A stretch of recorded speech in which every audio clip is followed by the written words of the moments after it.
on top of everything financial? Why are they such big scholars? What is it about them? And learn. And that's what I did as an Arab, right? And especially, I have a lot of, more pro-Sunni values about me when it comes to traveling, because all my friends are from the GCC. They invited me to work in their countries. They're like my brothers. But the one thing that I always envisioned was a GCC in correlation and in peace with Israel. And it's not just the money and the economical gain behind that, right? I also thought of the Palestinians, and I said, you know what? If this Saudi and Israel relationship takes off, then you have the Gulf states coming together with the United States. They can demilitarize everything in Gaza, put all of the brokering offices there for the oil from Saudi.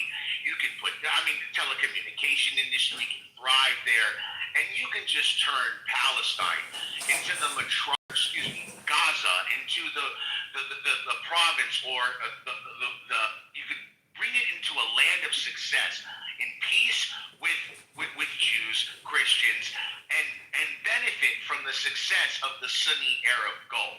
You cannot buy dignity. Rabbi, do you see the difference though? You see Coptic. Coptic's been on this app for many years. Yes. He speaks very polite. He wants peace. He wants his people to thrive. You see the difference? They're both from Egypt. One wants to live and thrive and have everybody else live and thrive around him, which is Coptic. Then you have Z, who wants everybody to die. When did I say that? Yeah, I think people are jealous from Israel. Bitch. Especially the Muslims are jealous from the Jews. How are these people sticking together? The Arabs are killing each other. Right? The Muslims are killing each other. Palestinians are killing each other. Hamas and Fatah, they're throwing each other off buildings. And they both call themselves Palestinians. Was Egypt taking over in 73, or you were with the Israelis taking over? No, I'm with 73 because that's Egyptian land, right? That belongs to us. What about Palestine? It's not I'm against Palestine? 67. No, 1 second. I'm against 67. I think Gamal Abdel Nasser was a dickhead, but because he wanted to annihilate Israel, not screw Egypt. Defend themselves. Who wants to defend themselves? Who? The Palestinians to get their land. They don't exist. Palestinians don't exist. What are you talking about? Who are the Palestinians? Tell You me. said 67. 67 is between Egypt and Israel. What are you talking about? The war between Egypt, the 6-day war between Israel, when they destroyed all the Arabs. When they destroyed all the Arabs in 6 days, and even Allah couldn't help the Muslims against the Jews. Where are you at that time? Where was Allah? Where was Allah in 60? Israel came and invaded Egypt, Jordan, Lebanon, everybody. Okay, so even Allah couldn't help. Even Allah couldn't help the Ummah, the Muslims, against Israel in 67. What are you talking about?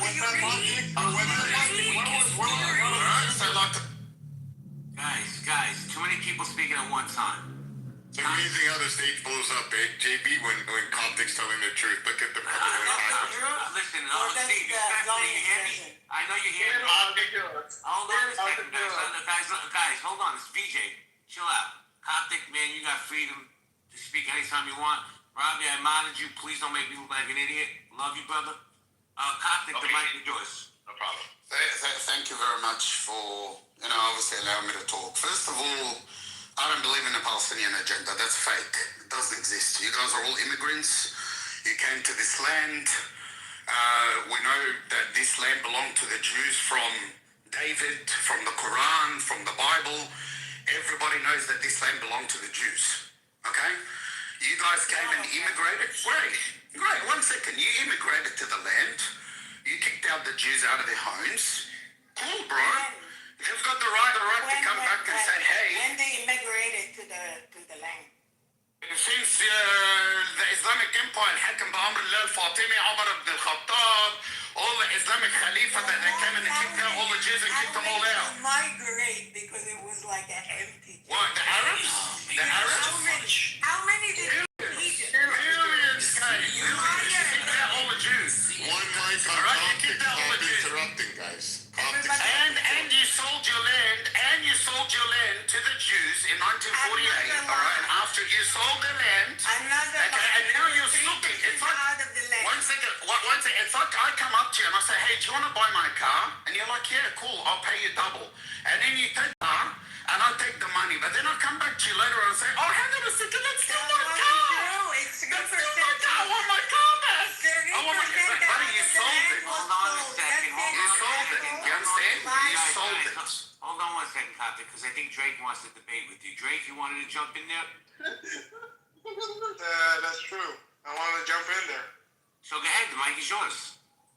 Nah, I just wanted to say something like, I thought it was pretty funny how he said, like, yeah, where was Allah during the war? But, like, I can ask you the same thing, bro. Like, where was the Jewish God during the Holocaust? Like, Optics not Jewish, buddy. Let me answer that. One second. Let me answer that. Alright, answer that then.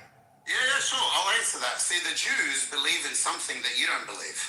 They believe, according to the religion, every time they sway away from God, God disciplines them. He squeezes their ear to bring them back to Elohim, to bring them back to God. And that's why they think that that was just a test, or it was something that they had to go through as persecution because they have prophecies. But guess what happened? God, after he persecutes someone or they get persecuted, he glorifies them. They took over a land. Instead of going to Argentina or Uganda, he brought them back to the land of their forefathers. Okay, Jacob, they're the strongest military in the Middle East. They shit on all the Arabs combined. Okay, not one Arab can shoot. One second, not one Arab can shoot a bullet into Israel. They're scared. They're terrified. Oh my God. We learn as little kids in school. They say "Al-Jaysh alladhi lam yuqhar," meaning the army that can never be defeated. Look at the Jewish people in America, how successful they are. Look at how they're successful in Israel. They're building their own weapons. They're going to NASA. They're helping America. What are the fucking Arabs doing? Yeah, I open the Arabic. One second. I open the Arabic TV. I find some hayawan shit coming up to me telling me you can't wear flip-flops. One second. You can't flip. 1 second. I open the Egyptian TV. 1 second. I open the Egyptian TV. The shit comes up. It goes, you can't wear flip-flops. I'm like, huh? It's like, because it comes between your bigger toe and the toe next to it comes in between, and that's sexual. So why If you wear flip-flops, it might turn you horny. Yeah, they didn't cut. So 1 second, say Israel is inventing weapons, and the Arabs are thinking it's haram to wear flip-flops. $1 billion.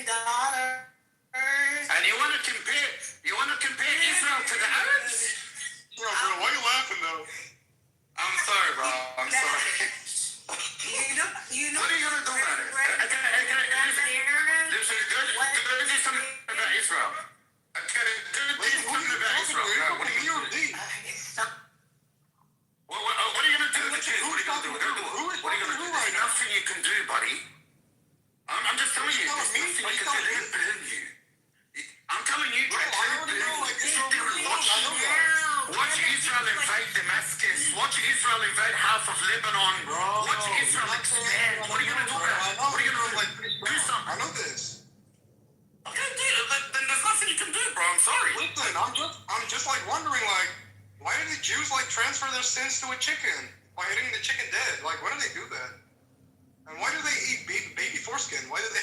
Dude, that Why do they do has that? to come to You guys aid. are dumb as fuck, bro. You Muslims are Again, dumb I'm as mad fuck. that Bro. you This are guy is Twitter. talking to you with fucking facts, and in return, you guys have nothing to just say. You just like responding with some stupid shit. You guys are fucking dumb. You think if they You were guys are not, fucking dumb.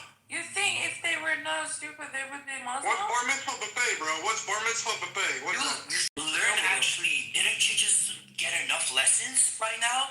You guys are getting fucked. Be realistic. Listen, bro, what's the point? What are you trying to say?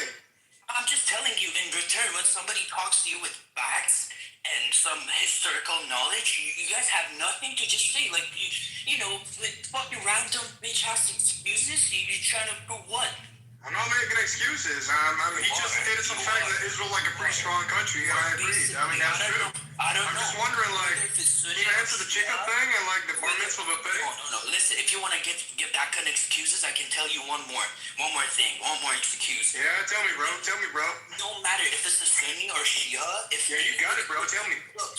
If somebody, whether if it's Jewish, Christian, put dick in a Muslim butthole, they're telling you, and they're trying to tell you, my butthole muscles is getting your dick as a hostage, so I win. I'm right. You lose. What the fuck are you even talking about, bro? What are you saying? We don't If anybody wants to get that, it's not gonna be you. If you're a Muslim, okay? But maybe some other people will realize, like, what am I trying to tell them? Right? You guys don't believe in any kind of defeat. That Taqiyya is bringing you to fucking Jahl, you know? You guys are fucking Jahils, whatever the fuck you want What to do you mean any kind of defeat, bro? What kind of defeat are we talking about here? I just said my shit. I better go. You didn't say nothing. Yeah, but what kind of defeat are you talking about, you lame ass nigga? I had to tell this to some of my friends. Otherwise, I was like, If it keeps you happy. How about you go eat baby foreskin, it'll alright? satisfy me. So this is really ironic that you have all these, like, quote, Palestinian supporters, but they don't support the 500,000, 500,000 to 1 million that live in Chile that were Christian-based that went over there, the largest outside Middle East population to exist in South America, because that's where they went to. But Jordan kicked them out when you guys tried. Shut up, go on mute, go back home. Take a hit and relax. Come on, take a Slavic bathe in it. You'll be all right. Bacon's good. Yeah, no, you don't have the right to return. You tried it. You lost. Yeah, well, the right of return means you have to conquer it. So guess what? You lost. We never. You know what? I support BB's policy of mowing the lawn. I wish he would trim the hedges to this point. But here we go. We've got Kuwait, who kicked out the majority of these Palestinian fucking twats. Jordan, who kicked you out. Egypt, who spent 70 fucking years beating the shit out of the Muslim Brotherhood and kicking you out. Then you asked for fucking Saudi Arabia, who told you, no, you're not coming in. You had all these other nations say, fuck no, we don't want to. And you know what? If you actually had the support you think you did, you don't have the support. There's not a single fucking Middle East country coming to your fucking defense. You don't have a single fucking ally that's sitting there screaming, except for fucking septum-nosed dude, Jesus Christ. Hey, why aren't you in Egypt then? Why aren't you in Egypt opening up that barrier that they just expanded? Why aren't you there? Why aren't you there, huh? Why aren't you there? Don't be mad, bro. Don't be so mad, bro. Bro, nothing. You guys sound retarded. You lost. You never had a fucking governing body. You never even minted coins. You didn't have shit. You fucked goats, and that was the extent of your existence. You were murdered. That was it. And then now you want to scream because Israel provided you with resources. They built homes. They did all that shit, and everybody saw it. And we hoped for a two-solution. We hoped back in the 80s and the 90s, you two idiots could get together and be all right. But you know what? You decided to go into fucking Israel and kill kids on buses. You decided to do these terror attacks, and then you went through and said, you know what? We're the victims. And you know what? Here's the other part. You kidnapped, tortured, and raped Americans October 7th. I don't give a fuck if you brown fucking skinnies have anything out there. I hope you do die. I hope you do die. People like you, I hope they put a warhead on your head. I hope they eliminate you. Sound genocidal. Yeah. I'm not even Jewish, but I hope the IDF, and I thank the IDF for getting my Americans back, because clearly the pussy that we had in office against you fucking virtue signaling assholes deserved that fucking accommodation. And if I could pin the Medal of Honor to the fucking Israeli nation, I would, for getting my Americans back, because my nation didn't do it. But you guys fucking are idiots. Hold on 1 second, guys, please. El Momo, how you doing, bro? Yo, what's up, man? Mike is yours. Dude, did you hear about the amazing rescue that Israel and the U.S. did to get our lost airmen? I've never heard of anything like this. This is the most exciting thing. This is the in and of itself. They were calling this the best military operation in history. It was shocking. In enemy territory, under fire, they rescued this person, this brave person. They're going to be naming streets about him and stuff. They're going to have parades for him. It's just remarkable. Where was Allah? Why didn't Allah protect the Muslims? Because those aren't real Muslims anyway. Because Allah is fucking weak, bro. Fucking Arab. Where is Allah? I need to know where Allah is. It's The in my people are Jewish, getting bro. sent over. Fuck. Allah is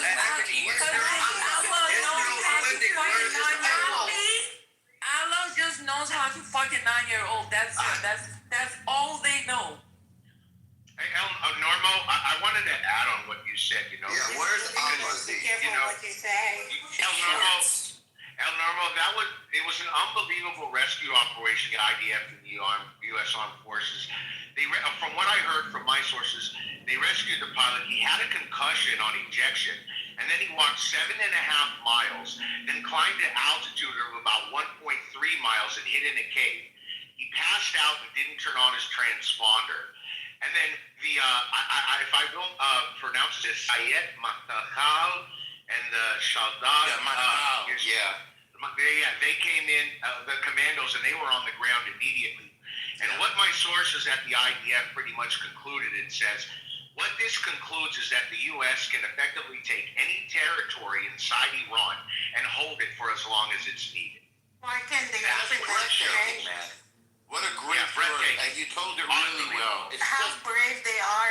Why they cannot open the strait? amazing. It's just breathtaking. We're so I mean, brave. because it's not. It's about the insurance carriers. You can throw a rock in the strait and fuck up the So how insurance come the carriers. insurance on the airplane is still working just Meanwhile, fine? the New York, no, we blew them up. We blew up the airplane that he fell in. And then the We New York did, Times he goes, blew it before we because found two him, of them got before we found him, oh please, but stop interrupting. You're such a brute. The Ayatollah was a Savage. Yeah, well, the Ayatollahs are savages. She worships humans. She idolizes humans, and she calls herself a Muslim. She's not even Muslim. I just hope that you were living in Iran. Where's Allah protecting the Ayatollah? Allah ignores Or the second one, or the third one. Allah ignores the Ayatollah. This is a blasphemy against Islam, what they preach. These are not Muslims. These are just fucking death cult worshippers at this point. They're not Practice human sacrifice. You can't be a Muslim and practice human. They're murdering their own Muslims. On Ramadan. Look, they bombed. Listen to this. They bombed Kuwait, a civilian stronghold, a civilian neighborhood by Salmiya, right, which is a little town, little town. They bombed an apartment complex, and the drone killed an Iranian girl who was 8 or 10 years old in her bed. He was not even in Iran, though. Outside of Iran, you might get killed because of their fucking... Yeah, I'm just saying, like, they wanted to attack both civilians, and they ended up killing an Iranian girl at the end of the mission. In Kuwait, living with her family, where there's a significant Shia population in Kuwait, as well as Qatar. Absolutely. So so you're seeing that. So I mean, it's like, and through this whole time, they were the peace bridge, these Gulf countries, trying to prevent, Saudi knew what was going to happen, but they had to shut up. So they just, everybody else talking, trying to create a bridge of peace. And the minute Israel and the United States say, we're coming in, and we came in, they go and they bomb the peaceful GCC countries. What kind of Islam is this? You bomb Muslim countries during the holy month of Ramadan, and at the times of the day, when they start the fast and when they end it to go to sleep. They bombed him at two very crucial times. You're not going to tell me that anybody that supports the Ayatollah is a Muslim. Doesn't exist in my I just had another question, guys. Was he a woman? Yes, Z is... She was a woman, right? So, in this room, we have probably around like 20 to 25 different coffers. As a woman, as a Muslim woman, I guess like she's not even allowed to talk between like 25 different dudes, and us men, we can hear her voice freely like that. I don't know, like at the first look, if you wanted to look at from the wider perspective, she's not even allowed to talk with us. So if you wanna talk sense, if you wanna learn something, if you wanna, I don't know, make your life better, you have to fucking come here, listen to a bunch of fucking intelligent people, and maybe at some point you might have a good change. But you don't want to listen. You simply don't want to listen. Because as a Muslim lady, you're not even allowed to talk on the stage. So get your shit fixed first, and then you're even allowed to talk with us. There is no there's no way that we can try to communicate with you guys. Like you Muslims, like Z Weber is like dick riding these Muslims in the region. Like as a Persian guy, when I hear a bunch of people like that, it fucking gives me a heart attack, bro. It's like, Yo, my man, respectfully, don't even take it so personal. She's probably just a troll. She doesn't know what the fuck she's talking about, and this is the only attention she's gonna get. I'm non-mahram, bro. Like listening to her is forbidden for me and for her as well. So you're not even allowed to talk with us at the first point. Like for 45 minutes, I'm listening to your bullshit when we have like more fucking people in this room. Thank you. Appreciate it. Norm, you wanted to jump in? We also got Mahak, Kevin, and Babak on the stage. Yeah, if everybody can also send an invite, at the top of the room there's a little arrow pointing up. You can click on that, and then it says invite people. Please invite, share it to your friends list. There'll be a green dot people that are online. Click that. Also, if you can cash in your red tickets at the top of the screen where it says Trump Plus 2.8, click on that, and in your red ticket, there'll be in return, there'll be a little extra information there. There'll be a green one. You can buy a free drink. It's free. You can get hors d'oeuvres. Enjoy yourself in the audience. But join the house and invite people. Well, the way that our grandfathers fought in World War II, side by side, England with Britain with America, with Canada, with Australia, this is the way now that Israel and the United States have joined forces against the new Nazism. This Islamic State of the Revolutionary Guard, this Islamic Revolutionary Guard Corps, as they call themselves, oppressing their own people. These are the new Nazis. And I'm just incredibly proud of our brave soldiers who are fighting there, risking their lives, shoulder to shoulder, to defeat the enemy of the world. These people are the enemy of everybody. They don't like Muslims. They don't like Jews. They don't like Christians. They don't like anybody that's not them. They're corrupt. They don't even like their own people. They literally massacre their own people. And I think it's just so brave for America and Israel to be fighting together to defeat this disgusting, genocidal, murderous Nazi entity. And I'll land it there. Thank you, Norm. Mahak, are you there, Mahak? Kevin? You guys, Hi, yes. Hi, nice to meet you. The mic is yours. Nice to meet you too. Did you want to chime in, or you just want to hang out with the cool kids? No, I'm just like paying attention to other people to speak, and then when I listen, I'm gonna speak too. All right. Hey, how you doing, everybody? Doing fantastic, Kevin. How you doing? Thank you very much, brother. So, the gentleman was talking about they killed the Palestinian. I mean, IRGC killed this Palestinian, or they even killed the Muslims and stuff. So, I'm no fucking expert in the fucking Islam or anything like that, but I can talk about these Shia 12ers, specifically Shia 12ers who are governing Islamic Republic these days. So, basically, they believe they have to pave the road for their 12th Imam. The name is Mahdi. So their own goal and ideology is based on that, solely on that. So they can kill Muslims, they can kill everybody to achieve that goal. The United States is big Satan and Israel is smaller Satan. That Satan is who fights against the God and who fights against that goal, specifically that goal. They look at Khamenei as a representative of Mehdi.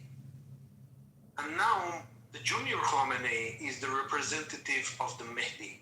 So they're gonna do their best to kill the Jews, and they're gonna do to eliminate any US and stuff like that. That is the ideology, and they truly believe that. Trust me, they believe that. I don't know how the fuck they believe such a thing, but they believe it. Thank you, guys. Very informative. Very well said, Kevin. Very good to hear from you. Sorry. On the other hand, this ideology, it's like whatever you do, if you rape, if you kill, whatever you do, you're doing it for God. and you cannot change that mindset, because that's the strongest thing. There's no stronger thing other than we want to make your God happy, to be happy about you and everything. When they have this mindset in their life and they're like doing all the things in their life for that, you cannot change that. They rape someone, they rape the children, they kill children, they kill women, they kill everyone. Who's killing them? Who's killing them? Muslims. Muslims all around the board. No, you tripping, girl. You tripping. How about my Geometry work? I think I'm in love with you. Oh, what a clown. Such a dumb bitch. Shot.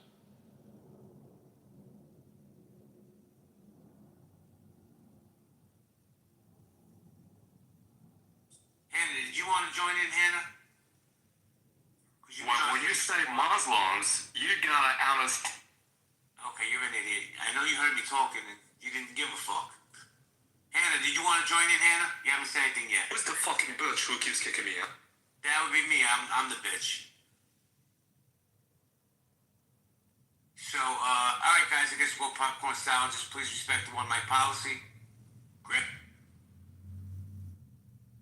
You know, I think the bigger issue here is kind of where this goes next. I don't disagree with the Iranian regime as a cancer on the Middle East, but also think the Iranian regime has the upper hand right now.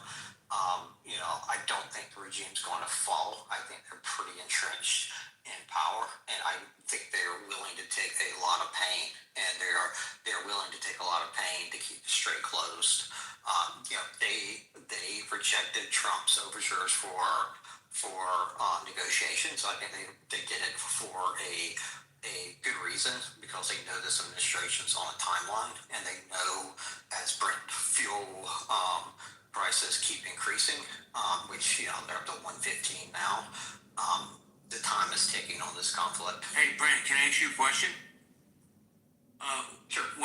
First off, hello and happy Easter. Do you think when Trump decided to go forward with this operation, he had an end game in mind, or he just willy-nilly it?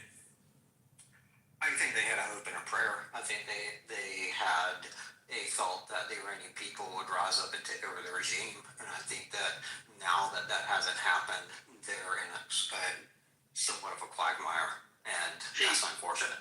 This is very uninformed and also ridiculous and dumb. It is. And I'll tell you, and I will tell you why. Number one, the goals were made clear from day one, and anybody who pretends not to know them is lying to you, or dumb, or both. What were the goals? Number one, no nukes. Number two, no ballistic missiles. Number three, no sponsorship of terror to your neighbors. Number four, don't slaughter your own people. Now, regime change is sort of incidental. If it happens, okay. If it doesn't happen, also okay. Many people would say the regime... You don't even mute him. Just ask you this. Is that even feasible, all these points you're making? Because Yes. it doesn't look like, unless there's a regime change, in my opinion, there's no way any of this is going to happen. So it already happened. There was a regime change, many would argue, on day one, when we eliminated the head of the regime. The supreme leader has unusual power in this weird world that they have created for themselves, this alternate reality. And there is no replacement for the supreme leader. This kid is not... Why interrupt? This kid has not shown his face. We don't, meaning the son of them, who, by the way, is a contradiction of their terms. We don't know if he's alive or dead. So we don't even know if there's anybody to argue with. So when you say Iran has the upper hand, when they are getting the living bejesus, I say this on Easter, happy Easter to everybody, the bejesus bombed out of them, their bridges, their military sites, their navy, their air force, their cities, their depots. They're just getting decimated. To say that they have the upper hand is like the Monty Python skit, where the guy gets his arms and legs cut off, and he said, "Come on, I'm still fighting you, coward. They got no arms and legs." Let me ask you this. maybe it's just an American perspective. Do you think America suffers from like Afghanistan fatigue? What happened over there? Iraq fatigue? You know, we get into these wars and there's no end game in sight. There is though, JB. Nobody There is an end game. Are you fading? Your mic is not coming through clearly. So there's a definite end in sight. That's one of the hallmarks, I think, of Trump's regime, or I shouldn't call it a regime, Trump's administration. Wait, what are you calling yourself now? Hang on a second. Yeah, JB. All right. So that's a hallmark of Trump's administration, is that he's not going to stay in forever. Are these things reasonable? Yes. Their nuclear sites have been blown to kingdom come. Their nuclear obliterated, buried under rubble. Their ballistic missile sites have been massively degraded. Their ability to fund terror proxies has been cut off. So yes, the goals that we've set for ourselves not only are achievable, but I would say they're largely achieved. And what we're doing now, I think, is making the groundwork for the future, because Israel believes fervently that the Iranian people and Israel and the whole region will be better off without these horrible IRGC people in power. So unlike the United States, yeah, but they're still in power, Norm. They're still in power. Hold on one second, guys. Hold on. They're affecting a popular uprising, which is what we're going to see next when the moment comes. Uncle Norm, let Robbie jump in because he's been trying to. Is I audible through that? You were fine. Go ahead, Robbie. Am I coming in clear enough, JB? Yes, I hear you fine. The mic is yours. Okay, so one thing that we have to understand, right, with the Strait of Hormuz being closed is how this is hurting the Asian and European markets, right? They need the natural gas, they need the fuel from the GCC so they can produce, grab their GDP, and most important, pay for all of the Chinese manufacturing that they buy throughout every aspect of industry in this world. And even though the Chinese are allowed to go and pick up oil, it's not fixing the problem. Since President Nixon moved and put an eye on China to be the world's manufacturer, the world is reliant on their manufacturing until this day, no matter who wants to get the argument or not. So when you have these nations, especially the Asian nations, that buy so much from China and their purchasing power is dwindling by the week because of fuel costs and rising inflation during the war, now their purchasing dollar, in the sense of just a currency, is now a lot less to do business with China.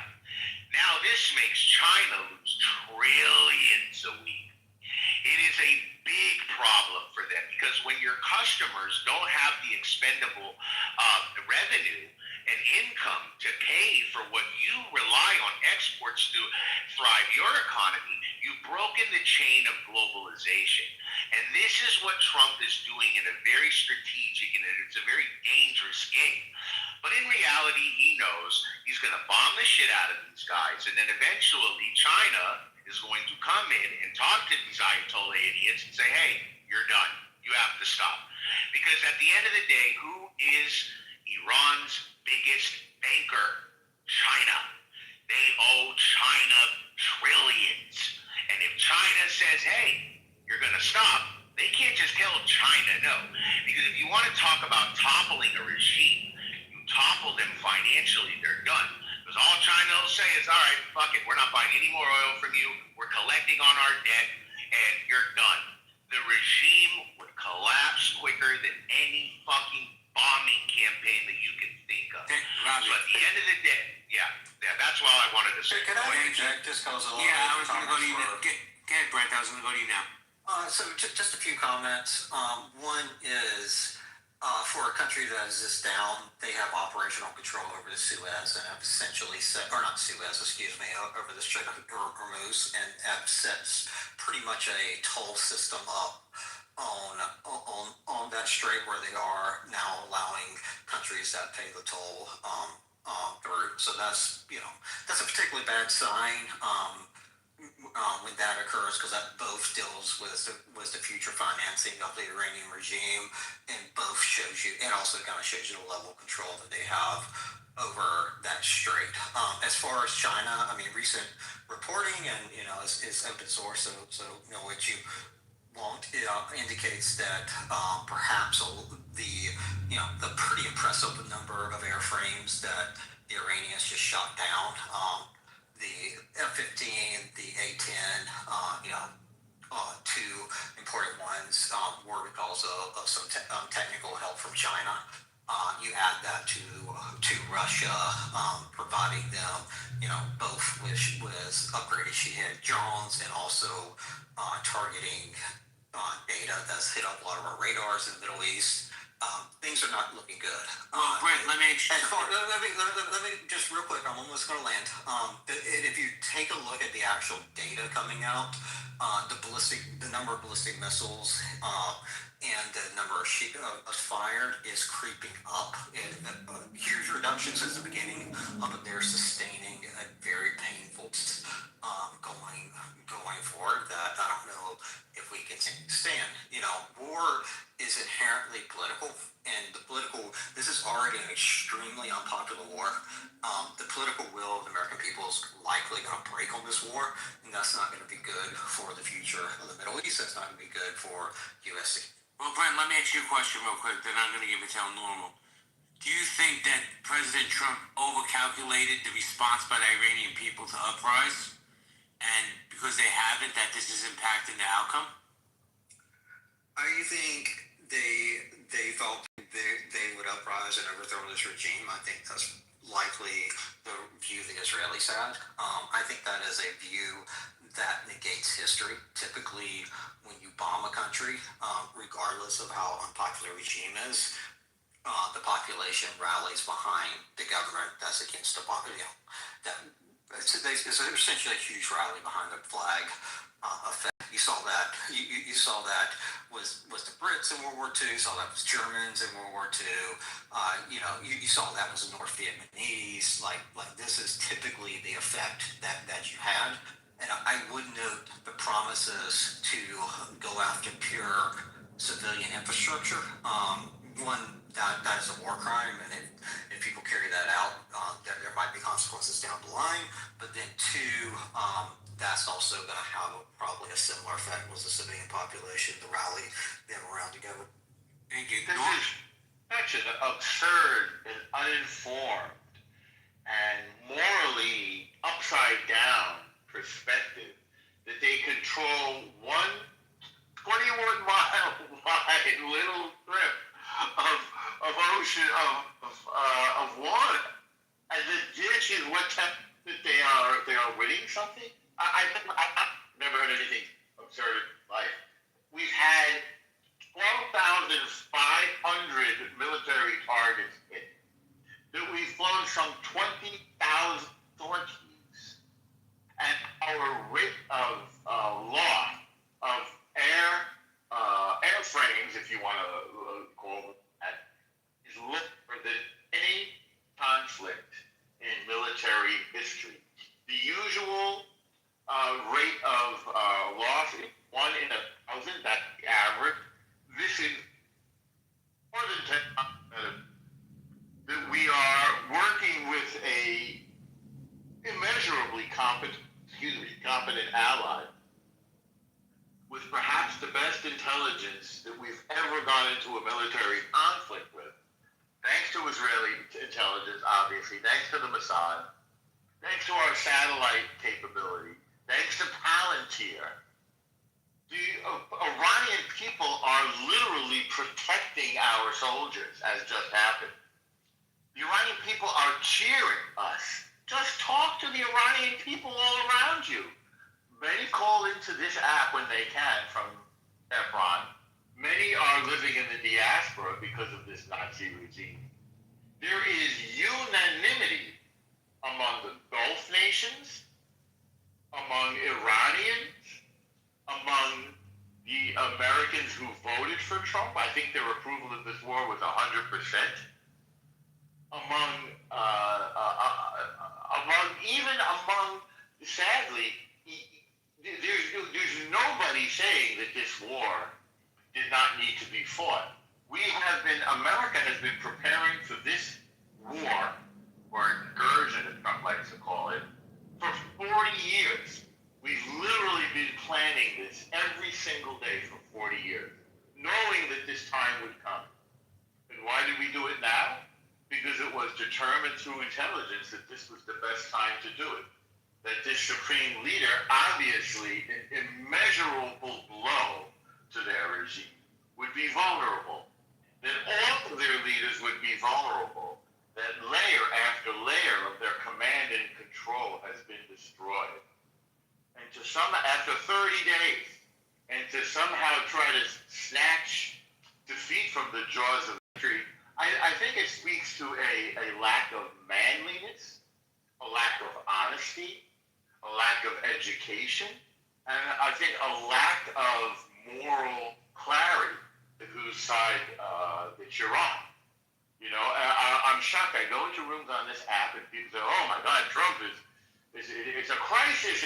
The New York Times had on its front page, right up to the minute that this brave airman was rescued by these brave soldiers and intelligence operatives and special forces and every other force that was put out there, the level of expertise was through the roof.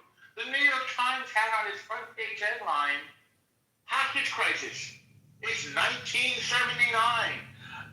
Iran is going to parade this poor captive around. Iran has got leverage over the United States." They were literally rooting for the enemies of their own country. And I'm just shocked because, in case you don't know it, nobody's believing you. It's like, well, I'm against the regime, but not just. Nobody is misunderstanding you. If you're not rooting for America to win, and to win bigly, to paraphrase Trump, and for Israel to win, and to win bigly as our ally, then you're rooting against us. It's that simple. And nobody is fooled by the nonsense that it's going on too long, and there's no clear objective, and how can we possibly win? You deserve people who sing that song deserve everything they get. They deserve the defeat that they anticipate. They deserve the approbation that they receive from their colleagues. They deserve the disgust with which people regard them. Especially while you are surrounded by people who are attacked by these disgusting Nazis. Imagine if England had given in when they were being bombarded. Do you hear Israel giving in? You hear Israel saying, "No, we've had enough."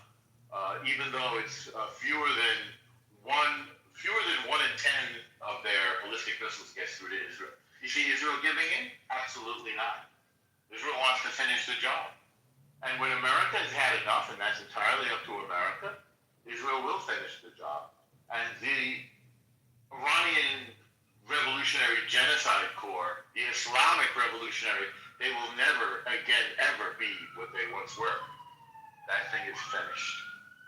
And it's really, I think, Normo, it's an even better war relationship of example to show the cowards of NATO that if you want to play these stupid ass games, and they're such cowards, Normo.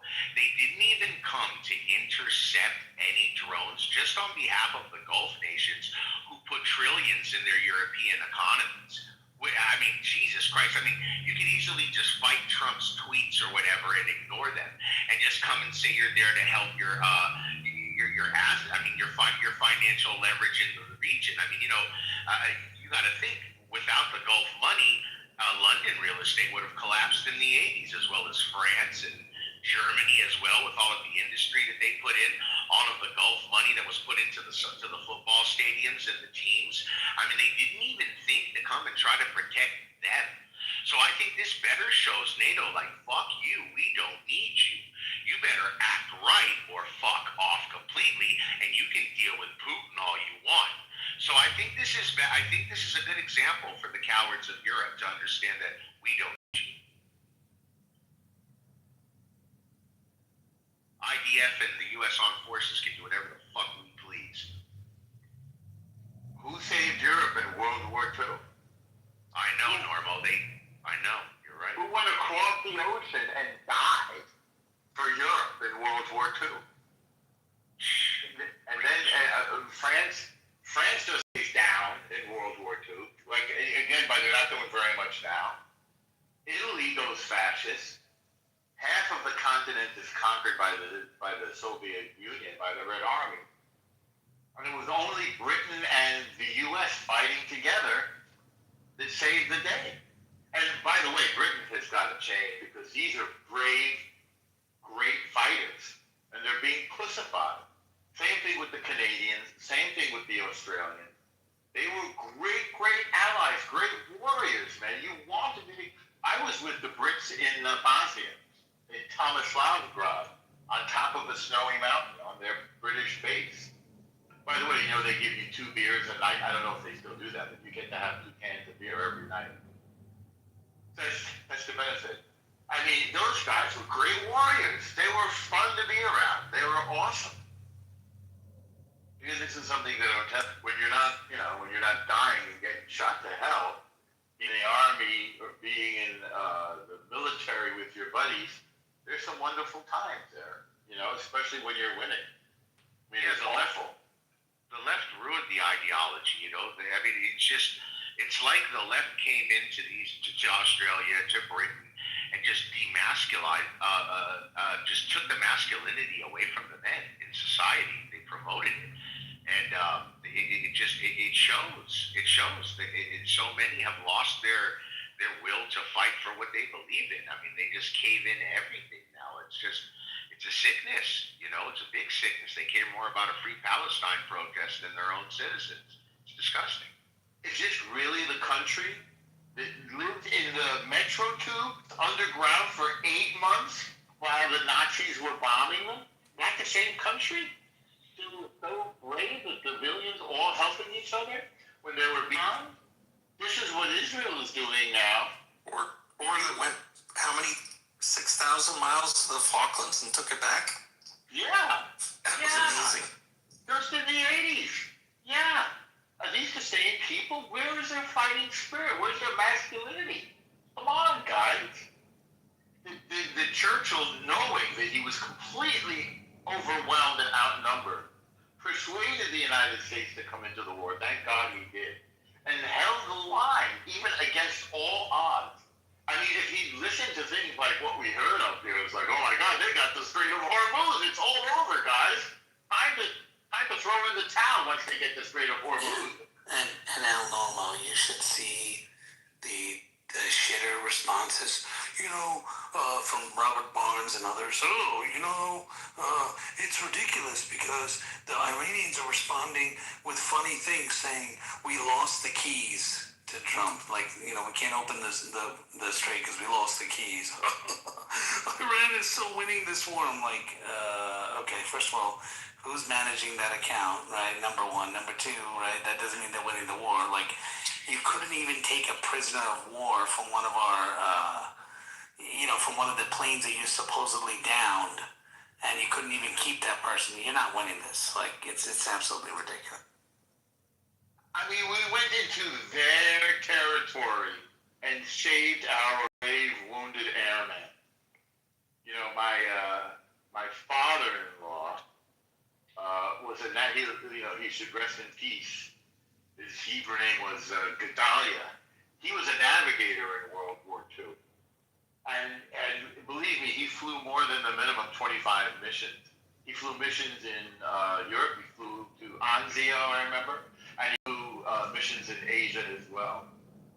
And there was 25% of the bombers. This is something that probably Yaakov could speak to. We lost a recent statistic I read. You can speak to this if you know Yaakov. I know you're an Arab, Isle. We lost 25% of our bombers in World War II. 1 in 4 were killed, were knocked out. Look at how much better we're doing now. We're flying with virtual impunity over this Nazi regime. What do you? We had I think about 500 sorties, air missions about that? Something between 5,000 and 6,000 in this war. Yeah, so far, Yeah. which is Yeah. astronomical for 5 weeks? Is it 4 or 5 weeks? Yeah. And I think let's see, 4 planes were hit. Oh. Israel is flying 3 sorties per pilot a day. They can't get enough. We know that the clock is ticking. We know this can't go on forever. So we're making hay while the sun shines. What do you think Starmer would do if Argentina took the Falklands? Oh, that's a funny question. I don't think anybody wants any more fighting down there. No, just pretend instead of Margaret Thatcher, it happened like this year.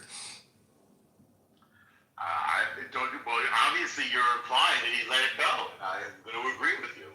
Yeah, I don't think he would have been like, okay, I'm sorry guys, we'll make sure they print English language newspapers for you. So a few comments on some of the stuff that was said. So absolutely we've had effects, but we haven't, I don't think we've really dramatically decreased the number of drone or ballistic missile attacks in about 15 days. It's been pretty much flatlined since a very quick reduction at the beginning of the conflict. Norm, let me. You can't go below that. Norm, let me finish, buddy. Yeah, what the? Keep going, buddy. Okay, buddy. Okay, buddy. The strait is a small issue.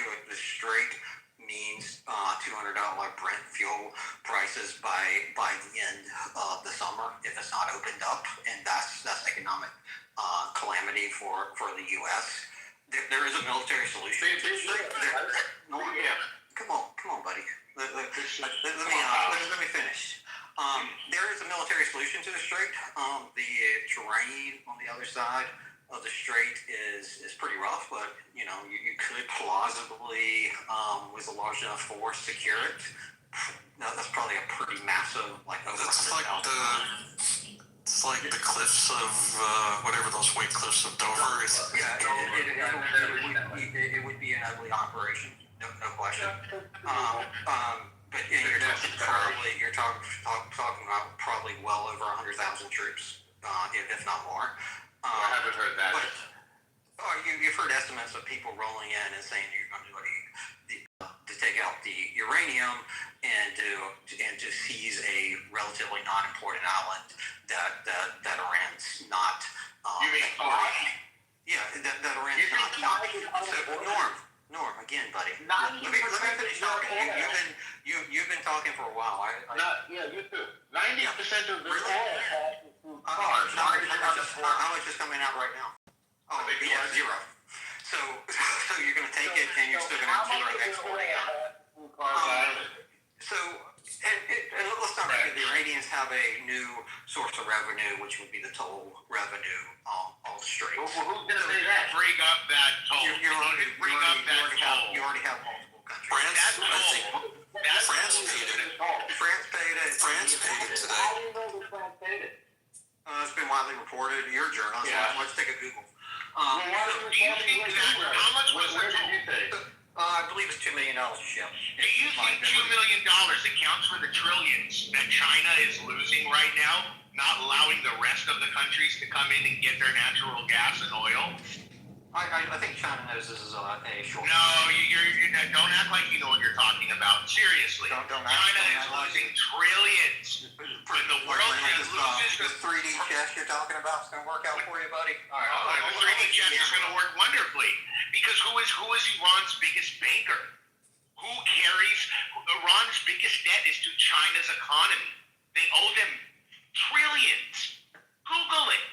Yeah. So if China continues to lose, they are going to force Iran fiscally to shut the fuck up, let alone demilitarize. It's good, bro. This is it's over. Iran is finished. Yeah. It's done. That's why they're giving technical aid to the Iranians. I mean, we definitely forced the Iranians into China's hand after we left the JCPOA. They went straight to China to sell their energy at a They couldn't even price. get a down pilot, man. They couldn't even find a down pilot in their territory. In their own country. We can go in with the IDF and take the uranium, and they won't be able to do shit. Well, I wish we could go in and open up the strait. That would be super sweet. But you don't understand. You know that we could do that.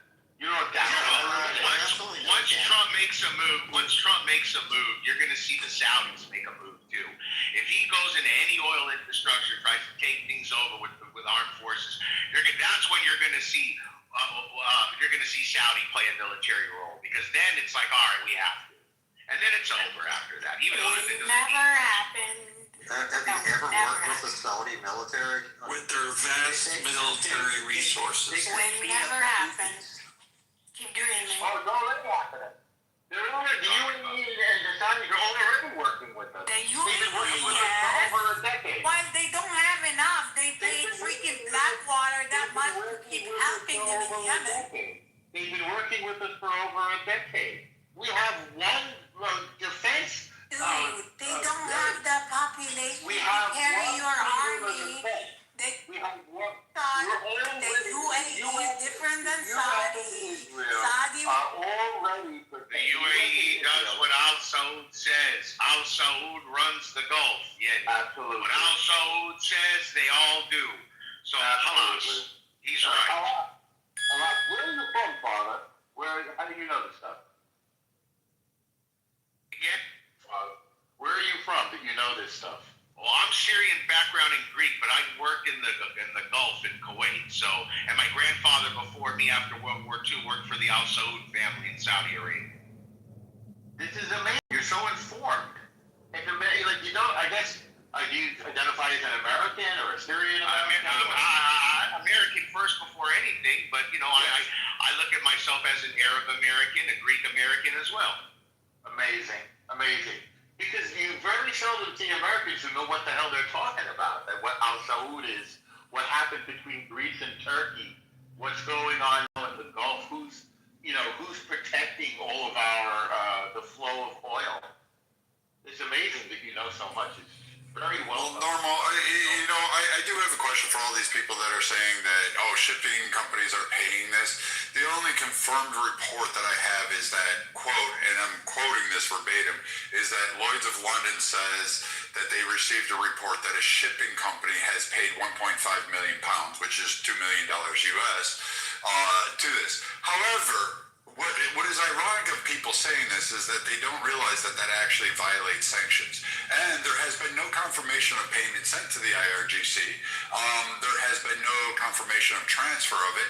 No nation has actually stood up and said, we paid IRGC, which would negate France, because France is actually sending ships and has been supplying us with intelligence as well as other assets.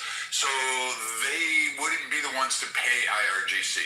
Now, IRGC has stated that they want a toll passage, and 9 fucking countries have actually been able to pass through the straits. I think it's about 23 ships. And to give a record, before the conflict, it was about 200 ships a day that were able to go through.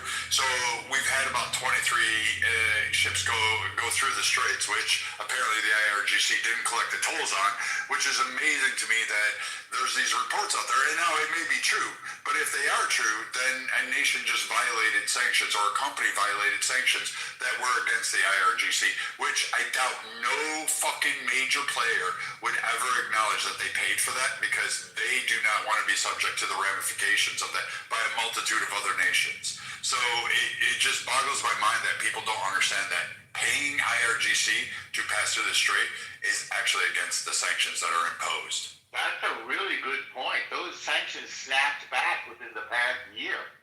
And they snapped back hard. That's a really good point. That's interesting. France always did both sides, I have to say. They always do. You know, they've been that. They've had no spies. They surrender well. Very well. You know, they segregated the Jews prior to Hitler's invasion to Paris, so, you know, it just shows you. Yeah, you know what? I've been to the memorial. You want to know what it is? It's a palm-sized brass plaque by where the old Rue what is it? How do they say that? 21 or whatever. The Rue 21 in French, whatever. Those, whatever fuck it is. But there's a small plaque that says a memoriam on that. Not to mention that France used, guess what, slave labor to help build parts of its infrastructure post-World War II, as outlined by Penn, who was in charge of fucking by Eisenhower to coordinate that one. For sure. I mean, that's why they have all those soccer players that don't look so French, you know. Hey, there you go. But the velodrome that was used to house Jewish and nonconformists before Hitler marched through the Ark, they kept them in there for like, I don't know, months, and they let them freaking live in squalor, like their own fecal material, starving, and then they loaded them up on train cars and left them there to rot in the sun when the Nazis came in. So, hold on. Before the Nazis invaded, there was no segregation of the Jews in France. Yes, there was. Provide sources, please. Google it yourself. The Parisian police. I have many times. People have made this claim. There was actually. The Parisian police went door to door and knocked on and grabbed Jewish people out of their homes. It's been well documented. A multitude of diaries, including the residents of France, who have stated that they were like, yes, my neighbors were kidnapped by Paris police in the night, and French military, whatever they called them at the time. They actually, gendarmes, thank you, I apologize, and went and grabbed them and pulled them out of their homes and taken Systematically state-sponsored? Yes. Yeah. Very much so. I've never read that. But. Yes. Not only that, it was also, Viking, it was the theft of the finances too. Because so many years later, when the Israelis started going in accounts in Geneva, they tied numerous amount of wealth that the French government fucking stole from Jews and then tried to fiddle in private accounts and so-called, funds in Switzerland. And, decades later, the Israelis come with the paperwork and get the money back in international court. So, I mean, hey. Yeah, that's on Google too. And the only way I found out about this when I was a young kid, when I was living in Western New York, there was a woman who immigrated from Europe over to here, and she told the story of where she was in Paris at the time when the knock came on the door and her parents were grabbed.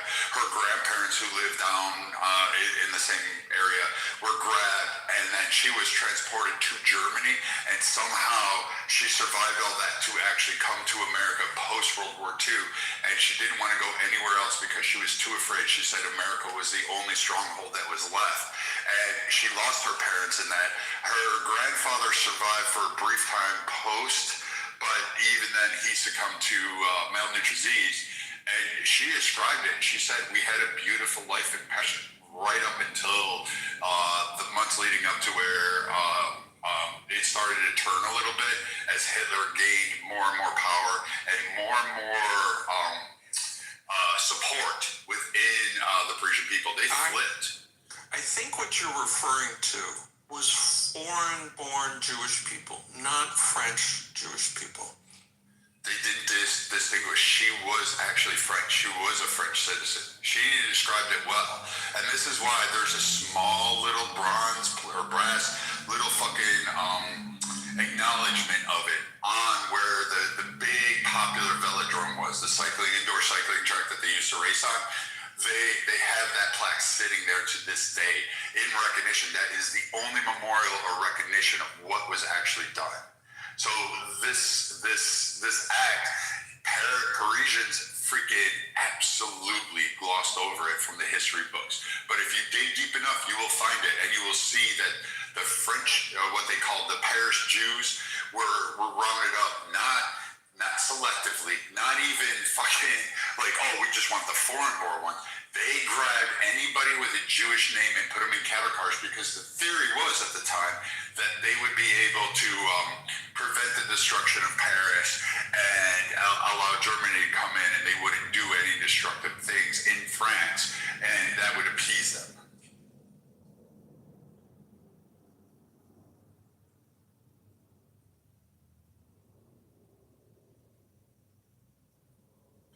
And if they didn't segregate, they had a list, and they actually went to Jewish neighborhoods. They were segregated. Maybe not by the way Hitler's standards were, but they were segregated.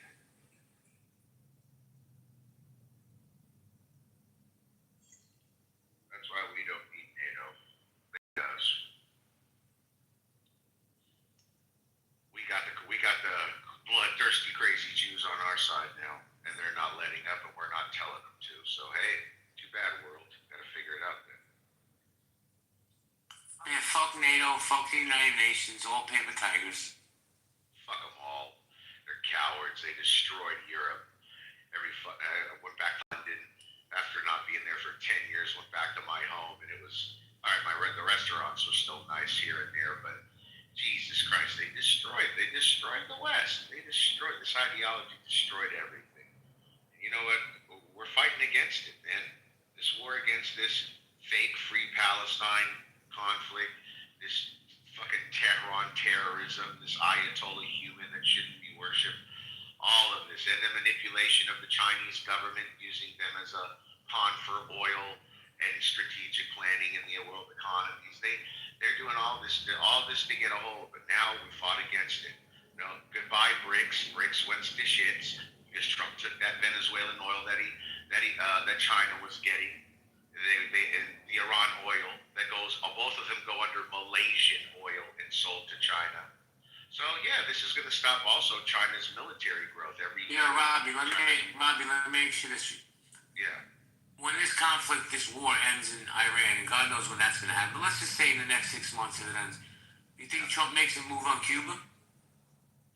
I wouldn't say it would be like a move, like maybe a militarily move. But what it'll be is I believe that they're just going to the leadership in Cuba will come together with Trump and say, all right, we're going to do whatever the hell you say, and we want to get business going, and we'll allow a military base to come here, and we want to be in cooperation with the United States government. I think that would happen, not necessarily like having to go in and disrupt anything like we had to do with Venezuela. I don't think that would happen in Cuba, because the Cubans realize, the Cubans have a lot of money just sitting in Miami that are gaining interest since the 80s. So there's so much capital that can fly back into the country overnight. And I'm hearing through sources that, the leadership now, I think it's Castro's grandson, they want to think outside the box of that, and they want to deal with someone. And Trump would be the perfect candidate for that because he could bring all that investing capital back into Havana.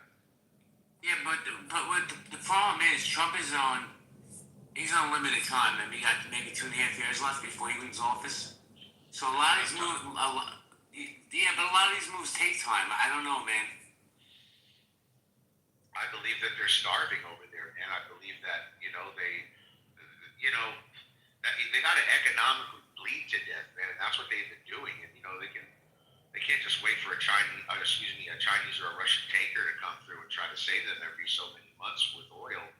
They have to understand for their survival, you just got to be pro-American, and I think they're understanding that, and I think that we're just going to see a mutual decision being made where it's going to be a more friendlier government to the United States government. They're going to obey whatever the U.S. says, and they're going to get to business. Robbie, I agree with you on this one. I think Trump's not going to do anything really particularly necessary in Cuba. He's not going to do what he did in Venezuela. I think the next domino, if you follow the trajectory, is going to be North Korea. And I think he's going to, if he can wrap up, I'm saying this will probably be wrapped up. What about Cuba? Cuba is going to solve itself on its own. Wait, Brad, hold on. When you say North Korea, what do you mean? Like engage with North Korea? I think he got cut off mid because of the pandemic, because of other issues, and a re-election. I think his goal is to bring North Korea down to the table, and because they're doing saber rattling, like, oh, we don't agree with what the U.S. is doing. But I think Trump is going to wrap this up by June 1st because he wants something big he's an optics guy and a bit of a showman. So the 250th anniversary is coming up. So he's going to freaking put on a 4th of July like no team. I think, honestly, that the next domino that he wants to target is North Korea. He wanted to do this last time. He wanted to make inroads. He wanted to bring them into the fold and basically cancel out like everything that we've had going on there and bring peace between it. But I think that's his next goal if he gets enough time to do it. If he's not bogged down here, I think honestly he'll move on to North Korea. And I think he'll look at either not necessarily military strikes, but I think he's going to do economic policies with North Korea and try to get them to be more economically favorable. What do you think if he gets, and I'm not saying he's it's going to happen because you got all these pundits. What do you think if the midterms don't go his way? How is he going to get any of these policies done? Right now, if you look at the midterms, if you take out the libtard talking points, if you look down, what is it, 75% of Democrats don't like the direction of their party right now, which is tantamount to them not showing up. And basically what the problems with the Democrats is they don't have a centralized theme outside of no kings, which isn't really garnered. You can't, I don't want to cut you off, man. You just did. If you didn't want to. I apologize. I just want to say, you can't believe that the Democrats are not going to show up. I mean, you cannot believe that. Okay.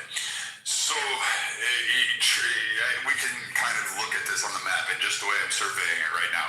The latest polling shows Democrats underwater, both financially and in polling.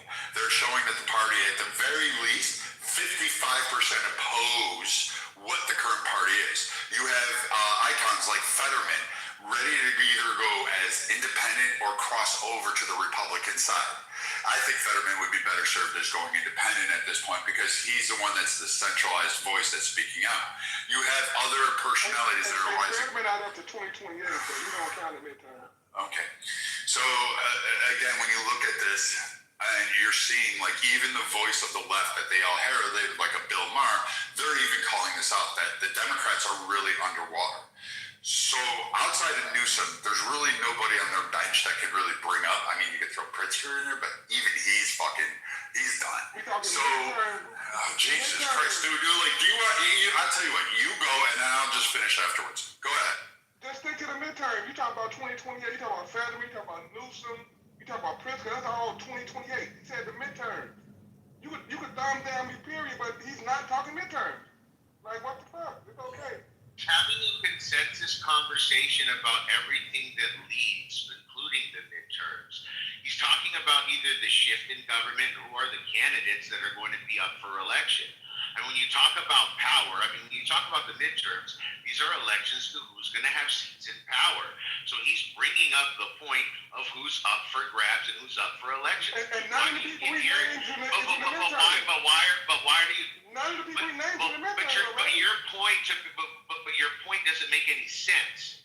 How are you gonna say my point makes no sense when you said it's about the midterms and people that's running when Pritzker, Newsom, or none of the people named? He's making a point about policy. You don't understand. Yeah. How you want to? Are you done, Kima? Can I finish my point, or are you? I'll mute up when I'm done, or you can cut me off. Well, you cut him off. Take your pick. Take your pick. It's okay. I just gave you. Go on, do your rant, and then I'll finish up mine. Well, Hakeem, I'll let you finish a second. Let me just say this 2 seconds. I'm a lifelong Democrat. You know that. I voted for Kamala. I'm embarrassed to say that, but I'll say this, man. I'm one of those disgruntled Democrats. I really am. I'm so sick of this party and the non-messaging they're trying to spew down people's throat. That's all I wanted to say, bro. I mean to say this. Hey, Brad, I'm not here to game bang with you. I really wanted to make this quick point. I'll mute up. Just looking at the results of these midterm these special elections, the turnouts, when they flipping red districts, they were plus 15 Donald Trump, and just the way people with the No Kings rally, and the way people just fed up with ICE, just to say the Democrats are not going to show up, it's just not realistic. That's my only point. That's just not a real framing. They say the Democrats are not going to show up in the midterms. That's crazy talk. I'll mute up. Okay, great. So I'm going to go back to my analysis. When you look at it, polling currently suggests that the Democrats are underwater 75%, 55 to 75. I'll give them that broad swath. But they are absolutely, completely against their own party. Democrats aren't showing up in the record numbers, except for like the Jasmine Crockett primary, but then she got kicked out and she lost to her own party. There's not a centralized unified theme, except for no kings, which is ironic because, 11 million, I'll give you the best. 10 million to 11 million showed up for your protest. I think that's a little high in numbers, but it's odd because 76 million showed up for Trump. So I guess, we can call that such a massive swing. Plus the fact is that Donald Trump and the DNC didn't flip one contested state, meaning one purple state. They didn't lose it, and they barely won any of the fucking swing district counties across the nation. But you can cite that, hey, we're going to do it this time because the midterms we're going to get there. I believe that the Republicans currently have a lock on the Senate. I don't think they're underwater there. I know a lot of Democrat cheer boys will scream, yeah, we're going to win it. But I doubt it. The math is just too unfavorable when you sit down and actually look at it. It's not there. I don't think the Republicans are going to win a sweeping majority, but they will hold on to the Senate. The House, I give a coin flip, really. It just depends on exactly what the turnout is. Now, overwhelmingly, you got some redistricting that went on. You got some other issues that are on the ballots. And you have some people that are really upset with the Democrat Party there, which goes to show that they will stay home. And we know firsthand about Democrats because you guys proved this point massively when you tried to shove Kamala down everybody's throats. Democrats will not show up if there's not a clear message and somebody that they can believe in that can actually boast to them. Right now, the Democrats haven't shown a centralized, uniformed message. They haven't provided anything in sort of wins there. The shutdown is negatively affecting them, and they're about to try to champion another one. So we're stuck here saying, yeah, we got favorability. We're doing this, but in reality, you're losing, and you don't even see the writing on the wall. And if Trump does come away with a massive swing in his favor for the midterms in the Congress, the House, you're going to do another autopsy. James Carville is calling it out himself, even though in between his weird fucking old man rants, Fetterman called it out, saying there's not a centralized universal message. We used to be against this, and this, and he's like, I'm so confused to be a Democrat these days. He goes, I don't know where I am. And he's actually having weight. Pennsylvania is a key swing state. And you're not winning in Pennsylvania. Like Pritzker and Newsom aren't winning even in their own states. Well, they're not. Well, Brad, Pritzker's not even popular, bro. I mean, I know he's not. He's just not. But I'll say this, Brad. And I'm sorry. You don't have to mute up. I just want to say this. I'm sitting there thinking about listening to what you're saying. And I agree with most of it. If Donald Trump was able to run for a third term, I think he'd win in a landslide. I really believe that. Yeah, I mean, if you were so concerned about this, you would show up en masse to some of the things for the local votes that are going on in your state. It hasn't. Like, protesting aside, you guys just don't show up. That's the point I made, though, Brad. They are flipping red districts throughout the country. They flipped them in Florida. They flipped them in Georgia. They flipped them in Texas, Louisiana, Mississippi. All those places have been flipped. They've been small elections that have flipped blue. Like they was like plus 15 Trump, plus 20 Trump. Like what are you talking about? People not showing. The Republicans not showing up. That's just a fact. There's not no feeling or opinion. This stuff I can give you facts. I can give you articles on it. It's just a fact, Brad. So when you actually look at the special elections, it's pretty much fairly. There's a slight edge to Democrats. They won some high-profile seats, which, toss a coin flip. I didn't have expectations in any one of those because the Republican candidate wasn't that great. Neither was the Democrat candidate, so it's a coin flip out there. And the DNC targeted in those areas and dumped a lot of money that they just didn't have. So those high watched were really good. But if you look across the board at the special elections, like what is it, a 1-2% gain? Like it's not really significant in the overall drop. And again, I cite the people that you're saying are out there fucking protesting and doing it fucking didn't show up to actually back these high-profile candidates like a Jasmine Crockett. She was floundered. She lost fucking massively in her own party. And now you've got another candidate who's probably going to lose to the Republican because, quite frankly, he's mixed. But I mean, you're not going to win out overall in the congressional seats because, again, you spent a year crying about redistricting and you still haven't balanced the math out. You still haven't figured out that, hey, guess what? In the House, Republicans have a slight advantage. But you still can't figure that one out, even though you've gerrymandered the shit out of places like New York, which are safe. But you can't gerrymander them anymore because they were already blue states to begin with overwhelmingly. You might lose one or two congressmen there in the red districts, or you might flip a couple independents who are bucking your own party. So I don't see the Democrats coming away with this massive fucking call and seeing what they're going to do. And they don't have an abortion issue to really run on. Now the Supreme Court could come back and say birthright citizenship, and maybe the Democrats can pull out a lucky rabbit foot out of that and prevent like a red tide or a red power surge at the end there. But if birthright citizenship goes down, the Supreme Court rules against it, now all of a sudden we're good, and they don't have anything. What is your straw? What is your main fucking point in this midterms? What are you doing? Absolutely nothing. Shut down the government. Anti-kings and no kings. That's it. And nobody wants to fucking go to your protest. No one wants to fucking hear it in their backyard. They don't fucking care. The majority of Americans are not listening to you. And that seems to be the hardest part for you to get through your head. Hey, let me jump in with this. Hey, let me say one thing, Randy. I'll be done in like less than 30 seconds. I would like to converse with you, that's all. But go ahead, sir. Go ahead. Okay, I'm gonna say this real quick. Since Trump took office, the Democrats have flipped 30 seats. The Republicans have flipped 0. So I mean, those are real numbers. That happened in real life. Yeah, Hakeem, you know what the last big idea is that the Jasmine Crockett, she lost to a white Democrat in Texas, a male Democrat in Texas. That's not a stretch. That's not saying nothing about the party. Go ahead, Randy. Sir, Hakeem, me here, growing up in Southern California, one of the, few places that I grew up in, I watched the Democrat Party cry civil rights in the name of Black America, promise Black America an American dream, and then sell that American dream to every immigrant that hopped over the border so many years later. I watched the Democrats build a prison industry off the backs of my Black friends and now my Hispanic friends. I watched crime bills get put in place. I watched enhancement charges get put in the court system to make a privatized prison industry.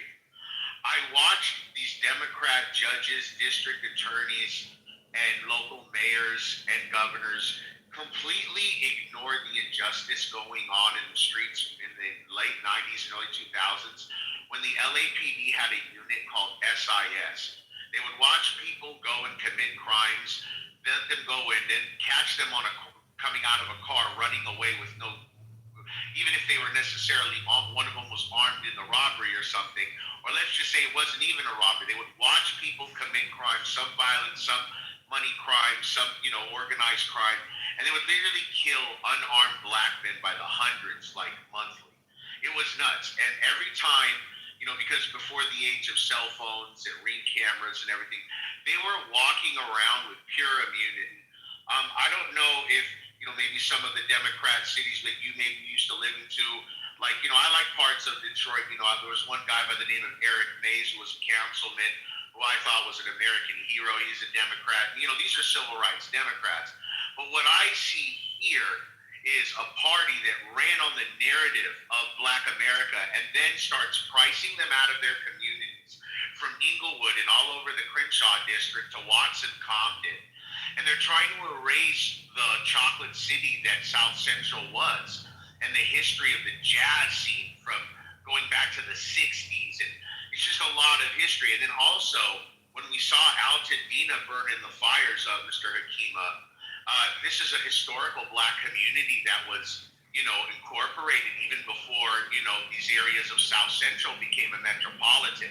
And with all the money that this Democrat strong power gets from, Silicon Valley, the film industry, which they bankrupted by making it too expensive to shoot in California, they resulted to just a crooked system of liquidating the taxpayer and using the Black man as a doormat for politics. And even with Hispanics, I see what they do with them. They say, oh, this is a sanctuary city, please come and stay. But since the 80s, you never thought of taking all that money that you have and making like a private, and George Soros and all these guys got all this money. why not make a work to citizenship program that the state would sponsor in coordination with the federal government and make these people into citizens so the guy who can build the Home Depot doesn't have to beg for a job in front of a Home Depot. I mean, that's just my look at how I saw the Democrat Party manipulate the black community. And that's what really turned against them. But, you know, I'm not saying that there wasn't injustices in Texas where there was predominantly Republican leadership and, you know, things didn't go bad in Oklahoma back in the day with Black Wall Street and everything. But I just find it that the Democrat Party here in California turned their back on the black community that built their movement of equality. And that's all I have. And let me respond to him, if you don't mind, real quick. I mean, what confused about what I said, but I'm not a Democrat. I voted Kamala, but I'm far from a Democrat. Okay. Let me finish up. I don't know how we got on race and what the Democrats did to black people. None of that is my point. I'm just talking about the facts on the ground of what we see. That the Democrats are going to show up. When I said that, I didn't say we're going to show up. I said the Democrats are going to show up. That's the only point I was making. Everything you said is factually correct, even though the Republicans played a hand in all of that as well. They were not on the side fighting for us, telling the Democrats to leave us alone. That was not happening. So nowhere in the world I was like, the Democrats fucked us over, so let me vote Republican, because they wasn't there for us either. But none of that was my point. I'm just talking about the facts on the ground, that the Democrats have been flipping seats, and the Democrats are riled up and ready for the midterm election, and they're going to show up. That's all. That's my only point, and that's all I said. I never said anything else. So we're gonna, Rodney, real quick. So I just pulled up the latest metrics. So Republicans lead by 5% in the Senate. So that's pretty much going to be secure over Democrats, and that's just currently right now. And it's probably going to expand further. So they kind of are going to win. They have a great advantage. The math just. The map and the math work out for Republicans this cycle. In another 8 years, it'll work out for Democrats, and the Republicans will have a problem in the Senate if they don't start to actually push more of their broad-based agenda and actually focus on the states. But right now, the map and the math is working out for Republicans really extremely well. In the House, though, it is a 1% advantage to the Democrats. It's really fucking narrow. And you have to flip. And there's only a 3-seat difference right now. So you're looking at this and saying, oh, the special elections are getting us there. Yeah, maybe that'll work. But even then, you're not going to have a sweeping majority on there. And the Republicans are basically still going to be able to push whatever they want through. Trump will be able to do it, and he's still shielded from impeachment because you won't be able to issue that because the Senate's not going to take it up. And they've already decried it. That's not going to happen, and Vance is never going to allow that to pass. So you're not going to have the whole scam of like we're going to draw this out and just do impeachments. Now the question is can the Democrats sustain the funding in order to push through? And they could win, but you have entities like Fetterman that are actually siding with Trump. They're passing his legislation. So if he goes independent or if he doesn't say, hey, you know what? The 3% that are bucking the Democrat Party and that narrow advantage goes ahead, it actually shifts to the Republicans. So you need a lot more than 3% to actually get anything done. But you know what? Like I said, I give the House a coin flip at this time, but the Senate looks like it's going to stay red, and Trump is still going to remain in power, and you have a VP that's going to navigate the Senate in the correct way. And again, his agenda is going to get done. And there's really not a whole lot that Democrats can do outside of scream, do government shutdowns, and go to protests on No Kings, which mass majority of the nation doesn't really support. But, you know, you continue to believe in that. It wasn't about belief. I just stated facts. The Democrats flipped 25 seats. The Republicans flipped 0. That's all. That's my only point, Brad. I don't see how you argue with facts. That's all I said. And you made a statement that the Democrats are not enthusiastic. They're not going to show up. That made no sense at all. The Democrats are the most enthused probably in the history of this fucking country. Like literally, like they are more enthused to vote and get control of the House and Senate, hopefully the Senate, and try to impeach Trump. That's their goal. They are going to turn out in droves. So and Trump knows it. That's why he's trying to do the whole vote admin thing.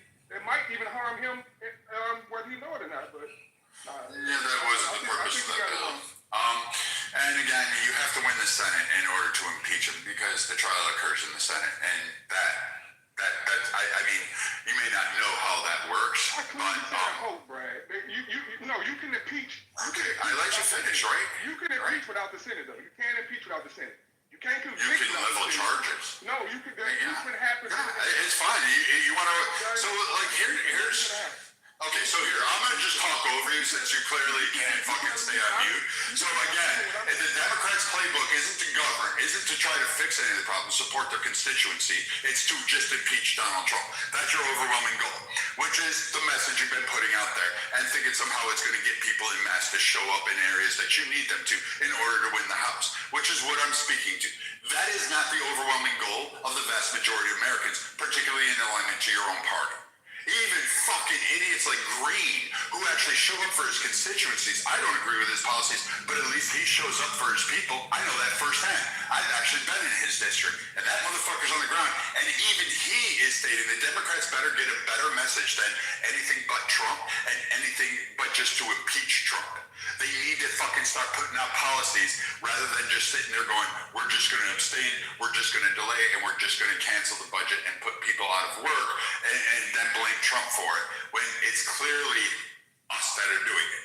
Even he's stating that because he sees the T on the wall. So if he's in a safe district and he's calling out the bullshit, then that must mean something along the lines that you're not recognizing. And if your goal as a Democrat is just to impeach the president and nothing else, that's it. Then you lose. And you've proven this by Kamala, by Biden. You had your chance and you lost. Not just lost. You got slapped in the face with the very bullshit you're arguing now. And you're not realizing what's actually going on the ground and how many people will or will not show up. And you think because you won a few paltry fucking special elections, not all of them for Congress, but you won some districts, you think somehow or another that's going to equate to a massive blue wave. You're welcome to have that shit. But frankly, when you actually read on the ground what people are polling at, which is even your own eco-friendly fucking chambers, your polling is underwater because, again, all you guys do is say no kings and we want to impeach Trump, but offer nothing to fix the fucking problem. All you got is mouth. Put your money up, Brad. What? Let's make a bet. 10,000, 20, 30, 100? I can afford all of them, but I won't talk about that much. But like, if you want, you can. Again, it doesn't matter the bet. But secondly, what it matters is what's the actual truth on the ground.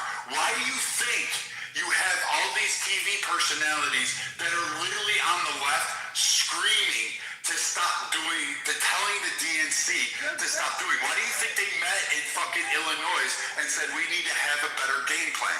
Why do you think they're trying to get people, fucking all these individuals who are entrenched in the DNC are saying we need to change the messaging? Why do you think the governor's convention said we need to do better on messaging? We are losing on this. It has to be something other than Trump. But you guys just continue to do Trump. See if it works for you. Make a bet.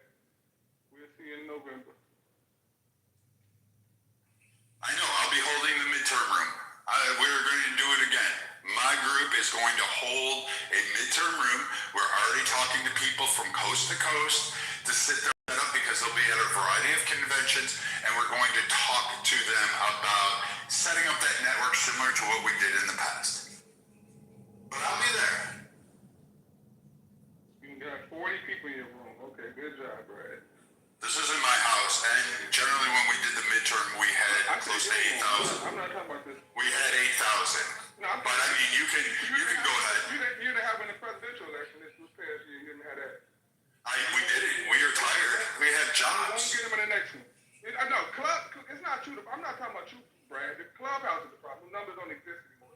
No, amazing. We opened up a on-the-spot room, and we got like 250 people in. But I mean, there's still rooms. Biblical Smoke pulls in like 1,500. Like, you just want to argue with me. Like, you know I'm right. Clubhouse don't produce them numbers anymore, bro. Yeah, Hakima, I got a serious question. I spoke to another black gentleman on Clubhouse, which had a come to Jesus moment. He realized that the Dems mean absolutely nothing and that they play the black community, and he finally switched to the Republicans. and he speaks to other black gentlemen in the community, and he has an interesting I'm question. I'm not black. Oh, you're not black? Okay, I'm just saying, I spoke to a black gentleman anyways. But what do the Democrats do good to you? What are you, Shima? What are you? I'm not black or a Democrat. What are you? But you're screaming. I'm not a crayon color, period. I'm not black, white. Okay, I understand. I don't belong in crayon box. I understand. Are you gray? Are you a shade? My color, you look at my skin is brown. It's actually light brown. Actually, if you want to go by that, but I'm not a fucking color. Well, brown is a color, if you think about it. But anyways, again, I'm not here to have a race talk. You talked to a black guy. I said I spoke to a black gentleman, correct? That came to it. No, I'm saying that was a Democrat. Every time I speak, y'all come back to black. Like, what the fuck? I ain't about a white, Jewish, none of that. Every time I speak. Whoa! Again, I'm not asking. Don't be anti-Semitic. I didn't ask if you're anything close to that. I just said I had a Don't person. be anti-black. What the fuck you mean? And he asked me to speak to the next person that promotes this Democrat agenda. What do the Democrats do good for you? I'm not a Democrat. I'm not a... Hey, Randy, come on. Like, let me say something. Then what are you? Are you one of those? Hold on, Hakima, hold on. You're not a Democrat. You answered that question for me. So that means, are you one of those? I'll vote for anything but Trump. And like, for example, what you had with Biden, that America became a joke on the world stage. Okay, let me ask you a question. No, because you see, America already did that one time. They voted for Biden because they said... Yeah, we defending Biden when he was falling up the stairs. We defending him. And America became a joke. Russia didn't take them serious. They attacked Ukraine. China took it. Like, the question is, are you one of those to say, I would rather... Yeah, Hamas didn't take him seriously and attacked Israel. Kimo, why do you have a Moroccan flag as your profile? Are you a BHI? Do you believe to be... Do you identify as being a Moor? Moor and BHI are two different things. You know that, right? No, I know. Are you like a Moor or... I follow Moor science. Why do you have a Moroccan flag, though? Did you know who had that flag first? Stutters so much. Because I stuttered. You're a stuttering. Do you know who had that flag first? Doesn't matter. Who has it now? The country. I have it. You don't have it. What do you mean you have it? You don't have your own country, so you can't have it. Ali created that flag in 1913. The country Morocco didn't get that flag to 1915. So, like I said, I had it first. Okay, so wait, hold on. What country created it? 1930. Noble Drew Ali created that flag in 1913. For which country? For the Moorish Empire. Where? Here. Where's here? Come on, now, like, what? My personal life don't matter. They want me to start questioning your Judaism and all that. Well, you can't. I can go there. I don't want to, though. I don't want to. Why not? It's not my business. We're having a conversation. Why not? So hold on. So you're from one. Wait. You're from one country that has two flags. Yeah. I'm very confused. Well, where's your allegiance? I'm very confused. My allegiance to the United States government. Are you sure? No, not to the government. To America, not to the government. You sound whatever y'all want to do. Y'all want to have a troll session and like. Not trolling, man. We were talking. Are you talking to a human being? Yeah, but it sounds like you're confused. It's okay. How am I confused? I can tell you something. Well, you got a Moroccan flag in your profile. Okay, let me know. I told you that. Yeah, but you're not Moroccan, so like, what would you? That flag was given to my. Google it. Google 1913. Google Noble Drew Ali, and Google the flag. You'll see this. Yeah, but I shouldn't have to Google it. That's so good. That's so good because I want you to Google also 1929 Palestine flag. Why do I care about the 1929? Well, I want to show you something because I've seen a couple of your posts where you have like. It's PTR photos where it shows like BD with the Star of David on an army helmet dragging Donald Trump around. They have nothing to do with politics. No, that's not nice. They have nothing to do with Jews. I understand. But you also have Hitler. Trump has poisoned the blood of America, and it's Donald Trump just as Hitler. But anyways, why would you post that? That's not cool. all I'm doing is asking you. All I'm saying is, all I'm saying is, can you Google the 1929 Palestine flag? Tell me what I'm looking for, and I will. Well, you'll see, and then you're gonna see something that's gonna look really odd to you. For once you're blind, now you can see. You don't even know when I'm. And it's not even a gotcha moment. I just want you to. But he's co-signing sucking your dick. You don't even know what you're talking about. Whoa! No, I know, David. Stop for a second, man. I just want to have a moment with the team, and it's not even a gotcha moment. Can we have a serious conversation? I'm trying to, my brother. I'm trying to. But not with the guy jumping in and all. I understand. I know. I already talked. Questioning my history, telling me who I am and what I'm. No, I'm not questioning. I'm asking. Y'all have that shit is rooted in. I'm asking you. Only because of my ancestors. I find it kind of. If you are, It's offensive. Okay, I'm looking at the flag. I don't know. Did you see it? Well, they gave me a bunch of So 19. Hold on. Maybe I'm wrong. 1929 Palestine. Flag. Okay. You go to images. Do you see it? Where it's blue on the one side, white on the other side, and there's a gold star. No, I don't see that. 1929.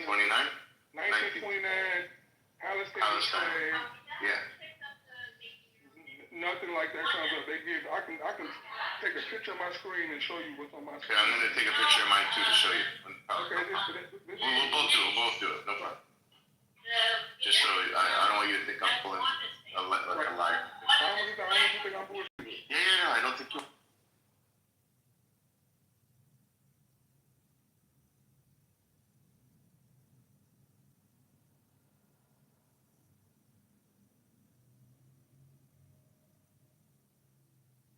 Okay, PTR for me, guys. You see my PTR.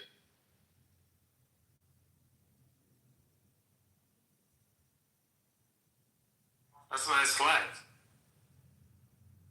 And you can look at my PTR and see what came up and look at yours.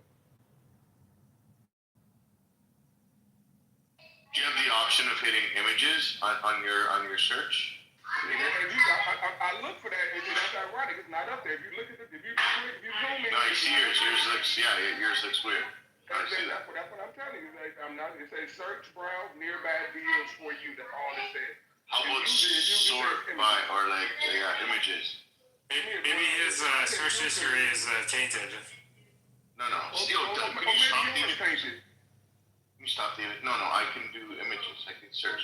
I just hit browse and that didn't come up. But like a British flag, a British type flag came up. A black, white, and blue flag came up. A black, white, and green with red triangle came up. Like that flag you come show me is not coming up. No. My whole search of this. Hold on. I'm gonna show you. Take a screenshot so you can see this. Maybe just Google being biased, not me or him. Maybe Google is. No, I'll show you. Let me show you. I ain't saying you did it wrong, but clearly they're giving us two different things. If you can look at what I Googled, it said 1929 Palestinian flag. I'm going to show you just in case I screwed up. I've been wording it, but I'm going to show you.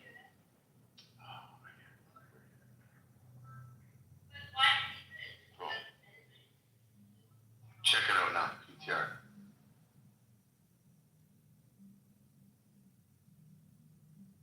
What are you typing in to get what you're getting? Oh, it's right on the top left there. 1929 Palestine. You put Palestine. I put Palestinian. Maybe that might make it. Maybe. Palestine. Nope. Exact same thing. I take a picture of it right now. No, I believe you. The exact same thing came up. And I'm using as a search. I'm using Google. Me too. I'm using Google. The exact same thing came up. Yeah. We might be learning something. Like in real life, we might be learning some shit. They may be manipulating one side. Exactly, because clearly they saw me shit that look like African flags, red, black. And you actually took a screenshot to show it, so it's not like you're manipulating it. Right. I never Googled this in my life until right now, and this is what they show me. So my question is, you see these people that are always saying that Israel didn't exist, right? It's until 1948.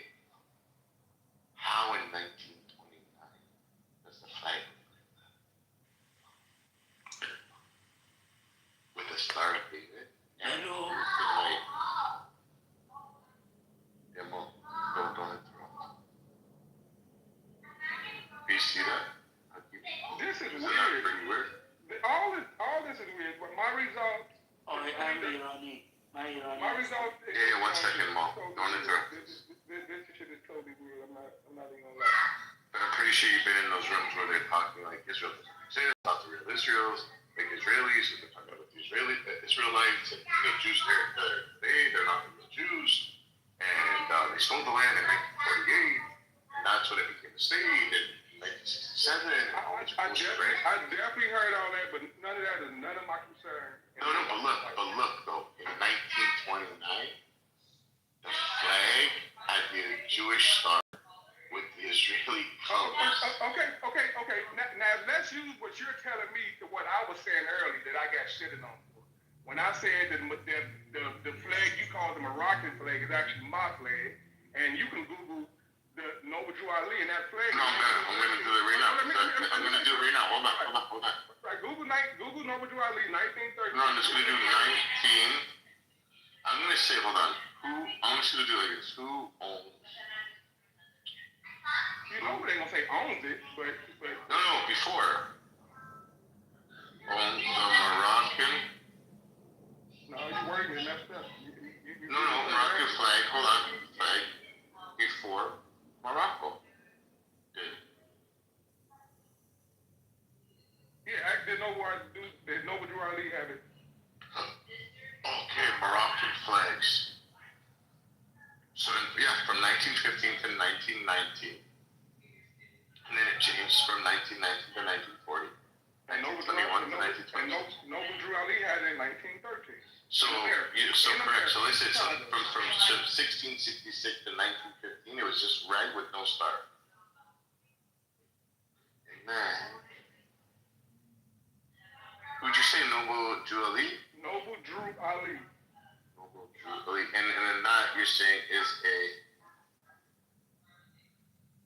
Can you spell that for me? Noble? Noble, like Noble, Drew, Drew, Ali, Ali. Flag?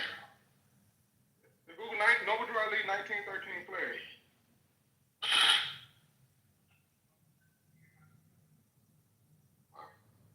Right, you see my flag, right? Oh no, hold on.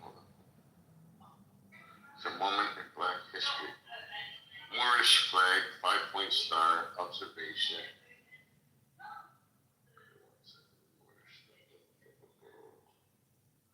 3 foot by 5 foot. Sorry, what are we comparing? So there's basically like the Moors in America. They were using the flag. My whole point is, if you're in America, the American flag is the one we all know with the red stripes and the blue with the stars. Mm-hmm. How could we have two flags in the same country? We don't. You do. We do. Y'all don't. That's what I'm saying. How could you? I would have to give a whole history of. It is not even worth going through because I'm not trying to convert you to more things, and you guys don't want to convert to more things. You guys not gonna give a fuck about it at the end anyway. So there's no point. My only point is he used that flag prior to Morocco using that flag. That was my only point. And you just proved it, and that is a fact. Oh no, there's many symbols. Like even the swastika was used by Hindus. But y'all asked me why I had the flag. You asked me why I had the flag, and I told you why. Okay. And my reasoning stands. Fair enough. That's it. Fair enough. My point was too how could somebody have two flags? But I don't want to argue with that. That's up to you on what you want to do. You could have 10 flags. I believe that they're all represented.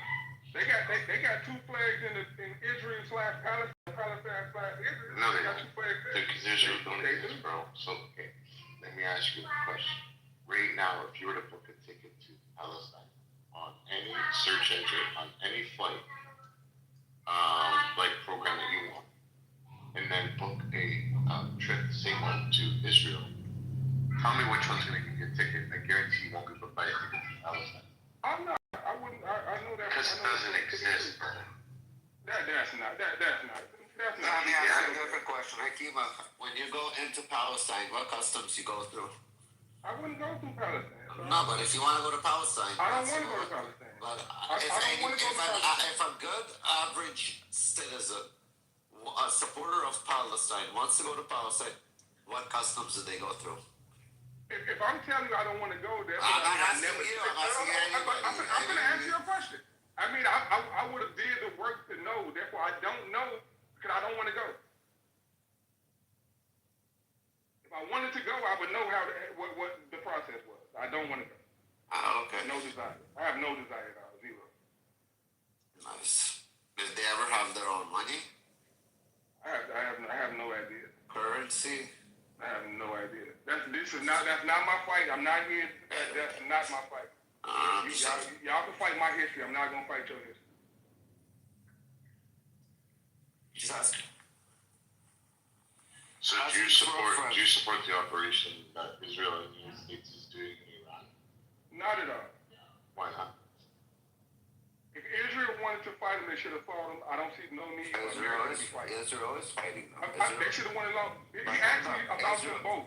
He asked me about them both. Hold on. Israel is fighting them. Israel is fighting them in Lebanon. Israel is fighting them in Syria. They have troops on the ground. These are all proxy wars. I support Israel fighting Iran. I feel like if they feel like they got a right to fight Iran, by all means fight Iran. So do you support what Israel and was it Gaza? Well, I ain't gonna say I don't support none of it. You support one war. I don't support another war. I want to clean my words up. I don't support none of it. I'm not going to demonize them. They doing what they doing. I don't support America being involved. That's what I have. Yeah, but are you living in America? Whatever they do is on them. But hold on, you live in America, right, Hakima? As I understand. Yeah. Okay, so when your country's flag gets burned by another nation, and they call you Big Satan and death to America, you as an American, you choose to you want your country to do nothing about it? I've said death to America. Well, again, certainly you're a self-hating American. That's why you're getting all excited that Trump is getting impeached, or you want Trump impeached, or anything that is good for America. I like you said that before Trump got off. I like you said that while Hold on, Hakeem. I like you said that when This is interesting. Don't frame it like that. So you're a self-hating American living in America. You like the destruction of America. That's what you're aiming for. No. You're aiming for the destruction of America. When I say that? Well, it's how your actions are and how from the beginning when I walked in, Viking had an argument. And we didn't argue at all. Well, hold on. Me and Brian have had an argument before. That was not. No, you were saying that you want that they're going to take over the Senate and they're going to impeach Trump, and you were saying, "Thank God, this is like." I didn't say that. What you're saying, I didn't say. Am I mistaken? What you're saying, No, Kim did say that the Democrats are going to get in power and then they're going to impeach. I said they want to. I said they go with it. I never said I wanted it. I never said it was going to happen. I said what they wanted. Come on, Brad. Yeah, I said they wanted it. I was here. You don't have to say, "Come on, Brad." I was here because I said they wanted. I said what they wanted. You praised the fact that they're going to do it. I never did that. Hakima, you slipped up. Never, I'm sorry not one to time. say. Your hate. Okay. Never, not one time. I don't have, again, I have nothing to win in this. I'm not picking on you. I don't know what you lying for. I don't feel there's no reason for me to lie for. I'm not here to choose yours or Brad's, but I hear you speak. Everything you're saying is kind of that I'm neutral, I'm good. I gave some numbers about the Democrats' election. And the agenda, and I said the Democrats are think about the I sat on the stage quiet listening to this. Well, you got to go listening. You need to improve your listening skills. Okay, sure. However you want to say it again. But what I heard is, it's not, I'm going to take my words back. From what I have been hearing that's coming out of your mouth You're a self-hating American. Okay. Because you just said also, you also just said you screamed that's America. You very proudly that you said. I said I probably said it. You probably said it, even though saying it in such a way, in a proud way, meaning that you agree with. So again, as I understand, you're not a true-born natural citizen of it. Like you weren't born in America. You were brought as a child. My family been here longer than anybody's in this room. What are you talking about? I'm asking. No, my family been here forever. Ever. Never been nowhere else. My family been here forever. Okay, let me ask you a different question. I'm the truest American in this room. What are you talking about? You're the truest American. The way you're speaking, okay? Yeah, we got this. That's called freedom of speech. That's called freedom of speech. That's something that we had. One last stupid question. That's something that we had. What do you think of reparations? Is America owed reparations? I'm not going to go down that. Why? I'm just asking. What you think? Whatever you think is I don't know. I have no opinion on it. Again, I was an American. Me either. Let me ask you. Here your answer. They would never pay it. It'll never get paid whether it's owed or not. It'll never get paid. But is it owed, in your opinion? Some people to say, today's, yeah, like, to yeah, people like you. Of course I would say it's owed. You think anybody that say it's not owed is stupid or racist, but like the fact it's not going to get paid.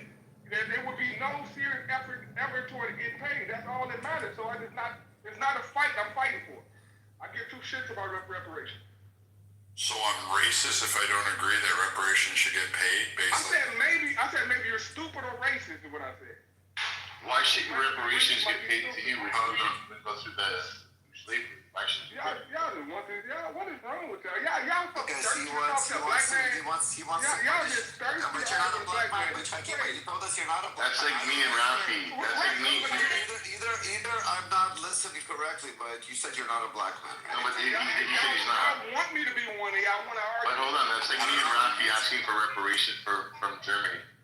Yeah. Go ahead, y'all might. That would be stupid and retarded. No. Germany did pay reparations. Germany did reparations though. To who? To my grandmother that was actually passed away at 90.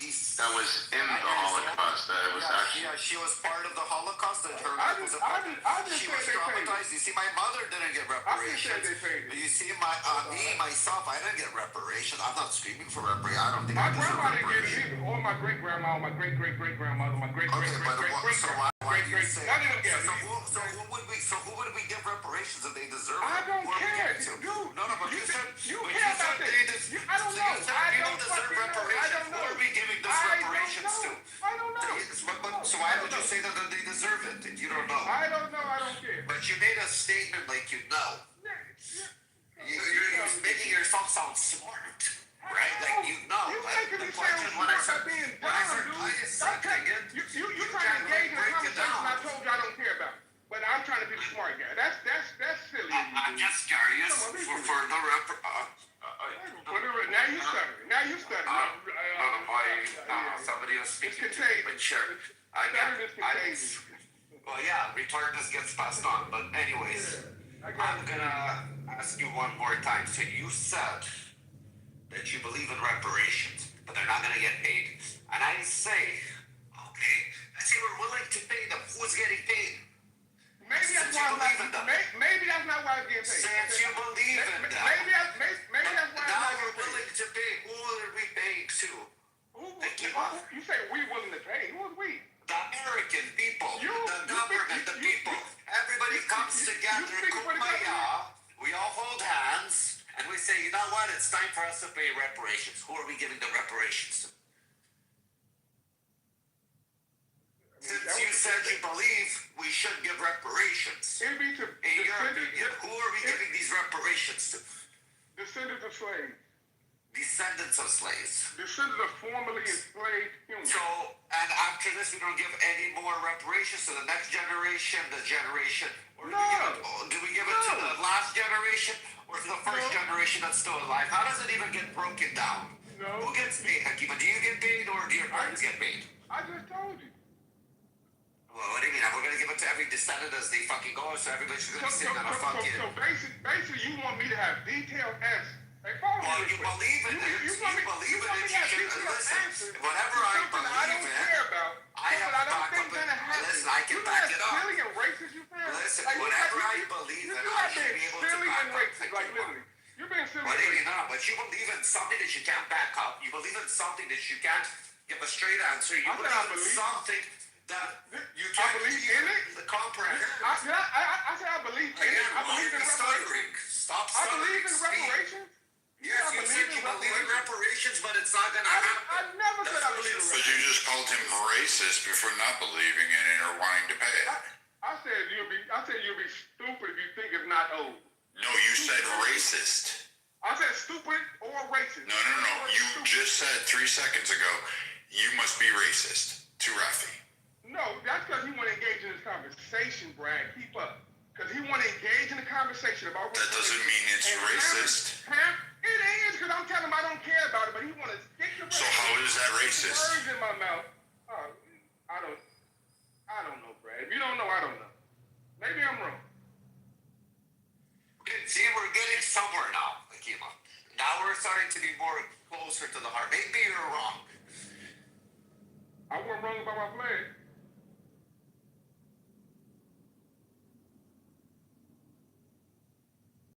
Again. So. No, but you actually were wrong about your flag.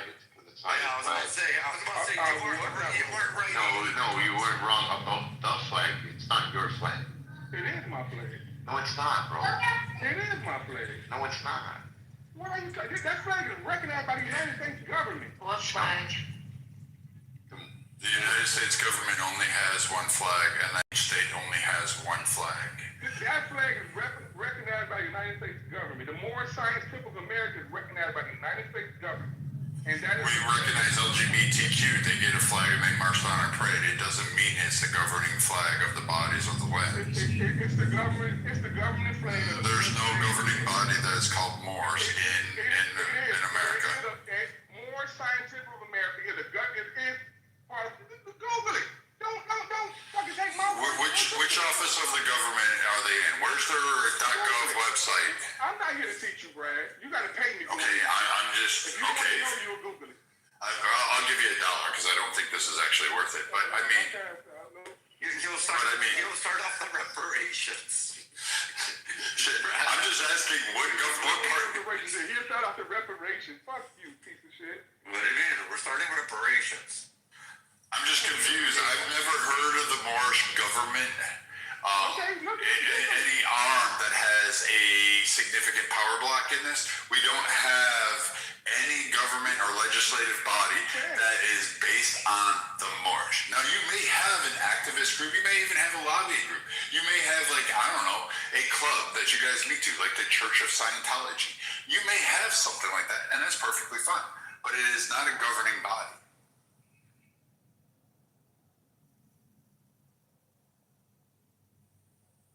Wait, did he leave? He'll be back. There's no Moorish contingent group in fucking America that has any kind of power. It's up there with like the Communist Party or the Socialist Reform Party. Yo, Brad, check this out. Hey, listen, my retarded friend on Clubhouse says that the U.S. government recognizes the Moor flag. Gronk says no. Your retarded friend is wrong. The U.S. government does not recognize the Moor flag, commonly referred to as the Moorish flag, as an official flag, national symbol, or emblem granting any special legal status, sovereignty, or immunity. Yeah. And it says, please don't communicate with your retarded friend. Don't get you in trouble. Anyway. Flat earthers, they always get me. He believes in flat Earth. Yes, he's a flat earther. Oh wow. Sorry, my voice has gotten so I'm not able to. Can you sing us stuff now, please? No. Pardon? I said my voice is gone, so I'm not able to talk that much.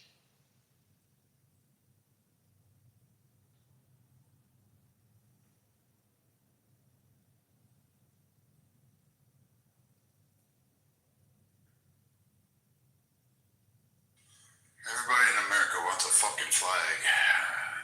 I don't know what's wrong with the stars and bars, but apparently that's not good enough. We gotta have like 4,612 fucking flags to sit there and accommodate every fucking six group of people of groups of six people who want to have some kind of like special television. I miss the days, the 80s, when like fucking clothing ads said, you can't identify, I'm an individual.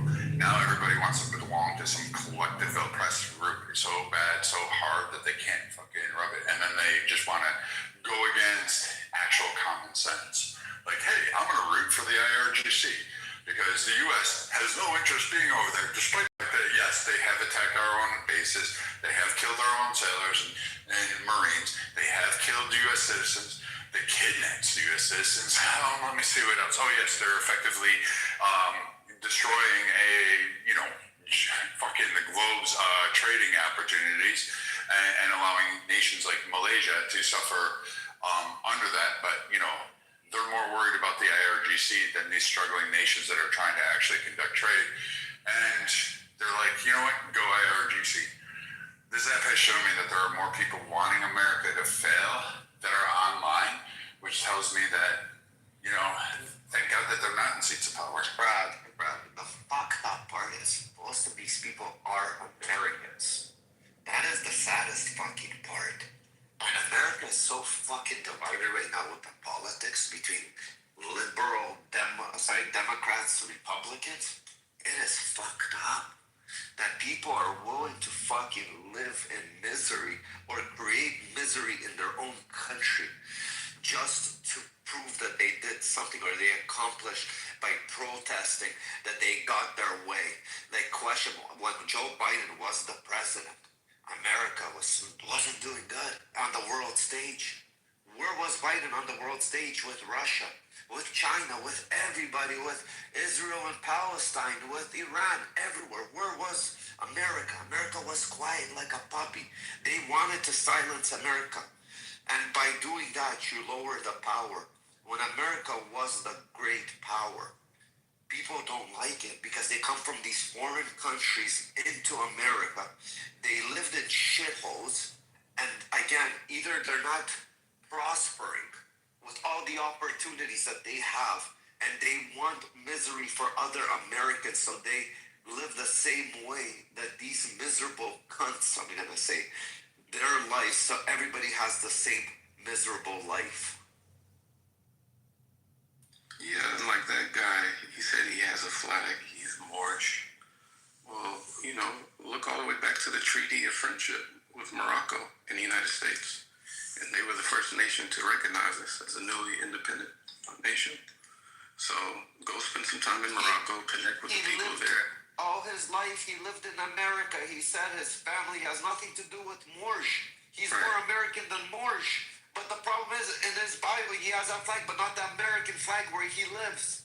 That gives him that opportunity to speak all this fucking hate, all this nasty shit against the country he's living in. Go to Moorish and go speak shit about that country. I want to see what happens. Go to Iran and speak all this fucking shit. All these Iranians are living abroad. They're supporting this IRGC. I want you to go to Iran and talk shit about Iran. I'm second generation Irish American, like I guess if that's a thing. I've been to Ireland so many times I can't count. But if we ever went to war with Ireland, yeah, I have roots. I even have family over there. I have connections, cousins, et cetera, whatever. However, I would bomb the Lucky Charms out of their fucking asses if we ever went to war. If Ireland ever did something in the U.S. to U.S. citizens and said, oh, we're taking this up, yeah, I'd have no problem shooting those little leprechaun bastards in the face, boot stomping them, and pounding them back into the point where they were fucking living in swamps with the Druids. I have no qualms about it. And now, I'm proud of my Irish heritage. I'm proud of Irish Americans at large. I actually celebrate Irish Americans a lot more than I celebrate Ireland. However, I do recognize Ireland's an ally, and we've had long cementing times, and I'm actually fucking proud that Ireland was able to pay the debt to the Choctaw Nation when COVID happened, because the Choctaw Nation during the famine sent over about $200, that's like 180 something, to Ireland during the Great Famine that occurred because England was suppressing on the food, and they took those pennies that they had and sent it over there. And during COVID, when the U.S. government kind of forgot them, and then they couldn't get reciprocal care, they couldn't have anything, they were shut down, they in effect were fucking struggling. Ireland, this occurred during Biden's presidency, sent them millions of dollars to help prop them up. And it's a debt that's been repaid. And I'm so proud of Irish citizens and Irish Americans that contributed to that because, again, it goes to show that we won't forget. But if we ever went to war with Ireland, I would literally be on the front line. I would be the vanguard. I would literally slice through them and not have a problem doing so if we ever went to war. But I don't understand people who put their country second and say, you know what, I'm fucking pro Morocco. You never been there. You grew up in America, but somehow or another you're more proud to claim a fucking fourth world country than the country that you live in, and you can't even be proud of that. What the fuck? It's fucked up. It's disgusting. Meg, you want to speak? You're off mic. No, I want to say, well, technically, we have two flags. So, my family actually they donated a 13 colony flag. So, but no, it's the same concept. So I'm just being annoying. But yeah, my family's been here since the founding. So we actually have one of the original 13 colony flags we donated to the museum. But no, I have more than one citizenship. But no, I wouldn't fight for any other ones because I really, really hate monarchy. Like I really do. So I wouldn't fight for any country that has a monarchy or aristocracy, even though I am. Well, okay. What is it that bothers you about the monarchy? I hate the idea that God chose one person to rule over the entire country because that's bullshit. So is it because your bloodlines? So what if you were part of that bloodline? Would you hate that? Actually, I am part. There's a lot of people that hate the monarchy because I am part of that bloodline, BB. That's why I can hate it. Wow. Yes. I am part of the German side that the House of Windsor comes through. Before they were Windsor, they were Saxe-Coburg.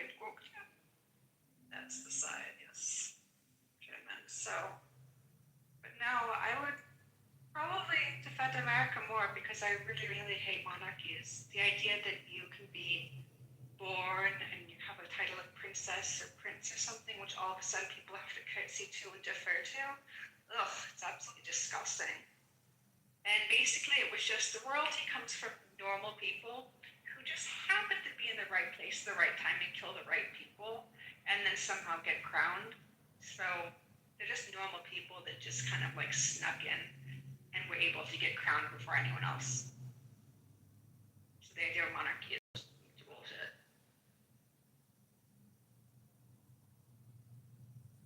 I'm okay with monarchies. Like, I really don't care. I just want your government to be actually running effectively and not interfere with it. I don't have any illusions as to the United States because we, in essence, have kind of a power center. Trump is one of those people that wasn't supposed to be. I throw Reagan up there. Obama is another prime example. So we have people that tend to buck the system, but then try to go ahead and do it. But we have historical. We had Bushes. We had Hillary try to run because she was quote first lady. In fact, she would win the presidency not once but twice. And I believe they're even contemplating on possibly doing a third time, but I don't think she'd win it. I think she's done. No, she's too old. She's enjoying being a grandma. She's not enjoying being a grandma. She's really upset over the Epstein shit. But she's was Bill Clinton found in the Epstein files? Because that would make her upset. Oh, she had to give her little statement, and now there's a lot of backpedaling because there's more to come. I'm assuming so. Democrats have pushed really hard on this, and they didn't realize that they're probably going to upend and upset the apple cart that they're so used to, which is fine. I really don't care. I'm one of these people people that thought the Democrat Party should have been abolished a long time ago, particularly after the Confederacy fell. I also think the Confederate flag shouldn't be flown. I fucking don't care about you Southern people. I think a rebellious flag ought to be fucking outlawed. I think, honestly, I don't consider it an expression of free speech, because your whole claim to the South and the Confederate flag was to keep people enslaved, and you had no problem going to war, and you fired the first fucking shots to do so. And then you decided to cry follow. Then you put in Jim Crow. Then you put in abhorrent laws. I honestly think the Democrat Party is probably one of the most seditious and prevailing troublesome parties that continues to exist today. And I quite frankly hate people who wear Confederate fucking bullshit, because I think you're retarded. I also think that fucking reenactments are dumb, but I digress. I completely agree with the Confederate flag. I think the reenactments are cute in a way, but if it was real bullets and real actual weapons, people would not be doing the reenactments, because that was some brutal shit. People were literally being stabbed with bayonets. No one's reenacting that. So I think it's all cute and fun. Well, it's it's not real weapons, but you put real weapons and people will be out of there real fast. Let's see, what was the other point? I hate the Confederate flag. That's stupid. That's not part of. What was the other bit? What you said? The Southern Dixiecrats. Yeah, that's an issue. The Democrat Party, under Clinton, under Obama, definitely not that bad. But see, a one-party system is really, really not feasible. That would be really not American. So, may not love the parties. I don't love the Republican Party that much. I'm independent. But having one party is really not democratic. So that's kind of why you got to keep. Actually, it would be, because it would just be an end to parties. People don't realize this, and they say, we need to have multiple parties. I've always disagreed with this logic, because it never made sense to me. But if you actually got rid of the Democrats as a whole, like they should have been abandoned in all fortitude, and you realize that the fighting that occurred within the Republican Party post the Civil War, up into quote, when Democrats claimed that the Southern strategy, it didn't happen the way they liked to cite, and that there was this great flip that never occurred, only 3 seats flipped. So when you look at this and you say, hey, historically, there was massive infighting. Thaddeus Stevens was one of the chief opponents of actually creating and laying the groundwork for the Republican Party. He's the one that should be credited with freeing slaves, because he's the one that got it passed in Congress to be able to go ahead and do this. But people don't give him statues. They don't want to talk about him because, he openly married a black woman. He walked down the street, beat people with a cane that insulted his wife. And he was part of the Underground Railroad. But people don't give him credit. He was a great man. He's who I idolize. He's my philosophy. He's my person I take most of my leanings from. People with a cane who would insult your wife. Fabulous. I know, right? He wanted to take people's heads off. But he had plans for actually massive more expansion, and he didn't. It happens. And I think the infighting that he caused amongst the Republicans was a good formwork.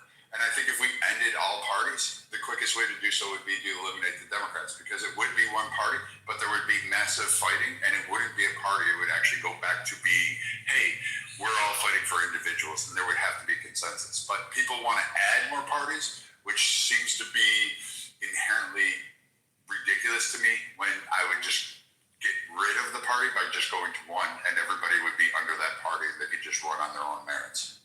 So how come the Republicans get to stay when the Democrats have to go? That seems a little bit, mean. The Republicans weren't the ones that wanted to fight a war to keep enslaved people. And they didn't offer a different flag, and they didn't try to post a different constitution. Don't you remember when the whole Democrats, Republicans did a bit of a switcheroo? Again, only 3 people switched. Well, it was enough to switch the parties. No, that's not enough to switch the party, and it didn't occur instantly. It occurred over several years, but it's more of a myth. You should actually research it and then come to your own conclusions, but it was only 3 people that switched. It wasn't a massive wave where the parties, like, all of a sudden, you think the Republicans, and this is just common sense, you think the groundwork and the massive number of Republicans massively flipped on a dime? No, 113 Republicans were killed in Texas. They were black. They were fucking murdered by who? Democrats. Democrats imposed poll taxes. They even dragged out massive amounts of, quote, white Republicans, hung them, killed them, but we don't talk about that. There was 4,700 lynchings that occurred post that era, and 1,700 of them were actually white people that were Republicans. So the fear that came onto place, what the Democrats did is capitalize off of fear tactics that were imposed by the KKK, as well as, guess what, Jim Crow era laws and other fucking bullshit, fucking anti-American shit, and they cheered that on. And then a couple people went through, and then when they realized they were losing, it wasn't until Nixon, it wasn't until Carter, then the Democrats came up with this whole big ploy that says the party switched. But in reality, they've never been about switching. They've always been the same. They just changed the rhetoric. They've never switched. Okay. On this creepy subject, have you seen the outfits of the Spanish during Easter? I kid you not. I'm pretty sure I read it correctly, but they are actually basically wearing Klan hoods. Actually, that festival goes on prior to the Klan. It existed there. There's actually Renaissance artwork talking about it. Yes. Yeah, so, I'm sure it existed before the Klan. But yeah, no, I was just looking. Apparently, there's something associated with Easter, so I happened to come across it on one of my pages. I was like, hold on, wait a second. I did not learn this in school. yes, they actually have the outfit that the Klan wears. But the Klan stole it from them is my argument. Of course they did. Of course they did. The Klan, I mean, the Spanish state's been extinct for way beyond any U.S., any Klan that even was built. But, yeah, interesting arguments. I suppose you should go put that up on as a bill to abolish the Democratic Party and see how far that goes. Go for it, man. Well, I don't really have to do it because my argument is a case in point for reparations. So, like, Kima was in here arguing for reparations at one point. And what my question is, in the history of the United States, post-Civil War, post-Jim Crow, not one American, not one Asian, not one Hispanic person, despite the conditions that Democrats levied against them, has neither sued the DNC as a whole or gone after the individual Democrat-controlled states to actually ask for them, nor have they actually said, hey, DNC party, since it was your mandate to actually institute Jim Crow and to prevent black kids from going to school, we're not going to sue you. And when you bring this up, they just dismiss it as easy. But the DNC actually has a large amount of cash that they could get, but Democrats don't want to do that. And I'm always amazed by it because Democrats will say, yes, we need reparations. But the Democrat Party itself is not willing to pay reparations. Well, there are some reparations. I mean, there is a way of reparations I can think of that very much would be a way that I think people could agree with. All right, so one thing is after World War II, the GIs that came home, all of them except the black GIs were given the GI Bill. That was free education. Actually, that was false. It was build generational wealth. So Senator Rankin out of Mississippi, a Democrat, actually got the provision into the amendment to sit there and allow states to distribute those funds from the federal government. And at the time, the federal government agreed with this. However, the federal government did not agree with the overall implication of separating them, but states had the rights to go ahead and do it. And Senator Rankin actually championed this. So states like Minnesota, which actually did this to black people, preventing them from actually accessing the GI Bill. This didn't occur across all states. It only occurred across those that primarily had a Democrat in their title, and they were heavily Democrat controlled. Which states gave the GI Bill to black soldiers who came back from World War II? Blacks were able to utilize the GI Bill in New York, New Hampshire, Vermont, Maine, Rhode Island, New Jersey, as well as Pennsylvania, and they were able to utilize it in Ohio, as well as other states as exemplary. The only people that ended up with reparations, quote, from that era was the Japanese, and it was a select few that only had businesses or their land at cost they no longer could go by. They got 20,000. So, I mean, as far as that, and the Democrats tried to block that one as well. All right. Well, I mean, yeah, the Japanese. All right. Well, that was my main idea for reparations. The other one is I know that of course, descendants of slaves. This is where you would obviously go. I know that there were cases about the Tulsa massacre in like 1920, and the last survivor of that just lost her case in the Supreme Court a year or two ago and then died. That isn't true. She wasn't actually impacted. The decision of that court was actually you had to prove that you were affected by that. You couldn't live around the area and not have had property or a violation onto your rights or an attack onto your sovereignty, which is yourself. She didn't suffer any of that. She just was used by the left as an optic, and it didn't. Are you sure? No, there were definitely. Yes, go look it up. She didn't suffer any. She didn't suffer any harm. All right, there were definitely a lot of people who suffered harm. I didn't dispute that, but she was not affected by it. Even to the point that people on the left were like, "Oh, you could have just gave her a couple $100,000 just for the optics sake." But the judge decreed you cannot sue if there has been no harm. You can't ask for liability or payment and saying that I had these wrongs when those wrongs didn't affect you. And she had no evidence to go ahead and do it. And the left failed in the mission for Tulsa because, again, they presented somebody that didn't suffer a harm.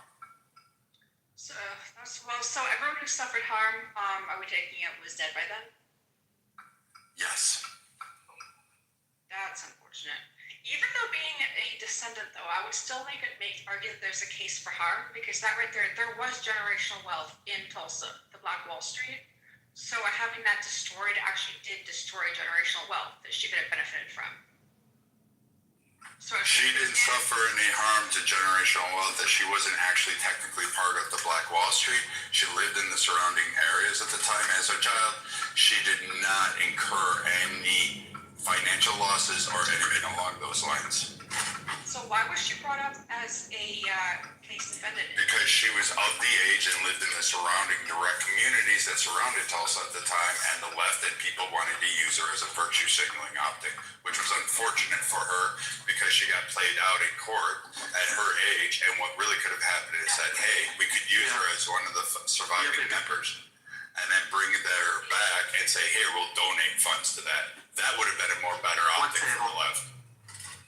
That would have definitely been a the original table or with the. No, the descendants. No, there have to be some surviving descendants. So descendants of that Tulsa massacre are the ones that I would say would be where reparations could come from, but you would have to trace down actual descendants whose family owned businesses and who were actually burnt out of their town, their homes and their businesses. Correct. You would have to look at those, and then you'd have to adjudicate it based on a case-by-case basis to determine the harm. Much like people want to say that land was stolen or businesses were stolen, but they don't realize that the majority of that land, like a Don Cheeto is his name, it's a prime case in point, and I'm only using him as one example. His family was actually given 40 acres, well, he was given more than that, but he was given land for reparations of his slavery by the Cherokee Nation. I think it was a Cherokee or a Choctaw, one of the two. And he was, you can look this up. He's got an interview where he is. They actually traced it back saying you got 40,000. The problem is that his great-great-great-grandfather or whoever it was, in terms of relation to him, his direct ancestor, by the next generation, the family didn't want to do it, so it was consumed by the state. Because if you look back in history, majority of white and black people by second and third generation gave up the majority of their land assets back then, and they didn't want to continue on it in favor for urban policies that provided greater opportunity for economic wealth. They just didn't want to work the land. Oh, that was some short-sightedness. Ouch.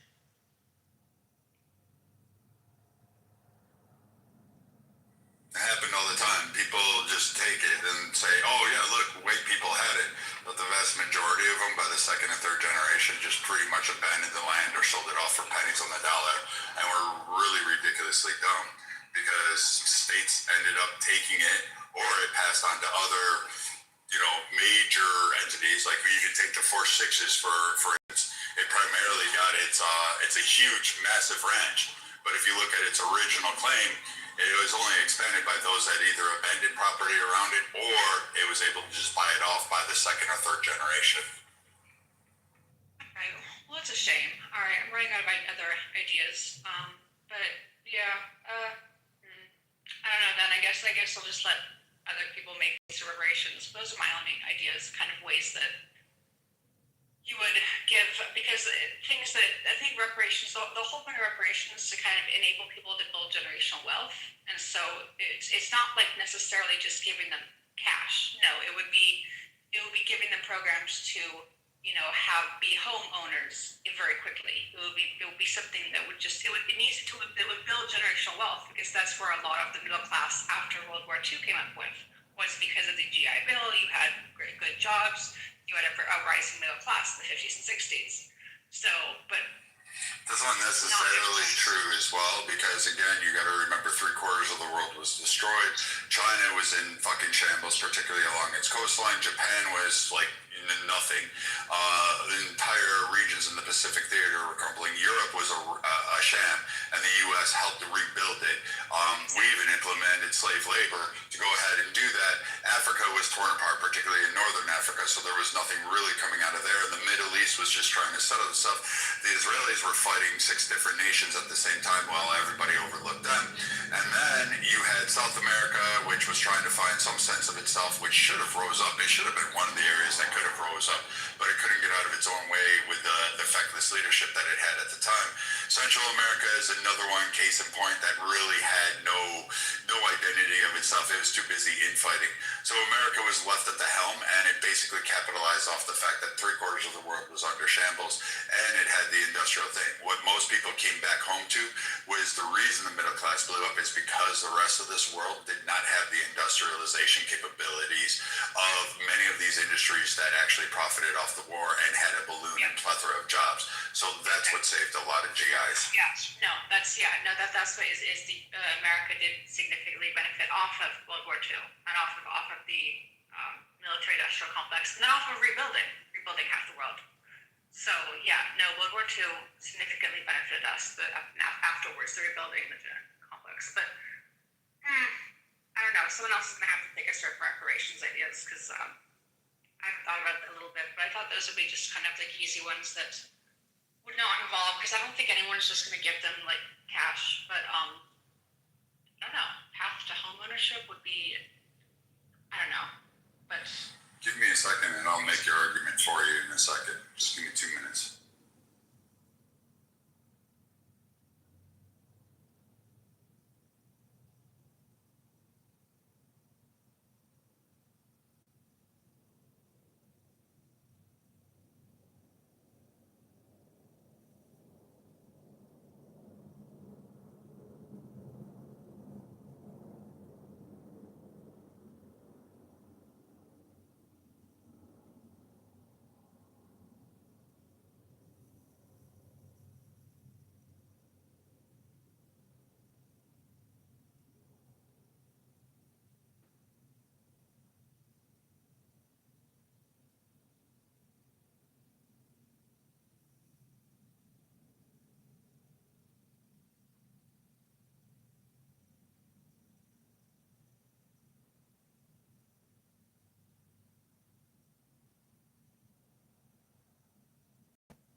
Hello? All right, Meg, you there? yes, here it is. Sorry, sir. So here's my argument for reparations. My argument would be that the 77,000 patents that are currently ongoing right now that are still in existence today that were actually stolen from Black Americans for their designs and their intentions, these should be returned immediately to Black people, especially those of direct lineage of that, because they weren't able to be profited. The 113,000 that are seized by the government, that the government used at a great proliferation to trillions of dollars, should actually be sent back. At least a portion of that should be sent back to Black Americans from them. The financial assets that were seized in probates due to eminent domain and banks utilizing unfair leverages to those families that are still in existence today, those individuals there, that also should be returned. We should start with the Smithsonian, the Boston Art Gallery, and the Met that continue to have, along with Houston and California, and particularly in San Francisco and LA, that still contain artwork that was actually absconded or taken as part of payment for services that were never rendered or illegally obtained and held onto by these galleries in order for Black people to have a prominent display in gallery. These should be returned, or at least these museums and states should actually give payment to these individuals so that they can have it. That would be a great start. We should also look at the various copyrights that actually exist with Black authors who had to write under pseudonyms or had to have publishers be able to write contracts that stole those assets and publish those books under Black authors while putting a white person's name on it. We should actually return those because we can actually trace that down back to the families.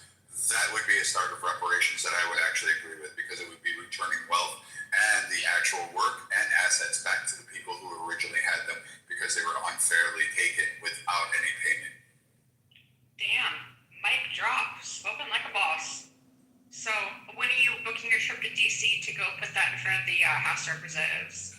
I already did it 16 times. Whoa. How far did you get? Only as far as presenting it in hand with a bound paper and handing it to my representative, and then handing it over to a multitude of other representatives, including giving it to the one aforementioned Ted Cruz to take a look at. Wow. Went no further than that. It never will. Jesus. Because that actually sounds like something worthwhile looking into. Damn. Well, House of Representatives has been a little bit lazy lately.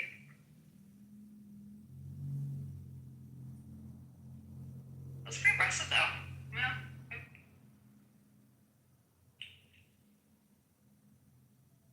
Some good work, Greg. I'm impressed. Good work. You should see what I would do for eminent domain apportionment, but, that won't get the narrative either, because people who scream I want reparations for land grabs won't actually look at the fact of, like, say, sites of, like, Appalachia, the Colorado area, California, Oregon, and talk about, like, how those areas were seized in favor of, and it wasn't just Black families that were seized, it would be white. But I would argue this for all people of it. And I actually would go back to saying that, hey, the overall aspect of the reservations needs to be looked at and reformed too, because we still hold Native Americans, because every single year we violate a treaty of the North American Indian, and we continue to violate those treaties and encroach on their reservations, including winning lawsuits in our courts to prevent them from having clean water on their own fucking land, like as evident by the Arizona and California policies. But nobody wants to cheer them on. They'd rather talk about Gaza and how bad the Jews are consistently. Yeah. When was the last time that, like, representatives actually, like, literally did their job? Was it back when they had to go back home to when they were elected, to where they had to actually face the people and, like, get, like, stuff thrown at them if they hadn't done their job? I think that was the last time that the House of Representatives, like, really legit did with people's interests, is when they had to actually, like, spend time in their home counties and get, like, shit thrown at them if they weren't standing up for the people's rights. Now they just stay in DC. It's like you get elected and then no one cares to go back. They just stay in DC and don't do their job.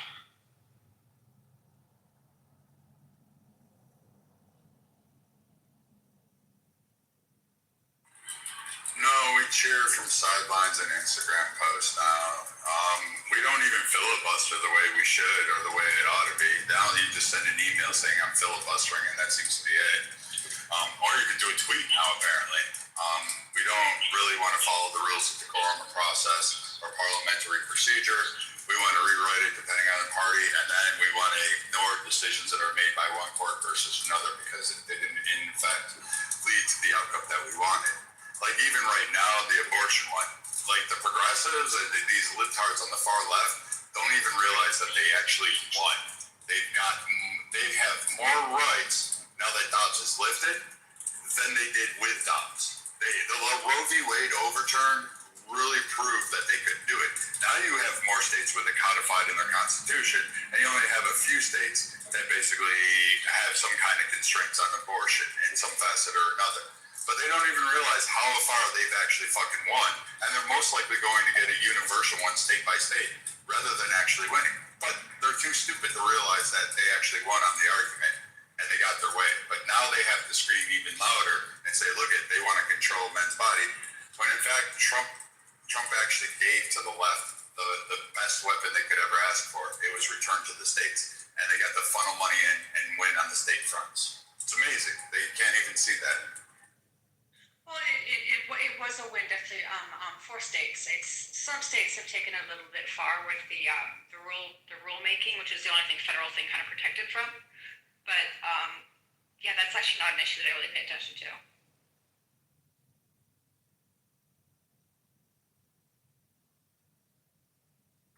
But on the flip side, Republicans are getting their Second Amendment rights won in more constitutional carry states, and it keeps expanding, and they keep winning after court after court. So while Democrats focused on abortion rights, Republicans and gun owners focused on their Second Amendment. So each to their own agenda, and one side gained abortion, the other side gained gun rights. Hats off to it. Gaining gun rights is an understatement. Wait, how did the Democrats win the abortion? I didn't follow that. So when it went down to the states, you understand that Roe v. Wade or Dobbs actually restricted and put restrictions on abortion, right? Yeah. So 27 states were able to bypass and go beyond those restrictions and able to actually codify it. And in fact, they have even cemented it in their constitutions. They won more ground. The states that actually have some kind of restriction on abortion in some facet are actually more significantly small. But even those restrictions, although I think Texas and Georgia, have pretty far excessive ones that went beyond Roe and trigger laws, those are eventually going to be overturned, and you're already starting to see that crap. But the majority of these states were able to bypass those restrictions on Dobbs and cement it into their constitutions, and now they won. They're winning on the ground campaign. The states' rights case that Trump gave them was the best weapon they ever had at a chance of getting full abortion rights in the country. Because now they can fight it on a state-by-state level instead of having to worry about the federal government, which was really slow, exhausting, and wasn't going to move on it and just wanted to punt the can down the road. Trump gave them the best fucking win they could ever ask for. But he claimed it as a victory, didn't he? He did, but I never said Trump was a conservative, though. Fair enough. I think he's two parties rolled into one. At least two parties rolled into one. Depending on the day of the week. Correct. On Sundays, he's no parties. I'll give him 2 out of 7.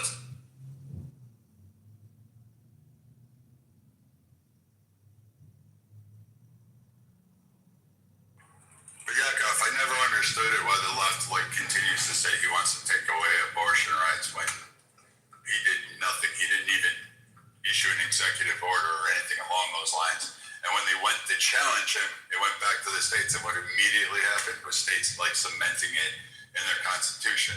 And yeah, you had trigger laws and you had overturning of those, such as in Arizona, but they never realized that it was a massive win. And I think some quote Christian conservatives, they were sitting there going, oh yeah, Trump got his way, or Trump fans, they're like, yeah. And they didn't realize what actually happened either. So on the same side, I'll call those guys retarded as well, because they thought they won some massive win. I wanted to say that without saying it. Yeah, they were retarded too, because they didn't win out on that argument at all. I was kind of wondering why everybody cheered them on, and I was like, you guys know you lost, right? Realize this. Yeah, because for them a victory would have been no abortion in any state. And a few states were able to kind of use that as we're gonna, and they have very punitive laws. So there are a few states that unfortunately did go that direction into very punitive laws, and so they were happy about that.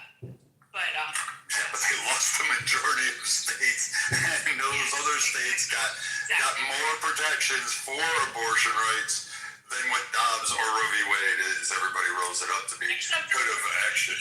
But Texas has some really strange thing where, like, if you drive your wife to a plane so she goes to another state to get an abortion, you could be civilly sued. Has that been overturned? What's the status of that, yeah? I believe that's done. I'm not aware of any case. Some people cherry pick a case and try to show it, but I'm not aware of that. I don't think anyone's been damaged yet. Yeah, I don't think Ken Paxton was able to get that fucking out, and he's an idiot too because I can't stand him. Him and Dan Crenshaw, I'm so glad, will be fucking not allowed in the Republican power dynamics at all. wait, Paxton, you think Paxton's done? Yes. Yes, I think he's done. Why do you think that? I need to hear this. Nobody likes him down here. His support is low. Nobody likes him anywhere. Sweet. I love it. Ken Paxton's anyways. I hate Republicans that are like they guise themselves as conservatives, but then they're willing to weaponize the law to implement ideology, and it's one of the things I absolutely hate, which is why I can never get on board with DeSantis. I don't look at him as a conservative. I look at him the same lens as I would, like, say, a leftist under Joe Biden. Do you live in Texas, Victor? I'm staying down here only for 2 years. They have me for 2 years. Then I'm headed to Maine. Yeah, I love Maine. Are you from Maine? No, I was born in New York, lived in Minnesota, but I want to go retire and live out my days in Maine with a giant fireplace, a century home on the ocean, 200 acres with hard timbers and game in it, and a shit ton of books that I've amassed through a lifetime so I can sit down. Which portion of the Maine coastline have you earmarked? I'm looking outside Portland and running up to the north. Yeah, the farther north, cheaper it gets. That sounds freaking awesome, except for the Maine bit, considering that you get snowed in, like your literal snow days. Oof. That's why Maine picked up the California EV mandate, and the governor last year, after I think 2 years ago, there was a really brutal winter, and they're like, no, we can't do this. This is not going to work. People are not going to be able to get around when they can't charge their vehicles, so they removed that EV mandate. 100% of cars by 2035 need to be full EVs. Oh, no. I had a cousin who was in Maine for a little while doing a science project, and she literally got snowed out for Christmas break. She literally just it was like, snow, reschedule, snow, reschedule, snow, reschedule. It was and I just the temperatures. I mean, so Viking, that sounds absolutely freaking awesome, except, oh man, on the ocean, holy shit. Your fireplace better be like in every room, like four fireplaces per wall. But I'm totally down with the books thing. Yeah. Oh, and I'm going to have really good bourbon, and I'm going to stack it up. So, Yakov, you are free to show up. The key will be under the dog. When you look at the front door, you'll understand what that means. I like bullet bourbon. You like that, Brent? It's okay as a mixer, but I drink higher end stuff, so usually Blanton's Gold is a start. Just enough for me. I don't need anything crazy. Help yourself. The liquor will be in the cabinet. You'll know where it's at. Beer will be in the other cooler. There's food out there, and you just help yourself. Make yourself at home. The fire will be going. And, there's no TV, but you can log into the Wi-Fi, which will be pretty easy to identify. I spent my summers in Naples, Maine, so when I was a kid. Yeah, no, in the summer, that would be, Oh my god, it was just glorious. Yeah, So good. no, absolutely gorgeous in summer. That's where Trash Bag lives.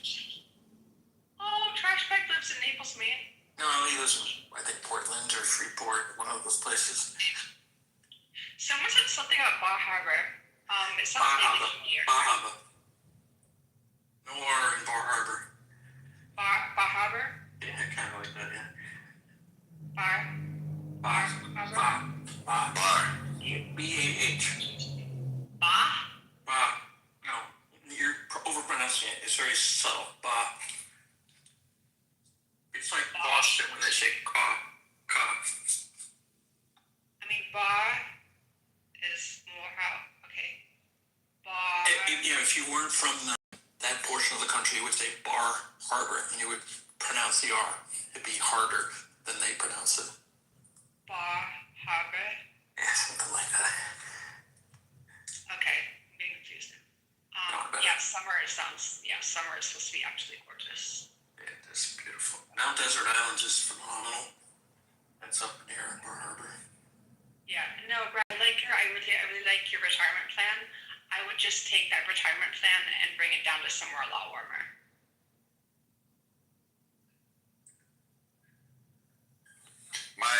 My plan to do this is just to grow wild blueberries, maybe raise a few sheep, and sell them off, and just kind of have something to do. Read my books, maybe, hopefully by then have some grandchildren, and have them come visit me, and again, have good friends show up, and they can get fat, have a great fire, we could talk, we could go out in the ocean, sit there and have my old 1950s powerboat, the wooden ones, you know, and, you know. But those are mainly for lakes. I know. Those are for lakes, not oceans. Don't go in the ocean, please.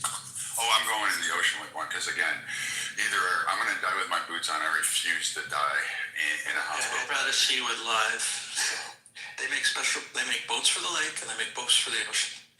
Never the twain shall. I'm with Jakob on that one. When you decide that you want to go out, just bring your lake boat into the ocean, and you'll go out. But for the time being, you want to stick around to get an ocean boat. Yeah, if you want to be like put out to sea on an igloo, on an iceberg like the Eskimos do when your time has come, then take your wooden boat out into the ocean. Oh yeah, and we're gonna have. I'm working on building a canoe by hand. It's gonna be one of my biggest projects in woodworking yet. So my cousin does that. He lives in Kent, Connecticut. It's a beautiful part of Connecticut. And his garage is a workshop, and he hand laminates canoes. He's built 3 of them. They're phenomenal, man. I saw one, if not thousands of hours. I saw one by Mitch in Orvis store, and it was listed for like $10,000 for sale. And I was like, I want to build my own. I gotta find a way to do that. And I've been enamored with it, and I love woodworking. I build my own furniture. He does from fiberglass. Oh, I want to do it from wood. Maybe he did wood. Maybe it was teak or something like that. Was it? You make that a teak? Probably to be something. It could be a laminate. Teak. No. Yeah, teak is often used. Yeah, I think he laminated over the teak, or he put some kind of epoxy over the teak to waterproof it. Teak is some good wood. Yeah. But damn, Brad, just put in your will that you want to go out like a Viking on your lake boat. Absolutely. Wouldn't that? You guys can shoot arrows up into the sky, use me for target practice, and let me burn at sea. You don't even have to give me a grave. I don't want a fancy funeral. You can bury me under a willow tree by a stream in a pine box. It's perfectly fine. I'm good with it. If you went out on your boat, you'd actually probably sink and just be at the bottom of the ocean with your boat. It would be epic. I would go out that way. I don't disagree with you. I want to be composted. You know what that is? Yeah, I don't want to be turned into fertilizer for the garden. I want to be turned into fertilizer, and then like whoever gets fertilizer can just like grow some beautiful flowers and be like, yep, and just tell them the story and have people be really creeped out and not want to go around the garden and be like, this will keep strangers out.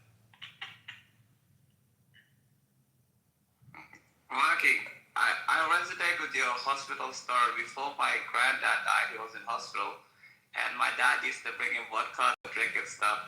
And he actually escaped from the hospital. It took us 2 days to find him. He was like an old veteran. And he was like adamant that he wouldn't die in hospital. So we actually took him home to die at home. So I totally get what you're saying. That actually made me chuckle. Maybe you reminded me of him for a second there. I totally agree. If I figure at max I got about 30 years left on this planet. So Right, how old are you? You're younger than me. I'm 50. I figure I won't go back beyond 80. So there's an app that I use to project. I was actually really cold. I was within 2 months. I figured I would die given my health conditions at 76. And it came in right at 76. Here, look at these 2 canoes. I put it in my PTR. You have to open it. So there's an app you can use to you answer all these questions about the year you were born, male, female, weight, whatever, and your lifestyle questions. It's like 100 questions, and it predicts the month and year you'll die. Hey fellas, could I ask a question? Hold on, Brad. I looked at your PGR. It's like, that's an epic looking thing, right, man? Look at the one on the wall, on the ceiling. I mean, on the wall. Yeah, I'm looking at it. It's like beautiful. Yeah. I need that app because then I'll know exactly when to like stop paying off, anything like that. Hold on, I'll tell you the name of the app. Be like, Someone wanted to ask a question. Let me find it. Yeah, to me. I want to ask a question. yeah, I definitely want to know because I don't want to be like still eating healthy and be like, keeping on top of my financials if I like end up dying the next day. Like fuck that. I'll be behind on financials and eating crap. What's your question? Well, prior to 2020, to the election, I was in this room faithfully every day. A different name, right? Well, this room didn't exist then. I was exactly about to say that. This is 2.0. No, this room, there was no 1.0 though. This room didn't exist then. This Keep going with the story. There was no this room then. Pretend it did. Brand new house. So you came around some different rooms. Go ahead. Yeah, I have. So I asked this question because I see the whole Trump business, right? It's up there.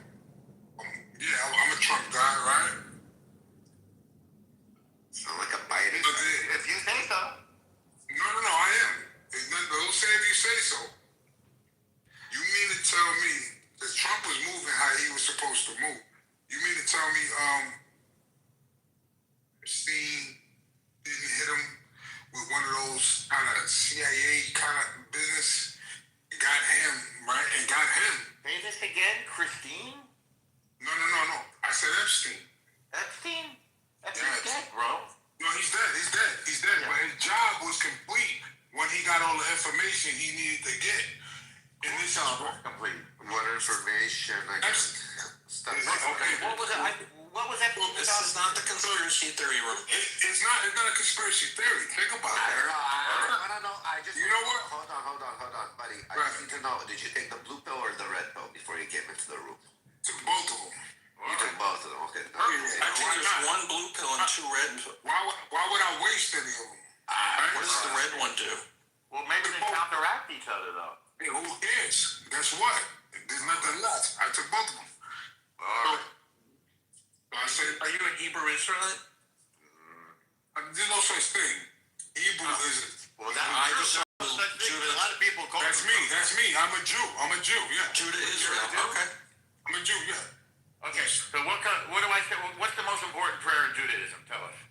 What do you mean? I didn't say Judaism. What is the most important prayer to a Jew? Yeah. Okay. Excuse me. Judaism is the religion. No. It's not. So what is the most important prayer to a Jew? I see where this is going. Can you hear me now? What's the most important prayer to a Jew? Can you hear me now? We could hear you the whole time. It sounds like you're running away. I'm not running away. But excellent. What's the most important prayer to the Jew? To a Jew. You said most important prayer? Most important prayer. To a Jew. That's right. First of all, I'm a Jew. Okay. So you mean the most important prayer to a convert? No, to a Jew. To a Jew. What do you mean to a Jew? What do you mean? A born Jew or a convert? Whatever you mean. No, I can't be. Listen, so see that's. So you don't know, right? No. So I didn't come in here. Listen, my brother. I didn't come in here for that. I wanted to ask a question. We don't care why you came in. We asked you a question. No. You asking me a question. Yeah, you popped in late. He asked you one. No, you asked me a question. You mentioned the name of the app. My momentum was. I was in the process of asking my question. Just because you don't know. Can I help him out? All right. Yeah, sure. I don't need help with that. A non-Jew is going to help. I'm just refreshing your memory. Man. Just listen for a second. I'm Jewish. Kiss my chukas. That's funny. You're right. I'm gonna say I'm a Jew. Suck my dick. Oh, All right. okay. May I eventually step in when someone's finished? Okay. Go for it. By the way. Go for it. All right, listen, buddy. I just stepped in right now. The last thing I heard was Judaism is just a religion or something like that. I wasn't saying that. I didn't say that. You did It say didn't that. come from Can me. I clarify, please, before I talk, what I might have said? Can buddy tell me what he said? I didn't say. I asked if he was a Hebrew Israelite because But his that name wasn't the was question for Judah tonight. Israel. I came in here and I had a question. They allowed me to We get have the floor questions to too. ask my question. You Questions at the didn't end. allow me to Guys, complete my question. Can I just please ask No. you the question? No, hold on. I don't want to hear Jewish conspiracy You don't have to theories do about that. Epstein. It's not necessary. So what you're doing is you're diverting what it is. No, we're done with that line of No, inquiry. because I didn't ask the question. You came Anything with having another to do with question. Epstein Now is he's got a irrelevant. question. Now he has a question. Yeah. I'd like to please. Bro, come on. What we doing? Can I ask, buddy, what's going on? What's the conversation about? All right, so I'm glad. Thank you for asking. So my question is it possible that they found all of the people of power here in this country, every vice that they have, every vice that you could possibly have to be exploited, they did that, they put that on record, and that is being used. No, it's not. No. Is that not a thing? Hold on, let him No more finish the sentence. Let buddy finish, please. And I'm asking. With all due respect. Hold on. See, David. I'd like to hear what he said. I just stepped in the room. Just let me It's not ask. possible. Listen, but you said it's not possible, but I haven't completed. Yeah, we got where you're coming from. We can figure out. No. Why are you cutting me off? Am I not allowed We're not. to We speak? answered your question. Because he's a moderator. This is where dialogue, this is where communication comes in. We listened to your stupid bullshit. It's not, see what I'm saying? Well, why are you doing that? Stupid bullshit. Now, that's not, what's not fair is what you're doing. What you're doing is not fair. So what is fairness? What you're doing is not fair. I don't want to, Eitan. I don't want to. No, what you're doing is not fair because I'm not trying to exploit nothing on your side. Yes, that's okay. The answer is no. Is that what you No, got? it's not the answer. The answer can't be Yes, no the because answer is no. I didn't fully ask the question. Why do you ask the question? Because You asked the question. because Jews are Okay. pretty smart. Anything else? I just stepped in the room. Okay, I'm trying to tell you. Refresh the room. So you wanted to know if it's possible. No, all the politicians in I was Washington explaining are something. compromised their You rights can't to- spin the narrative. I'm right here. Not spinning a narrative. I'm right here. I will explain it to him again. I'm not explaining it again. Listen, I will ask him again. Calm down. Are you triggered or something? What's your Oh, problem? hold on. Norm, 1 second. Back there. Somebody tell me what he said, or let him tell me what he said. Thank I you. just want to hear. Can I do that? Yeah. What he said was, is it possible No. Epstein connected all connected all? No, I didn't say that. Yeah. I didn't say that. Yeah, it is. No, you're moving You're about the to say it again. goalposts. No, I had a question. You said that and you should apologize. Yeah. I didn't say that. Guys, let him say it. Okay. So, 30 seconds, buddy boy. No.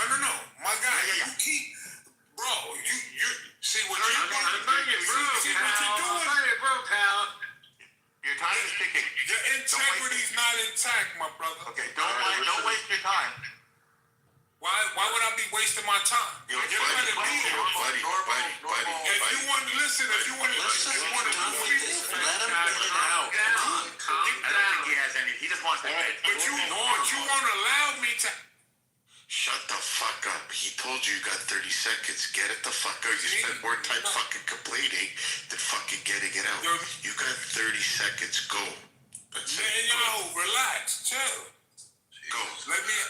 So the question is it possible that Netanyahu and everybody in Israel got into Trump's pocket and into his ear and influenced him and are blackmailing him? Yeah, the answer is no. Thank you for your question. Why is that not a possibility? Nobody cares. An example where you think he was blackmailed. Why is that not a possibility? It's not a possibility. It doesn't matter. You have no evidence. It's not that it's not a possibility. There's no evidence. Exactly. There's no evidence. Guys, why are you guys arguing with the guy? Of course it's a possibility. It's also a possibility that you're not normal. It's a possibility that if you didn't have testicles, you'd be a woman. There's a lot of possibilities that could fucking happen. But why are we talking about possibilities? Let's talk about facts. The facts are it didn't fucking happen.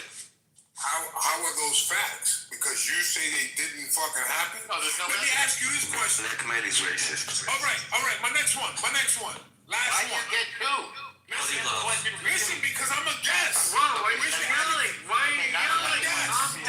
Calm down. Speaking. I promise you didn't even clean your feet. You didn't even clean off your shoes when you walked into the house. You call yourself a guest. I'm not even. With all respect. Dude, we also have a file on you, dude. Okay, we have a file on everyone. Can I bring something else to the room? If we We have a file on everyone, including you. Calm down. Why are we doing this? This is bullying. First, your business card has been. No, there is a form. There is a form you can fill out if you feel that something bad happened to you. There is a form on the exit. Let me know whenever you close it out. No, just you can submit the form. We don't do this complaints in this forum here. There's like a form for this. And you know what? And I will respect that. But I'm a guest, and I want to ask a question. Hold on. We had your question. But I'm a guest. You're a guest. Did you bring anything with you, like drinks or like flowers or chocolate? Hold on. Wait. Daniel called me from the back office. Daniel called me from the back office. Daniel, is there somebody that wants to fill out a complaint form? Like I said, I told him to fill out the form, but I don't have it on me. And I'm not gonna do it here. I'll go back. A gift or something. I'm bringing to the room. Yes, I am. Being a bad guest. I'm bringing gifts. You're being a bad guest. Okay. You're not allowing me to distribute gifts. Calm down. What gift are you bringing? There's another form for this for complaining about not allowing Are we gifts. just going to do? Is this what we're gonna do? Yes. This is what we're gonna do. Okay, so this is fair. Whoa, you can't say that. First of all, generally speaking, life is not fair. So I'm not allowed to ask a question. You did ask the question. You are allowed. It's just not about fairness. Life is not fair. Can we move on? No, don't move on yet. Relax. It's not fair. Don't be rude. Move on. Do you think it's fair if we move on? Don't be rude. Okay, dude. Aren't you used to not I'm glad you're funny, pal. I'm not your favorite guy. I think you took both pills at the same time, the blue one and the red Still one. never answered your I question. told you I did. I'm not your friend, jackass. Okay, you asked your question. Now Norm still is waiting for the answer from his question. Well, listen, I'm not saying that that's not true. Yeah. It was a two-part question. You didn't hear my question. The question is, what is the most important prayer to a Jew? I'll give you a bonus. I said, if you're not a Jew, suck my dick. Whoa, don't say that. Is it circumcised?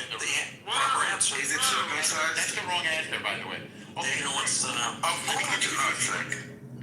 give you an easy one. What's the first letter of the Hebrew alphabet, Mr. Jew? I don't speak Yiddish. I never said that. What's the first letter of the Hebrew alphabet? And by the way, Yiddish. The Bible, the ancient, the original. I don't study the Letter of the Hebrew Talmud. alphabet. I don't study the First letter. Give us the Old Testament, the first word. The first word of the Old Testament. Listen, I want you guys to tell me about this. Okay, you want Oh, you gotta answer the question. but you're gonna mute me while you talk over me? That's not First fair. letter of the Hebrew Coming up alphabet. short. Yo, what's up, man? I'm kind of feeling bad for him. You are? It's like a piece of the helpless. We're gonna do you like that, man. Let's do it. Yo, Let's do it. How do you call it? Sport to the hallway. Stop muting. No, can I abuse the helpless? So It's not like, fair that you can talk over me. Yeah, you know. First, we control everything. We control the banks, We control the everything. media. The Jew controls everything. It's a joke, though, right? You know how the No, Jew get the the file on this guy. Can you send me the file for this guy that we have? Let's get to it then. Let's get to the business. Let's get to the business. What is money section? Second question. Listen, let's get to the business, brother. So Yes, cute. first letter of the Hebrew alphabet. Go ahead. He wants to do business. Oh, he's a Jew. He wants to do business. Can I just Let's give get you to the the second business. question, please, before I go to the shelter? Hey, yo, Oh wow. my God, is something inbound? There is something happening I'm actually. sorry, by the way. Oh shit. Like I'm Messianic, by the way. He played his trump card. Now, I can tell you that by your name on your profile. No, it's You can cut me off and tell me, yo, why you keep muting me, man? It's not to. Are you sure It's we can? not to the center. No. This is why you're gonna get what you're gonna get. Oh, okay. What is that? What are we gonna get? When we get what we got, No, this is why you're gonna get what you're gonna get. This is why. Okay, dude, say your question. Now he's threatening us. Go for it. Now he's Say threatening your question. This is prophetic. No, don't address anyone. Just say your question, dude. It's prophetic, and this is why. Just say your question. What's your Just say your question. Mr. Prophet? I got one. This is prophetic. This is gonna happen. Listen, I will ask you another time. What is your question? Ask it. Mute me. Second letter of the Hebrew alphabet, buddy. No. If you're going to do that again, I'm going to convert to Islam. Uh-oh. All right. Okay, so we'll do it again so he can convert to Islam. I want to see that.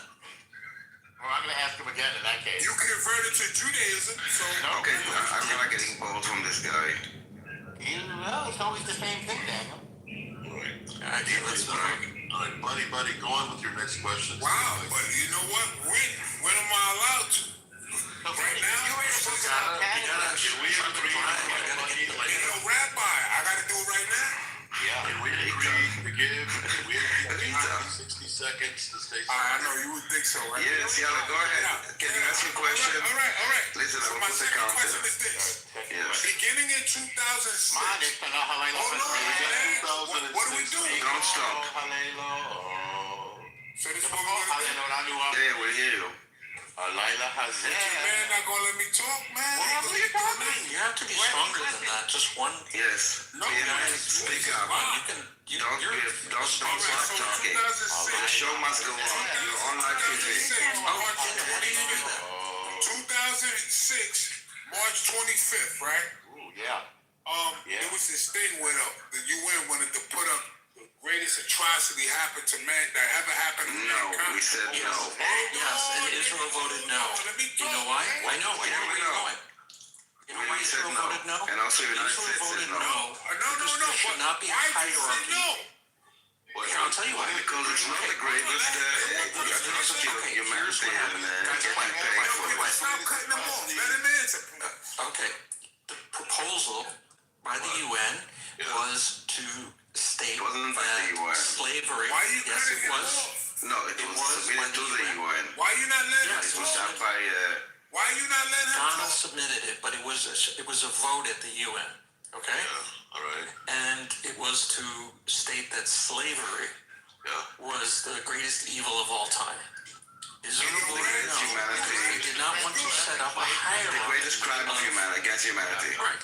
Yeah, greatest crime of Plus reparations. Not just slavery, Yaakov, but a specific slavery. One Yes, among a million slaves. Just once the transatlantic.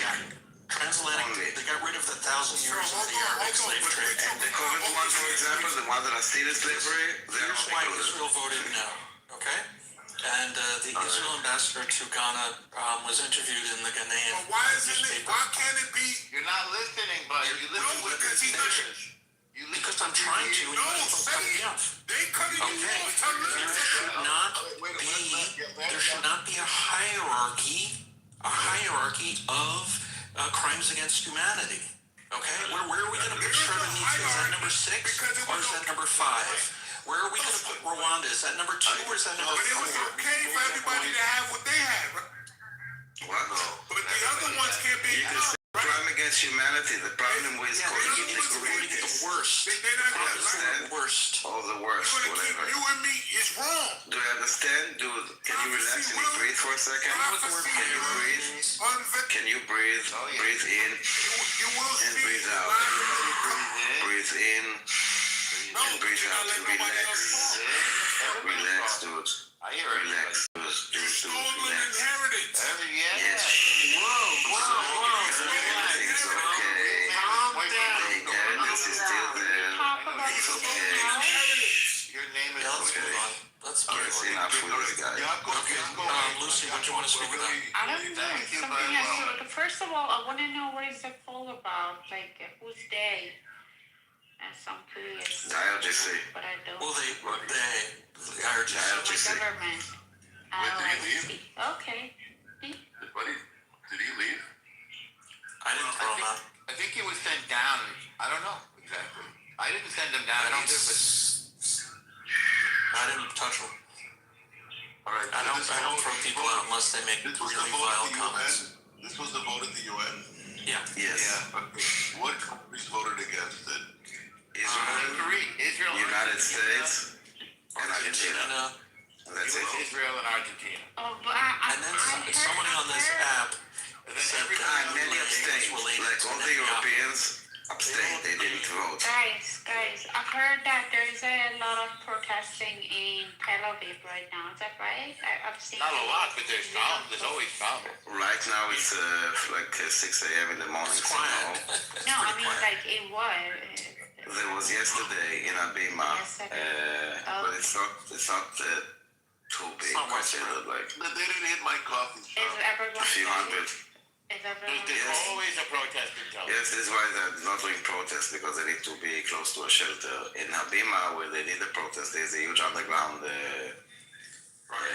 parking space, which is also a shelter. Okay, so everyone is safe during their protest, right? Yes. Everyone Yeah, okay. If they do it in a specific areas where they have shelters for a lot of people. Okay, I'm glad to hear that. That's good. Yeah, you sound glad to hear it. Yeah, obviously, why not? Obviously. They are normal people like us. Where are you from, Lucy? Well, I'm from Iran. I'm from Iran. The Jews are normal people like you? All right, can I ask, what is the black community doing with this factoid that Israel voted against this, and I don't know how many Europeans? You said They don't read modern subtitles, or they get the information via like a Twitter feed. So it's someone that just says Israel voted no against slavery. This is how they usually frame it. Israel says slavery didn't happen. No, like didn't agree that slavery is a crime or something like this. Yeah. All right. Did any editorialist, politician, anybody say anything? Anybody prominent? Leave it. No, I don't think so. Because if you read it, you know, like they did it in the UN, like they explained why they voted no, and also the US explained why they voted no. What do they say? The US? But basically, same thing. That I don't remember exactly. I think it was about the reparation and about the defining like classifications of this, and that it excludes other. I don't remember exactly their phrasing. I remember the Israeli one more. Why was it so important to say the greatest and not an extremely tragic one or whatever? So there will be. First of all, you don't want to put all slavery, because otherwise it's about paying reparations, and those that voted yes are the ones that are not included, and those that abstained or voted no are the ones that are supposed to pay. If you included also the other slaves that actually still exist, then those countries will also have to pay and call that a crime. But you signal out only this, only for a specific payout. It's a trick. It's basically exactly this, so they will know, and to embarrass them and to kind of show them as supportive of slavery. Well, actually, the countries that voted yes are the ones that actually have slaves. This is the job that the UN became, basically. Doing the opposite. How did the Arab countries vote? They voted yes? Yes. It's like this with this new law in Israel about the execution. It's kind of like the same thing, how it's kind of like being laundered. What do you think about The that? New York Times on the front page, Daniel, said this law is against Arabs or Palestinians, literally. No, Daniel, what do you think about the execution law? Usually I'm against executions in general, especially as I see it other places. However, this is a unique case. You know, I don't think any other place, you know, like United States, when they have death penalty for murders or whatever, no one is kidnapping civilians in order to release them. It's not a thing that happens. In Israel, we do. They are not just like, you know, we put them in jail and this is justice. They are now like a ticking bomb that will cost maybe like someone being taken hostage in order to be a bargaining chip. I don't think that anyone will be sentenced according to the law, the way that it's written, to be honest. I don't see that it's happening. It's more like a political, and I think it's stupid because we get all the shit for it, all the condemnation of this, like, you know, killing Palestinians, and de facto, not a single person can be executed by this. You don't get to kill anybody. Yeah, you don't get to do it. Yes, it's basically in a way. Probably, I guess this is why it was passed also, and because it will not be really applicable. And it kind of, towards elections coming, it's kind of like we did something. I mean, at the end, we have the death penalty already by military codes. It exists, okay? And this basically is kind of like the same. It was just never applied, like, ever, except for Eichmann. And there was another case of like a soldier. Trubiansky? Yeah. But wasn't that before the state? Yeah, no, this is like they always add it. Basically, only Eichmann, like per se. But the law exists to execute. Just it's never been done. And also now, like the way that it's phrased, it's when the intention is to eliminate the state of Israel or something like this. Which is to be like, you know, because you killed my uncle, so it's not about the elimination, because occupation, because whatever. It could be many things that to cause terror, that it's not about this specific, very specific goal that you need to prove in order to take someone's life. So I don't see that this. And we get all the shit. This is what I'm trying to say. It's stupid. So it's pretty bad tact then. I mean, it's just... Yeah, it's Benavir. It's like, it's a trick. He thinks internally, okay? Internally, you know, the impact is like, it will be appreciated. Even though, like, in reality, not. But internationally, people don't understand it. And, you know, and they, of course, they will frame it. Americans will see it as through the American lens. You know, it's like that there are people sometimes that are innocent that are being executed. This is not the same case here, and not the same situation with the hostages and the kidnapping. It's like, it's hard to, if you need to do such a movie, you need to really explain it and then just, like, to tell the world, like, you know, it's about the terror and so, like, I don't know, whatever. And to show that it's not targeting a specific group, but unless you say Palestinians are terrorists. Is it for terrorism or for treason? No, it's not for treason. It's for committing terrorism. It's that cost life with the aim of convicted terrorists that like took life with the aim of the destruction of Israel. Something like this. Oh, okay. Because Baruch Goldstein wouldn't apply that because he's a terrorist. He doesn't want the destruction of Israel. There are many things that could be like, you know, if you are saying, oh, I'm just resisting occupation, you know, to say that it's not acknowledging, they could say, no, I'm talking about 67, but like it could be anything. Or like, you know, yeah, my father died and you kicked my grandmother in the Nakba, or prepared to die. Revenge. It could be anything. To prove it that this is like, that this specific terror attack was about the destruction of this, it's not. None of them is. That's the thing. So I don't think it will have any impact in reality. It's only like on Twitter, on the media, and in the public perspective. Which is stupid. אתה בארץ עכשיו או אתה באירופה עכשיו? אירופה. מה השעה עכשיו? זה 5 בבוקר? כן. איזה שעות יש לך? אתה סופר לי שעות? לא, אני עובד... I was working on something, and I kind of went into it. Okay, I want to know who's the other crazy person like me that wakes up at these hours. No, I'm actually working tomorrow, unfortunately, for some reason, by mistake. Ouch. Because I'm not supposed to. Yeah, drink a lot of coffee and eat a lot of proteins. No, What's special about tomorrow, Daniel? It's something of them. What do they do tomorrow? Hold on, it's Easter Monday, of course. I never heard of Easter Monday. Well, Wait a minute.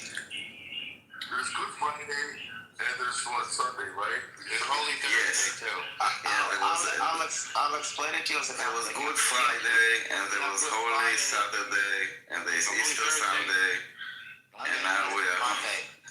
So there's Holy Week too, Semana Santa. And then there's Mimuna. If you go back to the Hebrew, I do both. So this is it's really hard for me to keep track. I never heard the word good and Monday be used in the same phrase. Easter Monday, I said. Easter Monday is supposed to be a holiday. It's a holiday. Yes, exactly. This is what I'm saying.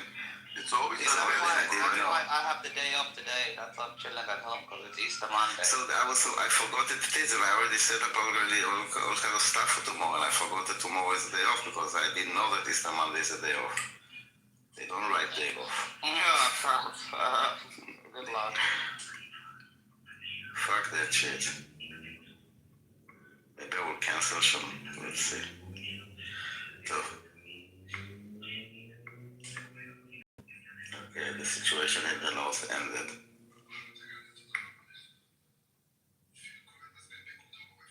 Why did you change to Rita? I don't know. I guess to identify with Persian people, I was kind of like drunk when I did it. I have to stay for another week, I think, right? How often can you change the name? Amnon Zadeh. Yeah, I'm Zadeh. Zadeh.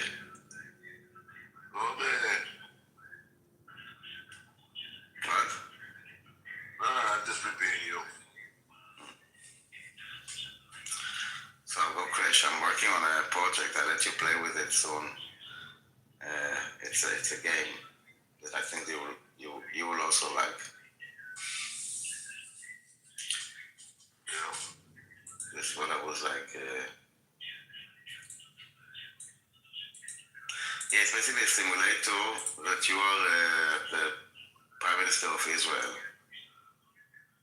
In general. People say I sound like his voice. Maybe?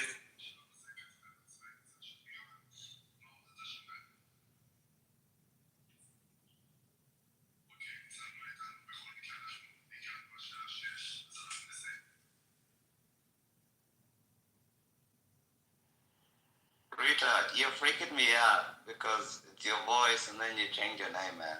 Why did you do that, bro?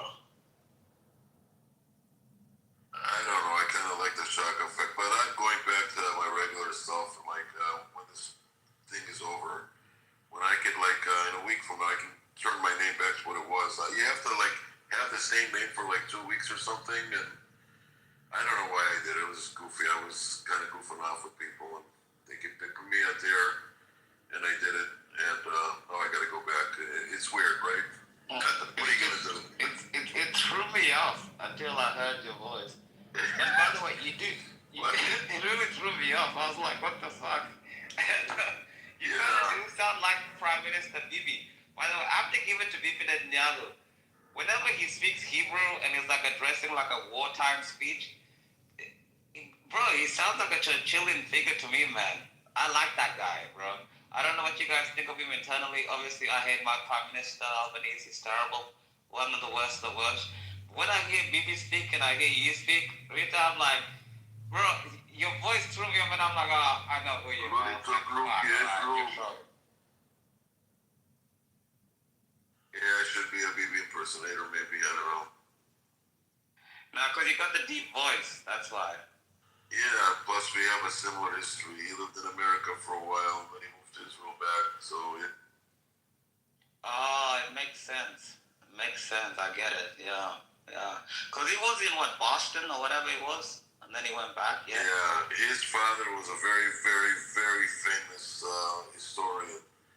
and he got a job in America because a lot of the right-wing people like Netanyahu family couldn't find academic work because the academy was controlled by leftists. So he found a job. It's controlled by leftists worldwide. Sorry to cut you off. Yeah, but in Israel it was like 90%. In America, it's like 60%. He had a better chance in America, let's just say, than he did in Israel. And then By the way, what happened to Trump? I've heard a lot of rumors that he's been in hospital. Trump is hospitalized? Yeah. No, that's fake. Yeah, that's there was fake. a picture. Lucy, it's fake news. It's just left-wing crap. Oh, is it still alive? Wasn't Bibi dead like 2 weeks ago or a week ago? I don't know. I'm waiting for news. Look, they have nothing left to criticize Trump and Bibi on. They have to make rumors that he died. If you see a United States Marine sentry outside of the White House, you know he's fine. You know what I mean?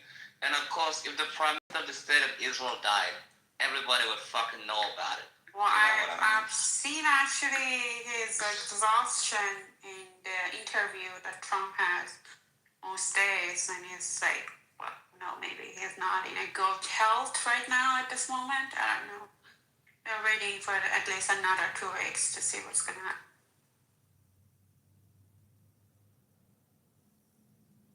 Yeah, so But you were saying Israel was 90%?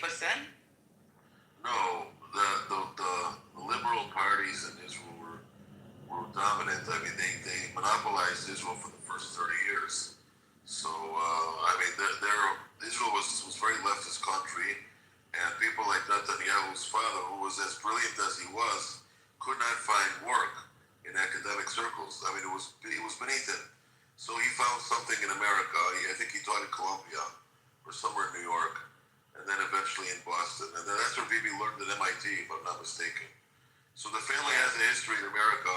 The famous Yoni Netanyahu that was killed in Tabi was actually born in New York. And he's named after some American guy, Yonatan. I visited Yoni's site where he was shot actually in Entebbe. There's like a plaque in Entebbe airport with Yoni's photo and everything. When you fly to Uganda, there's like a big picture of Yonatan Netanyahu there and his story about the Entebbe raid. So I've seen his plaque there. They're building a statue of him actually. Yeah, that's amazing. Yeah. All I've got to say is, you know, in the situations that we are now, you know, you never understand or know how bad, you know, leaders of the country or their country are being, you know, blackmailed or extorted into saying things that, you know, they don't even feel is right. And I mean that by saying, like, everyone says, you know, Trump's a bad guy, but who knows what maybe people are putting pressure on Trump. You know, who knows what people are putting pressure on fucking Benjamin Netanyahu behind the scenes. I mean, all I know is, I don't know, you know, if you guys associate with any religion or specify, but I believe everyone can coexist, right? I just feel like radical anything is terrible. But the biggest threat, which Israel is the one dealing with on our behalf, if you're a Christian, you know, you look at their version, and any radical Islamist, they chant death to anyone that isn't part of their circle. They rape women. They have arranged marriages with girls under the age of fucking adulthood. And look, and that doesn't mean I align with Judaism and Israel either, but, you know, if I'm picking one or the other, I can't say, like, I would never let a family member of mine alone in a room with a radical Islamist for 1 minute. And they know that, and they'd have to go through me. And not that they'd want to anyway. But you never really know how bad, mate, extortion in the world is really going. Like, I'm Australian. I just family in New York, but I live in Australia. Australia is one of the most resource-rich countries, and we're apparently struggling for fuel. So the reason David Pocock called this out, is that our country has been sold out to people that were just too greedy, our own people. So we are mining. We could be completely self-sufficient. We got a population of 30 million compared to like big dogs like USA and shit that has 350. You know, we could be fully self-sufficient, but now our fuel prices are $3 a fucking litre. You know, so it's extortion really, and it's blackmail, and you don't know really what's going on and who's doing what, but that's at the end of the day, that's what it is. Well, you know who you voted. Yeah, our country unfortunately voted for fucking that dickhead Albanese. He promised Australians that they'd be able to own their first home.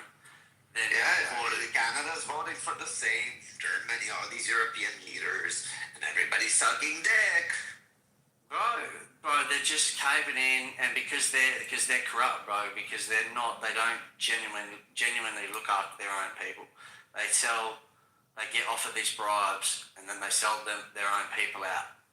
You know, and it's greed. It's going to tear our fucking society down. Because even if I was Prime Minister in Australia, and I'm tapped in with very high, like I grew up in like the sort of low socioeconomic area, but I went to school because Mum was teaching there at a very at one of the best schools in Australia, and I saw everything from all sides of the corner, like from the corner, and you know, on one side,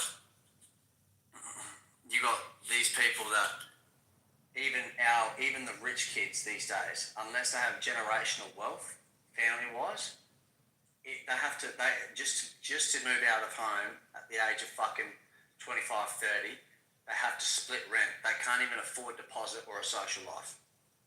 It's fucked. It's just retarded.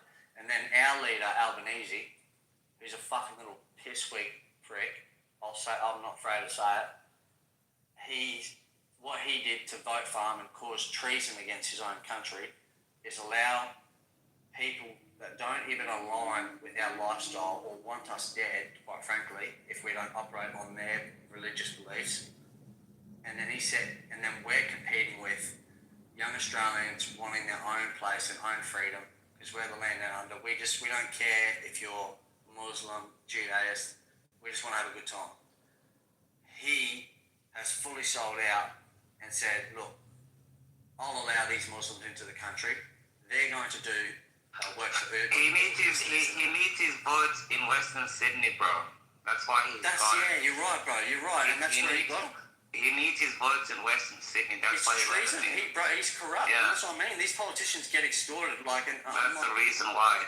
These politicians get extorted, blackmailed. Who knows who? Like there's the CFMEU boss who's like an ex-bikie. Apparently got one-on-one with him in an elevator. I believe it because I know all about it. What's going on here, bro? Like it's honestly bad. Like it just even if some politicians seem bad from the outside, you don't really know how much or what they're being threatened with behind closed doors, and it's that bad. But you know, the point I was making is people that were born in Australia, Australian children, kids transitioning into adulthood, are trying to afford their first home and still socialise and connect with people, and you know, give themselves the love they deserve from just connecting with people. But at the same time, we're competing with, you know, in our circumstance, Muslims from other countries that are working in and teaming up and piling up their collective wealth between 10 people just to buy a fucking 2-bedroom house or 3-bedroom house, share it between 12. And then there's the Australians that were born here, and we're like, how the fuck do we compete with that? Look, the problem with Australia, it's legal immigration. Like, you bring in like millions of students from India and all of these other places. They all live together, they all do Uber together, they all share houses together. Their whole point is to increase the housing market and everything else like that. That's why the family in the current is staying with me, because the rent is too unaffordable. They did that and they crashed their goddamn housing market in Australia because they want to retire. And the reason they brought in the NDIS and other things and stuff in it, because when they get old, they want some foreigners to be looking after them and sharing them when they shit themselves when they're 80 years of fucking age of age. I fucking hate boomers. They're such fucking cunts. So that's what's happened in Australia. The cost of living is fucked. It's the same in Canada. It's the same as United Kingdom. It's the same everywhere.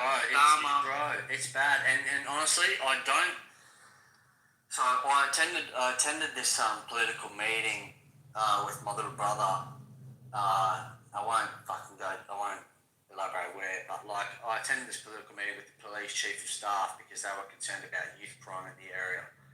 And the parents were outraged. And Rowan, me and my little brother just realised, especially considering our experiences, you know, gang up youth crime, UK drill songs, social media, all this shit the older generation before us has fed down to the younger ones and mind fucked them completely.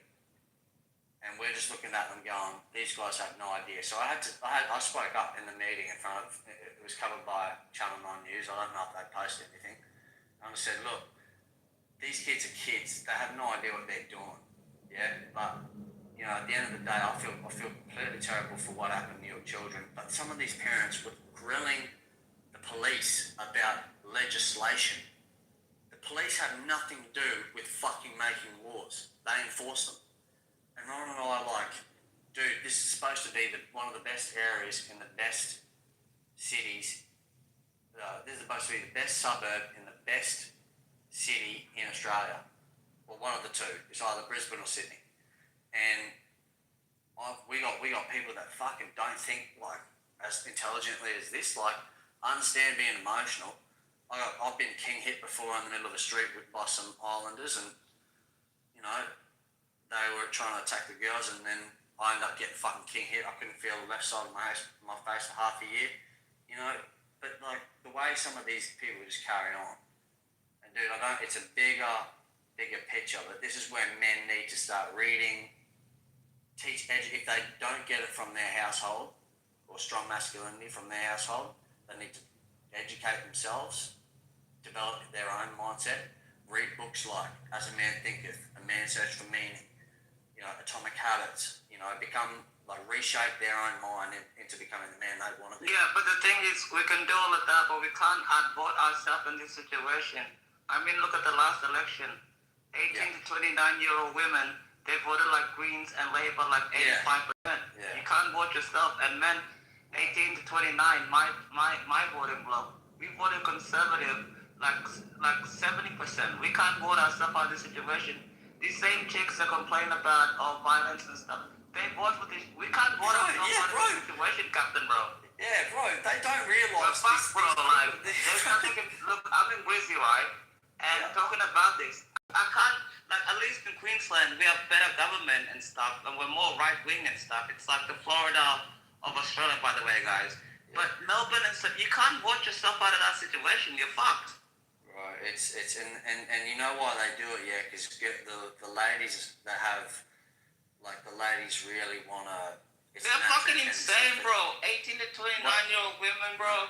Like, they're voting 90% of them are voting for more immigrants and everything else like that. And then when they get raped, they're just like, oh, you know, we need to put stronger rape laws. And I'm just like, why don't you just vote to stop illegal immigration? You know? Yeah. I mean, we can't call them stupid. They just don't have the masculine figures, which is why I know, like, we can point the fingers at women and say, oh, you guys have no idea, and it's kind of true, but like, this is why I say, like, we need stand-up people like you who know what's going on, me who know what's going on. Say, look, I understand that you have a really caring nature. You want them to feel safe, but these guys don't look at you like a human. They look at you like a slave / an object, and you're gonna get fucking whipped if they say, or say one of these people say, oh, make me a sandwich, and they say, no, I don't make sandwiches just because I make sandwiches out of love, not because you tell me to. They get their belt and they get fucking flogged, and they don't even realise it, bro. They get raped. Like, women get completely treated like objects, and these girls, because they're indoctrinated in unis and shit, they take advantage of their natural biological nurturing nature to take care of men or feel sorry for men because, you know, they don't understand what's going on. But then when it happens, all of a sudden they're raped, and then they're like, well, I just got raped. Well, this is why you didn't listen. We tried to protect you from this, and you fucking voted against it. You know, it's a crazy scenario, but, you know, I personally worked in the fucking back shadows to deal with it. So we'll see what's happening. But yeah, I'll link. I'll just friend request you anyway, man. So are you in Brizzy? I'm in Brazil. The next election, I'm voting straight up and down One Nation. I don't give a fuck. I'm sick and tired of this. Yeah. I'm sick of liberals. I'm sick of Labour. I'm sick of all these cunts. I'm voting up and down One Nation. I don't care if they don't win the election or whatever. This shit has to end. You know, it's killing a trusty country. You know what I mean? Like even with my house at the moment, my brother had to move in with me because his lease was ended. And he literally couldn't find a place because it's getting outcompeted. So literally, I'm like, just can't cause up a spare bedroom, you know. But what if I didn't have a fucking spare bedroom? It's ridiculous, bro. It's not. You know fair. what I Like, mean? It's ridiculous. Australia has no reason to not be self. Exactly. Like it has zero reason. So the thing is that we understand with these politicians, and I'm about to start popping off a fair bit, especially with Nathan's movement program. You know, I said, look, I've got material that's going to help. I want to focus on helping men mold themselves into becoming who they feel like they want to be, sort of thing. But you know, first off, I can't sit here and tell men, young men especially, like, you need to do this while they're growing up in a shit show of a fucking state, like one that's been sold out. It's so hard to tell these guys how to fucking maneuver in a situation where we've been extorted. And this is the thing, these politicians, I don't know how bad it is, bro, but it must be shit. It's not logical. I asked my boss when I was working in mining, I said, look, why are they trying to cut us down in mining? I asked him, in terms of the environmental effects that we might cause from mining. He's like, dude, everything we have has been drilled from oil and gas and mined. Everything that we function with today, this phone that we're speaking through. And then I said, but what about the environmental thing? And then he showed me a picture of environmentalists that made what was a shithole land. They recovered the whole mine that got mined, and it was a fucking oasis. They replanted trees, put new stuff in, all that. And for whatever reason, we don't, Australia has been sold out. I don't know who we're controlled by, you know, you never know really, but honestly, there's no reason that a country like ours, or even the US, I think US... You know, the Americans were one election away. You know? If Kamala Harris had won, the Americans would have been like fucked as we are, bro. They were one election away too. Dude, that thank flying fuck, dude, and that bullet that missed his head. Yeah. I think that would have started a civil war in America, dude. My older sister, she lives in Dallas, and she tells me we're going through the Biden era they went through. Americans were one election away from the bullshit we're going through, bro. You know, so it's not just us. You know, the Canadians too are suffering. Can you imagine? You have Macron, weakest leader in French history. Starmer, weakest leader in British history. We have Carney, which is a stupid person that running the country too. So. Yeah, they just sold themselves out to China. They just sold themselves to China. Yeah. Carney is also a cunt. Can you imagine 4 weak bastards?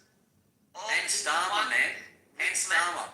All of US's main allies, the tightest community. All at the same time. Australians, UK, Canada. The tightest fucking community, I think, of the lot. Well, Israel's also super tight with America, but they're trying to fucking blow the smithereens out of most people.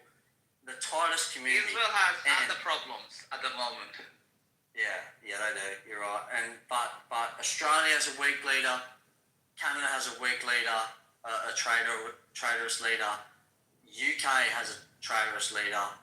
Trump is I didn't even really want, I think Trump's doing what someone had to do at some point. So he's the bad guy. Everyone's going to call him the bad guy, for doing what he does. But thank flying fuck, it was not Kamala Harris that won that election.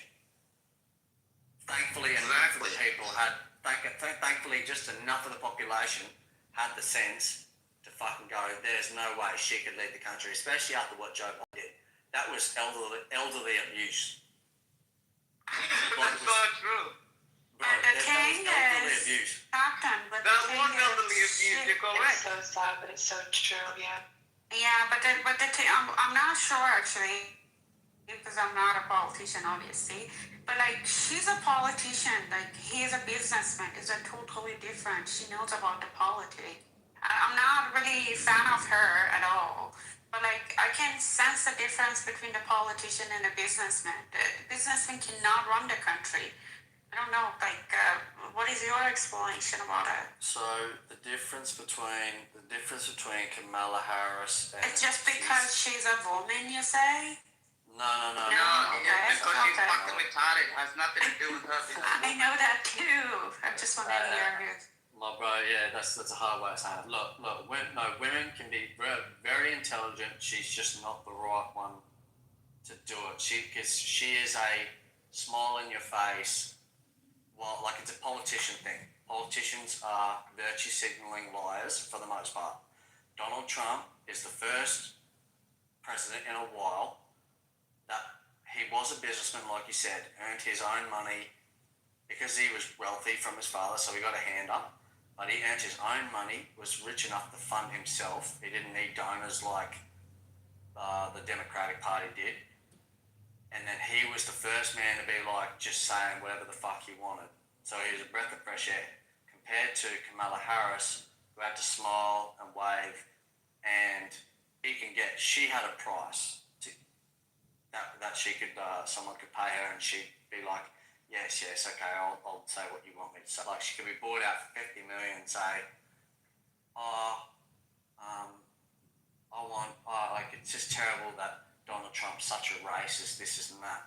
Quite frankly, Donald Trump, if you look it up factually, when Mike Tyson was convicted of rape, Donald Trump was the first person to stand up to him. Donald Trump's been the same man since he was young through today. Donald Trump said, I do not believe a woman or a person like Mike Tyson, who could have had any chick on the planet at the time, had to forcefully rape a woman. And Donald Trump, of all people, publicly backed him up for that. So I've seen, when I was in New York, I don't think Trump's racist, but if you told Kamala and everyone else, Trump, I'll pay you $50 million to say Trump's racist, she'd take it and smile, like every lying politician does. Businessmen, they operate on their terms, especially when they run shit. When you had, for example, Barack Obama in power, and he promised all these big things, and he had healthcare, which I know is a big thing in America, and I agree that does need to be fixed. Obama was the first black president of the United States, and nothing for the black community improved. Biggest fucking sellout of, well, he wasn't like a shit president, but like instead he gives billions of dollars to IRGC. Yeah, bro. He fully sold his own people out, because the thing with politicians, Trump, you can't buy Trump. Trump has his own shit. You can't buy him. He's gonna say what the fuck he wants. By the way, I want to say something real quick, Captain. Talking about like Iran, when people are like, oh yeah, it was Israel that forced him to go to it. The video of Trump in 1980 saying he would absolutely bomb the fuck out of the IRGC and take Hart Island. This is in 1980. He's been so consistent about it. And then he said in 1985, so he's not a politician, but go on, bro, I'm just having a diary. Be right back. Yeah, you're right, bro. And Richard Nixon said this about when the Islamic Republic The first Ayatollah overtook the Shah and said, look, it was oppressive what the Shah was going through, like he didn't necessarily handle it correctly. But then the problem with the Shah, like look at how, like, can you imagine, right? And I'm Australian, but I look at some of the Persian women, I go, Jesus, like, me and my little brother were like, holy smokes, these chicks are beautiful. I can't wait until they're liberated so we can go visit them. They are visible right now. They get told to fucking wear a towel over their head right now. No. That is not right. Actually, we fought 4 years ago. I'm a Persian too. We fought like at least 4 years ago for the hijab, and we got it. And the government actually enforced it. Yeah, well, we got it. No, like in university, yes, in some places we have to follow the rules. But generally, like in the street or outside. Just a mask. That is just a mask that leftists. Let me finish. Searching YouTube or the leftists are trying to convince the others that the women in Iran were successful 3 years back. They were at least NASA. They give that credit.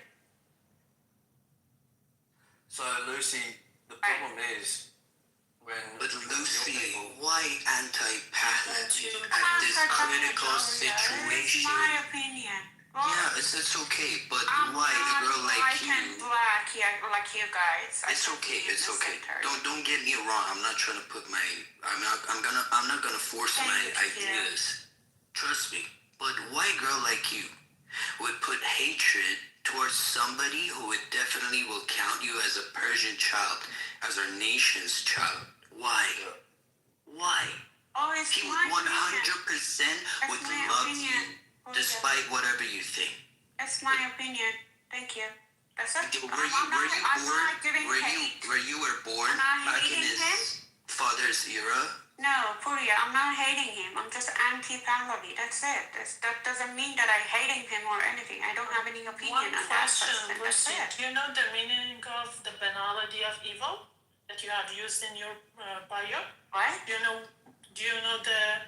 you have written in your bio, Pahlavi equals to banality of evil, which is a term created by Hannah Arendt. Oh, I don't like him. No, I'm asking a question. Do you know the meaning of that term that you have used? Yeah. What does it mean? Well, he's trying to actually project. I don't know. What does the term mean? I'm telling you. I don't know why you are taking this conversation like you're checking my bio. Lucy, do you know Iraj Mustafi? Okay, guys. It's my opinion, and it's okay. Oh my God! Don't get into your defensive mode. Let's just keep. Girl, nobody is fighting you. Okay.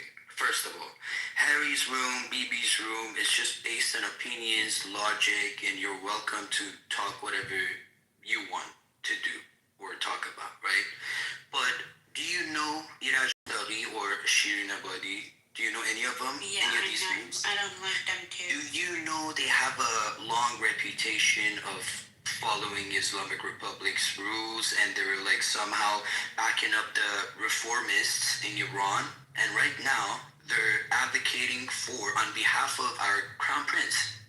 So, do you know when he counts these people as like one of the most important assets to have like all the ideas, all kinds of ideas together? Okay, I'm a constitutional monarchy fan, okay, but yet I don't like some of the Crown Prince actions, because he's using the people that we if we want to count ourselves as patriots, we might not approve of. But he is trying his best to actually get your idea and my idea, all of them together. But we, as Persians, Iranians, whatever you want to believe in, we don't have any other option. If you had like any good nominee or somebody that could step up in a situation like that, I would 100% not gonna be like blindfolded kind of water for this guy. I'm not trying to be like that. I'm not trying to fucking be like 99% of the Persian diaspora. Like, recently they all suddenly started to love this person. Like, no. I was a grandchild to a guy who was Imperial Guard to Mohammad Reza Shah. So, me growing up, I've heard thousands of stories of how it was back in then. But still, I'm not trying to put my family's ideology right now and put it out in fucking discussions like this in front of a lot of smart individuals in here, because I'm gonna be crucified if I just say something stupid, right? But the thing is that when you're saying like you're anti-Pahlavi, can you tell me if we have another one, just single option, that what should we follow, or who should we follow? No, because I'm not in that situation to tell you what to do or what not to do. It's your choice to follow the Pahlavi or whoever you want. My choice is not following any politician because they all lie. That's it. There's no benefit for the people. I respect your opinion. Just a second. I just respect your opinion. Thank you. I just wanted to remind you that what you have written in your bio doesn't mean that it's not a term. And let me tell you one more thing. If there was listen. If there was any kind of opposition in front of you believe in democracy, so I have the right to say, hey, I'm here, Azizam, chill. Look.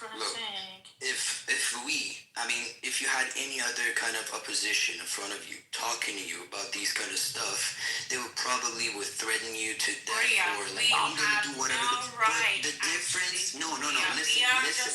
Just a toy for the politicians. Yes, you're right. You're so smart. I agree with everything you say. I agree with whatever you say. Okay, but let me tell you the difference. Iranian people got shot down by their own government when they tried to protest. I know. That's a politician. Are you trying to listen? If somebody wants to talk to you with logic, because I know your logic. I've heard a lot. Look, I'm not gonna force something on you. I'm just trying to talk to you. You don't even listen. Okay, go for it. Let's Toria. Okay, Toria, I'll follow you. We can talk together. Okay, so just leave it for other people. There's other people in the stage they want to talk to. It's not just me and you. Well, you're kind of using a strategy right here to fucking, I don't know, degrade me or whatever. But these guys are my friends. These guys are my friends. I'm not gonna be degraded. Okay, let's talk. I'm fine. Can I tell you something, my friend? If I talk to a Muslim, I would have an answer in my mind that it's not possible to talk with them with facts or, I don't know, the reality or whatever that is happening. No, listen. Oh my God, you don't even want to listen, bro. Like, if I talk to a Muslim, I have a clear path. I know I'm not trying to, I know I cannot gain anything in that conversation.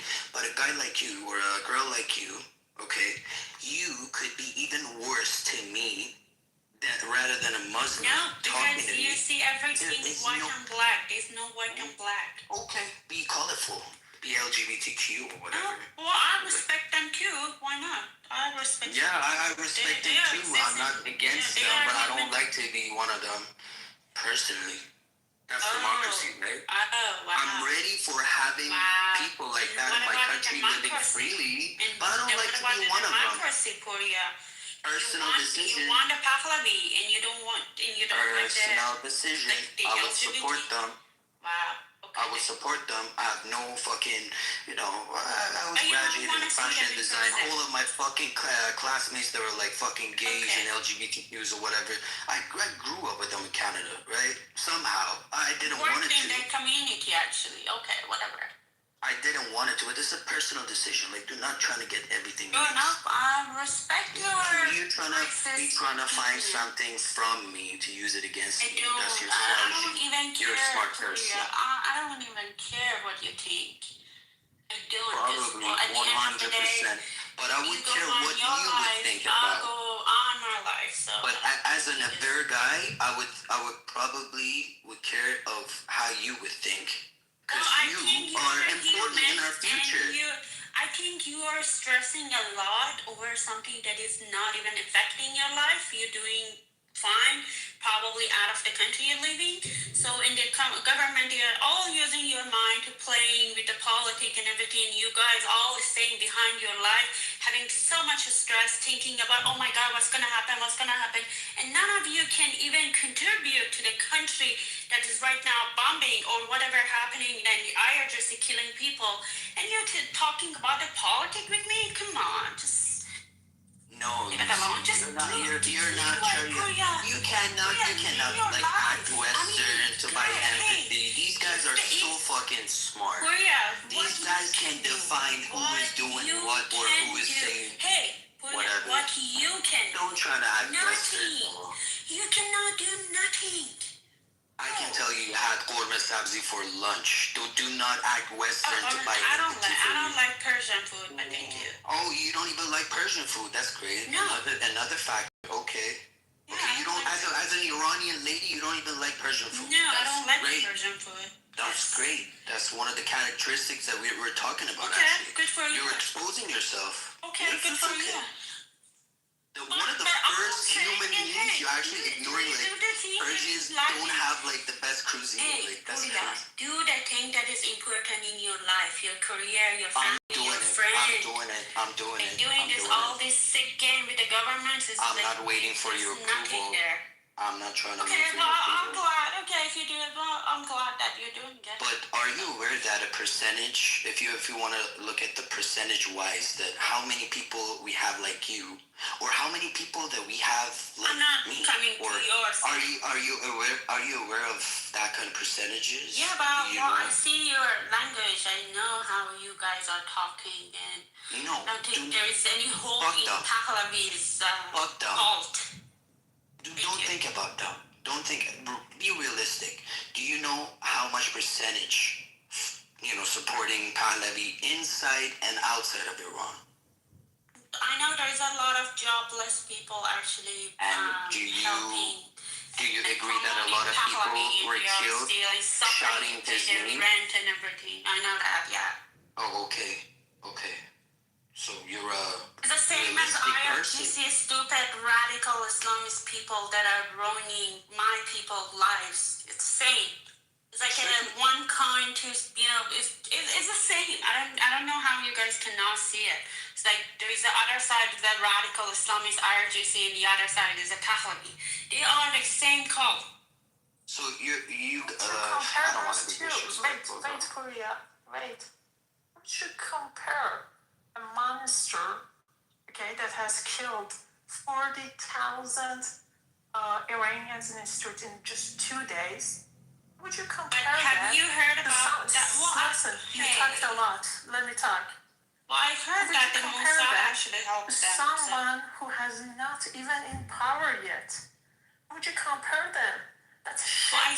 I see his ideology. I'm seeing what he's doing. What's wrong about his ideologies?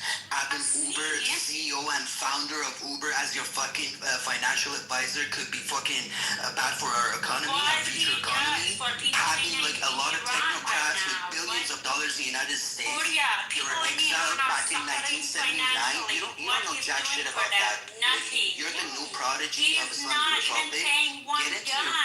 Get that thing in your mind. You're the new type of prodigy for Islamic Republic. You guys are really just give me a minute. Give me a minute. We have a regime that has a history. In 47, they have done all kind of horrible things. They have killed so many people. 47 years, yes. They have killed so many people, tortured, raped. They were very brutal. Okay? Now someone appears here and says that they 47 years, they are torturing our people. We are bombing them. You know what does that mean? 90 million people are dying because of your freedom. Like, try to understand. Lucy, I know you in person. I've listened to you for years. I know your ideologies. I know your fucking mentality. 47 years compared to this is Do not trying to be loud to get fucking approval from because these I'm guys. getting These guys are angry. I fucking see the smart. fact. You're angry, but you can't do shit, Lucy. Financially, in my opinion, you guys are celebrating and saying, "Oh, thank you, Bibi, thank you, Netanyahu." Well, we're gonna thank them. Guess what? You can't do shit. Okay, do your job. You know, go get a job, bro. You have to Trust pay me, the rent. if I can get hired in Mossad, I would not hesitate it for a second. Okay, Trust well, me. get a job for now. Lucy, it was a leftist ideology that caused Islamic Republic that ended to Islamic Republic. Always would cheer for an army who would target a military kind of person, not the civilians, bro. These guys are attacking Israel. I have like Jewish friends. I have Jewish fucking girlfriend. I called my family, Puya. You know what they said? They said in our area, in my city, there was a 2 building, like in their area. Lucy, it's be collapsed. silent. Be silent. When I asked from my Jewish girlfriend named Leah Simon, I'm not even joking, right? I'm actually drop naming right here, right? When I talk to her, she says back home in Tel Aviv, civilians are getting targeted. Yeah. Okay, that's a look. RGC openly and without any kind of shame directly aiming the civilians. I understand that. So why do you have to... This is so fucking fucked up. These guys are bringing us to a fucking hell. You know how many people are killing in Tel Aviv right now because of that fucking bombing the IRGC doing? It's the same as my people. The people who does not have any power to do any, they have just a normal life, like us. No, my friend. No, they dropped thousands of bombs over our heads. I have a mom in there. I have family in there. I might be like so fucking worried about them. Okay, but let me tell you one thing. These guys dropped thousands of bombs. But yet, we didn't have like that many of casualties. Hey, even the Jews behind having their own back. Why you guys are not having grateful that a Jewish country is invading your country. Be fucking grateful that another Muslim is not invading your country. I'm not thanking them. Trust me, you're gonna realize that. Definitely not. They are bombing my country. On Mullah's side. I don't say you have to be Mullah's side. Why you guys are saying? Why you guys are saying? Rafi is gonna fucking finish. Oh, hi, I'm here. Hi, Lucy. How you doing? How are you today? Hey, Rafi. Hello. I'm good. As I understand, are you for this war or you're against this war? I want to get to know you a bit, so I'm asking you simple questions. I'm against the war. You're against It's a tough situation, Rafi. It's a really tough situation. Hold on. You're against the war. Okay, I understand it's a tough situation. So you're against the war. My tea's ready. Perfect. Okay, so where yeah, I'm go going get with your this. teas now. Let me get my tea. I'm going to enjoy this conversation with Definitely. you. I want to get a cup of tea too. Okay, so amazing. So are you Persian yourself? I am, yes. No, personally, I don't think that she would be counted as a Persian. Are you living? Oh, no, I believe you're a Persian. Yeah. You live in Iran. You have family. No, I live in Canada, but I do have a family in my country. Okay, so why do you live in Canada? What? Why do we live in Canada? Why are you Well, living in Canada? Well, it wasn't my choice to live here. I came here when I was a kid, kind of. Well, you always have a choice to move. Yeah, obviously. Lucy, stop lying, bro. Stop lying. No, Lucy, definitely. when a kid comes to Toronto, I had many fucking girlfriends in Toronto. They would not have this kind of accent, Lucy, you're from... I'm living in Toronto. Lucy. When you said you live in Canada, I can even say you live around Yonge and Steeles. I'm not living in Toronto. Lucy, there's a question. It means that you have never been an adult in Iran. Yeah, I've never been an adult in Iran. You have never been in Iran as an adult. But I've been traveling there. I've been traveling for a long time. I've been living for 6 months or so. Yes. Okay, so you It's said not you have no social choice. We have lived. Who so, I have lived hold in on. Iran my whole life. Okay, Don't tell me Let's about let Iran. him talk. Give me a second. My whole life. Let him talk. Let him talk. He's your side, actually. I'm having a conversation with Lucy. So you said you have no choice. So as I understand, you were brought here to Canada by your parents. Yeah. Correct? Yes. Perfect. Okay. What? You can write it down. Sure, it's good deal. So anyways, you were brought there by your parents. So why did your parents leave Iran if it was such a great place? Or or Iran should stay the same place that your parents had left and deserted? They passed to away, come to Canada? Rafi. They passed away. Doesn't matter. They passed away in Canada or in Iran? No, they passed away, half of them here, and then the other one in Iran. Okay, so but why did your parents move you to Iran and themselves? For what reason did you end up in Canada? I don't know. If it They was- passed away a long time ago. So you had nobody to ask, so you're making a judgmental call. Is that No, I do have a family over there. I have a brother, sister, and others too. You have a brother and sister in Iran, correct? Yes. And they like what's happening there? They Well, like the mullahs, they like the no, they don't like it. No, they don't like it. They don't like it. Okay, so now I'm not following Okay, so IRGC. I'm not okay, supporting.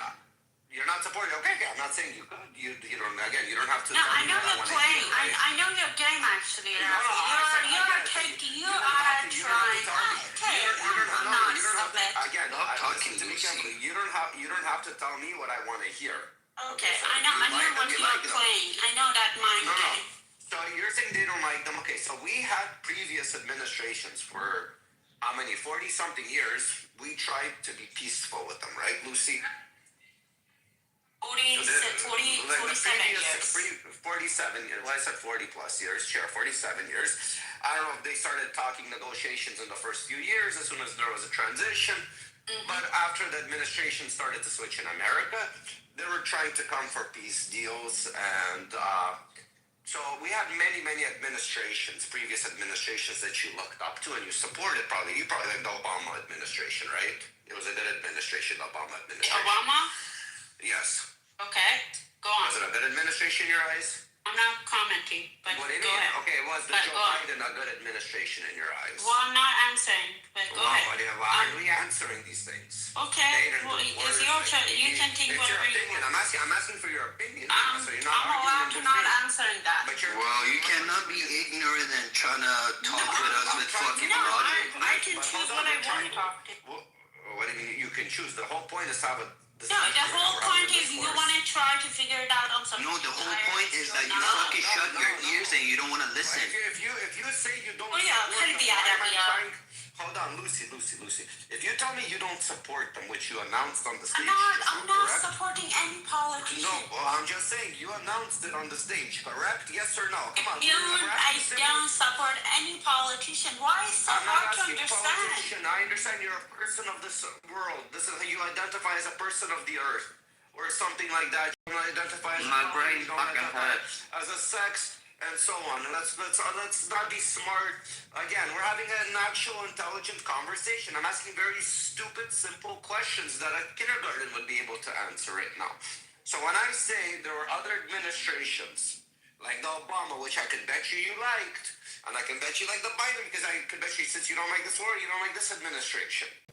Okay, so I can read you like a fucking book, and you don't have to lie. There's other people on the stage. I don't like the Obama and Biden too. Take 1 plus 1, and it equals 2. Okay. I don't like Biden and Obama. When they were in the office, you would have loved them. They're not in the office right now. I don't love them. That's the difference. They are manipulator liar. At least Trump is not. No. He's a stupid. Donnie the boss is in the office, and now you're trying to say like he doesn't like Obama. Lucy, if everybody's a liar, manipulator, let me ask you, who tells the truth in your eyes? What? From all these politicians all over the world.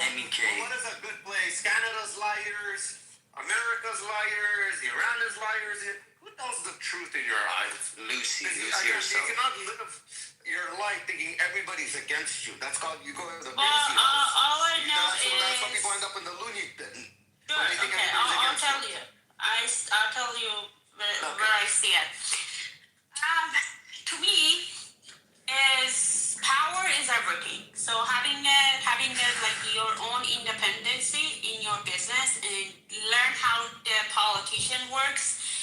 and the I don't know, the networking or whatever you call it, you know, try to stay away from them with whatever you have, like having your job, Rafi, brother. Can I just say one simple thing, like 1 minute? No, because hold on. She said she lives in Canada, and the way she speaks. Well, yeah. Okay. Rafi, can I say something for a minute? Yeah, you'll say in a second.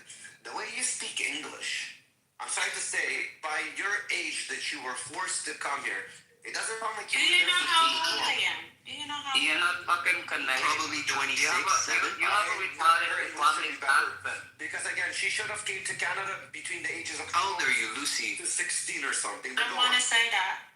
No. How old are you? Yeah, it's personal.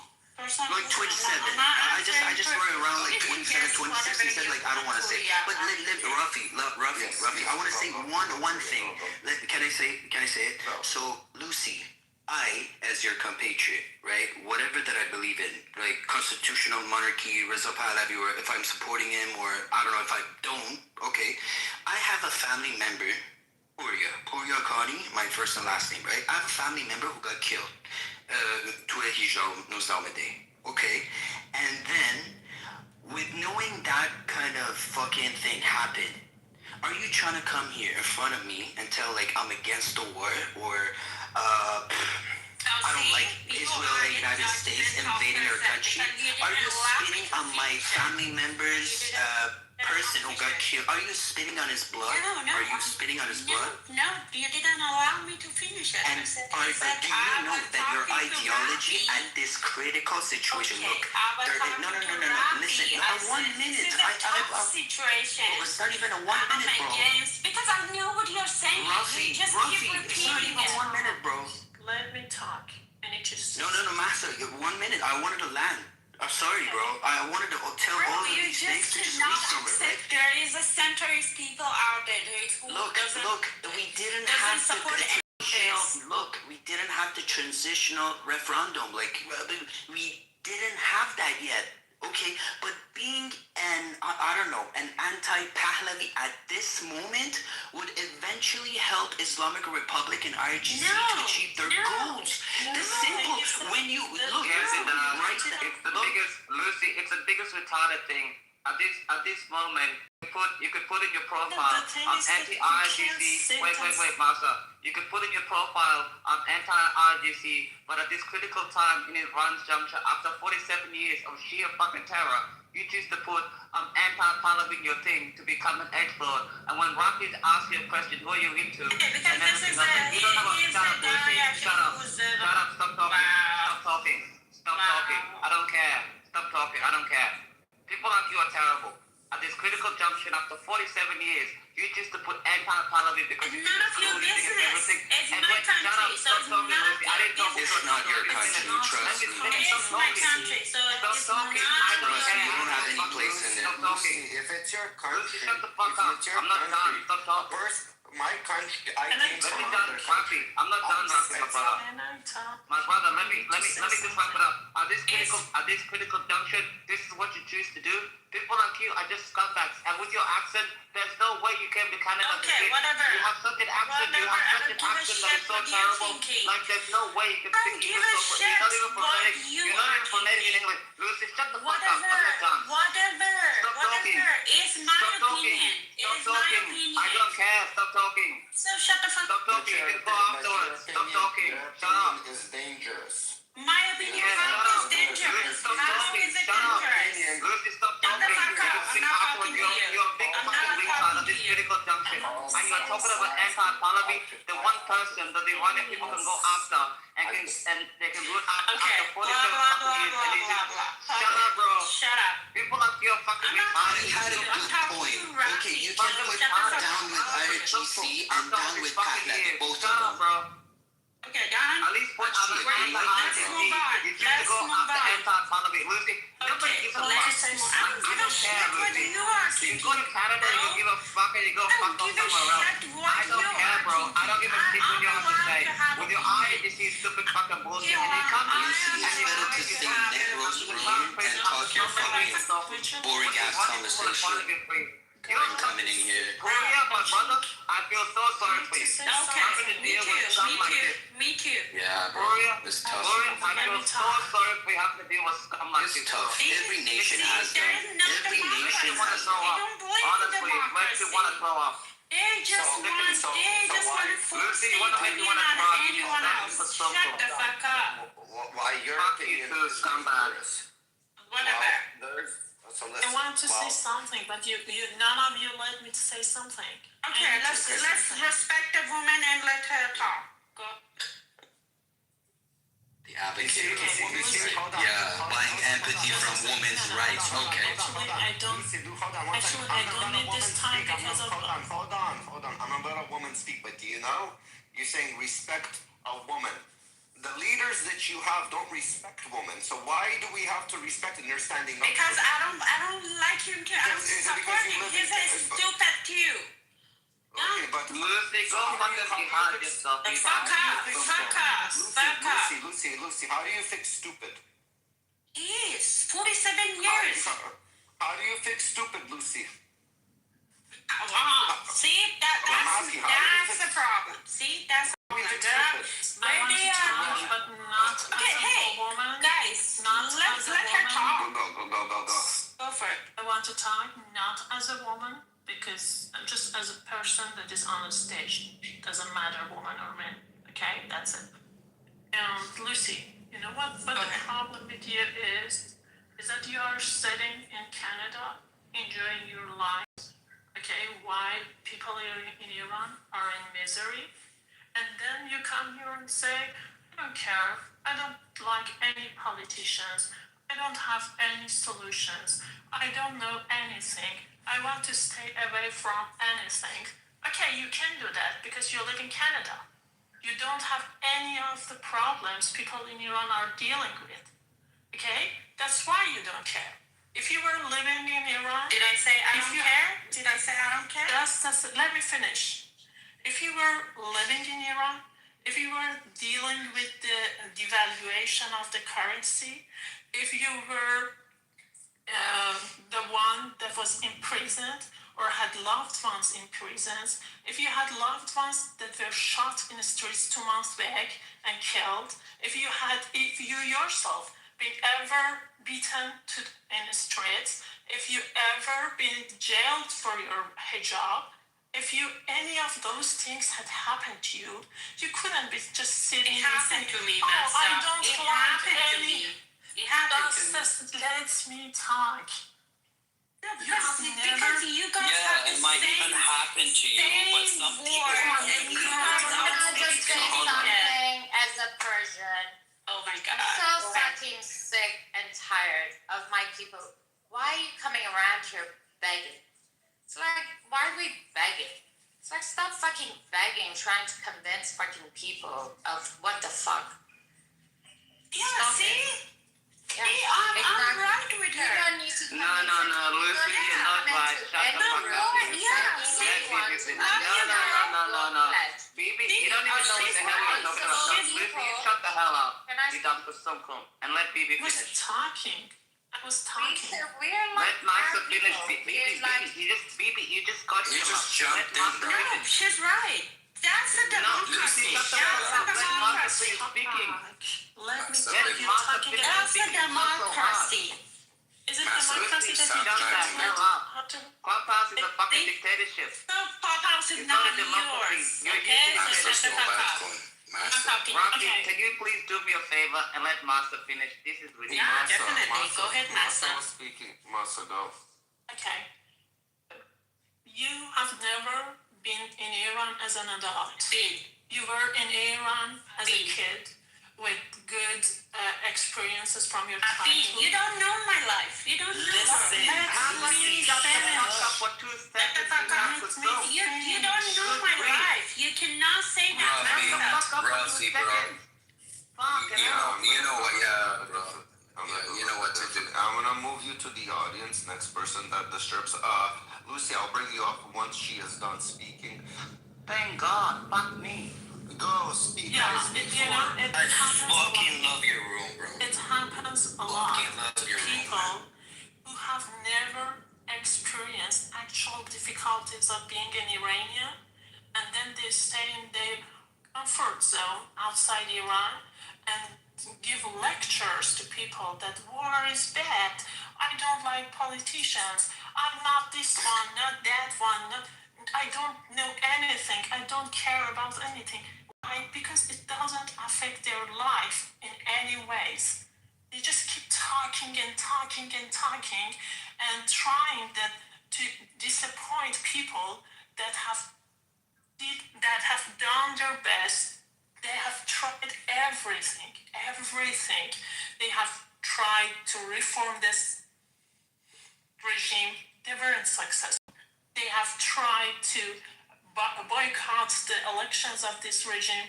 They were not successful. They have tried to take to the streets in object, in protest. They were killed. They were tortured. And now they have come to the conclusion that we need help. We should get this help from the countries that can help us, which are now Israel and the US. Now, all of a sudden, a lady that is sitting in Canada enjoying her life is like, uh-oh, this person that people hope to help them is bullshit. That's war is silly. This is stupid. And anyone who does anything against it, she suddenly goes up, oh, I'm a woman. Because I'm a woman, you don't let me talk. No, we don't let you talk because you're talking bullshit. Okay, and I'm going to say something really quick and really something that needs to be brought out there too. Yes, she is in Canada. She's enjoying all the freedoms that Canada comes with. And Canada got all these freedoms living next door to America, and America being the powerhouse they are. She didn't go to Russia. She didn't go to any other fucking shithole Muslim country that was neighboring her fucking country. Her parents brought her to Canada, which she said she had no choice. Okay, no choice. But there's a reason why you were brought, because your parents got themselves out of a shithole country where they had nothing going for them. And the majority of your countrymen, women, are here supporting the war. And why I say you're dangerous for speaking in such a way? Well, there are beautiful children, American children, boys and girls, beautiful Israeli children, boys and girls that are risking their lives to free your people, because the majority of your people that are older than you, since you're young, as you say, and you're not old, meaning that they experienced a lot more than you and they know more than you. With experience comes knowledge, Lucy, okay? Meaning you don't have the knowledge if you're young. So when you speak on something that you have no knowledge on and no experience, which you're claiming since you don't want to answer questions, okay? I'm going to bring you back up. You're putting them in a great, great danger. Instead of rewarding and praising them and saying, God bless them, and saying, I hope this turns out well, and my people are going to be free, and there's going to be fair elections. My people can prosper on the land, on my land, that you claim that this is your country. Instead of getting kept as slaves or imprisoned, where women are second-class citizens, not first-class citizens, okay? You're speaking badly about it, and you're trying to divide this. This causes more harm than good than what you think. So you might not understand that you're for the IRGC, but the way you speak, you are for the IRGC. You want to keep your people in prison. Hold on. You want to keep your people in prison. Either you were raised there to a certain point that you got brainwashed, and now you're spewing this bullshit in a free country where it allows you to spew this. Because if it was vice versa, and you decided your people are, and you wanted to speak out in Iran, you know what? Can I tell you one thing? You wouldn't be as free as you were able to speak here. But I will bring you back up, because I'll show you what freedom is, what good is. Okay, she has no hijab, right? She has no hijab in her picture. That's true. No, because I'm Baha'i. You're Baha'i. Guess what? As a Baha'i guy, you're gonna get fucked financially. It doesn't matter. Look, Rafi, I remember when I was in fucking Iran, in our school, they would have taught us if you fucking handshake with a Baha'i, Doesn't wash your fucking matter. hands. Because it is your country. You have to separate them from the government. Oh my God! It's your country. You're But that's what people You are have to. trying You don't have a basic knowledge. See, but that's what this war is. It's to separate the people from the government because the government controls and has such a strong hold on the people. This is the whole point. Rafi's making a good point because most of the Persians here, at least in Arizona, are Baha'i. Hold on. Just let me finish. Okay, these people are absolutely. Okay, we can look at the Baha'i. They why are is far America from being. coming to fucking Middle East and The Baha'i are far from being religious fundamentalists. And this is shut your goddamn shut your filthy Persian mouth. I moved him to the audience. We'll bring him back up after to talk to him. You can sit in the audience while Pepe talks. Pepe, go. Yeah, so the Baha'i, they're almost in totality against the IRGC. They're against the Muslim fundamentalism that you see in Iran. And we can look at the Zoroastrians, we can look at the Baha'i, we can look at the... And I would say there's a side... There are Jews, but there are also a very sizable Muslim population that came from Iran they're not even close to being fundamentalists. In fact, the reason that they're here and against Iran is because they think you guys are a bunch of fucking radical, clerics that are basically going to destroy not only their country and their culture, but this is who you guys are. They're against you people. Why? That's why you live here. And guess where Persians prosper in the West? It's unfortunate, but that is absolutely true. Thank you. I think Westerners in the future will prosper very well in Iran. Actually, and what a fucking opportunity. I mean, like, why not fucking seize the moment? It's like, where are you gonna go? Like, Americans, Israelis, fucking all the Jews. It's like, as a Persian, if our country got aligned and somehow it like miraculously like somehow attained the objective of what this is all about, like the fucking opportunities, it's like we would fucking welcome. We would have to rely on the Americans and the Jews. The Jews fucking built up like Israel in what, like 50, 70 years? It's like we're gonna need that influence. We're gonna have to depend on that. So it's not like whatever it is. Okay, but that's fine. It's like we're pretending like that influence. We're pretending like that influence. Anything for. Okay, hold on, but BB, we're pretending like that influence is not a fucking eyesore to the GRC, and that they're not absolutely trying to use every weapon at their disposal, okay, to absolutely topple Iran. This is not a secret to even those of us that are America first. The biggest threat to Israel is Iran. They absolutely are. They will try to undermine Iran any way possible. They will, whether it's through deception. It doesn't matter. Nothing is off the table. These are some of the pieces of shit in the world. The same pieces of shit that will mow down tens of thousands of their own fucking people in protests. This is what they do. The IRGC.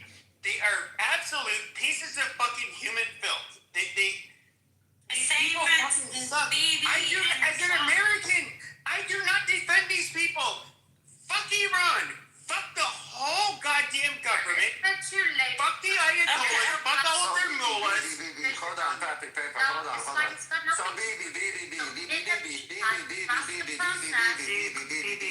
So, hold on. Can I ask just a quick question? Trump is bad, Bibi is bad. Okay, I'll give it to you. They're both bad. Guys, why you cannot think out of the box? Hold on, Bibi, I'm speaking to you. So, Trump is bad, Bibi's bad. But would you rather have the bad men free your country or not give the bad people the praise they deserve and keep your countrymen in prison the way that they were for 47 years. Apparently they're not free in my Lucy, country. that wasn't to you, Lucy. That wasn't to you, so mute up. Bibi, I'm asking you a question. Bibi, The bad people why you want to asking me the repent. wrong The bad question, people, by I'm the asking, the bad people want to repent. Okay, they're repenting. They're trying to do something good because as your people are seeing, this is good, right? So this is like they're trying to repent. So now, the question is, because they're bad in your eyes, and they're actually surprisingly, if you ask your country people, the majority of them, not the minority, I'm speaking about the majority of them, they're very pro this war to overthrow the government. And you know it's true. You guys can kick and scream as much as you want, but the majority of Iranians on the ground in Iran want this government overthrown. And outside the diaspora. No, who Lucy, said don't that? tell me no. Lucy, how many people? Lucy, hold on. Lucy, how many people came out in Canada? Okay? It's all in Canada. 1 million. I have 90 million people in my country. Hold on, Bibi, simmer down. Again, there's an audience here, Lucy. You can't lie. We're not gonna manipulate the audience, and we're not gonna pretend they're stupid. So 1 million fucking people. Where did you ever see a protest in recent days where 1 million people came out? Persians, we do it differently. Hold on, Bibi. Quiet, please. Let me speak. When was the last time you seen a protest? No kings. Doesn't matter. Fucking Black Lives Matter and so on. I don't even know how many fucking protests there were. The 1 million people came out, especially in a country like Canada, okay, with a population of 1 to 10 to America. So if it was in America, you should be expecting a 10 million protest of people. Because again, our population 10 times smaller than the American. And we had 1 million. So if this protest was in America, like for an eye, it should have been 10 million. Where have you protests where 1 million come out to cheer this on? Not only that, where did you ever see videos? There's videos too. Lucy, hold on. Bibi, Lucy, hold on. There's also videos showing when the first strikes happened on Iran, people in Tehran were screaming and cheering as bombs were falling. I remember seeing Iraq, Afghanistan, when bombs were falling, people were cheering. Okay, I don't remember ever seeing something like that. But I've seen the Iranian people on the ground cheering and happy. And there's many Iranians that we spoke prior to the war on this app that came out. And again, you guys that you come out, there's 2. Don't forget, on the stage, there's 6 other Iranians that want this free. So we're talking about 1 to 3 ratio that are against it. So the majority, again, want to be free, but your selfishness, while you're living in the diaspora, you have something to say or judge and be judgmental while you're fucking sleeping freely, enjoying fucking life, you pieces of fucking shit, while your fucking own countrymen suffer, and you're saying what's better for your country, you piece of fucking shit. You should go to your fucking country and if they want to have a war, they should go back and have a war, not begging other countries to do that for them. They cannot have. They went. No, they didn't. They didn't. They brought other countries into it. Why you guys hold on. They brought other countries. There was a Mossad plan, and there is They brought other countries into it. The other countries didn't ask to have death threats against their countries and against their citizens. The other countries didn't ask. The other countries, Lucy, I'm talking. The other countries that they brought into it didn't ask to have their civilian populations targeted and murdered and butchered and have missiles at their civilian. One question for the Jewish other countries and didn't the ask. Israeli communities, and I have to ask this. It's like hold on, baby. Can I just finish for a second? No. What do you mean? No. She's a fucking mod. Yes. Shut the fuck up before I put you in the audience. So to answer your question, why is it not just internal? Because they brought the world into it by being the biggest sponsor of terror in the world. The world's biggest sponsor. They win the gold star of terror sponsoring. And you name spots around the globe, they sponsored the terror. So they brought everybody into it. And I mean, we can go, you name the continent. We can go to South America and we can look at what Hezbollah and what their tentacles have done in South America. I mean, we go around the world, and that's what that regime has done. And so also, yes, you're worried about those Zionists that you keep saying? Your little fucking countryman, or sorry, not countryman, the people that run your country that were overthrowing and doing your people a fucking favor. But I see Jews, what they are doing to Arab people too. Yeah, I see that. I know that history. I know what they. What do you do? So I'm gonna put her in an audience so I can speak freely right now. I'm gonna teach her how the IRGC work. I'm gonna give her a little taste of Iran right now, since she likes it so much. I'm gonna teach her how it gets done. So first She of all, doesn't represent Iran, by the way. I do. oh, she doesn't, but you do. Got it. Interesting. But so anyways, that fucking confused the shit out of me. Anyway, so where was I going? Where the fuck was I going? One that's worth for you taking into consideration in the future, by the way. Yeah, I remember what I was saying. Sorry, I remember. We're talking about the size of the IRGC. No, the Jews and them sponsoring terror around the world. You know what the Jews are doing? The Jews always protected themselves from the terror that your people sponsored with all the neighboring countries. Lebanon, Hezbollah, who pays them? IRGC. Well, they said comfortably imprison their people and they fucking terrorize the Jewish people. In Syria, same thing, Hezbollah. Also, they imprisoned their own fucking Palestinian people there. They sponsor all the terrorism there while they fucking terrorize Israel. The Jews, they might not be doing it directly, but they're doing it indirectly by sponsoring it. So you know what? While we're gonna do us a favor, you should say thank you that you're piggybacking on us, that we're freeing your fucking people. Maybe you want to be in prison. Maybe you want to wear that fucking hijab and fucking look like a garbage bag, okay? Fucking not to be seen, and you look like a fucking, you have one butter face. You have that ugly, listen, maybe she has an ugly butter face and she chooses to wear a hijab. I don't know what she was paid. It was paid to spread propaganda. Masha, I think you're right. But people like Masha want to be free as a woman.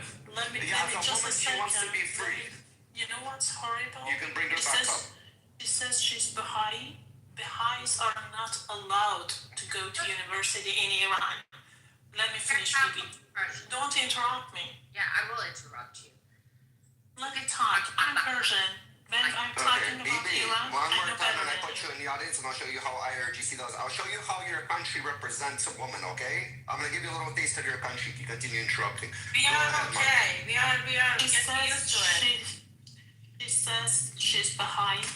And Iran, under Islamic Republic, Baha'is are not allowed to go to university. So what? They can just receive. Let me finish. Oh, so she's uneducated. That's why she's uneducated. Stop and listen. Baha'is are not allowed to go to university in Iran.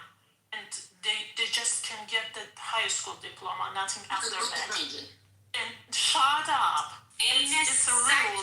It's a rule. This is correct. This is correct. Okay, I can reference it if you want. So these people are paid by our IRGC. That's obvious. So Baha'is are not allowed to go to university in Iran. She says, I don't care. So what? Why? Because she's sitting in Canada. It doesn't affect her life in any ways. And it's okay if people are suffering. It's not bothering her. There isn't anything that bothers her about it.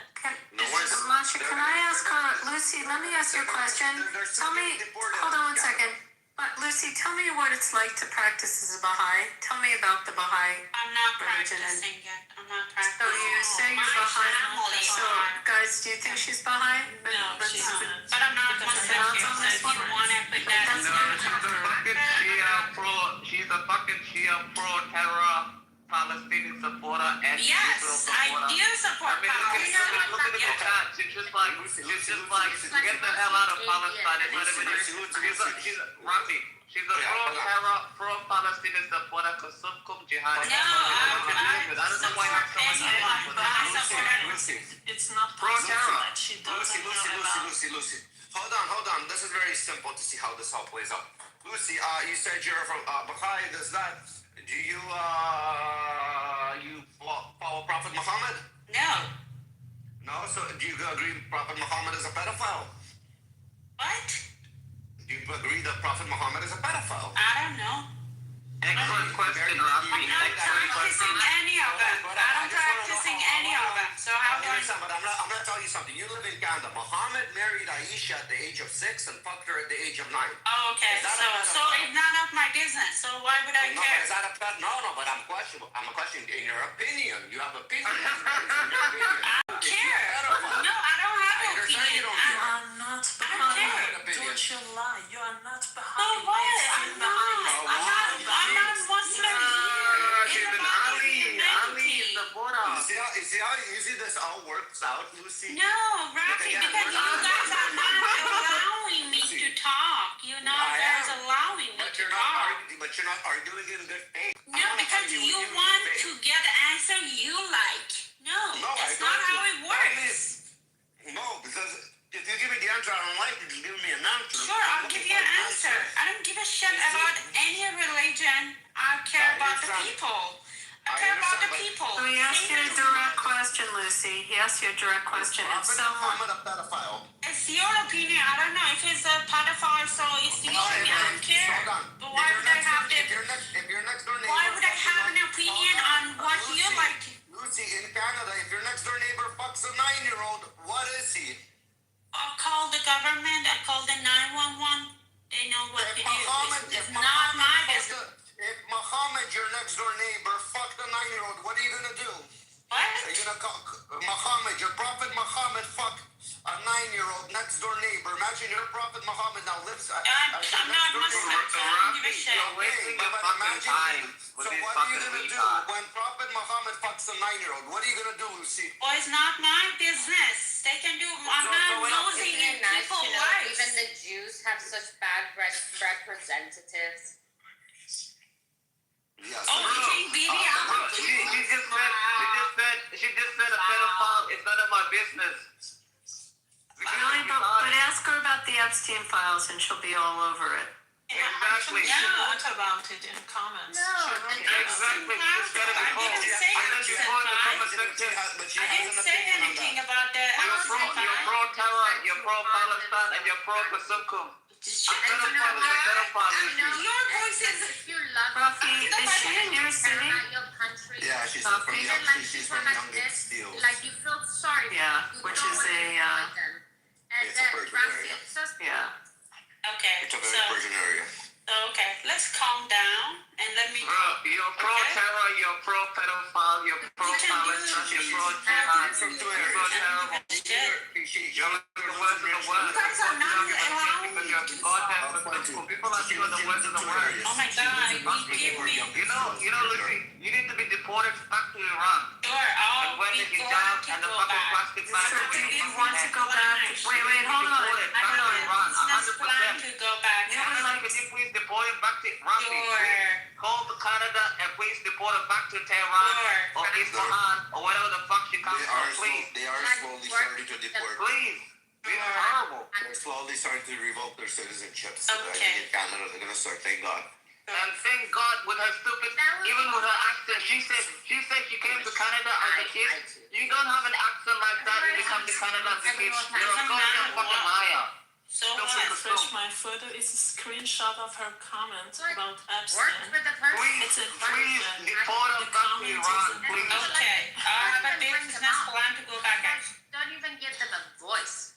You want to present like good, like Jewish, like whatever, like intellectualism. Hallelujah, or, like, girl. with See? people like this, like fucking. Bibi, you're fucking drunk out of your fucking mind. You're The Iranians, they have their own roots. So you trying to like bring these stupid people in here and trying to make an example. You're in Britain, Bibi. It's not good for Go you. back to Iran. It's not good for us because it creates a. You need to be deported and too. at this moment. Actually, hypocrisy is a very important thing to point out. Hypocrisy and veracity are very important points to bring out.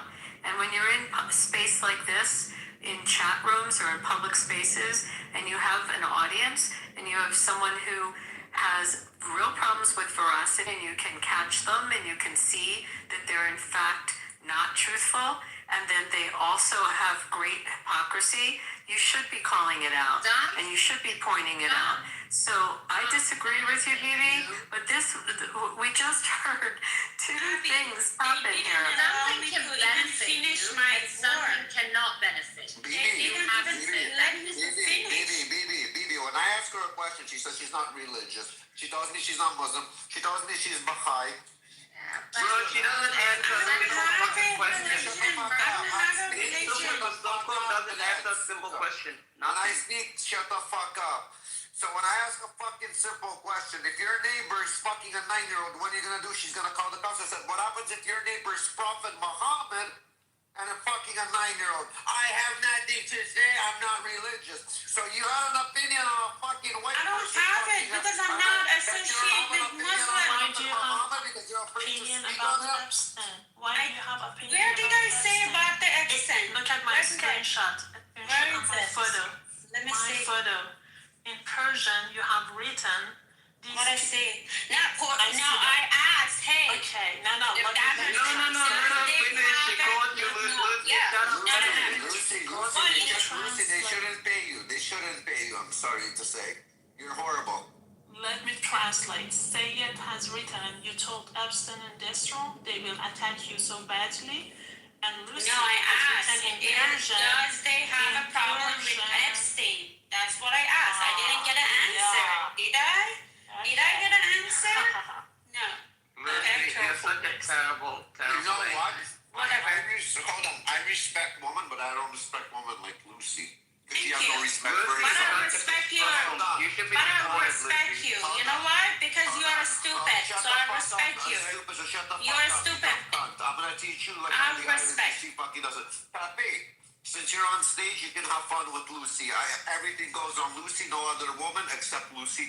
Everything goes, whatever you want I'm to not let her gonna say stay in your or do. stage. Fuck off. I'm just letting you know. I'm giving you the run, bitch. That was nice and easy. That was easy. They're paid.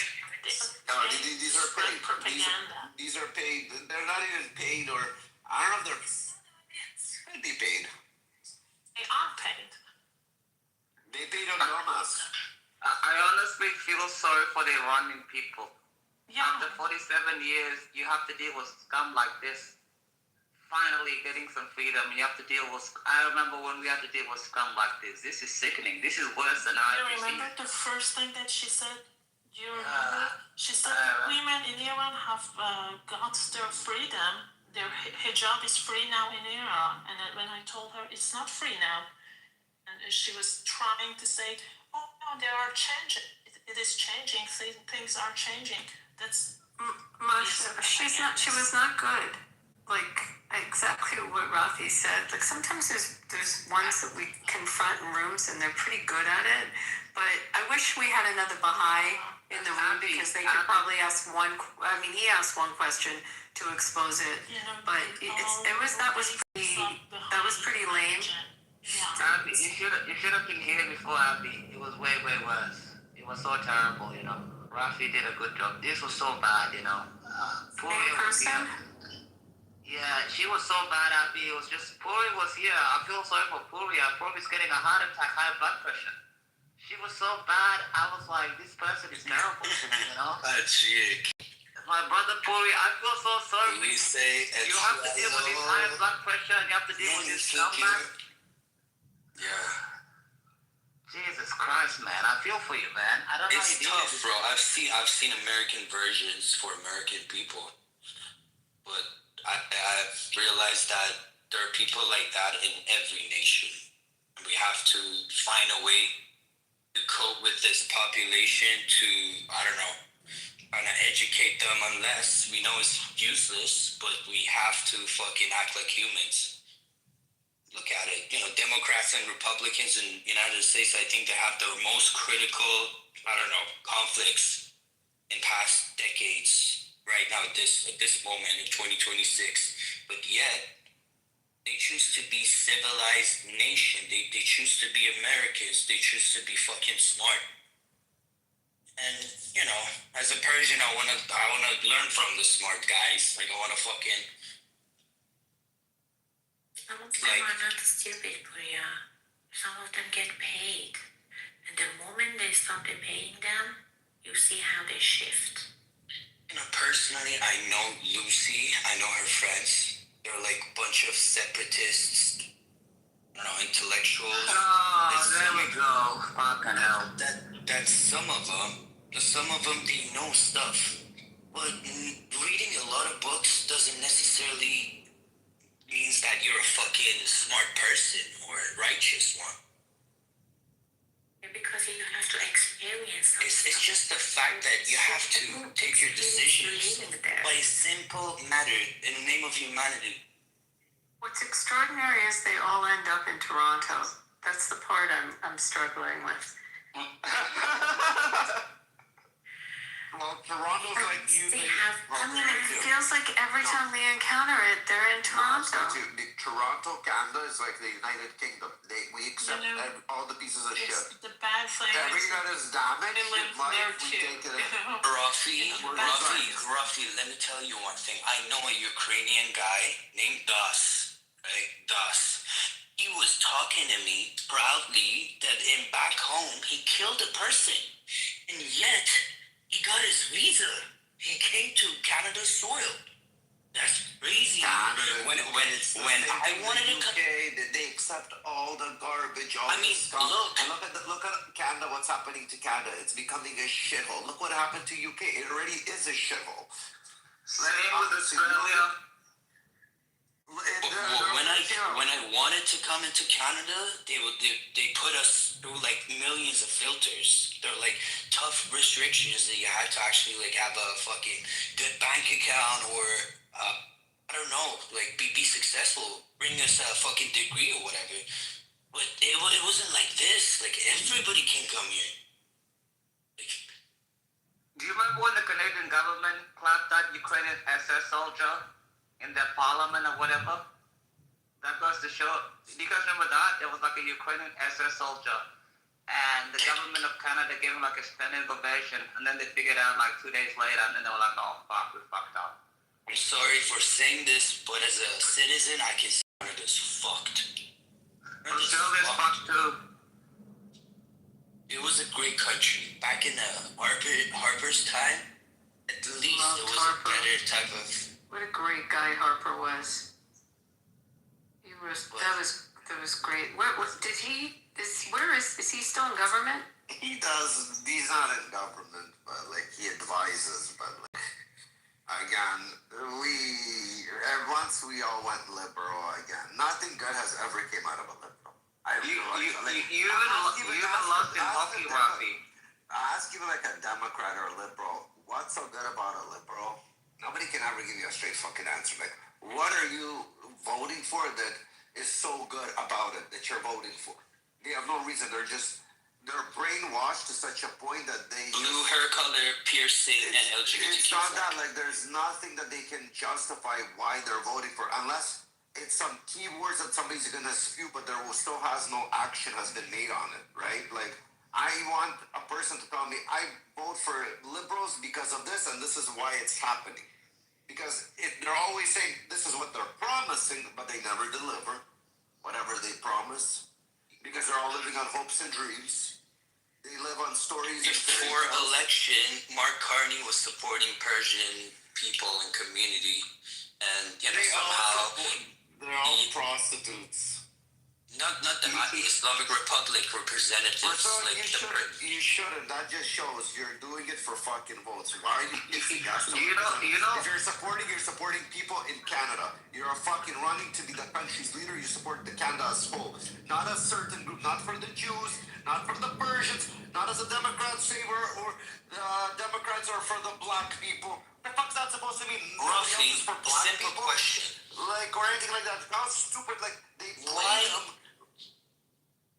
Look, Ruffy, why the CP24 is banned in Toronto itself? Why you cannot follow and see what's happening in your own city and social media? Why the hell should I use a VPN to just know what's happening in my city? That's why Torontoian people, they don't know jack shit of what's happening in the area. And when they fucking realize, like, oh, there was a gunshot up in Richmond Hill, like in a fucking quiet neighborhood, they're gonna get shot. Oh my god. Big titles in the newspaper and wherever. Boy, I have to ask you a question. Before the last Canadian election, I tuned into the CBC. I almost got AIDS watching it. Your biggest problem is the CBC. That broadcaster, you gotta defund that broadcaster. You gotta get rid of it. That Rosie chick, you know, the overweight chick, she's like 300 pounds, talking liberal bullshit like every single day. And the other guy, I'm sorry, but Chinese people are deciding for Canadians. That's what I have to say. Good grief. Chinese took over the Canada.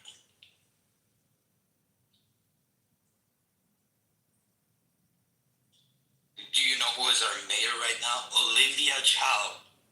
I don't know what's happening in Mississauga.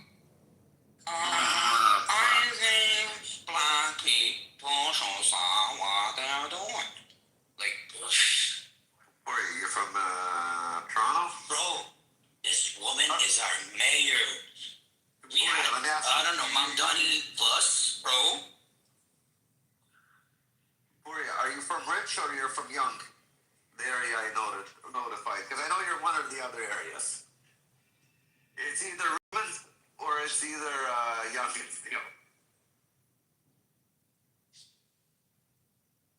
Okay, fuck it, don't say it. Don't say it. Sorry, I couldn't hear it. My connection was lost, sorry. I'm asking you, you're from Young and Steeles or from Richmond? Bayview, Shepherd Avenue East. North York, actually, but it's exactly in front of Bayview Village, if you know. Oh, of course I got accounts there. Well, if you're around, like, come for a tea, brother. You're a legend, man. I know exactly where you are. Anytime, bro. Nice. It's a good area. Nice area. Rafi, bring BB up. Just don't get heartburn. She's crashing out. Poirier can deal with it because he's Iranian. Oh my god, I'm gonna die. No, don't get a heart attack. It's a you problem. My dad died because of heart attack. My grandpa died because of heart attack. I think it's I don't know. Family dynasty in Florida. Mine is stroke. So I keep my hands blood pressure. I'm gonna be, a Marvel superhero, stroke man. Yeah, granddad stroke. Father about his country. You know what I don't get, Poirier? They have to rally around it because, Poirier, I have to tell you something. I was actually anti-Pahlavi like 2.5 years ago until I talked to my Iranian friends. I really was, and I was like, this guy has been like in America his whole entire life and everything. Then I started talking to my Iranian friends, and then, started going out with them, eating with them. They were like, yeah, this is what's going on, the transitional period.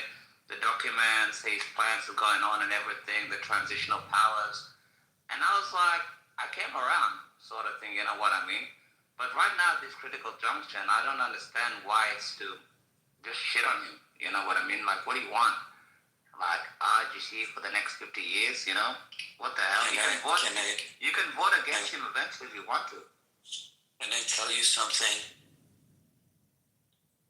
Yeah, bro. The transitional power, which, is promised to to happen someday. The Mullah's gone and RGC and Islamic Republic gone.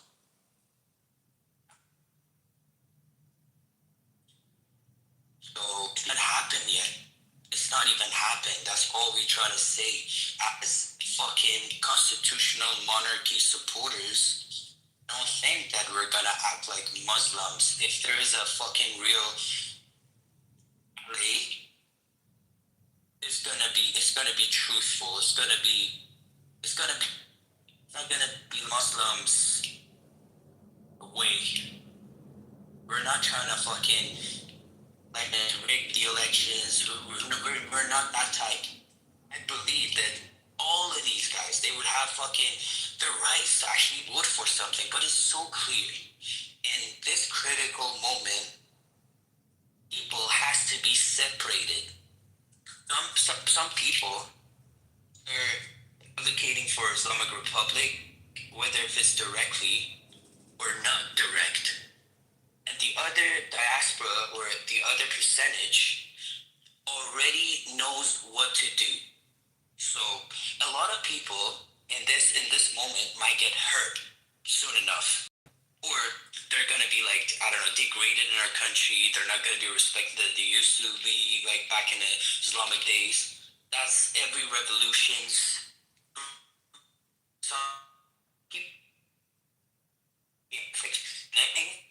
and a lot more smart individuals, they're gonna achieve what they really deserve. That's what we didn't have in 47 years. And I promise you that the most is going to be important. Rights are for everybody. Even if it's Lucy, even if it's for me, the people who's deciding to change this regime, they would have let that thing happen. And I'm sure there is 85% at least minimum that thinks like me. Otherwise, they wouldn't die by numbers of 40,000, 100,000, or I don't know, God knows. Only God knows. They were screaming his name and got killed, including one of my fucking family members, my mom's brother-in-law. So, it's tough for some people to digest that, but yeah, to this fucking reality, and they have to accept what is their fate. You know, I have to ask you something, Puria. Why are the regime people like so ugly? Like the mullahs and stuff. They don't look like Iranians. They don't look Persians or the good-looking kind. Why they always got like something, you know, the middle? What's that scar in the middle of their forehead? I don't get it. The regime people look very ugly, and I googled into it. They're like the people from like Iraq area and stuff. But why are they so ugly? They don't even look Persian. They don't even look Iranian. What is the issue here? And what the hell is that mark that they have in the middle of their forehead, these mullahs? What is that? Bro, a chick. I'm in no market right now. My connection is fucked up. It's out of the city. I didn't get that. Can you repeat it one more time? So I'm trying to say with these mullahs, they're so ugly. They don't look like Persian Iranians. They don't look like whatever, you know? Why the hell do they have that like, scar? Why do they have that scar in the middle of their fucking forehead? They look inbred. They don't look like you know when you see like Persian Iranian women, you think of them as beautiful. But when you see the mullahs' wives and stuff, they look inbred, sick, disgusting. I don't know. What the hell is going on here? Mullahs' wives? Yeah, they look like inbred. Like, you see a Persian woman, they look usually beautiful. no, they're not. They look so ugly. They're Muslims. So Muslims' characteristics are to be defined as fucking. Are they even Iranian? I don't understand. No. As a lot of fucking leaders and people in charge, like Larry Johnny, who got killed like, I don't know, 2 weeks ago, I guess. He was born in Najaf, in Iran. So he's fucking Iraqi. Goddamn. Yeah, so a lot of them, including Khamenei himself, apparently has fucking origins back in there. But yet, they fucking manipulated the history books to just say like, no, he was born in Mashhad, in one of the fucking, I don't know, cities in Iran. Like, it's not like that. That Khomeini guy was from India originally. He was an MI6 agent funded by Jimmy Carter in France back in the time, with propaganda that they spread it all over in our country. And yes, honestly, I'm African. I hate France. You don't have to justify my hate for France. Well, you said you have a hate? No, I said France is scum of the earth. I don't need justification to not like France. We might have mutual fucking reactions to that, yeah. We might be agree on some points. No, sorry to cut you, but please explain to me because they don't look like Iranians. They look weird. Like as I said, bro. Yeah. Even if you're not a Muslim, even if you're not born in Najaf or Karbala or I don't know any other country like Syria, Lebanon, who might get the privileges to get hired in top rankings in the Islamic Republican system. So even if you're not born outside of Iran, you have to be a Muslim, right? You have to be a Shia Muslim. But a Shia Muslim woman wouldn't have the rights or I don't know the freedom who could a Western lady could have. It's so simple. A Western lady doesn't have any hijab. She doesn't get any fucking skin diseases. Like she's free. She lets her fucking hair open in the wind, just fucking enjoys her fucking beauty. But yet a Muslim woman has to fucking cover herself up because my fucking eyes eventually is gonna burn their skins. It's gonna bring shame or shar or haya or whatever the fuck, you know. And they're disrespecting me as a man. They're just being like so fucking weak that I fucking stare at you. No, you piece of shit. I don't even want to look at you. You don't even get me hard, bro. You're a dude to me. Bad fucking Muslim you are as a lady. Like I don't respect any of your fucking. But to me, it's like a mailbox. I don't even know how the hell you look like. You know? And you know the most ironic thing? Secretary Rubio is deporting Soleimani's grandniece. Have you seen her Instagram? I saw it on X. She's like in bikinis. She's fucking Jeeps. She's like drinking mojitos, like margaritas. Soleimani, did you see that, bro? Yeah, Soleimani, bro. And everything. She's like drinking margaritas and bikinis, bro. Wow. Yeah, so fucking swagged up with fucking brands and everything is fucking Montclair, everything is Fendi, Gucci. Like, oh, if you're trying to be looking like a fucking OnlyFans model, why don't you fucking admit it at first? Why you are the niece of the biggest terrorist in the region? Why you guys so fucking hypocrite? If you like this, just admit it. Just come under the flag of Western society or the New World Order. You're gonna get the same benefits. Like, you know, declare yourself as Muslim or know yourself as Muslims, but yet live the life that you really want to or your family wants to, and let other people to live exactly how they want. But you're not allowing them. You killed Mahsa Amini just because his fucking scarf was not totally covering his fucking hair. But yet your fucking niece is in Florida on boats, open up champagnes, listening to the Drake, being that fucking valley girl with our money. And yet you're trying to build some missiles to protect your own fucking family and bringing them billions of dollars across the world to invest. Like Puyan Muftari, he had like one of the biggest betting websites. Or Sancha Sopani, which he was like the former minister of affairs in Venezuela back in Ahmadinejad's era. So your sons and daughters are having the best life in Caprice, in Switzerland, in fucking Monaco, Florida, and yet the Persian people would have to suffer the devaluation of currency. They have to suffer of being out of electricity in 2026, and they're sitting on shitload of oil, gas, and any kind of resource that you want to mention.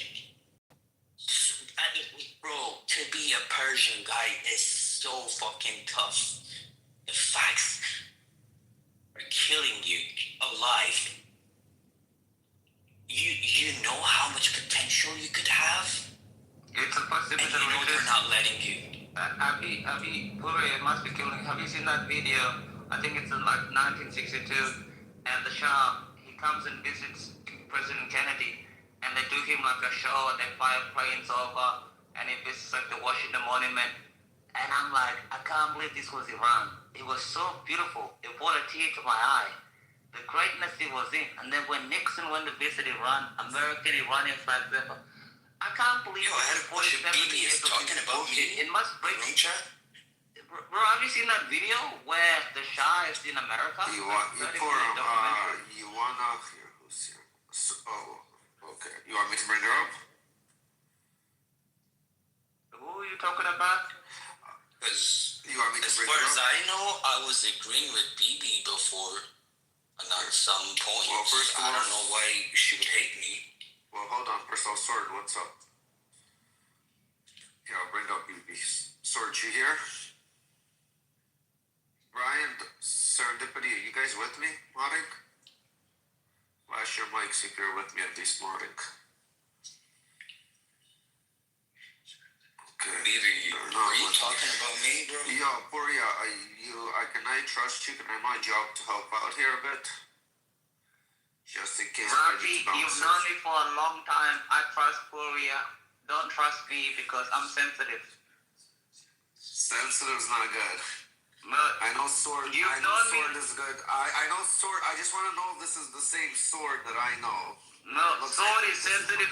Rafi, you've known me for years. I'm too sensitive with the mod. I never want mod.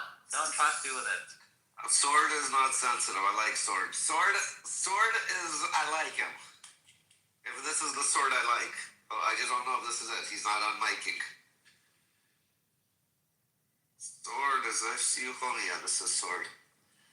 If he does come back to reality, I'll just mod him up so he can help out. Sword, I modded you. But Rafi, you're about to ask a question from BB, right? No, she was asking you, so I'm giving her the stage to you so you guys can have fun. That's why I modded you up so you can control She like has the to talk. IRGC. She came I up, want she you wants to to talk. control her like the IRGC controls your people, so she has a little taste of that. So she knows what it is. Since they're all sympathetic to them.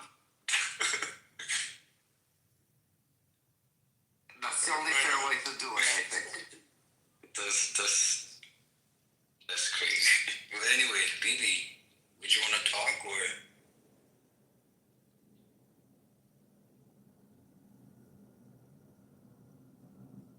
No. BB, this is terrible. You've been talking on the chat. Boy, your brother wants to talk to you. What is this? I just had a simple question. Was she talking about me or?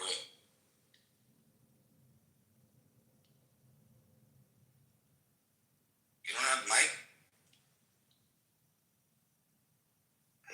You know, let's go on. This is so boring. I don't know why she's been lighting up the chat for the last 30 minutes. She comes up because we asked her to come up. But she doesn't even want to talk to you. It's horrible. I don't even get this understanding.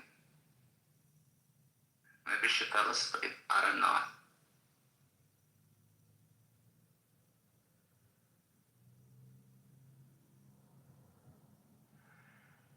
See, Rafi, do you see why I said never give you mod? Because if someone's on stage and they're chatting on chat, they would have been out of here already. This is why I told you I'm sensitive when it comes to this stuff. I don't like this type of BS. Don't be sensitive. Rafi, you've known me for a long, long time. I know, that's why I said don't be My sensitive. blood pressure gets high when they play these games. That's a you problem. Exactly. And I told you. And me problem. No. Why the hell would you be talking for 1 hour in the chat? You come up and then you keep talking in the chat.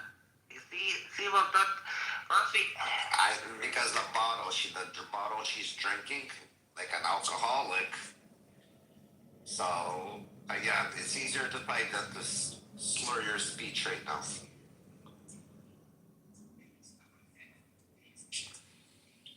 Oh, because she's in Britain, she can drink. Unlike people in Iran.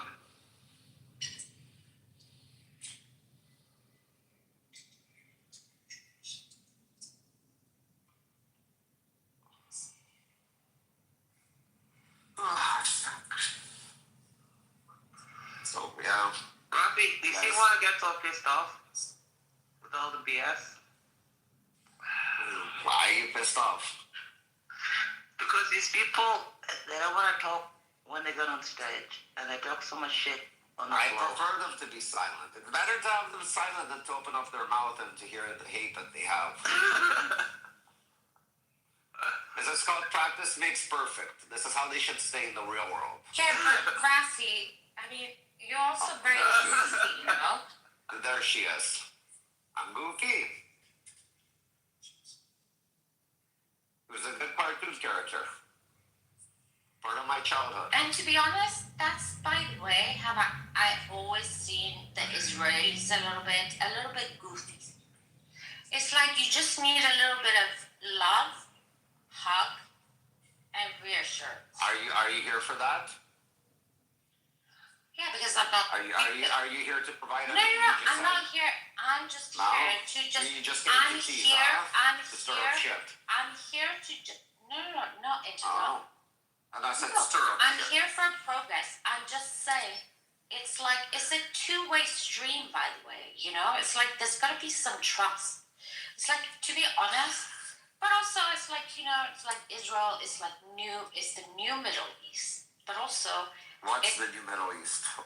What do we know about the Middle East to say that this is the new Middle East? Well, is the Middle East? Hold up. Let me ask you a question. Is the Middle East stable or not? Once we get fucking rid of this situation in Iran, now you're gonna get BB's Hold on. She made something. Once we get rid of the situation in Iran, so we do acknowledge that instability in that region is due to Iran. At least I think. I'm sorry, but like, why are you questioning me then? Well, I don't know, because I thought you were with Lucy I'm on like the side. What? That all the problems are due to the Zionists. No, but now you got the mic, right? Were you talking about me? Well, I don't know what Zionism even actually means, because Zionism is like Israel has always been Israel, by the way. It was a land that was calling for a people. It wasn't a people that seeked the land, by the way. And I think that's like very important to distinguish between that. So, you know, Zionism. Israel, No, right? it's Israel. And to be honest, it's like, I'm Persian, I'm a proud Persian. It's like, I fucking want, like, of all the places, but of all the places the Jews could have got and land, how lucky are we that is in our fucking region? I'm confused here. For us, can you please explain? I'm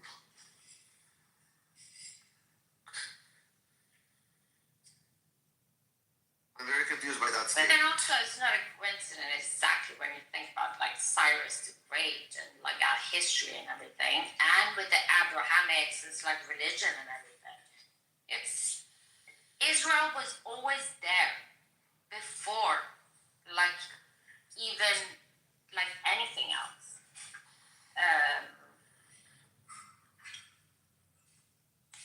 And if it wasn't Israel, it was battle.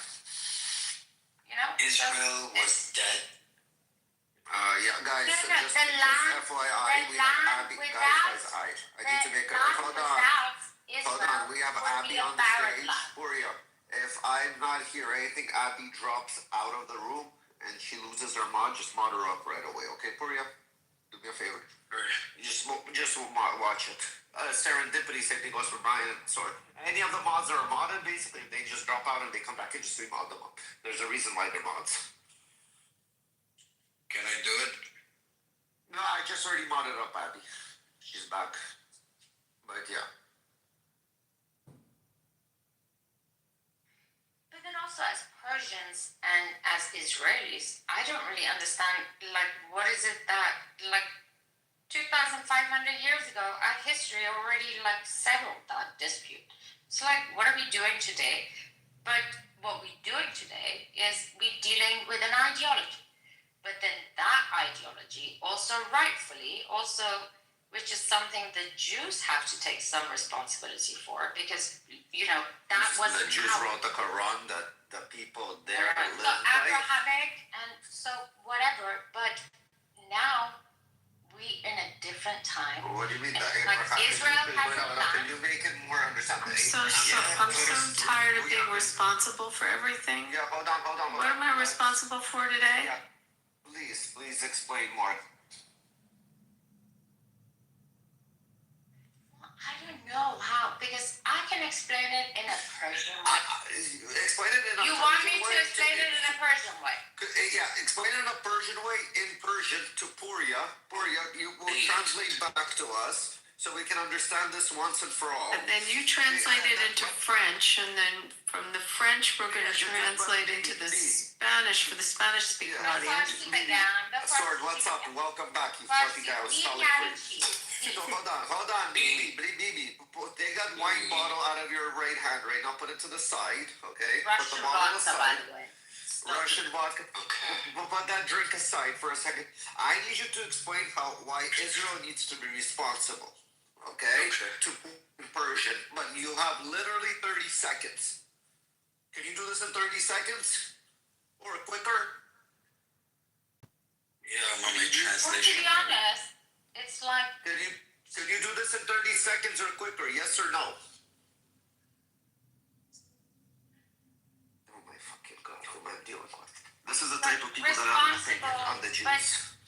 it's not something that is going to benefit me. Have you noticed every single person who has an opinion on the Jews, something is not fucking right with them? As a Christian, if I want you to be responsible, Like, it's have you really noticed? because I want Either the they're best. fucking delusional, they're drunk, or they're fucking high on the Quran. No. Something is not So, fucking Rafi, right. where's BB? Him and I usually have better conversation. BB is, trust me, really close to me. I actually live very close to BB. Me and BB are almost like I like neighbors. BB. I know BB You know, very like well. I like BB. BB It's too. like He's my friend in the real world, just to let you know. And just to let you know, I'm the nice one. So yeah. No, but you don't have the No, depth. I'm just giving you the FYI. I'm the nice one. No, it's about having a depth. I give opportunities. Korea would have the depth that I have. Bibi, you asked like, what is religion, right? So, Rafi, she said, what is religion? Din Shia. Okay, tell me Not more. what I said. But you asked the same thing, Bibi. You just said like Din Shia. Like, what is religion? Yeah, but none of you. Okay. He doesn't want to talk to me, Rafi. He thinks I'm a wasted Canadian. Yeah, it's okay. Yeah, but you're the type of Persian, a little bit like Rafi. I need to know. You don't really get it. No, of course. Nobody gets you except only you. You get yourself. No, there's a lot Nobody in of the world will get you. Israelis Trust me. who actually gets this. Okay, and you speak to them in Persian, right? And they all get it. They nod their head like Why do you think Bibi Netanyahu is here where he is today? because of He's more Really good looking. That might be one of the reasons. Did you see what he looked like when he was younger? It's all because of BB on Clubhouse. This is the reason why he is where he is. So now And I'm also, gonna ask you one more time. to me, I really want his fucking legacy to just. I really want this on the His legacy will live forever. He is what Yeah, made but the Jews in the strong. right He is what made us fucking rise and act like a fucking lion and bend over anybody who believes in this really Quran understand bullshit. this. And we're bending them over right now, and we're putting them back into their place. We're sending your ancestors backwards. I love it. That is I love it. exactly We're what going you forward. don't You get. guys are going backwards. This is the greatest That is fucking you thing in the taking world. your people back. You know what's really an interesting thing?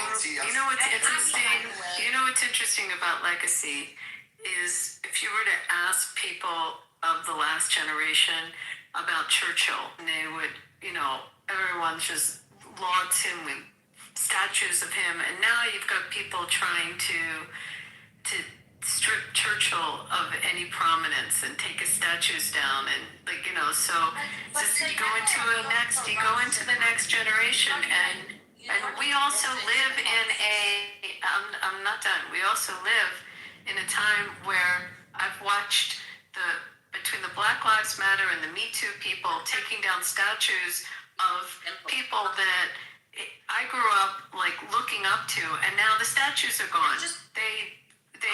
So what is a legacy to some, all of a sudden can be canceled. A legacy can just be completely canceled if someone thinks that No. I'm not the never be fucking canceled. OnlyFans girl, what you just did to me. I feel like a whore. I feel dirty after what you just did for you. Bro. I feel a little dirty. Are you trying to compare Winston Churchill with Benjamin Netanyahu? I'm trying to say that legacy I'm responding to the term legacy. I am responding to the term legacy. And I'm talking about how in some generations you can put statues up and then you can have a Me Too movement come in and just rip them down, or Black Lives Matter come in and rip down statues. They even went after statues of people that were abolitionists. This is how stupid they are. The movement now they want to take down Columbus. Now Columbus has to be defrocked. And going after, and you got the Italians pissed off because they don't want Columbus statues taken down. So it's just, as much as you think there's a legacy, you're going to have some whacked out group that are whacked out about something, and there goes the legacy. Including Churchill, whose statue got taken down by Biden and Trump put it back up in the White House. Yes, I'm talking about Churchill. Oh, yeah, that's a crime. I'm a black man. You cannot do it. Okay, yeah, I'm a black man. No, what am I? Why they took down Frank Rizzo's statue out of Philly. Kate Smith isn't in front of the Flyers Stadium anymore. Listen to me. Benjamin Netanyahu is a war Try to say his name properly. Can you get the word out? Excuse me, it's a Hebrew name. Can you try to say it? Okay, let me ask you a question. No, You no. You sound like you have a mouthful of shit. Regroup. Let me ask you a question. Your English is a The guy little... that's running Syria, I'm gonna say something. The guy that's running Syria right now, the ISIS guy, is he a war criminal? Regroup, please. Stop at the The same guy that was fucking slaughtering the same guy that was slaughtering Muslims, right? The same guy that was fucking raping, pillaging. The guy, the Syrian guy right now, who's the president of Syria right now? Al-Shara. Ahmad al-Shara. Yeah, is he a war criminal in your eyes? The one that was fucking raping and pillaging all these Muslim villages. What is his name? What is his name? You don't even know his name. Ahmed Al-Shara. Anyone that raped child, anyone that ever kid or a baby, it's a criminal. You look at Netanyahu. Like Hamas, who came in and raped? Yeah, do you remember? Were they criminals to you? Yeah, I agree with it, yeah. Regroup. What about those Bibas, child? You know those Bibas kids? You know who the Bibas kids are? Little beautiful babies with the Yeah, red hair. I know them, yeah. Yeah, you heard of the story. So what are those children supposed to, what do we call, who did to them? What do we call those people? Who did them dirty? Those Bibas children. Who basically did, they threw the rock first. You have to understand, the rock wasn't thrown first by Israel. They threw the rock first.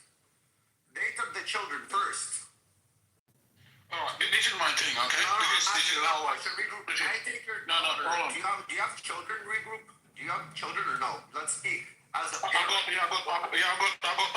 boys and 1 girl. You got 4 boys and 1 girl. If I come and I take your 4 boys and 1 girl, what would you do to me? What would you want to happen to me? I will not be associated with them.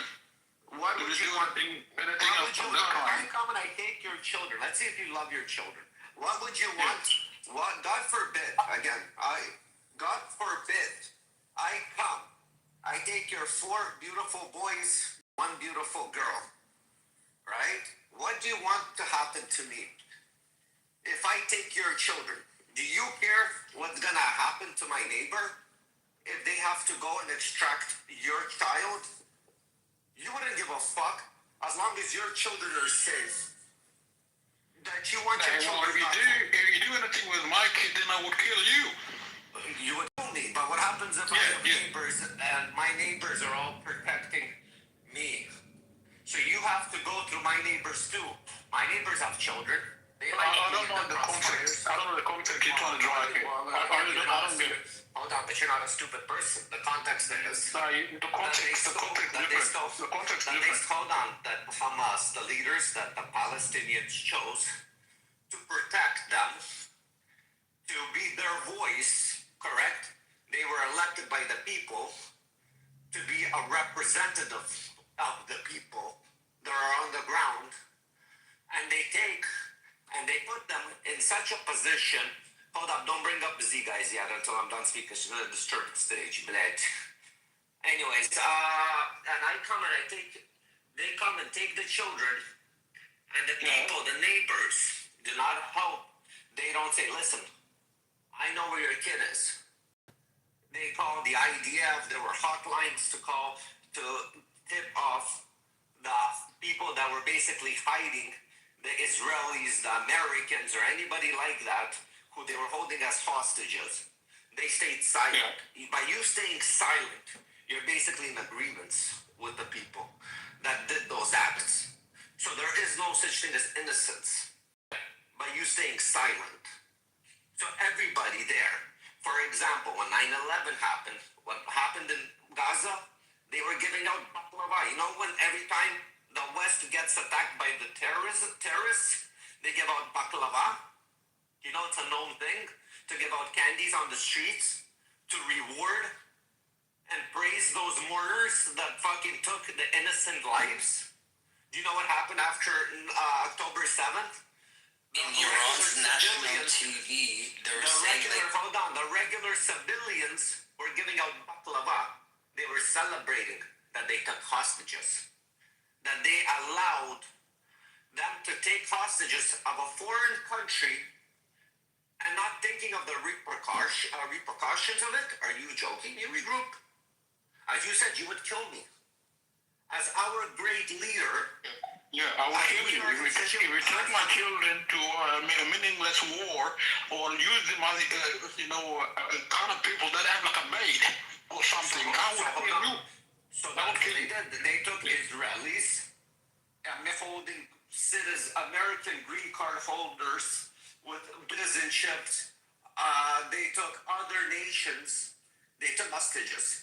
As a great leader, what he does, he goes and kills them back his people to get back his children. That's what Netanyahu did. But the people, yes, there's crossfire. Some innocents will die. But the thing is to rescue and to get back our children. Netanyahu, the war criminal, he should be charged with what South Africa did. They should charge him and put him to justice because No one want to fight. A bunch of Muslim countries or Muslim leaders of fucking some countries. Who's charging them? Countries that matter. Countries that have issues. Like, look at the countries that are charging them. Look at the internal politics of those countries. The ones that are all on board. Pakistan is charging him. Fucking hell. Give me a. Are you going to take Pakistan serious? Are you going to even, let's say, Iran, for example? Do you know Iran is on regroup? Do you know Iran is on a Women's Rights Council in the UN? Is that proper? Is that normal for Iran to be on the Women's Rights Council in the United Nations? Is that a normal thing? People that make a woman work garbage bags. The country, the United Nations, United Nations has Iran, the word that America's fighting right now with Israel. I don't know your political stance on it, but do you know Iran is on the women's rights in the United Nations, on the council? He has no fucking clue, Rocky. Well, the voting right was a ship of input them in I'm asking you a question. What do you think of that? The same people that wear garbage bags and cover themselves up and treat them as second-class citizens are fucking sitting there and have a decision. So these countries that you speak of, they're trying to go for worker. Which country is charging Bibi? Tell me. And let's look at what those countries are internally. And who is leading those countries? America, United States. What about United States? Well, they're the one leading the whole kind of thing, militarily, economically, everything. No, that's not what the fuck he asked you. He asked you who are the countries that are bringing the charges against Bibi. That's well, what he asked you. we know South Africa. We know India, part of it. No, India is not a part of it. Don't lie. India is not a part of it. India is not a part of it. India is not a part of it. You're so terrible. Yeah, you don't even know what you're talking about. Well, we could talk about South Africa. We could talk about South Africa being in incredible debt. Incredible debt, couldn't pay its bills, and then all of a sudden the leaders take a trip to Qatar, come back, and their bills are paid, and they file an action. Isn't that interesting? All your conspiracy theorists just seem to go mum when you bring that one up. It's so interesting. So explain how that happened, how a country went from teetering on bankruptcy with no money, goes to Qatar, comes back, the bills are now paid, the country's solvent, and they file an action in the international courts. Just coincidental? Venezuela. Think it's coincidental? How about answering me on that one? I'll put some articles in the chat so you can read all about what I'm talking about. Okay, so the country that pushed charge against this regime of Netanyahu was that they got Venezuela, we got the Republic of Iran too as well. We got support too from China as well. Venezuela, Congo, and Iran? You gotta be kidding me. Not before the war. Are you a stand-up comedian? Did you really just say Venezuela, Congo, and Iran? Bringing charges against the state of Israel? Oh my, you know what? Go ahead, this is funny. You don't get what I'm saying. This is what, you said Venezuela, Congo, and Iran are bringing up charges against the Prime Minister of the state of Israel. Venezuela is a hellhole. Congo is an absolute hellhole. You should know about this because you're African. Congo has 100 million people, and it's had a war since the 1980s. You should know about it, but you don't no, wait. You don't care, you don't care about it because no Jews, no news. And then you're talking about Iran? You know what? Go ahead. This act is too funny. Go ahead, Riku. I'm not acting too funny. I'm telling you that Netanyahu is a war criminal, and the state of Israel are getting the Palestine that they need. No such thing as Palestine, Riku. Never existed. Never was a country. Dream on. No, Palestine exists. There was never a country. Regroup. There was a country before. Stop dreaming. No. It's not for fun. I'm a Christian. I'm a Catholic too. Yeah, and I'm black too. So don't be like I'm black and I'm Catholic. You cannot take the land from the people. You cannot take the land from the people. There was no such thing as a Palestine. Regroup. You're not.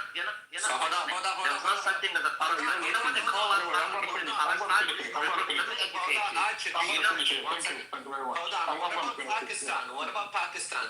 They took land from India. You don't want to listen to me. So I'm asking, what about Pakistan? They took land from India. Exactly. What about Pakistan? Is somebody going to get charged in Pakistan? Regroup? Exactly. He doesn't even know. He doesn't care. I know. I care. I care about Pakistan. I know. No, you don't. What do you mean you care about Pakistan? You don't care about India? I don't care about the land. You have to understand that the geographical map of India. You have to know. You know it's there. No, you don't. You know. Green. Also, you know that Pakistan is being protected by nobody else than the United States. United States protect Pakistan because they got no weapon. Hold on. I'm going to do something, but be easy on the trigger finger. At least just throw them in the audience, okay? I'm doing what else. You know me. Yeah, I'm just saying, just easy on the trigger finger, just audience, worst case. If I can become allowed, sure. Yeah, right, audience. Hold on a second. Let me get my my GIF ready before I do anything. I think it's appropriate. Serendipity, you can help me out. Proof or not. My GIF. Right, yeah. Okay, so who's first? Oh, the Jew bear's here. The Jew bear. Yeah, I love it. Yeah, bro. You know, Tarantino trick. I always like to ask because real group can be it's like, oh, I'm black, oh, I'm African, oh, I'm this and that. And I'm like, oh, I don't give a fuck. And oh, Palestine never fucking existed. You know? So people like you, they just come in and just talk trash. Also, you know what I mean? Just let me wait. People like you, no. People like you really think you're gonna suck up the Palestinians? They call it a beat square. You ever been to Egypt? You know what they call us in Egypt? You know what they want to try to treat me? When I shot, at first, I went to Egypt. Maybe because you have the mentality of one. Wait. Shut the fuck up so you don't. You shut the fuck up. Shut up. Can you please do me a favor? Okay, this is how Muhammad treats you. I'm gonna treat you like Muhammad treats you. Yeah, exactly how Muhammad is. Remember that, you're a woman. Why did you guys drop by chick? I can invite him back up. Yeah, they don't drop by chick. Why the hell did you get so offended? I flipped the wrong person. What do you want? He flipped the wrong one. It's fine. It's fine. I have to reply to this. When I went to Egypt, I showed the wrong passport. I have two passports. I have a South Sudanese passport. I have an Australian passport. And I showed my South Sudanese passport. They were like, and then I didn't even realize, because when you go to the airport, you get a little bit drunk. You're like, yeah, let's have a bit of fun. And then I'm like, I'm getting interrogated. And then I showed my Australian passport. They were like, go through. These people are sick people. You have no idea. They call us Abids. They call us everything under the sun. I'm sick and tired of like this so-called black people like Palestine. There's never such thing as a Palestine. Frankly, I'm upset at the state of Israel not applying sovereignty to Judea and Samaria. Very upset by them not doing this. This is a terrible thing they're not in a long time. So these people, they come here, they're sick people. They come and talk about a Palestinian state that doesn't exist. They hate black people in the Arab world. In Egypt, when you go to Egypt and if I didn't have a different passport, they have people as slaves, black people, and everything else like that. Same thing as, the only good places is Saudi Arabia is pretty good, UAE is pretty good, I have to admit. But apart from that, the rest are pretty terrible. But these people, they come here, they just hate Jews, So and they will not. There's no such thing. Let me just wrap it up, It's for the Jew haters. I just need to make a public service announcement so they feel a little bit better.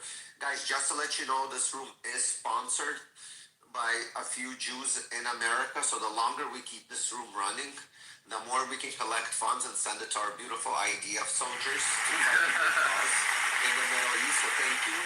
The more you guys to assist the United States in more actions in Iran. So the more we can keep this room going, the more we'll get paid. Okay, guys, just giving you guys heads up. We love you all for supporting the IDF, the American military. Thank you very much. Please support good content. Support us, because we are gonna collect enough to fucking free the whole Middle East from the fucking pedophile Muhammad. Also sponsored by Manischewitz Wine, Strites, Matzah. Alhamdulillah. Now, guys, continue. Great topics. We need to collect more money. Come on, yalla. Let's be collecting those coins. We need to collect them shekels. Also, Magan David Adam. Also, they gotta go there too. Very great cause. We're collecting for the whole team there, guys, to free the whole Middle East. This is a good cause, guys. Thank you very much. You know why? Just one last thing. You know why I get so pissed off? When black people support Palestine and they forget us South Sudanese, we're literally the darkest people in the entire world. We're the tallest people in the entire world. And these motherfuckers never said anything for us when the Arab jihadists were killing us. It was the Israelis in 1967 under Moshe Dayan. He's my favorite Israeli of all time. Dayan said we have to help the black people in Sudan at the time, the southern part of Sudan. He's the first ever person to send us weapons. And at that time, the United States was actually sending weapons to northern Sudan to actually kill us.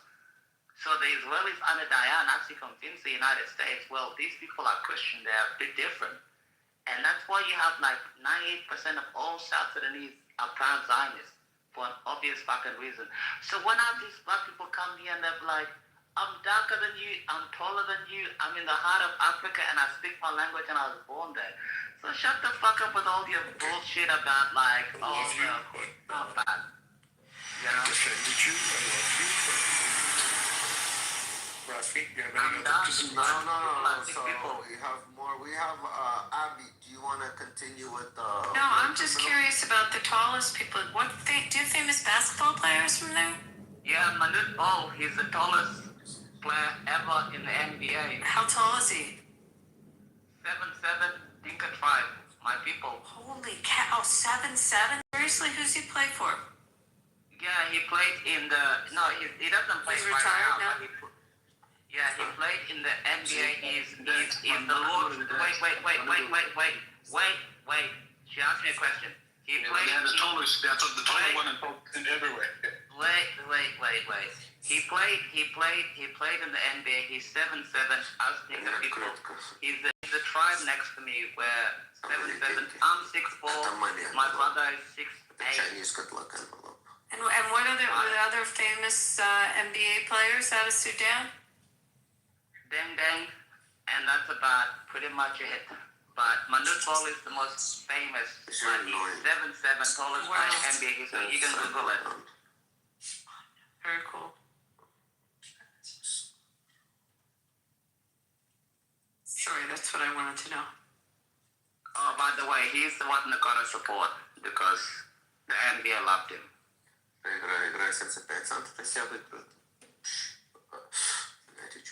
He's already gone. Manute is gone. He has got his own son too that played for Chicago Bulls. Yeah, Chicago Bulls. You're right, good group. Yeah. When did he play on the Bull? He played for the Minnesota. Hold on, he played for the Sixers. I just Googled this. He played for the Sixers for 3 years? Okay, yeah. Volvo, yeah. It's now Volvo. So I think he is. I think he's got another son too that played for another club there in the United States. I don't know. Yeah. I'll try to Google it. Yeah. You're gay. You're group. Gay. Anyway.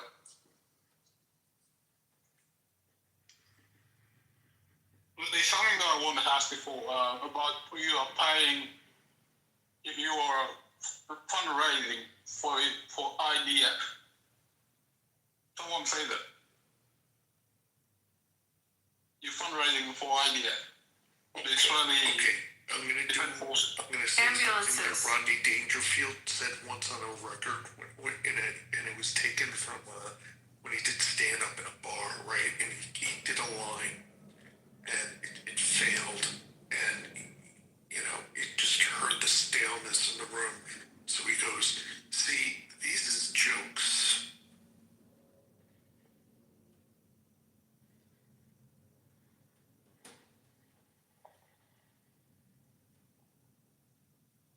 If you think we're raising money for the IDF right now because of being correct, speak up.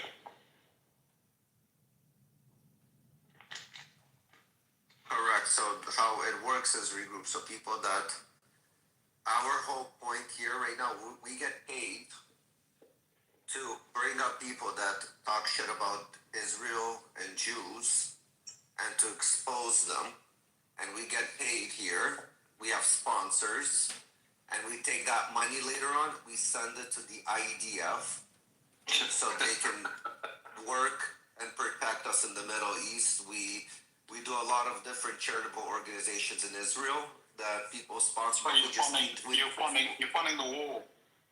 No, it's basically we just need people on the stage to basically to expose how they hate Israel and Jews, the hatred, and to show how it comes from nothing and how people are brainwashed. And this is what we get paid for. We have sponsors. That's why we run rooms all day long about this, and it's actually great. Actually, you're technically funding the war. That's why I always get my coffees from Starbucks. So we are funding it. We're just passing it on, but like funding the war, to eliminate people. Correct. Yeah, that's not a job. Yeah, you're correct. Me, I buy ambulance cycles. I like to put my money to ambulances, but I put in the motorcycle. They're called ambulance cycles. So that's what I fundraise You for. are our content. So people like you, the ones that hate, are actually supporting. So we actually enjoy it because we get to expose, and this is what we're paid for, to expose. Yeah, and by the way, I donate, but it's from my own money. You're raising money, but then you're funding the war, you're telling the IDF what it is, so it depends on regroup. Go and eliminate people from Palestine.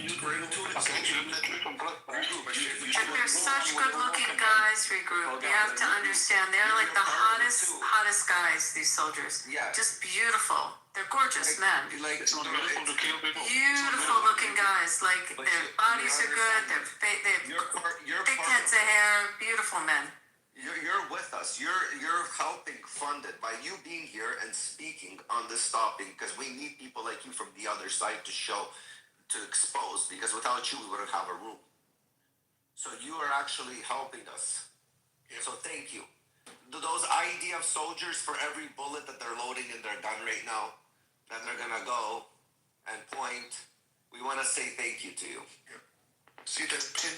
You see that pin in my PTR? You are great. Let's bring up Z. We need more content. We need more money. Can I just, one question to regroup and Achik that doesn't make sense to me? I Google this guy, and it says when he's born, it gives you a range of years, 46 to 62. And then when it says he died in 2010, and it aged between 48 and 64. So I can't figure out how old he actually is. I'll explain it to you. It makes no sense to me. No. One of the two of you just explain to me. I've never seen that on Wikipedia before. I wanna explain it to her. So Sudan got independence in the 1st of January 1956. That was the whole Sudan. The southern part of Sudan, my people were nomadic, illiterate people. We didn't keep birth dates.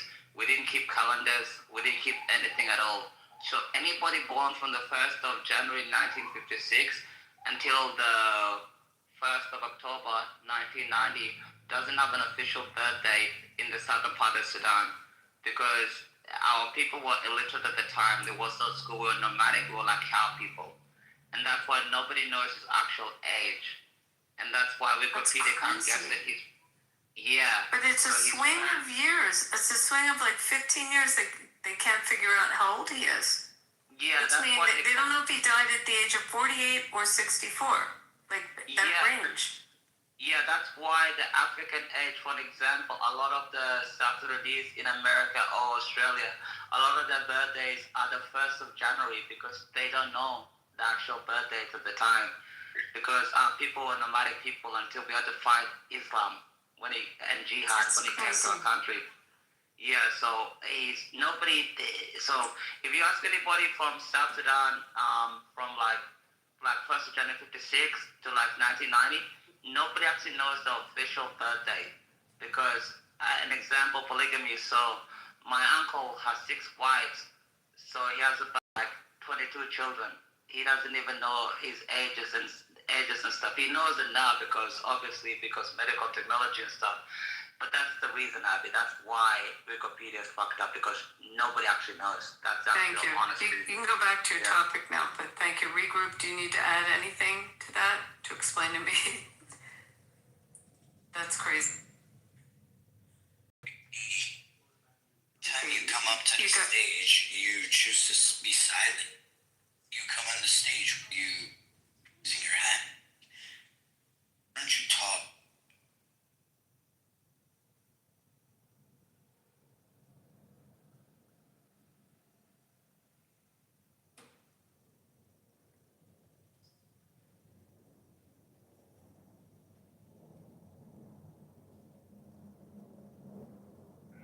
Yeah, but that's the reason, Abby. Just to let you know. I didn't mean to go your topic, but that just was glaring out at me. What were we talking about before? Sorry. Someone was screaming or carrying on? Yeah, the group was talking about BB is the war criminal. He should be locked up. Blah blah blah blah blah. When the IDF. That's what he was talking about.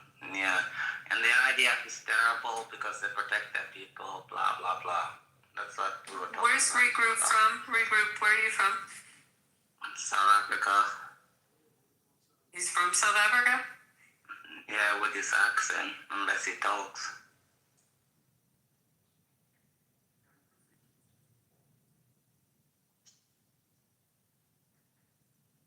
Recruit, Talfok.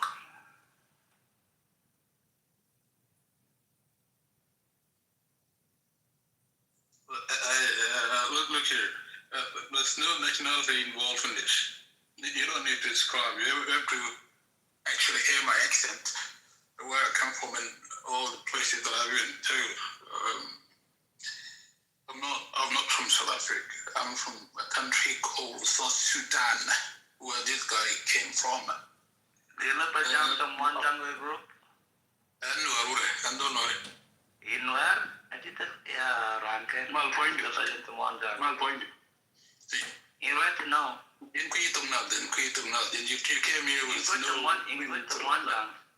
In jump and one jump. And they could jump and one jump. Look here. Yeah, I'm coming from. Hold on.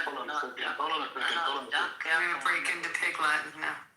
Yeah, hold on a sec. Jump and one jump. There's no way you can do that. I don't know why you cannot do that. It's not a language of everybody. Don't do it. No, stop that. Stop it. Anyway, let me just move on. You have to keep quiet, Chip. You have to keep quiet. Listen here. What I talk about this guy called Benjamin Netanyahu was real. Because I'm not going to stop there. This is not the only room that I spoke about. I spoke to too many Americans, African Americans, in which they pretty much agree to what I just told you, that he should not be involving in American to the war in the Middle East in the first place. He should not be causing wars when he's been indicted by his own presidency that he's a war criminal within Israel. Benjamin Netanyahu is holding a lot of charges.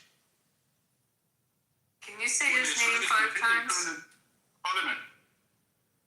So if this war is all done, when these whole things are done, he's going to be put in jail. But he's trying to delay the whole thing. He's using a very dumb man called Donald Trump. You think Donald Trump's dumb? He's a dumb you think American so? president that I ever seen. Or do you think you're smarter than Donald Trump? Donald Trump, you cannot call. Do you think you're smarter than Donald Trump?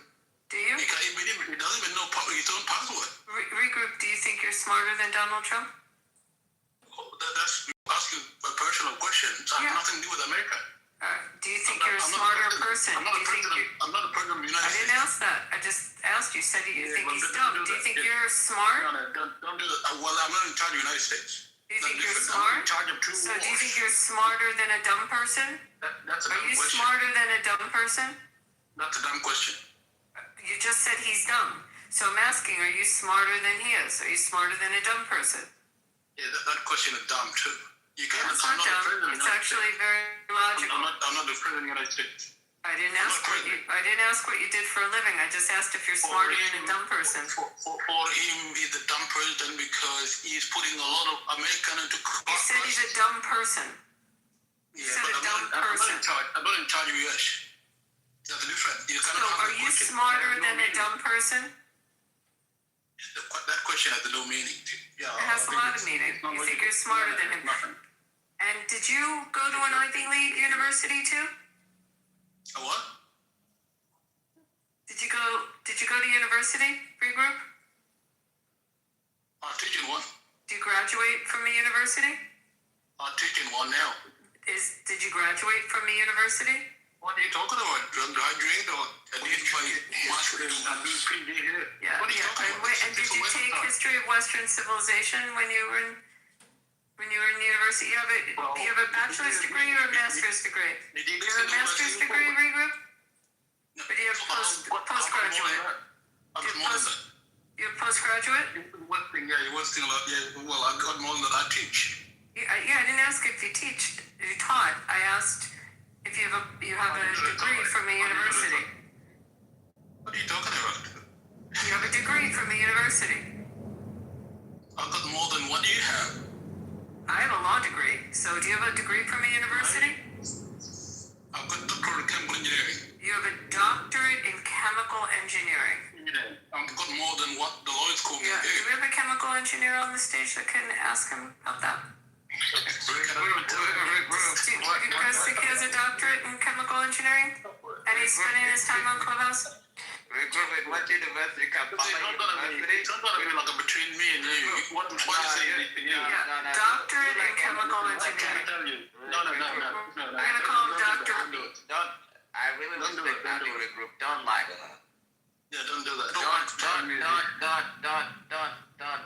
do that. Because could you recite the tables? Could you recite the tables for me? Do it right now. Quick. Right now. Do the chemistry tables. Quickly. Let's go. Chemistry tables. Go. Come on. Doctorate in chemistry. Do the tables. Quick. Okay. Well, that's high school. Let me tell you this. You guys are wasting a lot of time. We talk about sometimes Clubhouse can be the wasting time. You guys are wasting a lot of time here. You're wasting a lot of time. We're talking about Israel. Then if you're doing the funding, you want to convene the people to talk about funding. They talk about funding. Serendipity, you know the chemistry. You're talking about your law degree. You don't know your law degree. You ask me to do, let's see, let's find a good one. How about the rule against perpetuities? Would you like to? We're not talking about that. Give me the chemistry tables. What is it you're going to get out of this? You're funding the Israeli government. That's what we're talking about now. Funding the Israeli government to chemistry tables, babe. No, that's high school stuff. Don't even talk to me about that. You even went to before you went to the law school. We're talking about what is happening with Israel and Netanyahu. And what about it? It's a beautiful country. You should check it out someday. It's really beautiful. There's waterfalls, desert, some beautiful restaurants. Profile that you're all this stuff and you can't even periodic table. Thank you. Sorry, guys. Quit complaining. The last couple days we've had fake veterans, it's been interesting.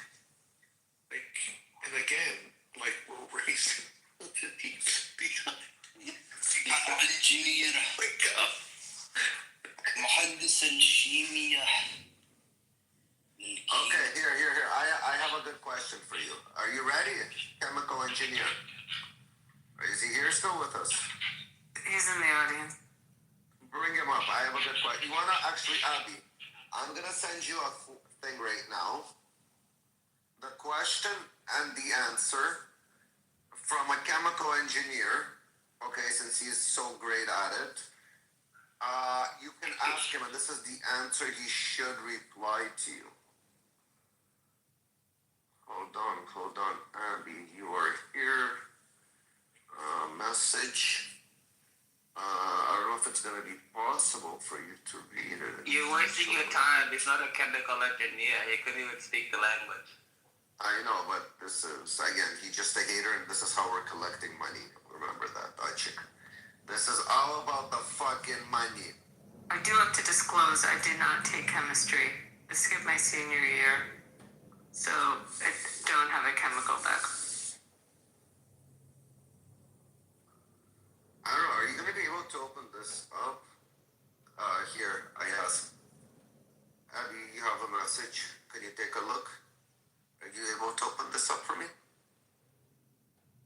And bring the chemical engineer back, if you guys can.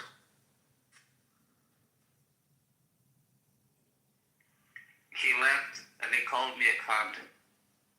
He left and called you a cunt. Oh, okay, that's it. We only made about 500 shekels on them, guys. We need more content. Guys wanna... Z, are you gonna support the idea of soldiers? We need you to speak. We need those bullets and the guns. We need you to on-mic. For every word you say, we get to add one extra bullet in the clip. Oh, awesome. Very genocidal of you. Sounds like a bitch. Sound like you know what this is? You have to understand. Use your this is own all word. Muhammad. Do This not is use Allah. Arabic. Why? I want to know. I want to ask you, where is Allah? You pray to Allah. طبعا I pray to Allah subhanahu wa ta'ala. You pray to Allah, yes or no? Above the seven heavens. Muslim, Z, are you a good Muslim? Above the seven heavens. Are you a good Muslim, Z? Yes or no? May Allah subhanahu wa ta'ala accept me. Okay, he's gonna accept to fucking to those like cow virgins. You better behave and speak right. Listen, I don't. Again, you have to understand. If Allah was real, Allah subhanahu wa ta'ala is the creator. Why is Allah allowing Israel to prosper? Why is Allah allowing Israel to win? Why is Allah punishing the Muslim while letting How you winning? How you define winning? We are growing. We are getting better, stronger. How? We are creating. We are basically. I don't know how to explain it to you. We went from shitting in buckets to being one of the world's most. You can say there's no Yahya militarily. There's no Militarily. From the educational standpoint, we're one of the smartest nations. So while the Muslims, okay, I got your point. While the Muslims are still killing each other, the Jews aren't killing each other. The Muslims are killing each other. You would feel that way. The Muslims are starving. Okay, I got your point. Who you addressing? Hold on, Z. The Muslims are starving. The Muslims are dying. Yes. The Muslims are getting punished. Why is Allah doing? Where's Allah? You guys pray 5 times. 5 times a day you pray. You keep your Shabbos and you give yourself excited. Are working. Where's Allah? Z. It doesn't work that way. Show me Allah. I don't have to show you Allah subhanahu wa ta'ala. You have to show me. You have to show me in this world. It doesn't work that way. Z, I want to believe in Allah. I want to see what Allah is doing so great today in this world. There is a big difference. Okay, so you should go to hell for your attitude. I want to see today what Allah is doing. I want you to open my eyes. I'm blind. I am gonna open your eyes. I'm blind, Z. What is Allah doing? That is so great today. Again, you are winning by mental breakdown. First and foremost, you never was in a shithole buckets. There is a big difference between fiction. You know why? Because Allah likes and reality. Again. You see, because Allah likes the Jews. He never let them be in those shithole buckets. But go on. Well, I thought you said you were shitting in those. But again, I know you're complimenting me. So crazy. I like compliments. It's not like that, love. It doesn't work like that. You know when you came out with Moses on a Passover, just high. Passover. Wow. Actually, who led us through the desert? Hold on. Z, who led us through the desert? Who took us out? Moses. No, was it Moses? Who? The Samari, the golden calf? No. What? Who took us through the desert? Who led us out of Egypt? Let my people Moses. No, that's the wrong answer. Dude, you're not Bani Israel in the first place. Yeah, it's the wrong answer. It's the wrong answer. Go fuck yourself. It's Hashem. Hashem took us out. There is no such thing as Hashem. Hashem is the name. What is the name? Hashem took us out, sweetie. Took you out. I'll say it in your words. Allah took on a golden carpet. How about Allah? I think it was Allah. Again, I'm explaining. You keep cutting me off. But hold on, but hold on. Don't you believe Allah had to let us out because we can't. Everybody. Yes, of course, I do. So it was all due to Allah. Yes, of course. Allah prefers the Jews. It's not preferring. He kicked you out and you couldn't even. You broke the covenant. You broke the covenant. That's why you don't matter no more. What's the covenant? What's the covenant? What's the covenant? Laws that you listen to what you've been told and listen, but you didn't. So Allah said, you know what? Where's the covenant written? We get to be free. Where do we find the covenant? Where's it? In the Torah that you didn't. In the Torah. Yes. What's the Torah? The laws of God. What's God's name? Allah subhanahu wa ta'ala.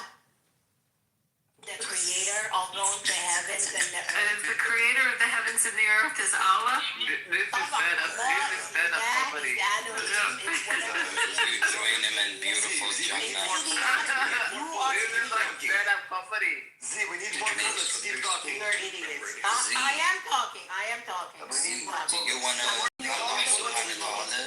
Do you remember anything like what races the child? Just curious.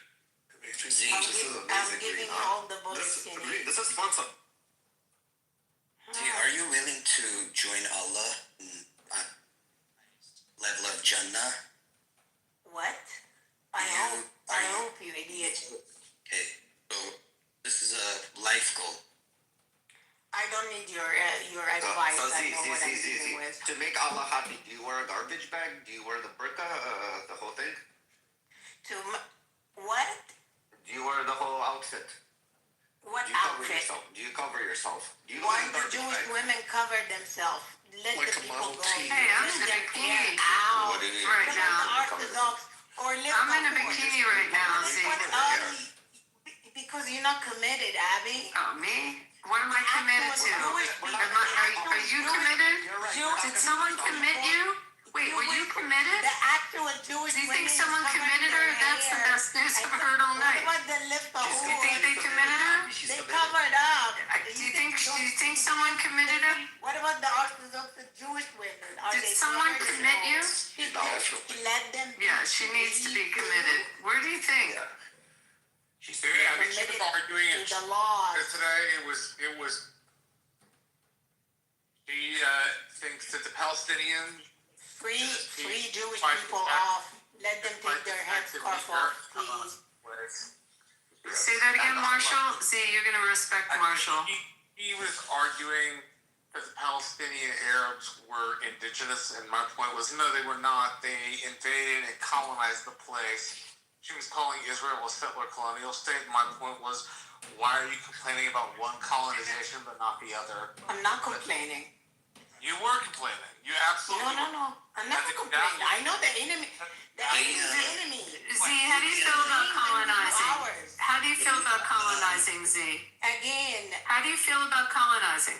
I'm fine with colonizing. You are? I'm cool with Okay. colonizing. So Of course. You do your part and we do ours. Okay, so colonizing's a good thing, right? Justify To you. it. Yeah. So you would As like long as you colonizing can. New York? Yeah. We just not giving up. That's the difference. See, do you want to When you colonize New realize you're York? the colonizer, then we'll agree with anything you say because Dude, you're we just never agree with the colonizer. That's why the French and the British are out. You know what's the problem with that, Z? Ever. You know who's a Remember colonizer? Nigeria? You know who was a colonizer? Woohoo. Benjamin Franklin and Yeah, and George you killed Washington. and you killed all the people, and the All Native right. American accepted being American, but the Palestinian would never accept being Israeli. Are you Palestinian? Two Are different. you Palestinian? I thought you I'm were Egyptian Egyptian. yesterday. Yes, And then yes, you were Egyptian. Somali I'm Egyptian before today, that. too. Are you Somali or are you Egyptian? She's Somali, right? Dude, I'm Egyptian. Do you You're speak Somali. Arabic? You sound Or you Somali. really talk? She's Somali. She's just got them Okay, I would be honored to be a Somali. Z, when you speak, I hear the noise vibrations hit off your forehead. That's how I know you. I hear those noise vibrations off the forehead. You first, they don't even hit the wall, they hit the forehead first. I'm glad that it's transmitting to you. I'm just saying. You're the captain. You happy? I'm very It's happy. reaching you? As I'm glad. As a Jew, I'm always happy. You see, you as a Muslim, you're always angry. So why you crying all the time about victimhood and they don't like us, they hate us? When did I cry? All the time, dude. Did you hear me speak this whole time? I've been insulting and having fun. I never once said I'm a victim. Insulting, ooh. Hey, do they have belly dancers in Egypt? They do? Yes. The best of them. Are they legal? They are legal. All over What do you Egypt mean you can legal? belly dance? Really? How does They it do come up? dance. Do they have gay bars in Egypt too? No, we don't have gay bars. We don't believe in LGBT like you people. So you can't be gay in No, Egypt? we don't accept gayness. Gayness is for Why? You think we're gonna discipline? But you have belly dancers. Well? Do you have Yeah, strippers too? But don't you Do you have believe strippers? Don't you believe Muhammad? Stripping is part of the Las Vegas you came from. You know, like I have a question because she's from Egypt. It's a very simple question from Z. In Egypt, right? In Egypt, 80% of the women give birth through cesarean section, A lot. not through vaginal. Why In you the United are States, concerned about wait, Egyptian wait. women? I'm not done with my question. Don't you have to be a slave for your dinka cut off Stop genocide? talking. Stop talking. Especially the Christian one? Wait. Stop getting so emotional. I'm not even done with my question. I'm not emotional. I just want to know. Let me finish my question. In Egypt, 80% of women give birth through cesarean section, and in the United States, it's less than 18%. Do you want to guess why that is, Z?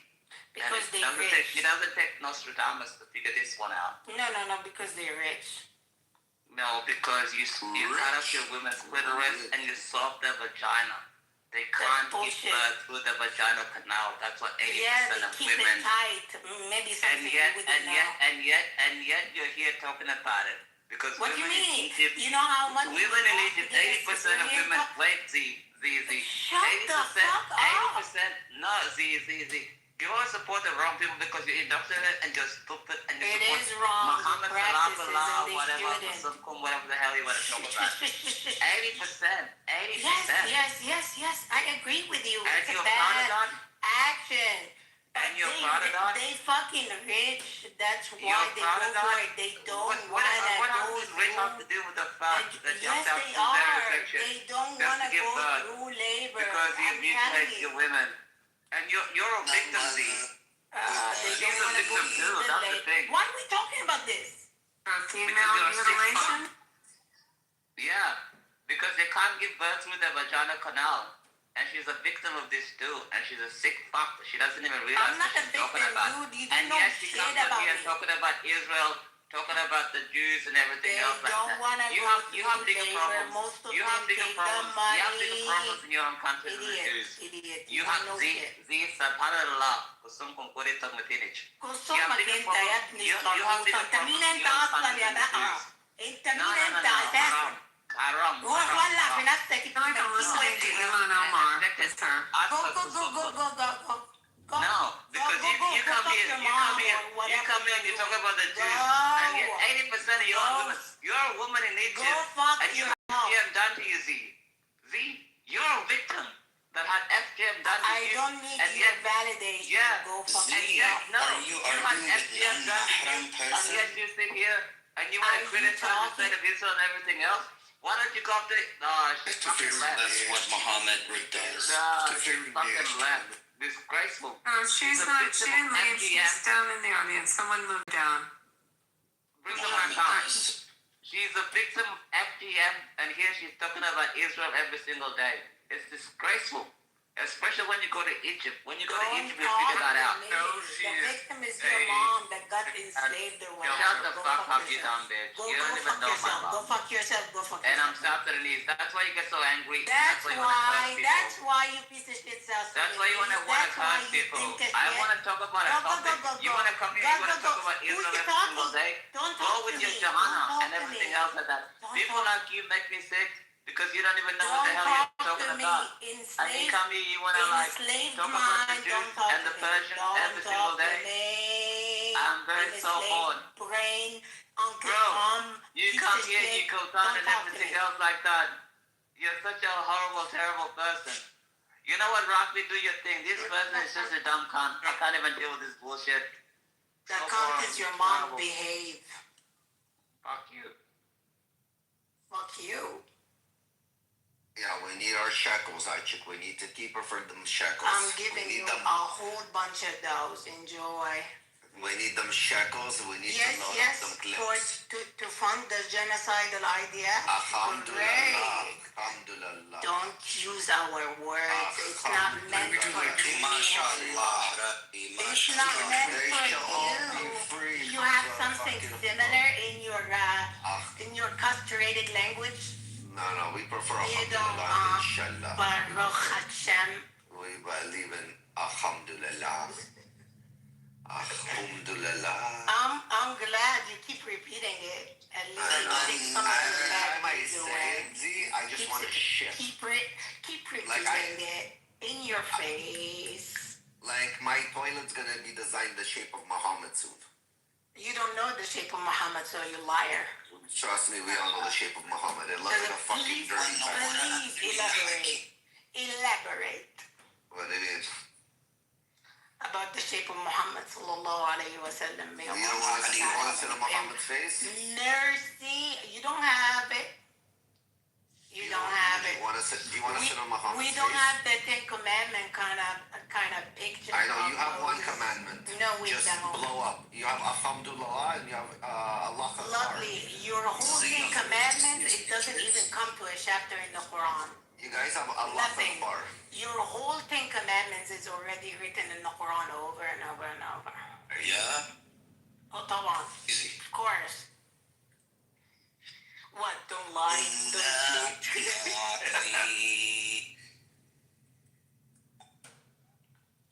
You happy? You said Bismillah ar-Rahman ar-Rahim. That's good for you. Practice. Keep practicing. طبعا. We've been there, you know. I'm glad you're not there. You don't deserve it. You're gonna get fixed.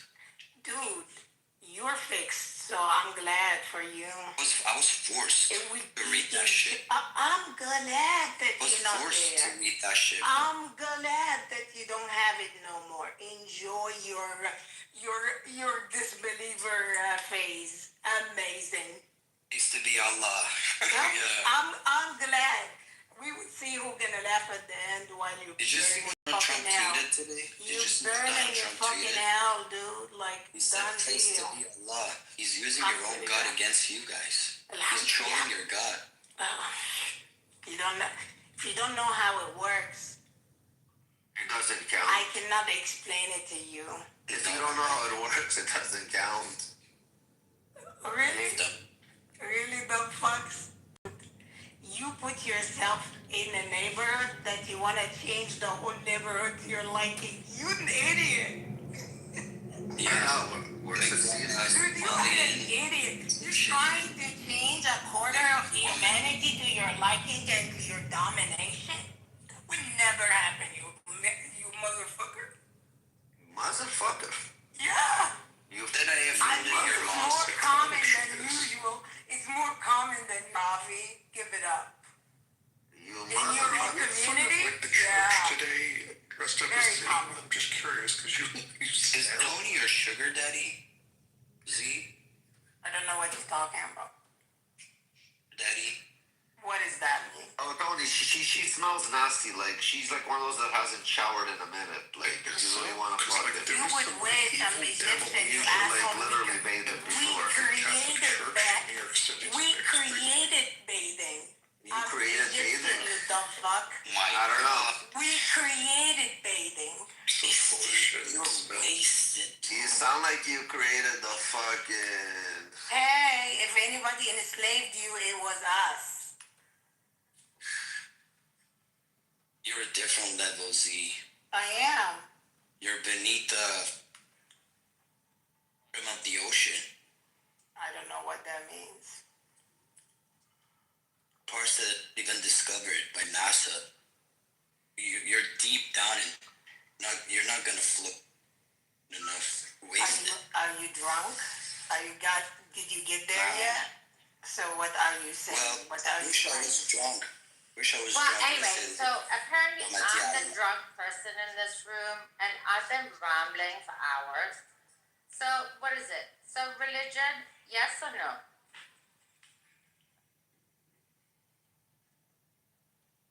What is she talking about now? And why yes or why no? Dude, you jump in the conversation, and yet you expect us to know what you're talking about. No, you can speak English. Catch me.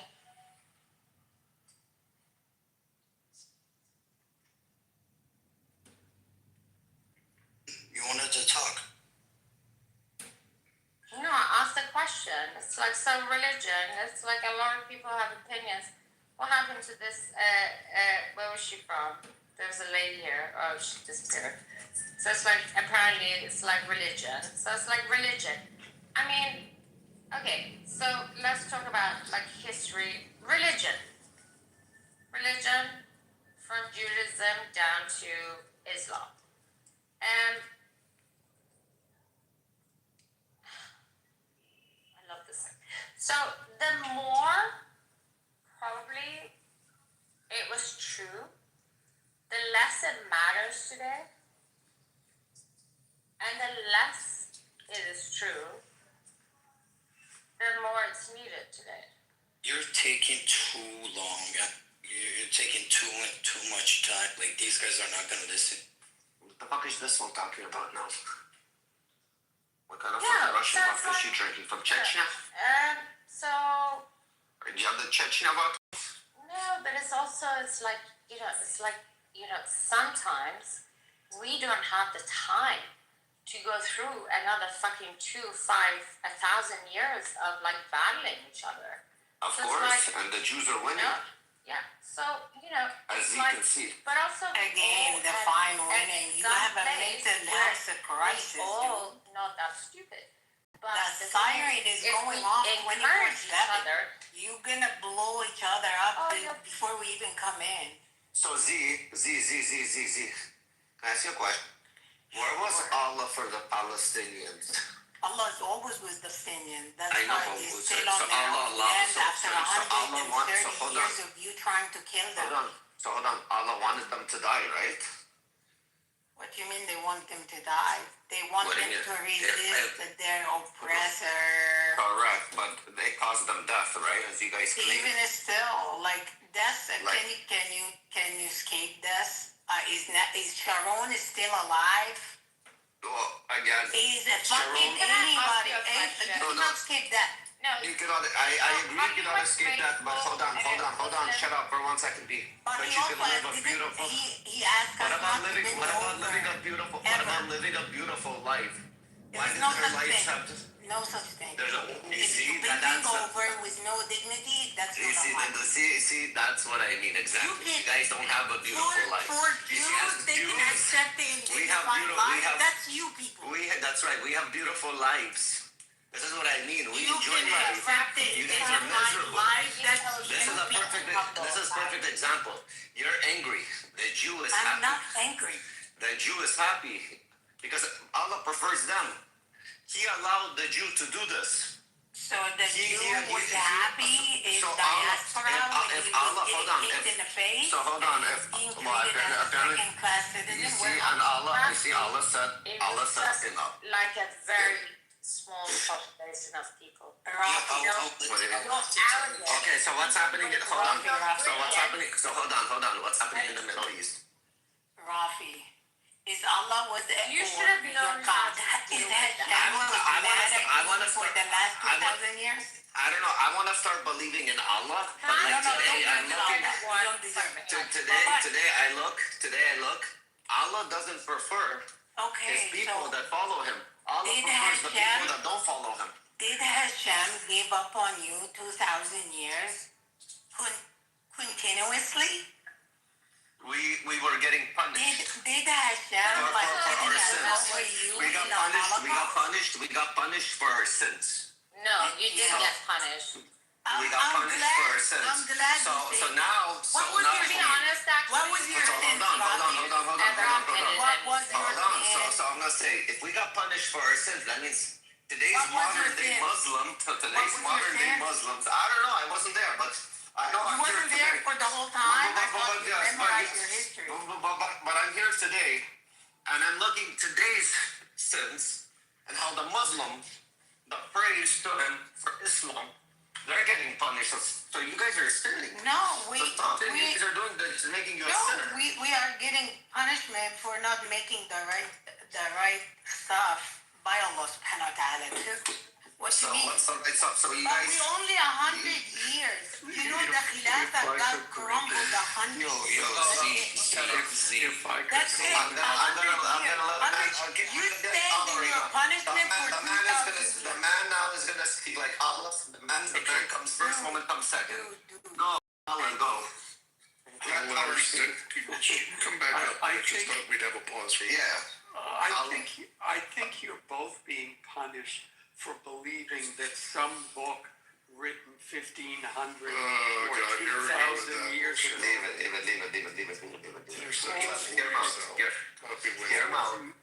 Told you that you are the chosen people. God favors you. And you're I'm sorry, but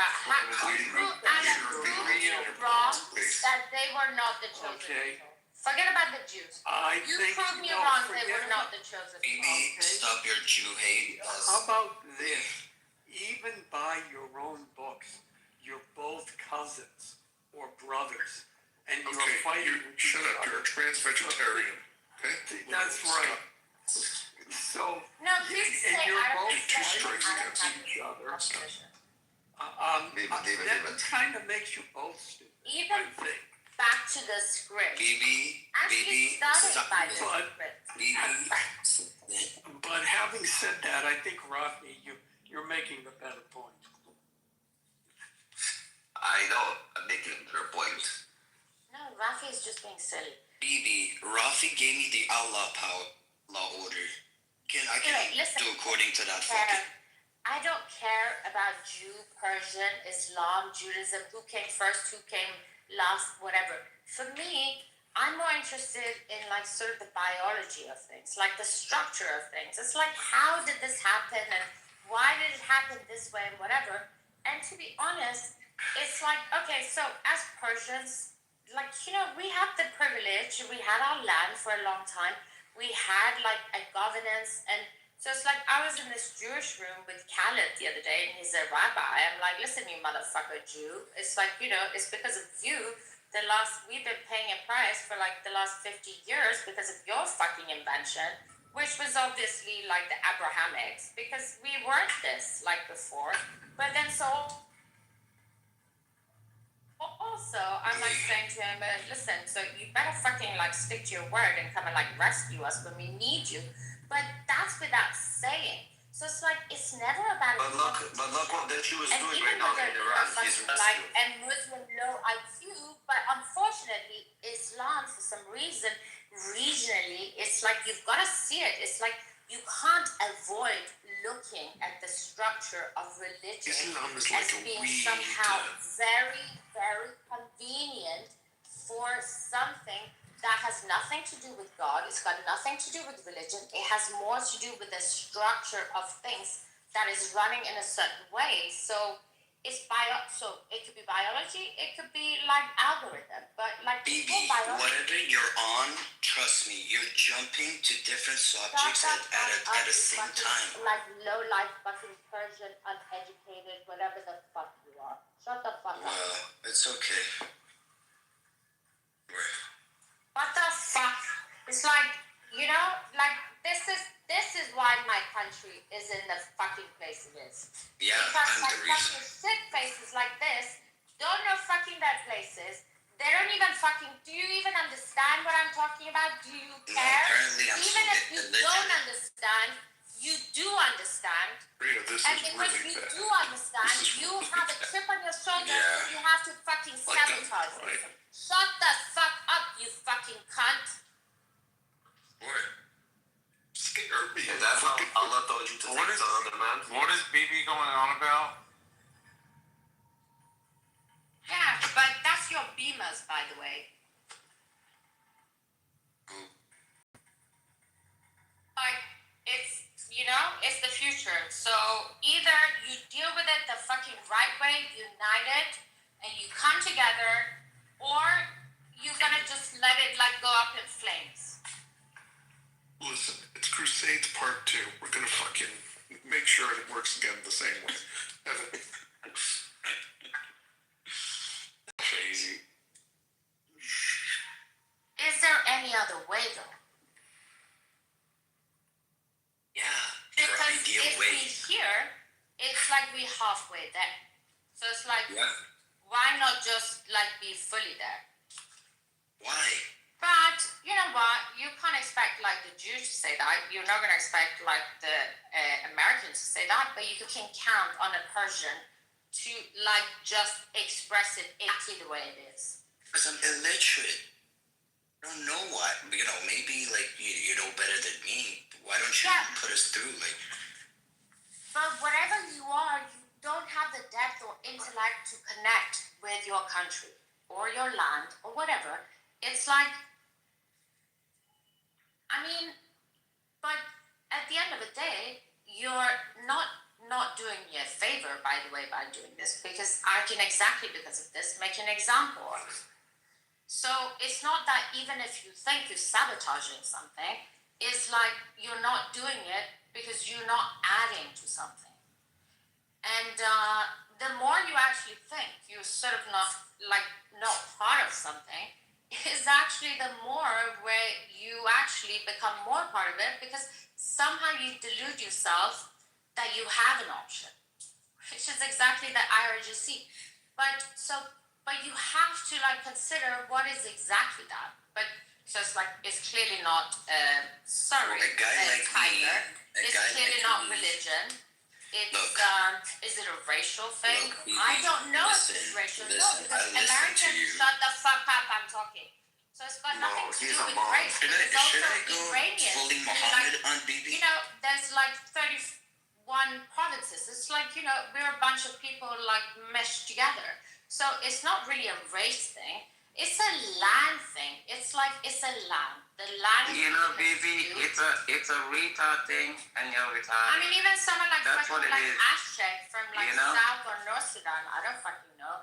Even he gets it. So, but then someone who's apparently Persian, but that is the reason why our country is where it is today.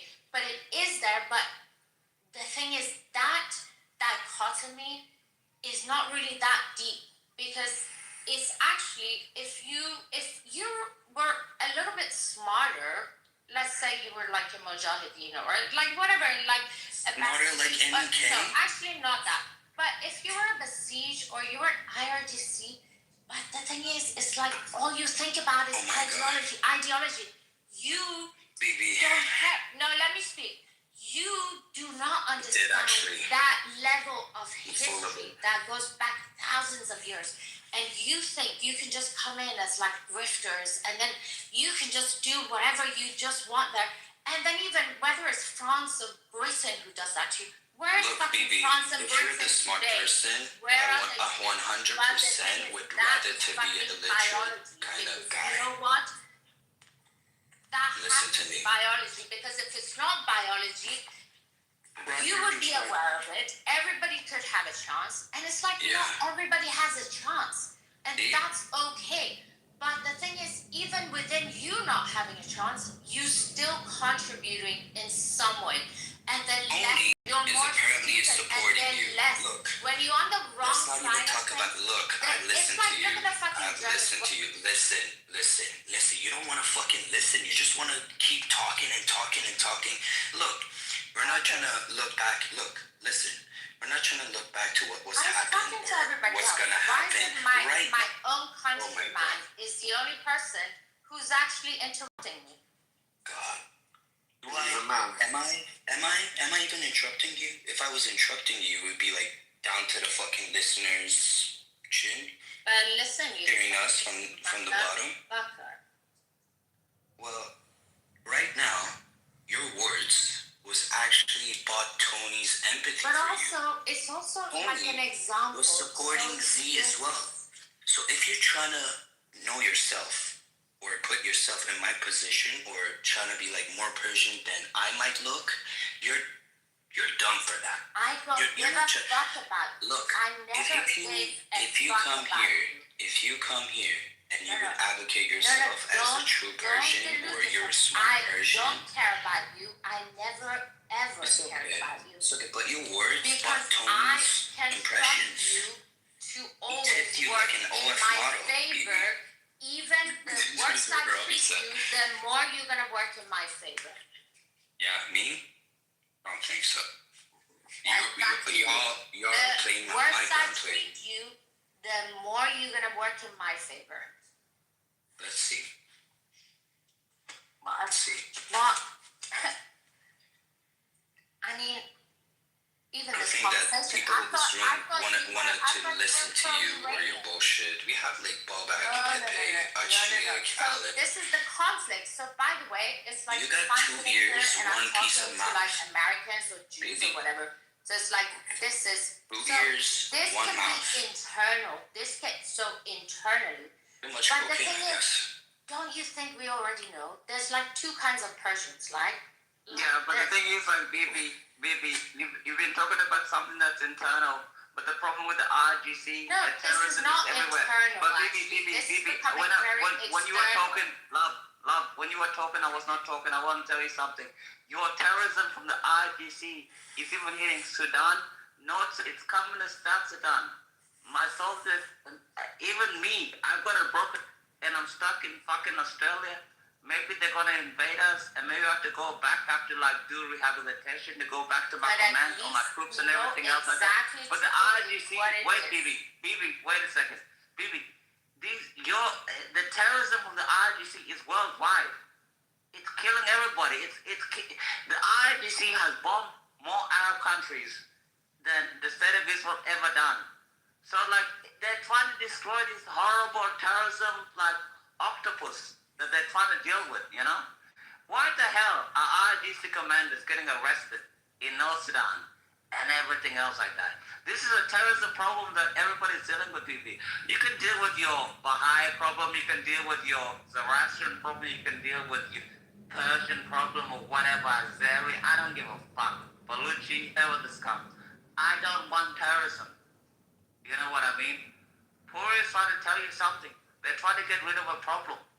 After that, you can vote your way out of it.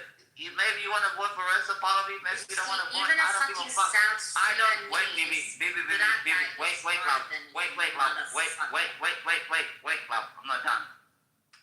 I am sick and tired of terrorism from the IRGC and weapons from the IRGC landing in South Sudan.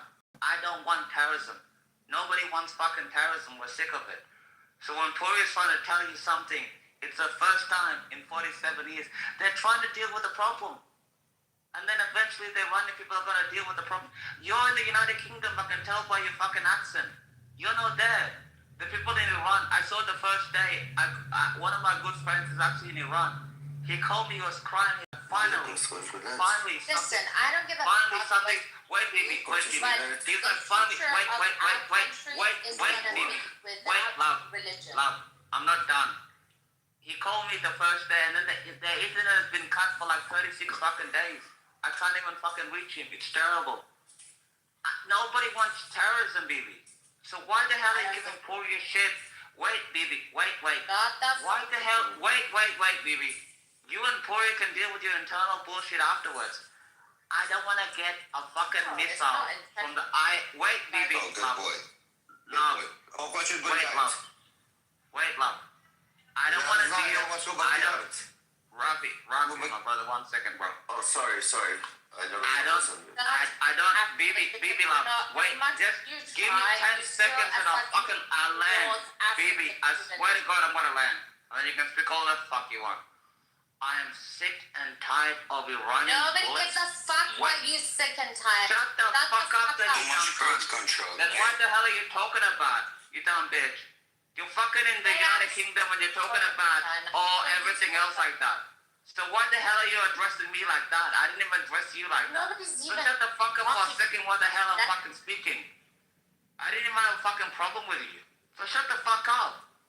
You're fucking in the United Kingdom. You don't have any problems against you. I don't want your bullets. I don't want your IGC. Shut the fuck up, baby. You know, frankly, I actually like you. Frankly, and now, you know what? This is you know how what I would fucking you know, the actual people, like no, you need to shut the fuck up for a second. Persians. I'm not even done. But no, whether you the first time Bibi actually told me that, you know what he told me? He's like, you're reasonable, but you're always doing something. That's a terrible thing you're doing. And now you cannot stop speaking. You I'm sick and tired of people like Rafi. I'm sick and tired of stuff like somebody just do it and put in the audience. And thank you for reminding me of this. Shut the fuck up. I'm sick and tired of 2 fucking seconds. طرفداری از تو بکنه No, haram. These people are sick people. Shut the fuck up. I'm sorry. Fuck every I'm single sorry. fucking audience. I was the one who did it, Rafi. Honestly, thank you for doing that. No, Fuck you the do you. You're a mod. You should control the space. Well, it's your room. I don't Honestly, God, people like that just boil my bubble. She's sitting in the United fucking Kingdom, eating whatever the fuck they eat, that probably disgusting food. You didn't let Alan to speak for a minute, bro. He was about to talk. Alan, you wanna talk? Off. It honestly makes me so upset. These sick fucking people. Makes it sick to my stomach. If she hates Pahlavi and everything else, you can vote against him in the general election that's gonna come up in Iran. Forget Go about ahead it, and bro. fucking do that. Forget it, bro. That's a heart attack, bro. You know? But right now, to do that, it's just like supporting the IBC. That's what we're trying to do. Like, as constitutional monarchy supporters, we have to create a space in our country for every voice and trying to learn it from the Western societies, the societies that we lived in, like Canada, or we visited in there, like Miami, Florida, New York, LA, Orange County, all these places. They're beautiful, they're free, anybody can do whatever they like. Exactly. Yeah, so we have to create a space like that, but apparently it's like me, a bunch of illiterates, it's like their fucking own UK accent, illiterate, like something like that. And we're dumb, we're so stupid, we're following a fucking fake narrative, and our revolution and everything is fucking corrupted, or it's like me, a fucking bunch of dumb idiots. It's okay. But still, the good diaspora, or the better and more percentage of our country, I think they might think closely to me, or guys like me, or Ocean, or, I don't know, you've seen it. Like, Persian people coming in here, a bunch of them, they're like, clearly Islamic supporters, Islamic Revolutionary Guard Corps supporters, like, fucking sympathizers. And then we have another type, MEKs, like, you know, those kind of... Bro, you're fighting so many enemies. Fucking hell. But still, percentage-wise, if you want to look at that, we're going to see, like, we have 85% minimum. I promise you that. People got killed. Thousands of them. I don't want to just remind all y'all, you know, tens of times every time. I have a family member who got killed. I don't want to say it. I don't want to say it 20 different times. You all know, like, what happened. Just described it, like, many, many times. But clearly, Persian people, some of them, they choose to be stupid. Not trying to get it that this is wartime. This is not the time that we even have the opportunity to just talk or come to a fruition or, I don't know, final decision. No. You just have to focus on what's happening in here. And trust me, the diaspora that took Israeli flag and United States flag are even buying immunity for even Muslims. Because you know why? They're trying to show their sincere friendship. And say like, oh, we're not like, you know, Iraqi people back in 2003. We're not trying to be like, you know, your whole nation's, blood-sweat enemies. Like, we're trying to be like, oh, okay, you see this amount of people in Toronto, like around like 350,000 people in Toronto, 200,000 in UK, Germany, or a lot of people in, I don't know, America or Vancouver. We have showed it. One flag, different flags, Cuban flags, American flag, Israeli flag. One flag, one word. But the thing is, like, the Iranian people are different people. They're not invert jihadis from like Iraq and Afghanistan and other people. These people are highly sophisticated people. These people are good business people. These people make countries great. Wherever they come from, they're highly successful people. One of my good business partners in Australia, he's Iranian, Azeri, half Persian. Great guy. he's the one to maybe come around the Reza Pahlavi Shah. And these people are sick people. They don't even understand what the hell is going on. I'm not Puya, I'm Puria. You're a Persian, you should have known. Puria, no, it's the accent. Excuse me. No, not you. BB wrote in the chat. He said Puya speaking. Like Puya is a different fucking name. Oh. No, You're trying to ignore me by my name. These people are highly sophisticated people. If Iran becomes free, it's not going to be another Afghanistan. It's not going to be another Iraq. You know, the last generation, I think the millennial generation is like traumatized of the absolute BS that happened in Iraq and Afghanistan. I think that's the reason it is. It's not going to be another Iraq. It's not going to be another Afghanistan. When Iran is free, they used to be in the 70s. You used to fly from Tel Aviv to Tehran, flights to Reza Pahlavi Shah's square. And these people, they don't want greatness to happen again. Oh, because of Islam's cancer, bro. When you got cancer, when you get cancer, God forbid it. When you get cancer, it'll kill all of your fucking good cells. I want to tell you something for you. In 2011, when South Sudan got independence, we deported 1 million Muslims to North Sudan. Why? Because we knew these people were going to change the fabric of our society. And you know why nobody can? No Jews, no news. And we could do it without anybody even giving a shit. And that's an absolute fucking fact.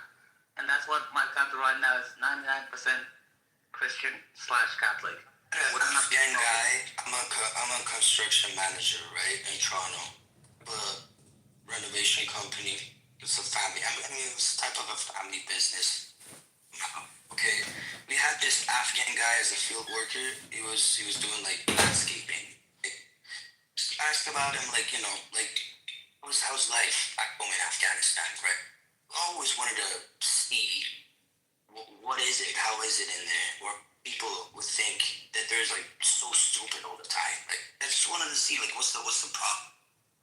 I just asked a couple of questions. He just said like me and 3 of my brothers came to Canada, gave him like full hours, like 50 to 60 hours in summer.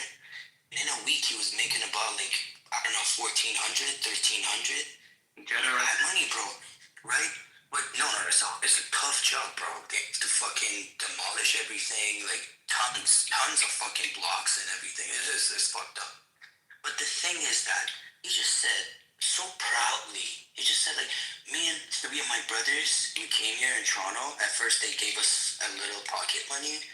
And we landed in here due to all the things that happened in Afghanistan. And then ever since, they're trying to get like Ontario Works money. It's like a fucking welfare or EBK in the United States, right?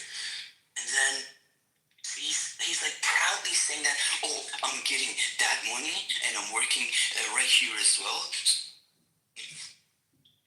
I'm trying to like, you know, be smart. No, you're not smart.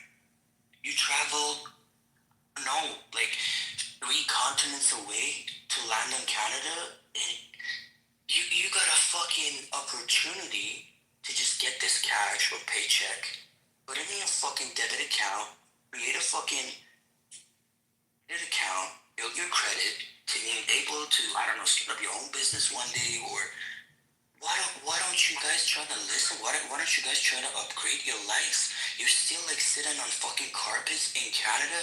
I visited their house once. I was gonna, you know, give him his paycheck. He said like, come here, bro. Like I'm in fucking Pashto and Farsi that they fuck make puke all the time. And then went there, sitting on the fucking carpet. Like we have the same kind of culture in Iran, right? But in a bit more hygienic. But that's bullshit. Like, what the hell are you sitting on the carpet and eating on the fucking floor? Don't you have tables?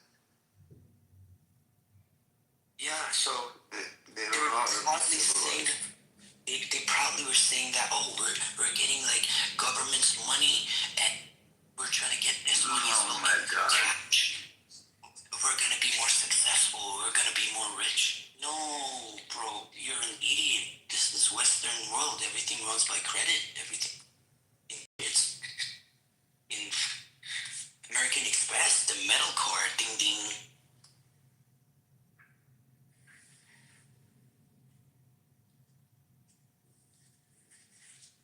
Please, when you traveled all the way from Afghanistan, you should know the fucking privileges. You have to use it. They imprison themselves. They imprison their minds.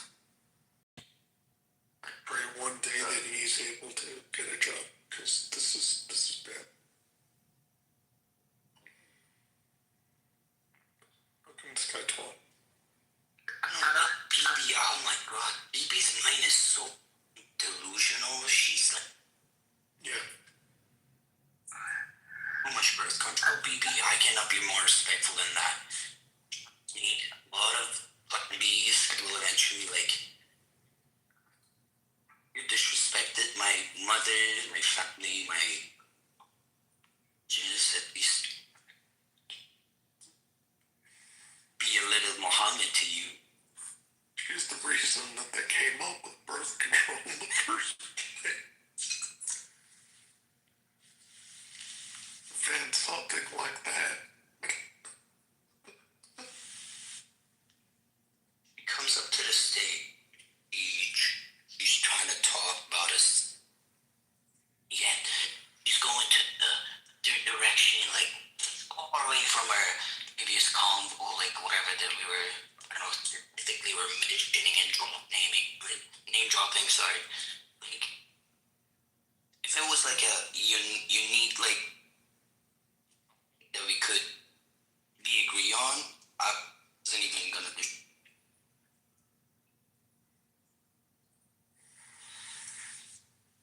No, I think, honestly, I think it's a sickness. Cause I don't want her, bro. She's Irani, bro. She's Persian. So you have see, I always said every community has retards. Every single community, doesn't matter. My community has retards. The Jewish community has retards. The black community has retards. We White do. community has Yes, retards. we do. Well, Yep. Everybody has retards. You know? But It's a you fact. see, the one thing how you fix that is by acknowledgement. The fact is they hide that they have retards. They try to deny and cover up the retards, and it makes them look retarded in the eyes of a person who is not retarded and he can see clearly. This is a retard, and you're telling me he's not retarded. It's like you're pissing on my fucking leg, and you're telling me it's fucking. Yes, my community has the biggest retards. You know? I remember after independence, we had people in my community wanted to rejoin the terrorists. We had to arrest them and put them in prison. Every community has retards. In America, so for me, I feel... Wait for the executions. Oh, wow. The executions? Every single country will be held responsible to deliver. Middle East is Middle East.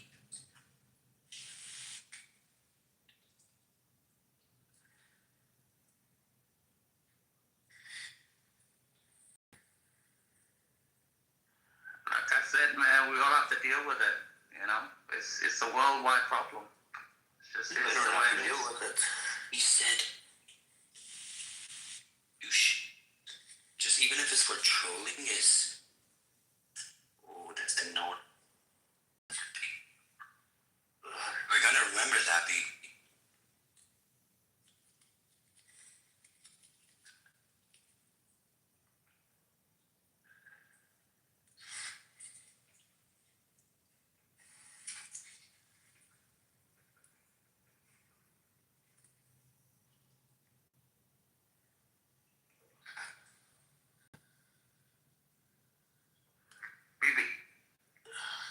Z apparently trying to be more Persian lady than our female family members.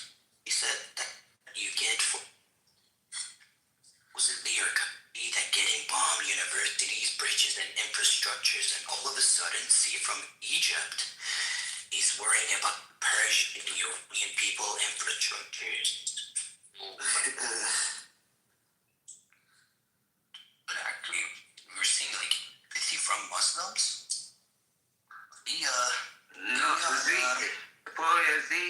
is the one that said like 2 years ago that she's married to someone from Mexico and she's from Egypt and she's complaining about like Israel trying to rescue their hostages. She's been a cunt for like 3 years. I don't give a fuck what Z has to say. It's just a fact. She's that type of person, you know. You have these people that been here, like, first they hated Israel for replying to October 7th, which was the worst massacre, terrible thing that happened. They just hate Jews. They hate winning. They hate freedom. These people are sick people. These are leftist people. And they're usually women in their, like, 30s, 40s, you know, with a boxed wine, with a cat. Because they have nothing going on in their lives, you know. They have nothing going on. These are sick. Wait. These are sick liberal women, liberal women and liberal men. Have you noticed? It's always like a liberal men are like women. Rafi, I want to tell you something real quickly. Tell me if I'm incorrect. Have you ever noticed with that tip and stuff? It's always a really overweight liberal woman and a skinny bitch ass man beside them. Have you noticed that, Rafi? Sure, it's a man that doesn't stand for himself. He's a pushover in life. Because he's a fucking pussy. He's a fucking pussy. Have you seen all this? They're usually pushovers. Yeah. I found it interesting that when Z was speaking, she talked about our oppressors. That's a communist Marxist term. It's so tiresome to hear them speak that way, and they think somehow this is that they're being good Islamists or good Muslims. No, they just got sucked into Marxism. That's all it is. They're spouting Marxist ideology. They're not actually Muslims at all. They say they are, they're not. And they have no virtue. That's for sure. I mean, if they really wanted to be pure Muslims and true followers of the faith, they wouldn't be spouting the rhetoric of some loser Russian who never had a decent job in his life. And the only reason we even know about Marx is because his wife was the one who pushed him. He never did. So, yeah, I mean, it really is stupid. I will say this, though. If there's any, what I always remember is Persians had adopted Western culture before the revolution happened. And so I think that is a sign that culturally they can be more, you know, there's a big difference between them and, say, and the Somalis and other Muslims who come into the Western world. They've shown that they're willing to adopt Western practices, and that's a big difference. I mean, none of the Persians, especially the ones who came in the 80s after the revolution, they never acted the way Z would act on stage, ever. They came to this country, they said, well, it was fucked up in our country, but we're going to do the best we can here, and they did.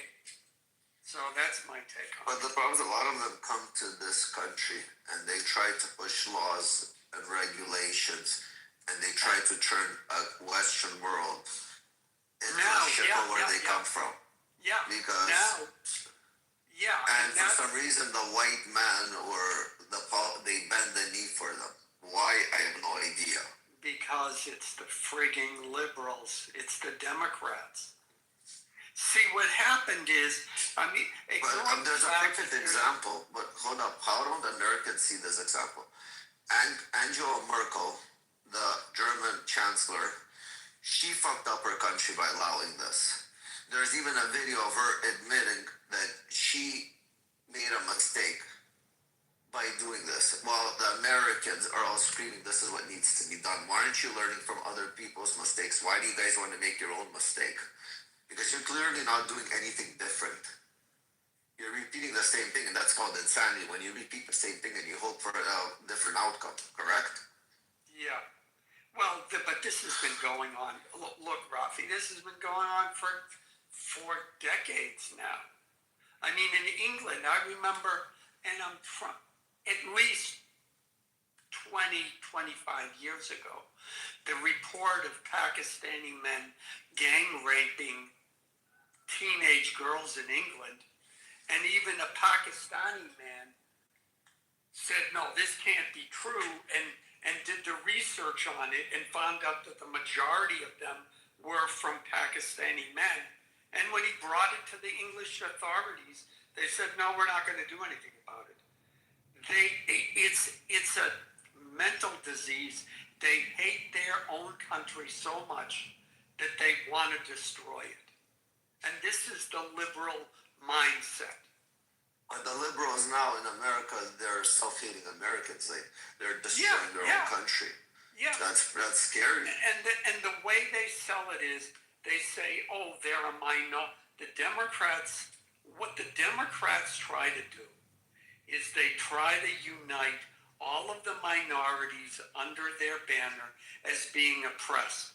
So you have 1.5 million or 2 million Muslims in this country, and they can, numerically speaking, claim, well, they're a minority. We shouldn't treat them unfairly. Look at how mean it is. And they gain traction by the other bleeding heart liberals who just listen to that, ignoring everything else that they're doing in the country. And now you got what, $30 billion? Or what's the figure? $8 billion from the Somalis in Minnesota. I mean, it's just, and that's the politics of this country, but that's the Democrats do. Oh, you black people, you're oppressed. Oh, Indian people, you sort of look black, you're oppressed. Oh, Somalis, you got black skin. Oh, you're oppressed. Oh, Mexicans, well, you're kind of brown, but yeah, you're oppressed too. And they just vote for us and we'll take care of you. And that's how they gain enough political clout that they can change policy. I was just talking. I actually agree with you, Alan. When Angela Merkel let in 1 million Syrians into the European Union, she let in 1 million anti-Semites. That's what she did. 100%. Well, when people are like, oh, well, something is turning against the Jews, it's because more Muslims are coming into the West. That's it. Yeah, Islam. Yeah, and I'm not worried. Yeah.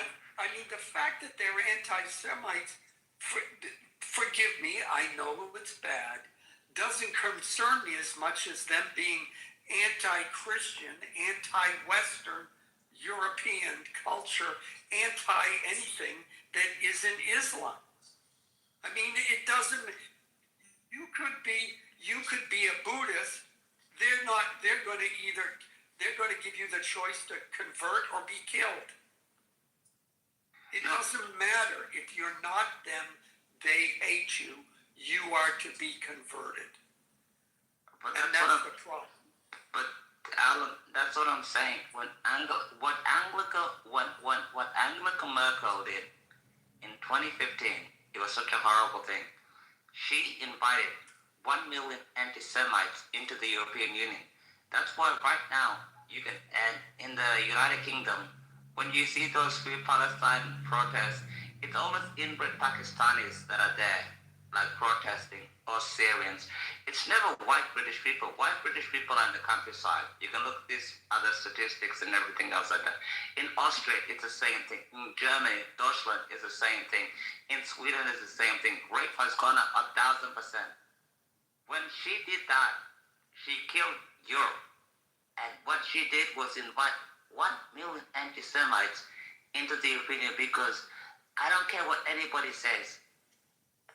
All those Syrians hate Jewish people. They hate Christians.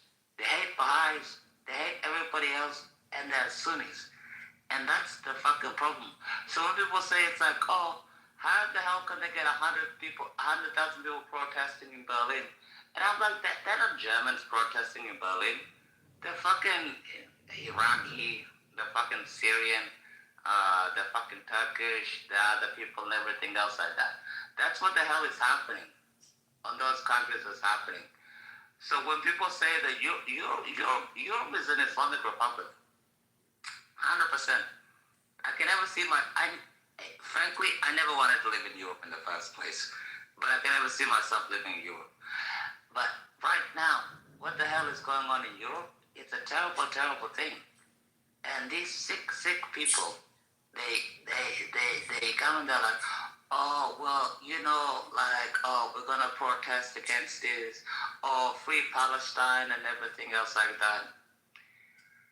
I am so sick and tired of Palestine. Honest to God.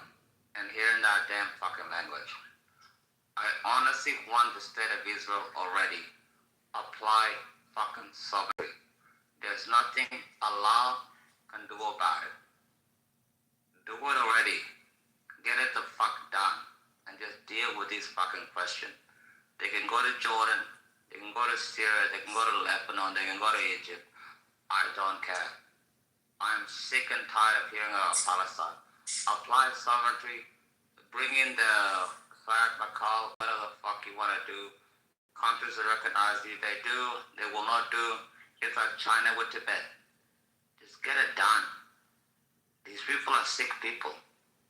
There's too many Islamists in the West that are willing to protest. And there's too many retarded leftists that are willing to believe them. Yeah. Just get it done. And the worst... It's so stupid. Alan, you might not agree with it. No. Palestine. Just get it done.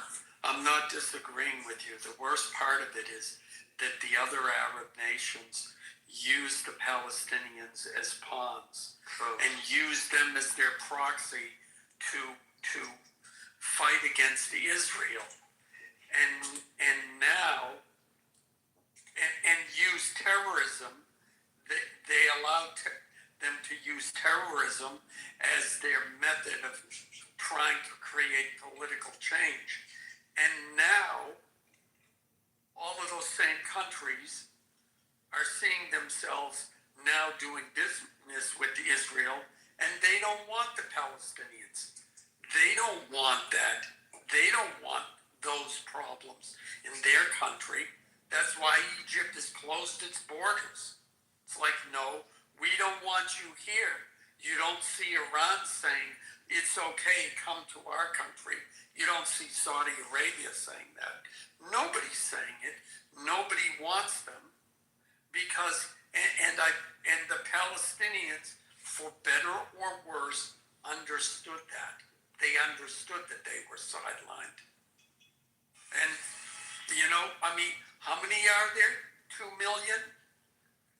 At a certain point, you got to accept the fact that there's more of the other people than you. And if you keep fighting, you will be eliminated and you will cease to exist. That's just the bottom line.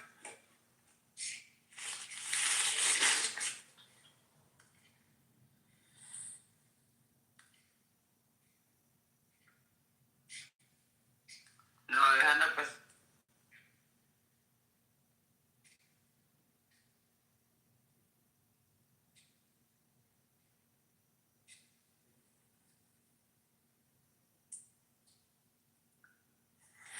Well, there's 4 minutes left to Easter.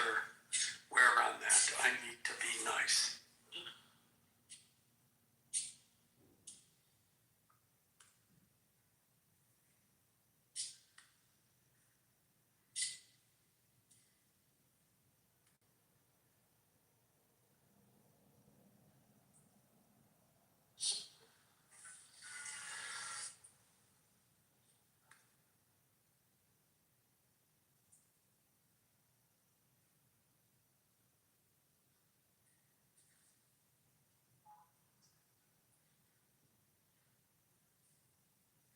Lois is still here.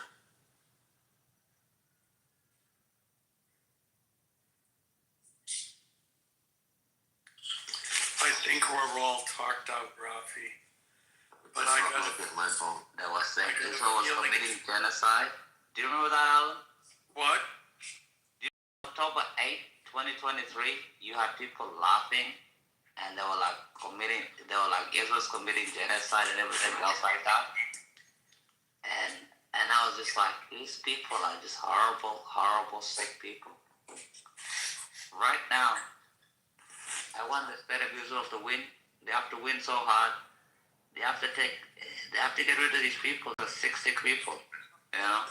And the last 2 years, they actually thought they were doing something good for humanity. But you know what they don't realize? Their digital footprint is fucking forever. These dumb fucking retarded cunts literally thought they were gonna win one day before Israel even collected all their fucking bodies. Sick fucks. And I'm so glad right now they're winning. Iran is gonna be liberated. They're gonna get rid of the problem in Hezbollah. And eventually Gaza is gonna be the last problem. Actually, the West Bank is gonna be the last problem. Judea and Samaria. That you have to apply sovereignty for that. You cannot have a Palestinian state. These are sick people. As we say, they can no go to words Jordan. to God's ears. Yeah, bro. They can go to Jordan. Jordan in their state. There's no such thing as a fucking Palestinian state. They can fuck up the Jordan. They can go to Egypt too. And to Egypt too. 100% alhamdulillah. I think Z wants to take them in. Well, she can take them in whatever she fucking wants, but I don't want... These people have to go to the Arab brothers and sisters. They can go to Jordan. They can go to Egypt. They can fuck off from Judea and Samaria. It's got nothing to do with them. They can go east of Judea and Samaria and east of the Jordan River. Sickening.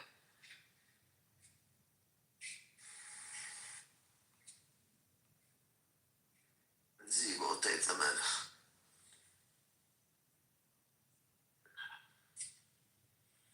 I don't know about that, but I hope so. You know, maybe Egypt can take them in.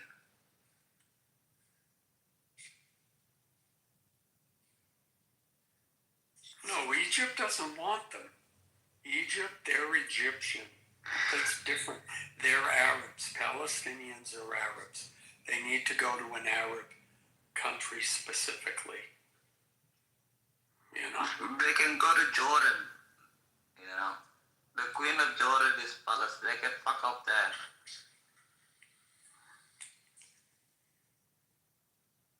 You know, I feel sorry for the Israelis, actually.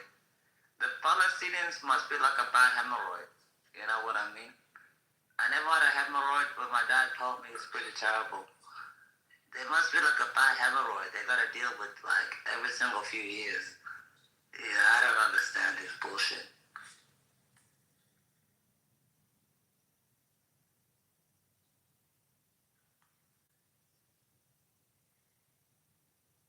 Same with Hezbollah, by the way, Alan.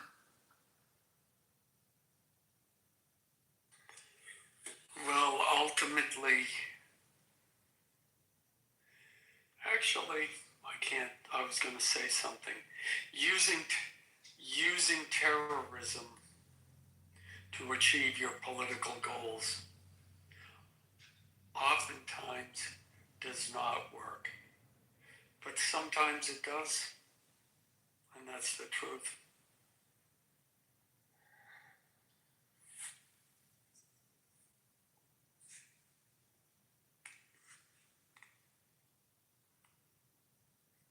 Sad.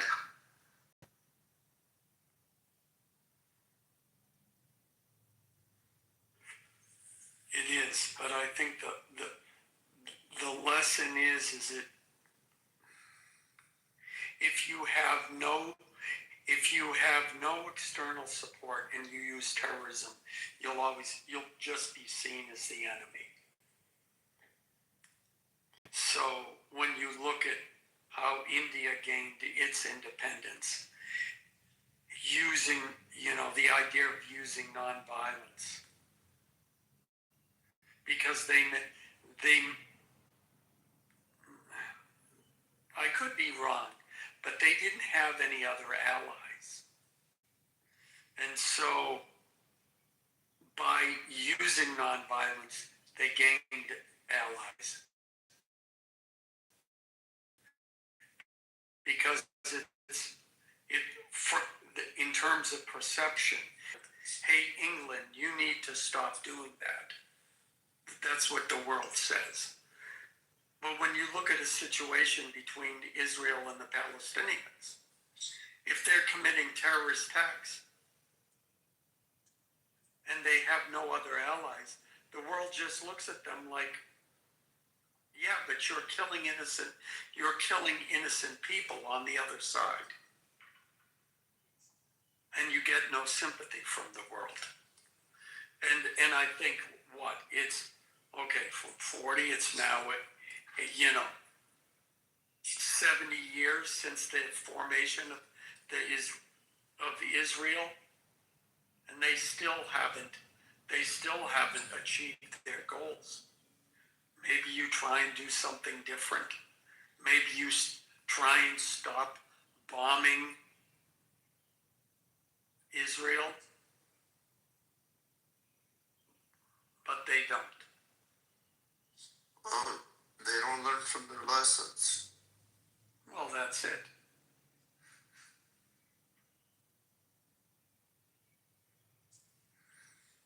Literally, it never ends up good for them when they do this act.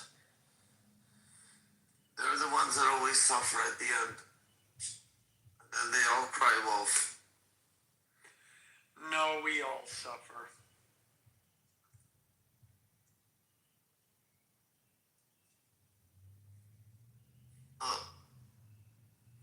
Not as much as them, but we still suffer.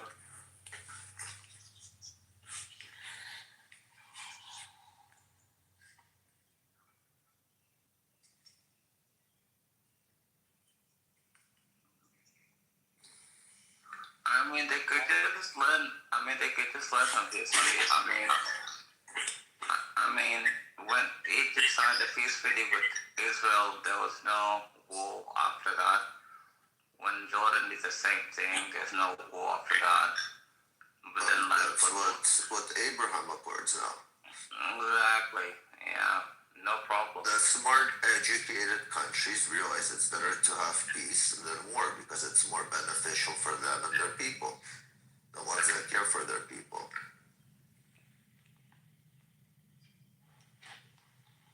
Exactly. And then you got these inbreds in like fucking Dahia, southern part of Lebanon. And they're like, oh, well, Israel is attacking it. Iran and Israel going back and forth, we're going to attack Israel. And then they're like, what the hell do they think is going to happen? Jordan, Israel hasn't fired a missile in Jordan in decades? Or the same with Egypt because of peace treaties. But these other inbred countries are like, oh, la la, ilala, we're going to blow up the state of Israel. Get the fuck out of here, bro. And then they cry wolf whenever they get blown back up. It's always the same thing. It's always like, oh, jihad, we're going to kill you all. And then when Israel responds, they're like, oh, where's the UN? Where's the fucking humanity? Where's the people? I'm like, shut the fuck up. It's so annoying.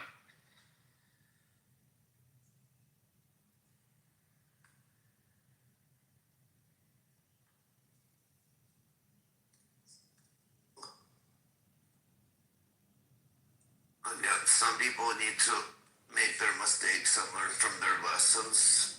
Some people are smart enough to look from the side and learn from their neighbor's mistakes and not fall for that. And some people are just fucking retarded, Rocky. So, retarded people on both sides, but we're not here to save the world. I'm not responsible for the retarded ones.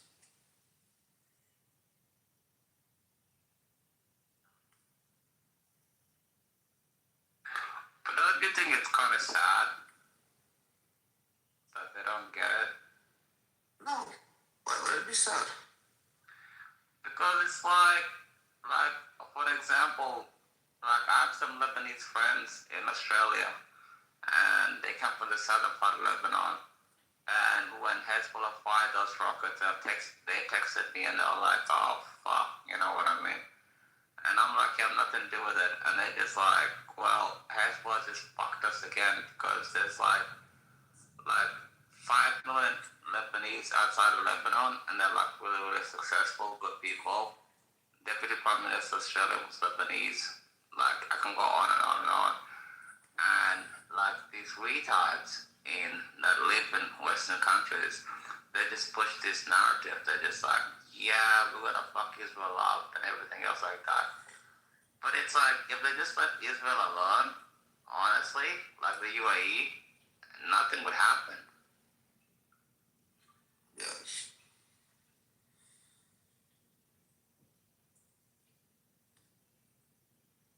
We're not responsible for them, Hutchin.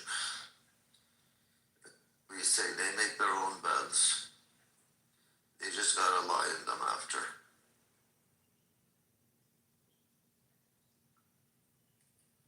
It's only sad because there's innocent people.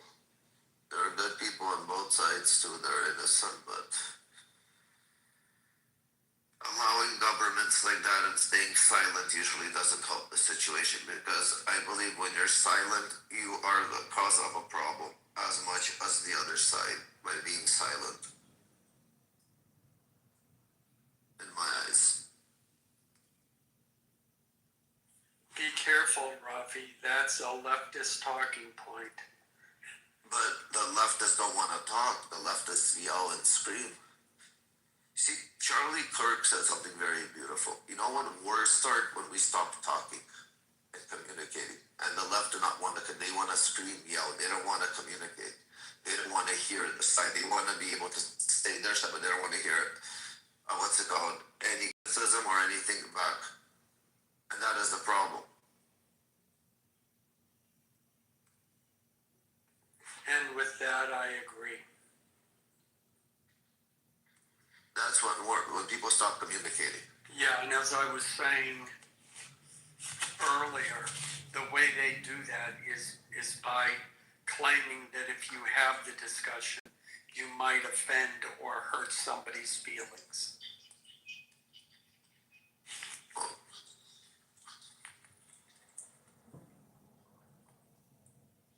You know, so what was I saying?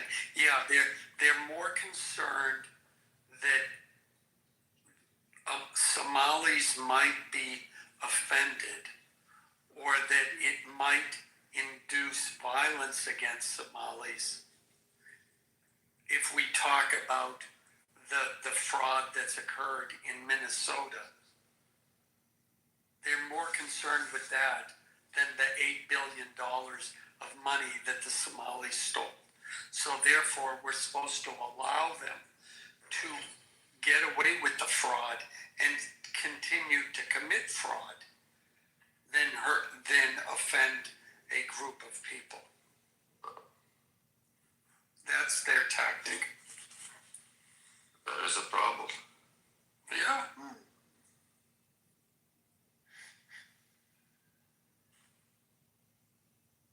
Rafi, do you know who Geo is on this app? Apparently they just, America or Israel just took out the airport in Tehran again. Say that again? Apparently America or Israel, one or the other, just took out the airport in Tehran.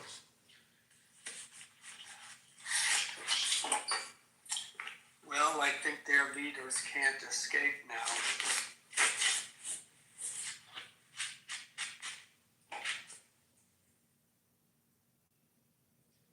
Let's see how that all turns out.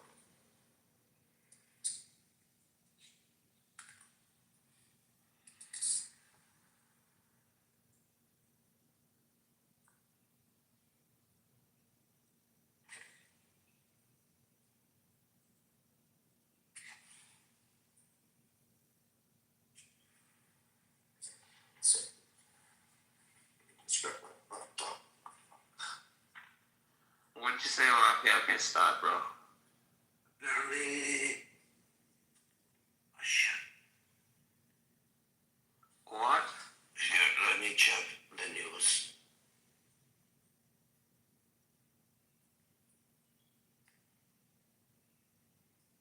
What's up?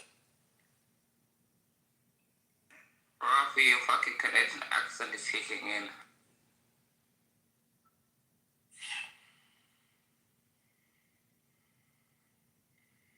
Hold on.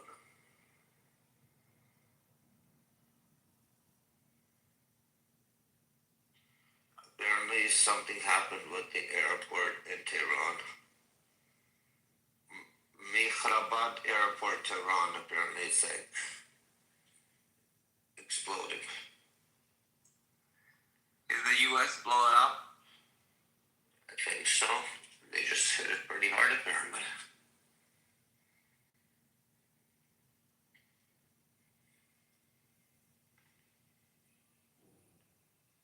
That's what the reports showing. Did they get much Papa Jr.? I don't know about that one.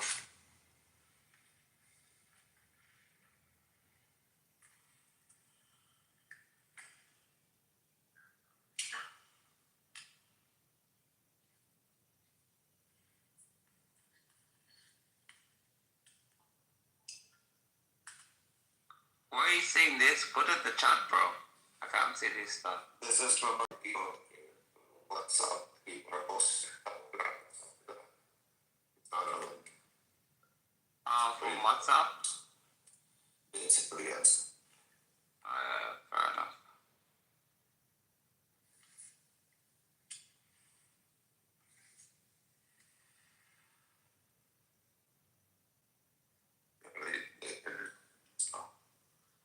Reports. Showing.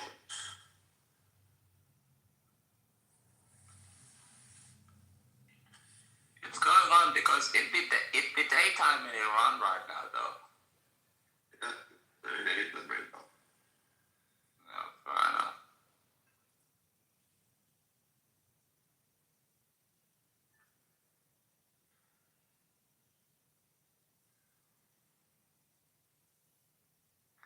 What about the infrastructure? Are they hitting that? What do you mean by that? Probably like crucial infrastructure. They are getting. They know what to hit. Until Tuesday, which is bridge and power plant day all rolled into one. You really think he's gonna do that, Marshall? That's insane. Do I really think he'll do it? Yes, I do. This time, yes. Absolutely. You said it like that. This time he'll do it, yeah. Why do you believe that, Marshall? That's crazy.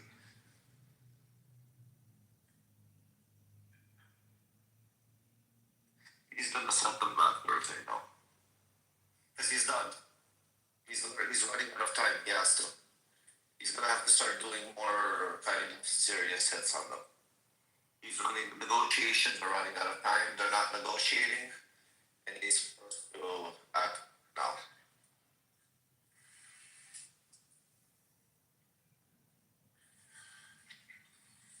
That's fine.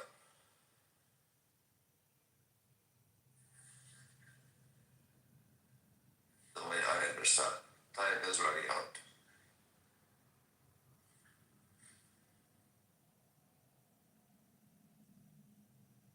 Honestly, I just think you just kill all the leaders, you know. Like, what's the point of like destroying all the infrastructure? It's gonna take a long time to rebuild. They can't overrun.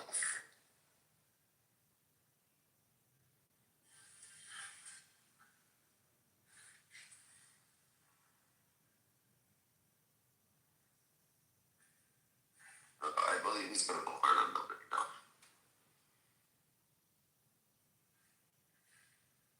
I feel he's gonna be hitting them like he hasn't been hitting them before. Like this time we're gonna be actually hitting like crazy.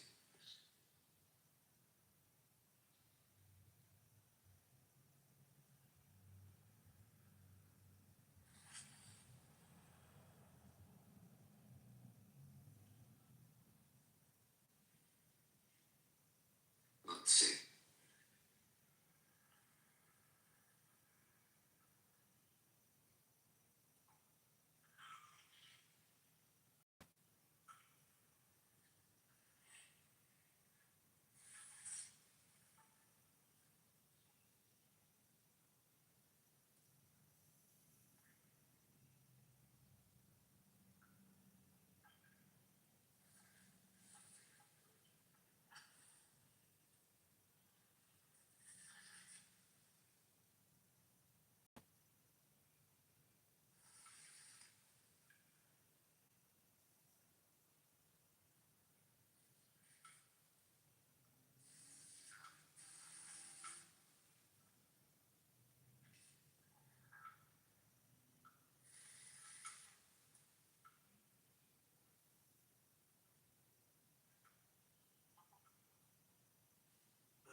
Okay, Rafi, I gotta ask you, do you actually think Reza Pahlavi Shah is gonna come back and lead the nation?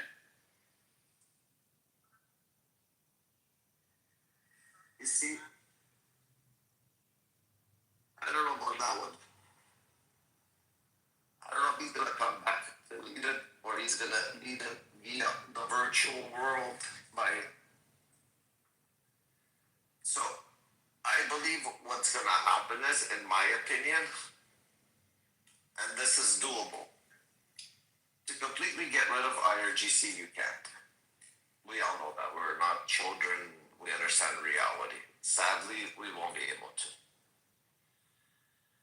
But one thing that we are going to be able to, we got to find somebody from them that is willing to put down his arms and basically take the country back. And what's going to happen is, with America's help, Israel's and neighboring countries' help, they're going to run, I think, fair elections, and they're going to monitor that it's fair elections. And that's how the transition's going to happen. They're going to make sure that there's going to be fair elections in Iran. And they're going to let the people make that choice. You understand where I'm coming with this? Because you can't just take people right now and give them government jobs. These people don't know how to run a country. Like, who are you going to give to run a country? Civilians that don't know that they're... Again, it's not going to be as easy to build cabinets and stuff like that, like departments. You still need somebody who was part of it that knows how it runs. That's why I believe they're going to use somebody that was part of the IRGC, but he's willing to put down his arms, negotiate, and run fair elections in Iran. Under U.S., Israel, maybe another Arab nation neighboring, to monitor the elections that are fair. Yeah, Arab nation. But I think you might be wrong. It's going to be all controlled. Yeah, I think it's going to be fine. I'm looking forward to it. Honestly, Rafi, I was looking like all photos for like Iran and stuff. It actually made me kind of depressed because I look at Iran right now, it's like an absolute terror region. I don't know what the fuck happened to these brave people. It only took Islam like 47 years to dictate politics. They broke the nation. It's so fucked up, man, what they did to that country. It is, but the people have to take it back now. It's sick. It's fucking disgusting. The people are broken. Exactly. That's why people like Lucy being like, oh, well, you know, I don't know, I'm too high, I don't know, I don't want to answer a question, I don't know. Makes me sick. You know, I almost throw up. Makes me sick to my stomach when I hear those retarded answers, honest to God. So bad. But I'm actually rooting for them. I actually wish them the very, very best. These are good people, these are great people, these are kind people. And I hope they pick greatness, because I just look at the photos in the past and I'm like, wow. It was a beautiful country, don't get me wrong. The Iranians are beautiful people. Exactly. But they were held hostage for many years. They're broken. The people themselves. They broke their souls, bro. It's almost like they broke their fucking spirits and their souls. They did. Bro. They're broken. Yeah. That's the whole point. I don't know what happened to it, you know? But they just broke them. It's so sad what happened. And hopefully they can get the strength to come back. We're all hoping. I mean, if Rwanda had to do it, if we had to do it, when the Jewish people do it, I'm sure they can do it. You know? Of course. But they don't need scumbags like Lucy being like, oh, well, you know, I don't believe in anything. Lucy's in Canada. Lucy doesn't count. But that accent doesn't convince me. You know? Yeah. If you go there as a kid, you don't have that accent. No. You just don't. And that's the thing that gets me very suspicious, because I'm like, if you went there as a kid, you don't have to, you can hear my accent, Rafi, and my accent is very different when I speak my language, Tamwajan. But clearly, I'm proficient in English. You can hear the way I'm speaking in English. You know, there's no Arabic accent behind it. You know, all of that. So I just get suspicious about that bullshit. Sickening. I hope it changes. Well, let's see.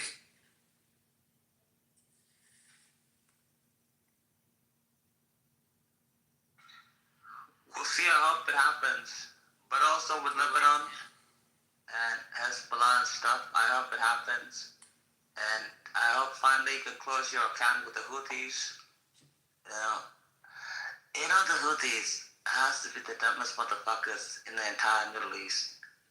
They get involved and nobody even cares what they're doing there, you know? That's just weird, man. You know, it's just marvelous to me. So we're like, why are you there with these? Like, why do you even care? Like, don't like a civil war you have to deal with. And the Saudis are not even getting involved. It's crazy.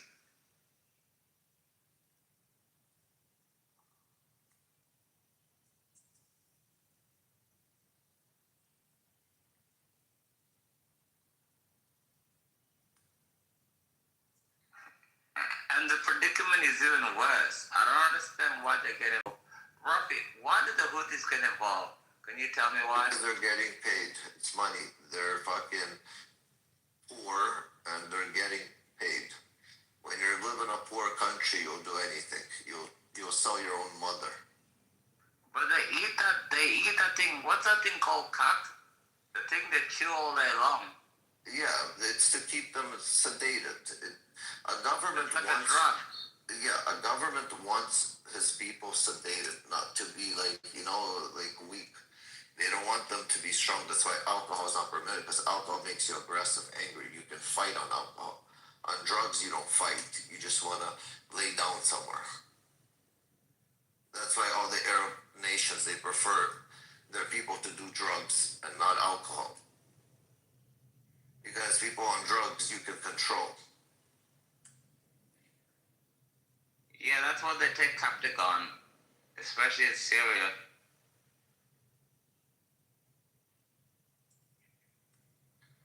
I don't know about that, but yeah. No, but did you know after the Assad regime collapsed, Syria was the biggest Captagon trader in the whole entire world. So they were trading like fucking Captagon. Afghanistan's the biggest opium exporter, right? Like what comes out of Afghanistan, opium. Yeah. The whole nation is fucking opiate. Yeah, fucking man. The American drug ever. What? The American drug dealers ever.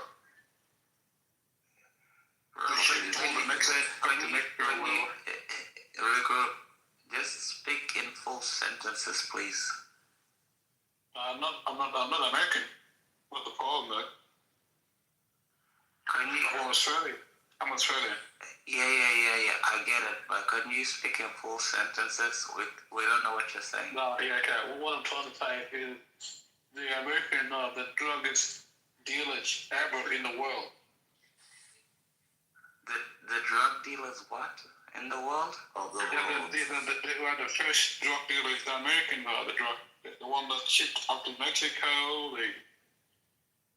Iran, all the kind of places. Hold on. Opium dens come from the Middle East. The opium come from Colombia. Opium, there is no opium. Opium doesn't come from Colombia. Yeah, you're talking about cocaine. Yeah, but the Americans are the ones that do all this stuff, and then brush the whole world and say that because it's being done in America. Can you speak slowly? Okay. Let me say this. Okay, let me say this. If you can take out a guy called Who's the leader of Venezuela? What is the name? Maduro. Maduro, yeah. And then you cannot take out the leader of Colombia, because they're all the same thing. They are the same people. Then you take shipment to United States, USA, all the kind of places, and then you distribute it all across the world. So who's the drug dealer? The American. The American is a drug dealer. Yeah. Not necessarily. Did I make myself clear? Again, there's Peru that grows cocaine, grow the cocoa leaves that produce cocaine. America's not the only one. I mean, so where's the drug dealer now? Is it America or was it Mexico or is it Colombia? They use those countries as to import as, what do you call them? Distribution sites. Yes, the distribution, but has nothing to do with that.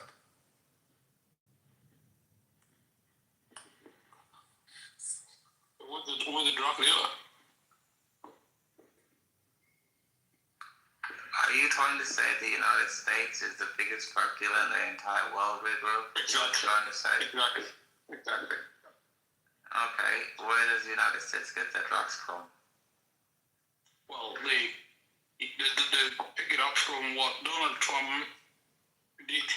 Don't talk about Donald Trump. Like, I'm sick and tired of you liberals mentioning Donald Trump. Just speak about the drug trade. I'm not liberal. Yeah, I don't care. Just stop mentioning Donald Trump. Just speak about the drug trade.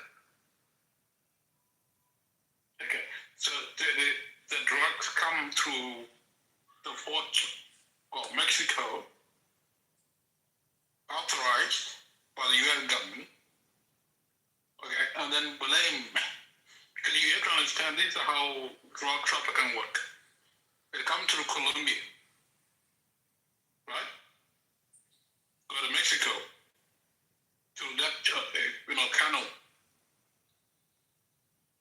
Yeah, it's even Texas. You have to ask me why do they know that this guy from Venezuela is part of drug trafficking? Why did they let us know? Why did they know the world is knowing what is happening there? Because the American system was involved in it.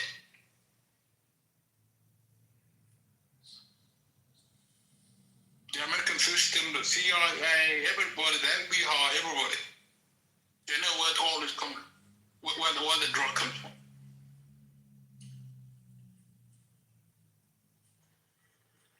Yeah. You have to admit it. You guys have to admit it. What are you trying to say? The U.S. is a part of the global drug trade and they're the one really in charge of it? It is well in charge of it. Because the CIA, FBI, and the federal system of the government there, that went on and kidnap that guy from Venezuela. They know the rules. No, they didn't kidnap him. They know the rules. They arrested him. No, they kidnapped him. I'm not interested. No, regroup didn't. They you know who put the arrest warrant on him? It was Joe Biden. This is not the first. This is not the first time it's happened in our history. You know, Manuel Noriega was arrested by the United States in the 80s. Noriega is a rapper. He's not a. Are you slow? Noriega was the dictator of Panama. Do you even know what I'm talking about? Or am I wasting my time? Okay. Wait. Before I continue, who is Manuel Noriega, Rico? Well, it's from Colombia. We talk about the president. Yeah. I thought you were talking about the rapper. I'm literally wasting my time. Okay. Yeah, no, I don't know Noriega. He's from Colombia. He was the president. You're not talking about the Colombian. He's from fucking Panama. Yeah, but he's a Colombian by nationality. No, he's not. You sure? He was the dictator of Panama, and he was arrested by the invasion of Kitover Bush in 1989. I think you're out of your depth. I don't even think you know what you're talking about. I know what I'm talking about. Manuel Noriega was arrested by President Herbert Bush. By President Trump arrested Nicolas Maduro. Noriega is not from Colombia. Noriega is from Panama. Yeah, okay, that's fine. Forget about Noriega. This guy here was kidnapped in his own house. You don't even know what Noriega was, and now you're saying it was kidnapped. No, I'm saying about this guy here that in the U.S. jail now. Who? Maduro? Nicolas Maduro. He was arrested. He was kidnapped.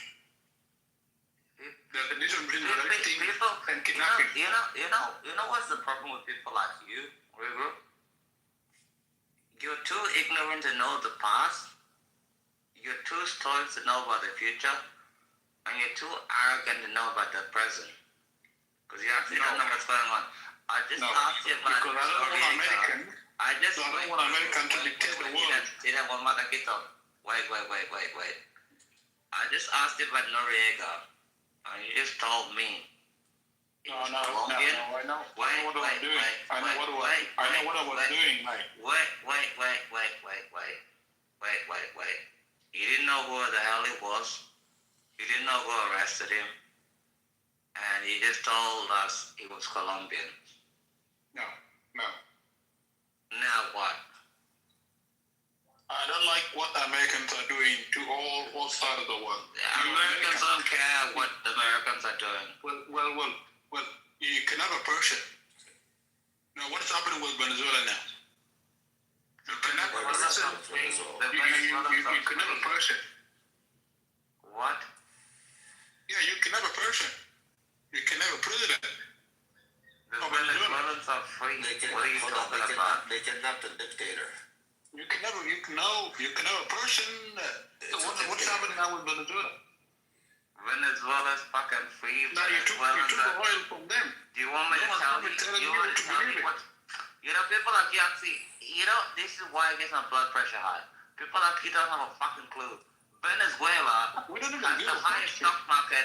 Venezuela has the highest stock market that it's had in the last 50 fucking years since Maduro was arrested. Because you fucked it up. Wait. Let me educate you. Delcy Rodriguez, the president of Venezuela, Chevron has opened up new facilities and everything else like that. 8 million Venezuelans became refugees under Nicolas Maduro, and already 1.5 million of them have gone back home. And all you can say about it is like, what the hell's going on in Venezuela? Shut the hell up with your bullshit. Just feel like you don't like America and everything else. Listen. You don't even know what the hell is going on. You don't know basic mathematics. We know what is going on. What the hell is going on? Let me ask you a question, group. What's the name of the Venezuelan president? I'm curious. What the fuck you talking about, man? Fuck this shit. Let me ask you a question, group. Let me ask Rafi. I want to ask him one simple question, group. And don't Google this, regroup. Who is the current president of Venezuela? The one appointed by Donald Trump. The lady that come from Europe. Somebody the lady that come from Europe. She was given a Nobel Prize for no reason at all. What's her name? What? What's her name? What's her name?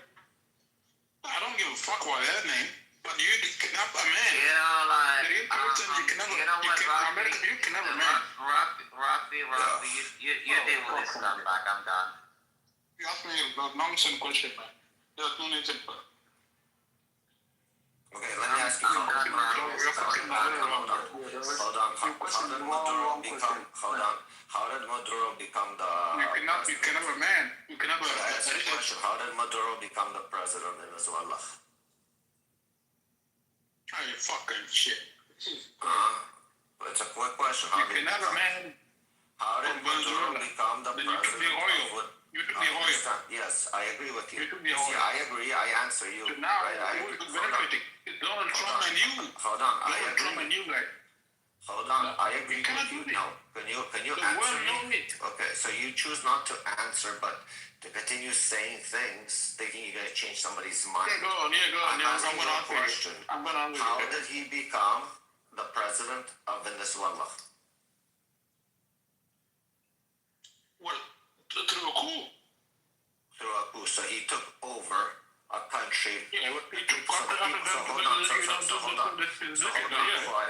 Quiet. So the Yeah, people didn't choose him, correct? Yeah, no people, yeah, they didn't choose him. Correct. So he Yeah, that doesn't mean that he can take over the land, though. Hold on. Do you know how people? It doesn't mean you can take the land. Hold on. I'll ask you a question now. Do you know how people lived under his rule? Were people happy? You took it over from Hugo Chavez. I'm asking you a question. Were people happy under him? Sorry? Were people happy under him? Well, they're happy then now. They're happy now because he's gone. They were happier than now. Now the Americans took the land. No, but They did took you the oil. see? Hold on. Did you see people coming out and cheering on the streets? Millions of people came out cheering when it happened in Venezuela. The people came out. They don't care for the oil. They want to be free. But did you see that video or no? That's the wrong question. That's the wrong, It's a wrong question. It's a question from the people. Why do you? If the people don't care of that country for their oil, why do you care? You don't live. You're not from that country. You have nothing to do with that country. Why do you care more than the people? People want to. Venezuela was a very good country until American came in and cannot. Venezuela was a good country till America came in. Sure, Venezuela was a good country. They cannot. Can Venezuela be Can Venezuela be a better country than it was? Or that was the best that you believe Venezuela could be? I'm asking a question. Is that the best? Forget about the oil. Stop talking about the oil. I don't care for the oil. People don't care for the oil because people didn't come out saying, don't take our oil. People said, thank you for taking Maduro out of power. With oil. Again. You couldn't just say that. Are you American? Listen. Are you American? Hold on. You're not American. You're not American. Of course you're American. But hold on. Sometimes for freedom you have to pay.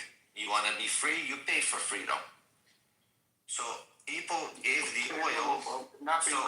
So to people, they don't care for the oil. They would rather have America have the oil, but to be free. That's fucking shit. Oh, what do you mean that shit? To you, oil is everything. So them freedom was everything. The Iranian people, they don't care that the rockets are flying. So what are you giving to Venezuela now? What are you giving to Venezuela? Pardon? Yeah, what are you giving to Venezuela? What are you giving them? What are we giving them? So yeah, there's going to be big companies like Chevron. All these big companies are going to come in, rebuild the facilities there, invest billions of dollars. I was a senior manager. Hold on. Just like how they did it before, they come in, they build little cities around their facilities, and they give jobs and opportunities. Because before what was happening, yes, they were working for Hold on. They were working for peanuts while the government was getting rich. Now they're going to be getting fair wages, whatever the fair wage is there. And the people of Venezuela can have jobs. They're going to be created by American companies. Everybody's going to win in this. Venezuelan people are going to win. Americans are going to win. It's a win-win. You took a land from the people. A country called Venezuela that has already been having a president that worked there. See, then you took him out. You snatched them up. Wait. You snatched him up. You took him out from his own people. That president shouldn't have done that. You scared him. And this is how America should work. But he shouldn't have done that. This is how you can control the world. Is that how you do it? Now, let's go back. I want to remind you. Can I remind you about something? You don't like the topic up to you. Or then I can back off and then leave. I want to tell you something. You cause crisis here and there around the world. I'm not American. You have to understand that you caused a problem that you did not fix it in Afghanistan. That did not finish. Then you surrender. You surrender to the Islamists. Wait. Then again, you started again the war again in Iran. That war you're not going to finish because there's somebody that drag you up there. Israel drag you up there, but they never a guy called what is his name? You mentioned his name. He defended Donald Trump. So you guys have got a problem. You guys have got a problem. You guys have got a lot of problem. You cannot involve in any crisis of any kind of in the world that you're saying on the wars with the world, all this kind of thing. No. You're letting people kill. You're letting people die. People die. No, wait. You're letting other people die. Where do people die? The British now, they decided now we're not going to be part of you. Are you guys American? Really? For sure? You know it. Yeah. I don't think we're American. That's called over. But we're also liberating. Surprisingly. You see, Venezuela, we talked about the Earl so quick. There was no war. America didn't even have to go into war. They didn't have to put troops, nothing. They did it very beautifully. It was a quick operation, quick change of regime. It's amazing that America acted that way. They didn't put any American lives in danger.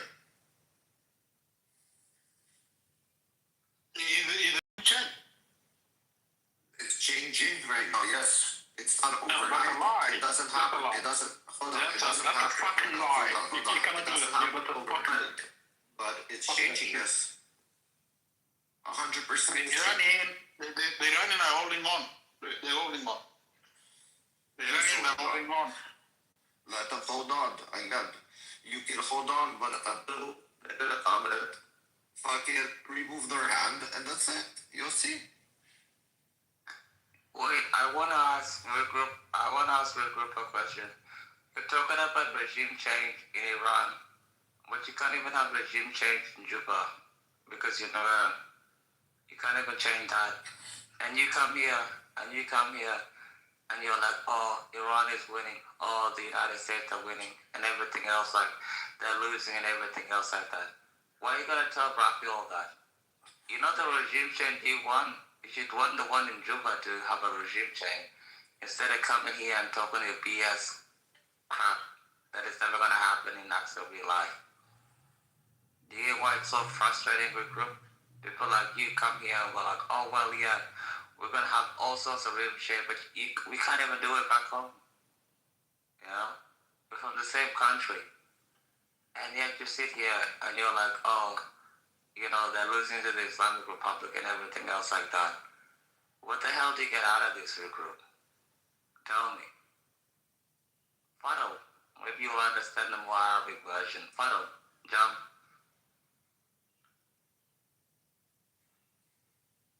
Regroup and a jump in. Follow. Jump. Yeah, next question, please. Next one. Great, thank you. What? Your mic sucks all of a sudden. I think he wants the next question. He doesn't want to answer this one. Why? It's a very simple question. I'm from the same country as him. Follow. Jump regroup.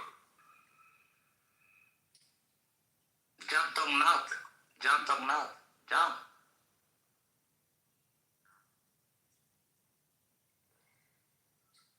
See, Rafi, it's always fucked up when they run into people that I can call out that bullshit. Makes it sick to my stomach. Oh, my God.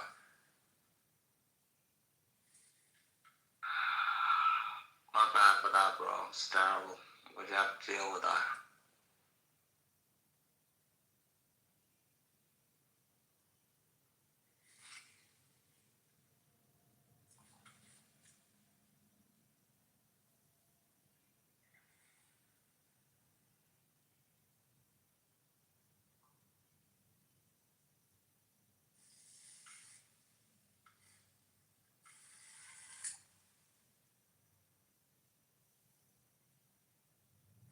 Anyway, there's something there I forgot to mention really in my last conversation.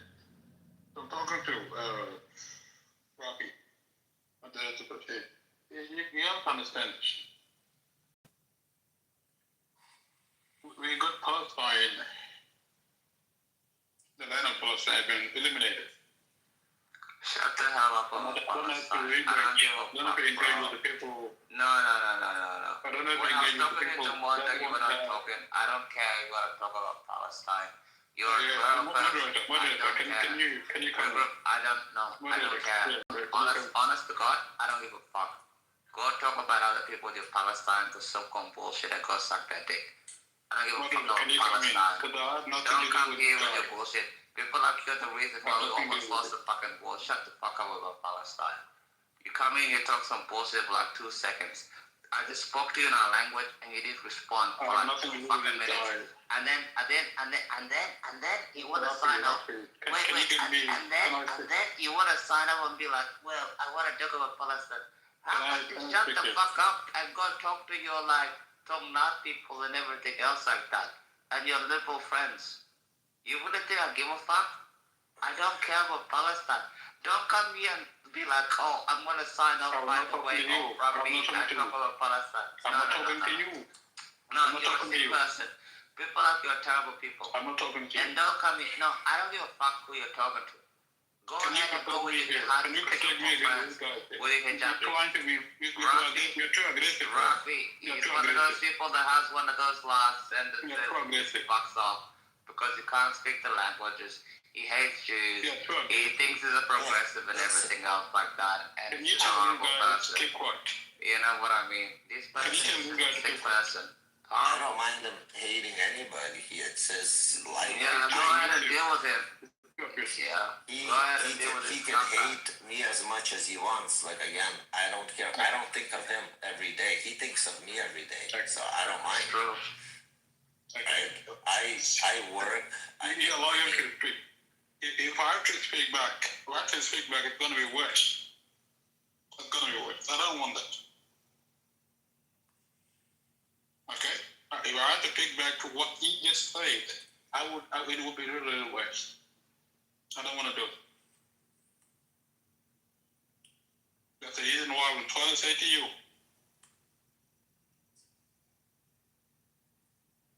we have to talk about different things, not about South Sudan, not about all this kind of thing. We come from different tribes. I don't want to mention it. And we have to go back and forth, and it's going to be like the worst of the room. Yeah. I don't give a fuck. Just talk about the Palestine bullshit about it. Hey, listen here. Listen to me. Hold on. I like the Dinka tribe. Listen to me. Listen to me. Listen to me. I don't care, bro. You cannot take my own credential down the drain. Nobody cares about your credentials, bro. Listen to me. No, listen to me. Listen to me. Nobody cares about your credentials. You could be a doctor. You're a piece of shit. Okay, you have to go down. You have nothing to do with talk to me about this. Nobody cares about your credentials, bro. No one gives a fuck about you. No one gives a fuck about you. Listen to me. You have nothing to do with me here. You get it? Listen to me. What are you gonna do about it? The Dinka mentality that you can go on social media everywhere and talk about shit. Yeah. Don't get emotional. No, you see, I like it. Fuck that shit. You are using people shit. You get it? You are using people shit. Now you're saying that you gotta come to the shit. I like it when fuck that shit. You're full of shit. Don't get emotional, bro. No, fuck you. Fuck you. Don't get emotional, bro. You are using people pressure. I like this. No one even know you. Who are you? It's not that deep. Nobody cares. Who are you? You fucking piece of shit. This is what I like. Nobody cares who you are. Who are you? No, who are you? Nobody cares who you are. Get him out of here. That shit. Get out of here. Piece of crap. I like You're gonna fuck. Where are you? Who are you? Nobody cares who you are. You're a piece of shit. Actually, get him out. Yeah. You're not fucking. You're gonna get a piece of shit. See, this is my Dinka mentality. Where are you gonna get it? Where are you gonna get it? Dinka where are you gonna get it? Where are you gonna get it? Where are you gonna get the Dinka mentality? Where are you gonna get it? Where? You cannot control everybody. Yeah, that's the wrong way. Listen, Anyway, let me move on. Harry, let me move on. Let me move on. Did you notice how Ronnie got Rafi because I'm Dinka? Take him off. Please, take him off. Rafi, did you notice how Ronnie Take him got off. because Take this guy off. Please, take him off. He's like trying to kill me because I'm Dinka? No, they're not trying to kill you. You don't see that? You're like, just stop that shit. Piece of shit. You're a piece of shit and a whole man that want to be real or something. You're like a whole man that want to be controlling some other people to discuss it. Nobody can control you. I know you. I know even your address. I know your address. Yeah. I know your place. Come to my address. Yeah, I know you. You're a piece of shit and a whole man that have nothing to do with anything. You want to be like, now it's like, oh, you know, Can you see it? Can I finish here? Every notice is like threatening me with my address. No. You're a piece of shit. You've been following me. I know you've been following me. I know that. Look how angry he I never is. even added you. No, go away. Every notice is just like, I know your address. Go away. I say go away. You know what I mean? I say go away. Please go away. No, I want to. You have nothing to add. Anything. You have nothing to trust it. You have nothing. He's a good man. Bro, it's like coming from my address. You're such a why would you want Patrick to go away? You have nothing to add. You have nothing to add to anything. You have nothing to add to nothing. You just trolling people here and there. I saw you. Bro, you just crashed out. And you threatened to kill me. You threatened my address and everything else like that. And you're just like, you have nothing to add. You just crashed out, big group. And you really don't think that people have your IP address? You don't fuck. You're really gonna come here and be like, oh, well, you know, this is the Dinka mentality. Did you see the way he just... Did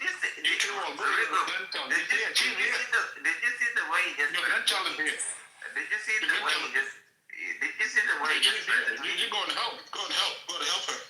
Anyway, did you see the way he just... Yeah, of course. Can I finish? I know this guy. I know him. His grandchild is here. Come and fix her up. He's a good guy. I know very well too. She doesn't even know what the fuck I am, by the way. He's a liar. He doesn't even know who I am. Even with my PTS, he doesn't know who I am. I don't know your number. What are you talking about? I know your number. I don't even know your number. And that's how slow. I literally have my real PTR, and you have a fucking bunny, and I know who you are, and you don't even know who the fuck I am, and you're here threatening me. Rafi, can we go on? I don't want to respond to this. Let it go. Oh, now you don't want to. Go ahead. Yeah, Rafi, can we... Archie is very educated on the topics, especially of those regions, since he comes from those regions. Archie is more educated than me. In another region, you're more educated than me, it's a fact. You know why he hates me, Rafi? Because I'm a different tribe. That's it. Because he thinks we have Dinka supremacy. It's like saying like there's Irish supremacy, or like, I don't know, like Wisconsin supremacy. It's something retarded and stupid. And they hate me because I'm the majority tribe. That's really it, Rafi. That's why he gets so fed up. Rafi, you listen to bullshit. You listen to very Listen, I listen to both of you. Very big bullshit. Listen, I listen to both of you. I will later on. Who can provide better facts? Anyway, if you guys have like that kind of mentality in this room, then it's too hard to come here and listen. Well, again, bro, you can. I listen. I let everybody. Hold on. I let no education, no school background, there's no check background, like nothing. But you know, you listen to it. Well, you can't say that because I let you speak, correct? And I let him speak. I want everybody to speak, but we're gonna make a collective decision on who's right or wrong once we get from everybody all the information and facts. That's great. Anyway, yeah, I think I beg to lay the play. You cannot bring in ignorant people like me to come and talk down on other people, and you say it's okay. And you say it's okay. Well, first of all, let's not do direct attacks on people. You know, this is not normal. This is not normal. When you have a person that has his own dementia somewhere else and come into this room here and talk about tribes, about this section of the community, about this kind of thing, that person, you can tell them to stop. You never did that. Again, as I'm repeating myself, we're not gonna. You know, you have to accuse and say, okay, well, this is not how it should be in this room. This is not how it should be. You have to say no. Well, again, this is not how we're going to deal with it. You're a grown man. I think you can stand your ground. Anyway, yeah. Yeah, thank you for inviting me, for getting me here. Anyway, I appreciate it. No problem. I appreciate it. Yeah, thank you. Take care, bro.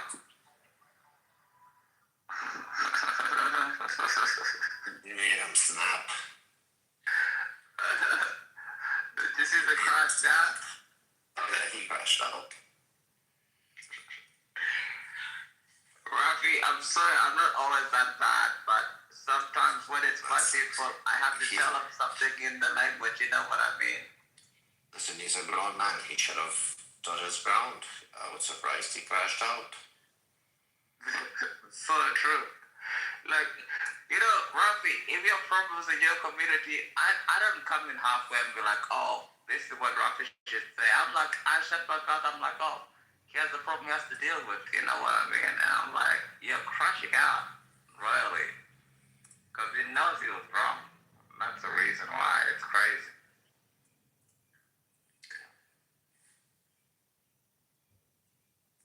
Where is he from? South Sudan too? Yeah, but he's from a minority tribe. In the corner of Ethiopia. And they're the shortest tribe. They're like 5'6", so he has a problem with my people. You know, he just calls us terrible names all the time. Are we gonna call it short man syndrome? Is that what we're calling it? I think so, because there are 64 tribes in South Sudan, and they're the shortest. You know, they call them war people. You know, next to the Nuer people. So it's a real problem. You know, short man syndrome is a worldwide problem. You know, not just in my country.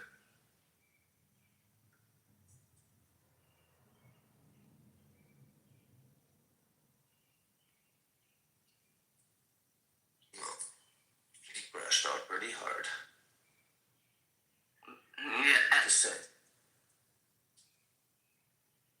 You made him angry. I learned from the best, Rafi. You made him angry. You know where I learned it from? People like you. Listen. I drive people insane every day. I get paid for this shit. I learned it from people like you. You with your passive aggressive nature.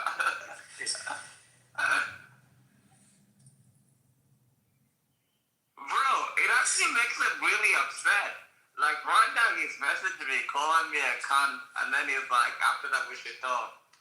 I don't know. Where did you learn that, Rafi? Like, when you act cool and collect and they start snapping, it's the best. Because they realize they're the ones that are going insane and they're not understanding why they're going insane. holy fuck. I think he wants to find out more information about you. Be careful. Speak to this dumb cunt.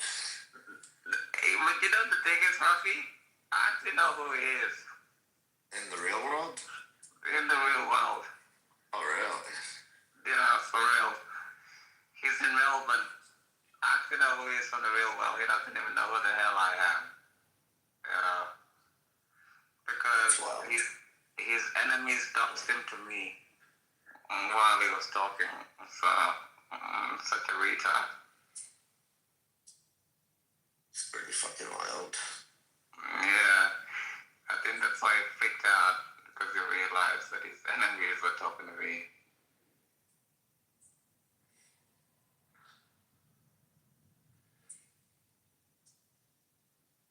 And by the way, he can't even speak the language.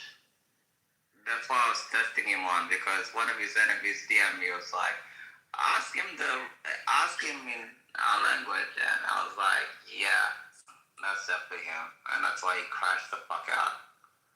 All the bullshit, yeah, you know.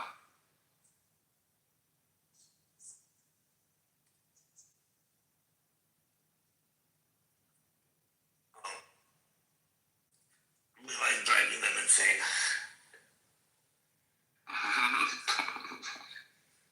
We could do this all day long. I got all the energy in the world. It's Easter Monday. Oh yeah, it is Easter Monday, right? You're right, homie. Yeah.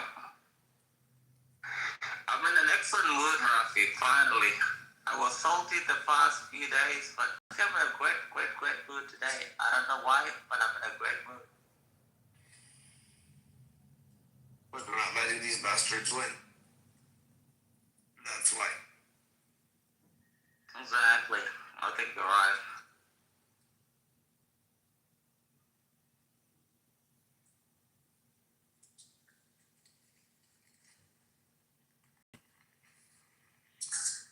And that's the way it should be, frankly, you know. Exactly. Why should they win? Why should the haters win? No, bro, they can't win, you know.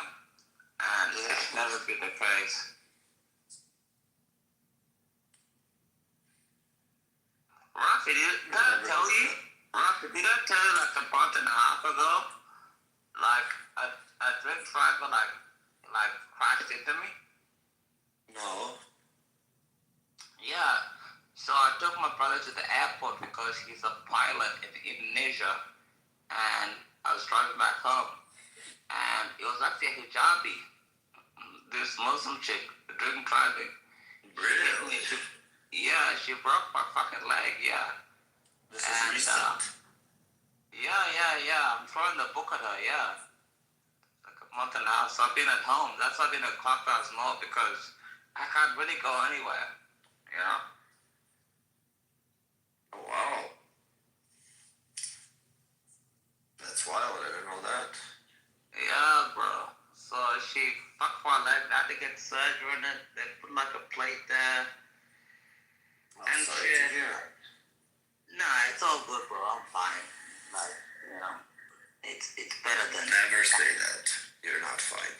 You have court. Well, yeah, you'll deal with that later, but it's better than dying, you know, Rafi. You know where I'm getting at. Of course, but you're not fine. No, I'm not fine, but still, you know, it's better than the alternative. And, so I got this, like, plate on my leg.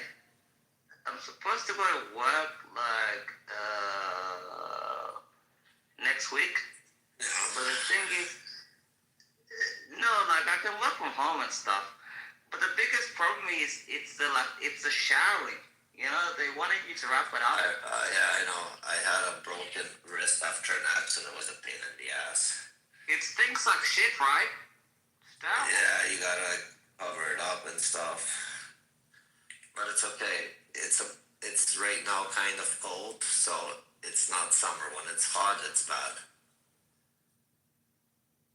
Is it summer right now where you are? Yeah, that's the problem. Oh yeah, that's bad. Because in the summer it's bad. In the winter when it gets cold, it's not as bad. Because you're not sweating as much. Yeah, that's the fucking problem. And then it's autumn now, you know. And my leg, like, even in my shower, you can feel like the sweat going down. Like, obviously, I'm throwing the book at this bitch because she almost fucking killed me, you know. And but it just stinks. Like, I'm so paranoid. I'm staying at home all day because I feel like I stink even though I don't stink. It's just weird, man. It's all bad.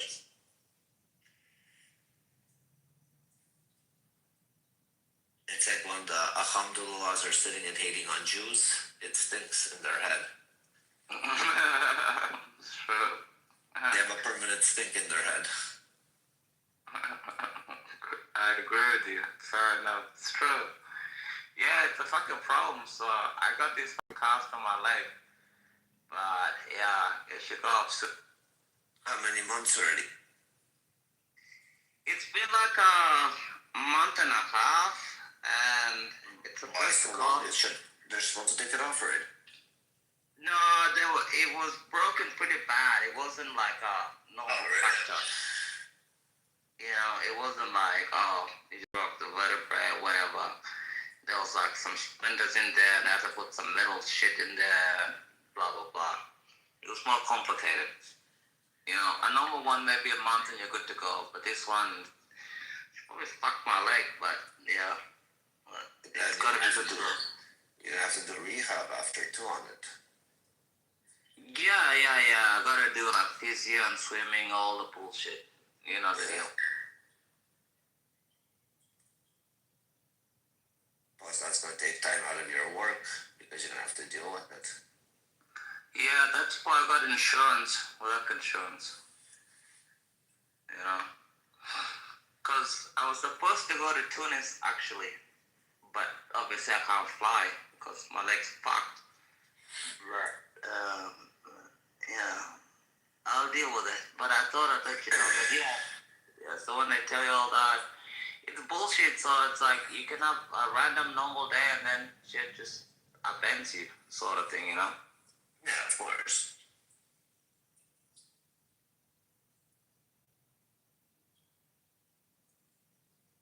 No, that sucks, homie.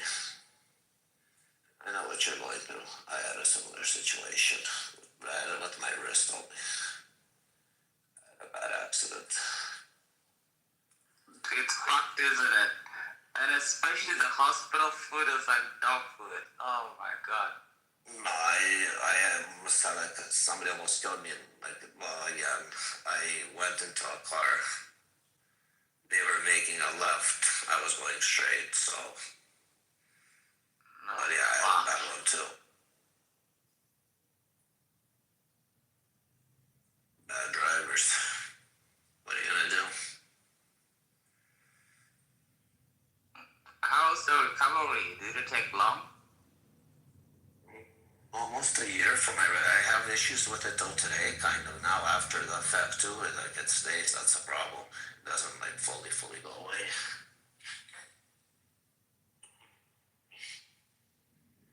Yeah, my leg won't fully go away, but I'll be fine. But there'll be like a metal plating there.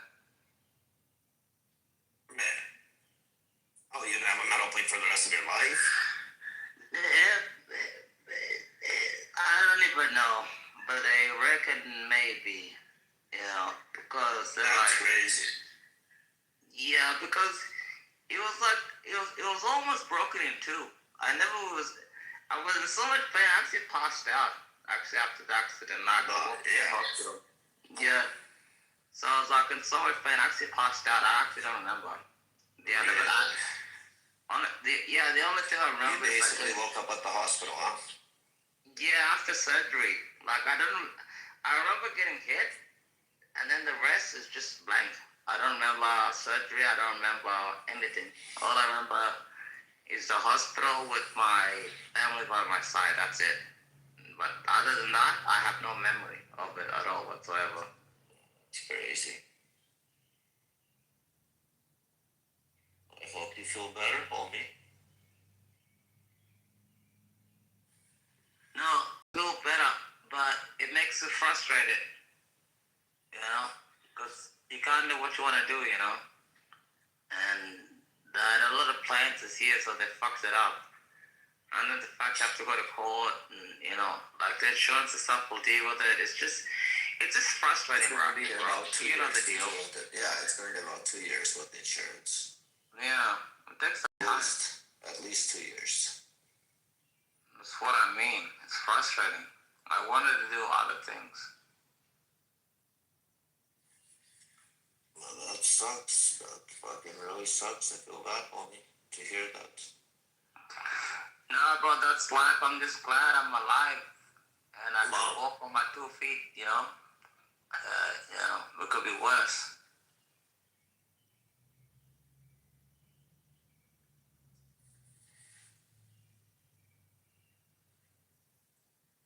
It might sound like nothing, but obviously it's gonna be some bullshit. But I'm just glad I can walk and in my room, and I have someone that can look after me, and it's honestly not too bad. No?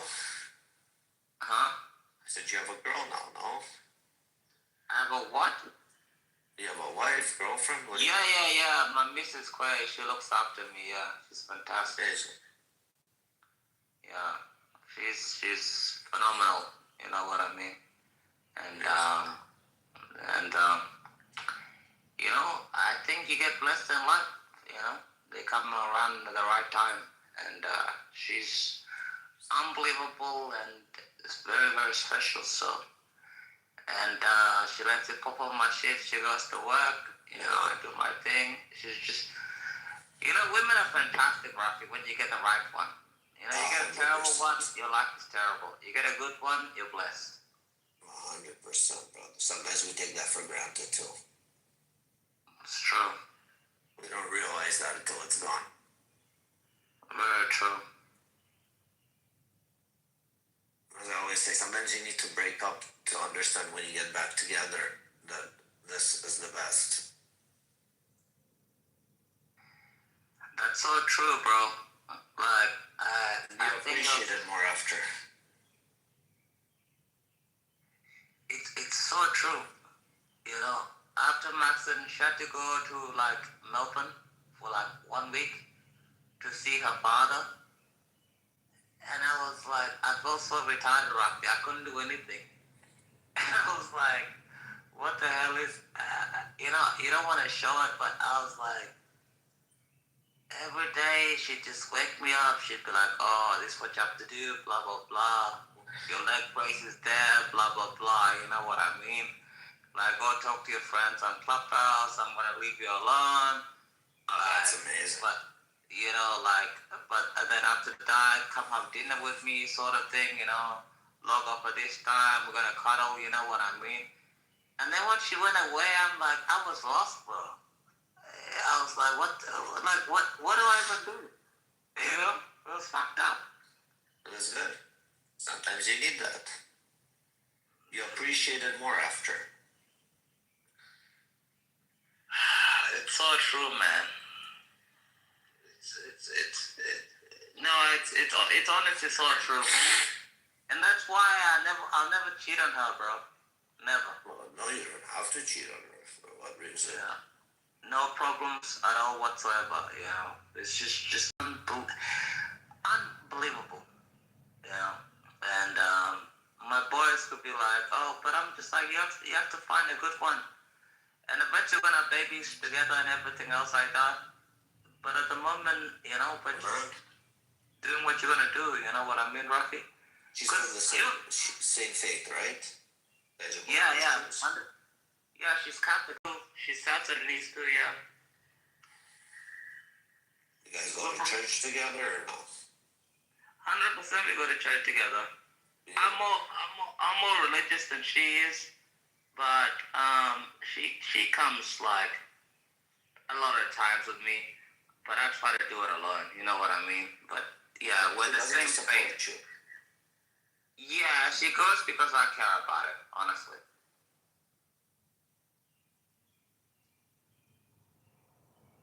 But I think hopefully in the next year or two, maybe we get blessed with children, because that's the next step. These little chicks running around. Yeah, I won't lie. Knowing your fucking genes, little chicks are gonna come out 6 foot tall as soon as they're born. I said knowing your genes. They're gonna come out fucking big kids. I mean, she's 5'10", and I'm 6'4", so they're gonna be tall. It's okay. It's a good. No, you're a lot taller than her.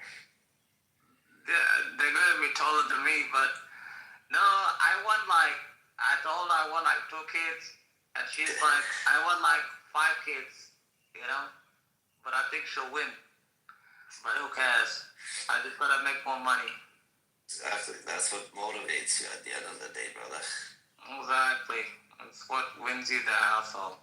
But on that home front, I'm happy about it, Rafi. That's no problems. It just motivates you, bro. It really, really motivates you as a man when you have a good woman by your side. When you have a terrible woman by your side, it's just depression, sickness, horrible things. No, I'm happy to hear that, brother. You've been looking for a minute too. I remember since we started, you always had issues finding something from. She's from your tribe too. Yeah. Yeah, you were saying you're always looking from your tribe, somebody to be on the same level, and the fact is that she found it probably. You hit the trifecta, everything that you were looking for. So I'm happy to hear that. 100%.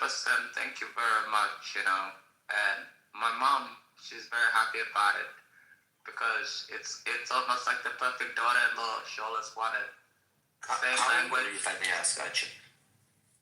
How old I am? I'm in my 20s. Really? Yeah. You're young, brother. Yeah, but I want to have a family, No, of course. God bless. I'm saying like you're young. I never knew you were in your 20s. You sound more mature. Yeah, I'm like around the... You grow up fast when you have bullshit happening in your life when you're young, Rafi. It's what happens. Yeah. Listen, I was bald by the age of 20. It makes sense. It makes sense. Think about all the bullshit I went through. My older brother became bald by the age of 21 because of the bullshit he had to go through too, by the way, when he was trying to raise us. I feel sorry for... Are you like an older brother, Rafi? I feel sorry for older brothers. You guys have a rough time. I'm the younger one. Oh, you still have a rough time, bro. I'm the rough. I'm the middle one. I'm already in my late 30s. That's a good age, bro. For what, brother? For what? No, that's a good age. I can't wait till I get there. Listen, I'll explain to you. Any age is good as long as you're healthy and you're doing good. Any age is good. 100%. I remember one time I spent 2 weeks in hospital, and I was like 22, and it was the most depressing time of my entire life, Rafi. I was like, what the fuck is this shit? What the fuck did you expect when you're in the fucking hospital? Fucking disco. Bro, you know the shit I was eating in hospital? I wouldn't even feed it to my dog, bro. You understand? That's why we try not. That's why we try not to go to the hospital. Exactly. There's many reasons why we try to avoid the hospital. Exactly. So fucked up, bro. They gave me like, I think it was like meatballs or some bullshit, and I was like, I gotta get the fuck out of here. And when the doctor came and my knee was killing me, I actually fucking lied, Rocky. I lied. And then when I got home, I just fucking collapsed. I'm like, I'd rather recover in my bed. I couldn't handle that bullshit, bro. It was horrible, man. Listen, I understand. I feel you.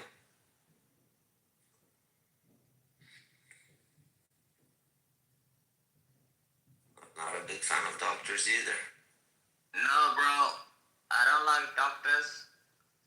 I don't like lawyers. My sister's a lawyer. My uncle is a doctor. They're full of shit. They just want to keep you there and just lie to you. And the hospital beds, they give me like back problems, and you have no reception in the fucking hospital. Yeah, I don't know why it said that. Have you noticed? I went there one time. All No hospitals. fucking reception in 4 years. All hospitals have no reception for some reason. I don't know why. Like they want you to be bored. Exactly. And in Australia, 2% of my taxes go to Or they want you to buy Medicare, your bro. internet at the hospital. Why Did is you have that? the option to buy internet at the hospital? There was no option for internet. There was no option for nothing. They had like Wi-Fi. They sell Wi-Fi at the hospital for us. The Wi-Fi is free here. No, you have to buy it. What? What the fuck? Yeah. Oh, goddamn. That's fucking bullshit, man. You know? You buy Wi-Fi. Rafi, 2% of my taxes already go to Medicare. I don't know what you guys call it in Canada, but it's Medicare. Same thing, yeah? No, it's called healthcare.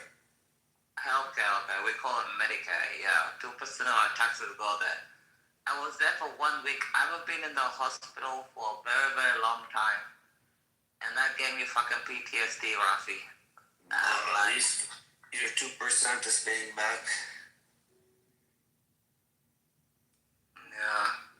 It goes back every year, but I just hope nobody has to go to a fucking hospital, bro. Hospitals are like so depressing, man. It's sickening. No, again, they're not supposed to be fun. Exactly. They weren't designed for fun. The hospitals is an interesting place. We go there to give life, and we go there when they take life. That's true.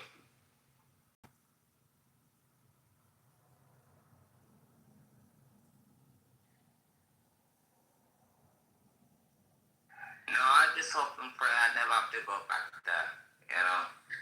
Like right now, I go to my own clinic, you know, because of my leg. Obviously, I don't go to like the, you know, like emergency or whatever the fuck, you know. You don't want to take public, you know, like somebody could be having a heart attack, but, you know, you just go to your like medical doctor, your physio, whatever, right? And I'm just like, I just want this to end already. It's fucking ridiculous.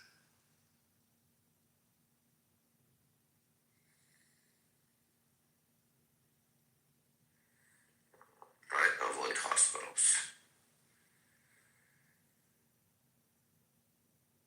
Only for good reasons. When you're giving childbirth, that's the only way we should be going to hospitals. Actually, I agree with you. True. Everything else, we don't want the hospitals. That's so true. That's so true. I became an uncle last year, by the way, Rocky. Oh, nice. First time? Second time. My brother has 2 boys. Joe and Akal. So, and my brother, same thing. 2 boys. Yeah, 2 boys. Yeah. 2 wild, wild boys.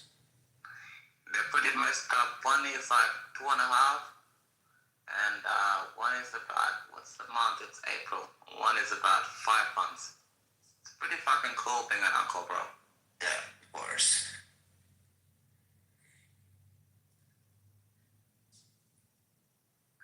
It's really nice. Like you talk shit to them, and you get to feed them and stuff. They don't talk back. Not mine are 11 and 13. Dangerous ages. No, God, you're in a predicament. Mine, they don't talk back. Yeah, yours, you can have a problem. They talk too much now. That is a problem. Mine don't talk back. I just like, you know, you give them the fruit puree, you know, the mango pie and whatever, they just eat everything. And they like crash out. And like, they can open the door and you're sleeping, they just jump on you. They don't talk. But yours is a very, very, very dangerous age. You know, like that.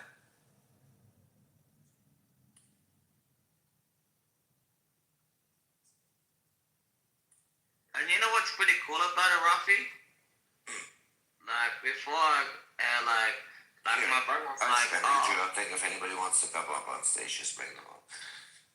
I just wanted Pay attention to my phone.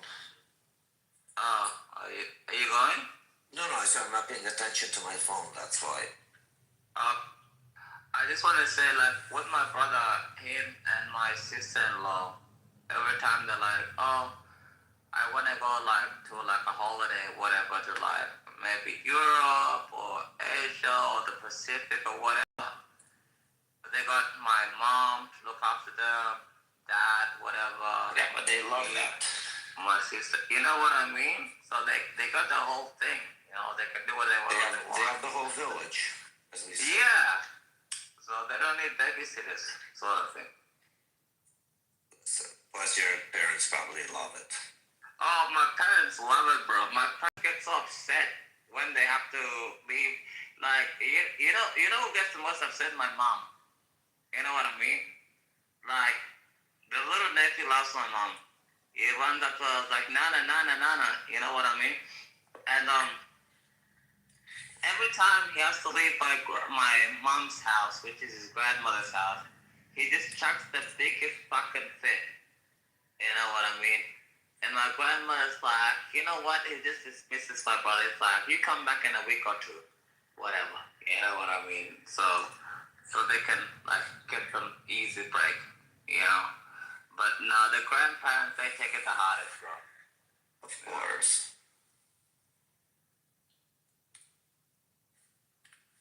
But with me, it's pretty easy. And you know why it's like pretty good? Good to see you back for you. You know what made me really like my Mrs. Ruffy? It's the way she handled my nephews. Like they came over for 1 week, and she was like a mom to them. She would like change the fucking nappies. She'd look after them. She'd like play school with them. She'd feed them. And I was just like, I gotta marry this woman. I'd be retarded if I don't, Ruffy, you know what I mean? So, same thing with me. When I brought her to my house, and I brought my brother's nephews. I was sleeping. She woke up. She's the one that she woke up in the morning. She made them breakfast. I was sleeping in. Like, she didn't wake me up, nothing. She was dealing with them on her own.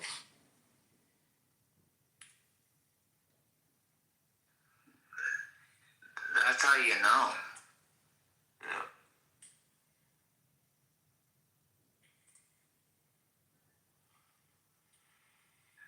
It's really that simple. That's really how you know, bro. It's the way it is, man. Yeah. Good how you know.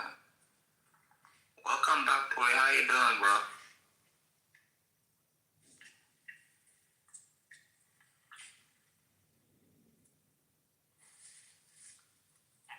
Oh, girl.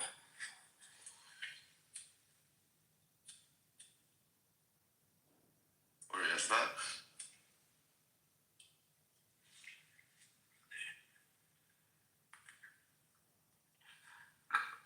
Are you back, boy? I can't hear you. Can you hear Murphy? No.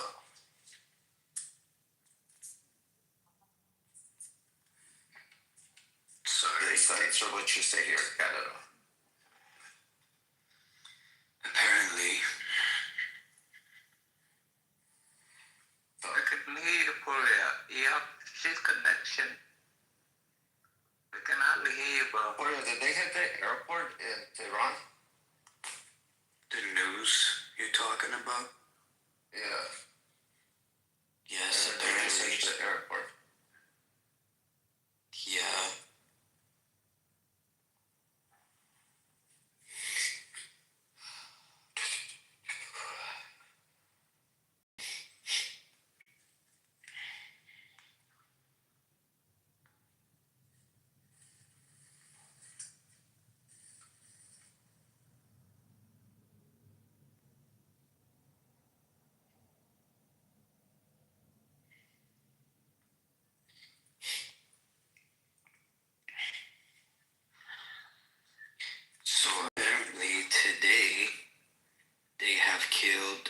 Majid Khademi, which is the head corporate of intelligence part in RGC. And apparently, this guy could have been potentially one of the mafias who's still holding RGC. Well, taking out guys like these, they're so helpful. Like, thank to IDF. Slowly up.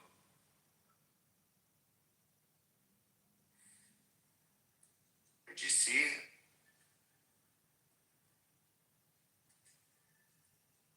Sorry, I couldn't hear you. I said, was he part of the GC? Yeah. Oh, okay.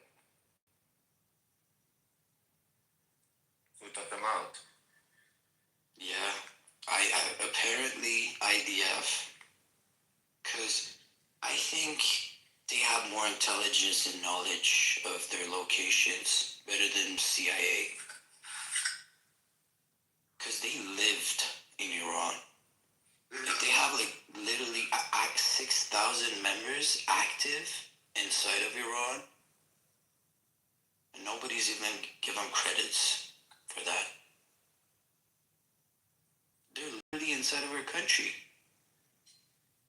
And yet, we didn't see a casualty mess or, I don't know, things that Islamic Republic used to scare us by telling them to the people. That's why people of Iran supporting them. And gals like Bibi is against them. I'm sorry, Rafi. Don't be sorry, but what the fuck you sorry for? I wish we could be all united when it comes to Israel. We have dumb cunts on our side too. Don't be sorry.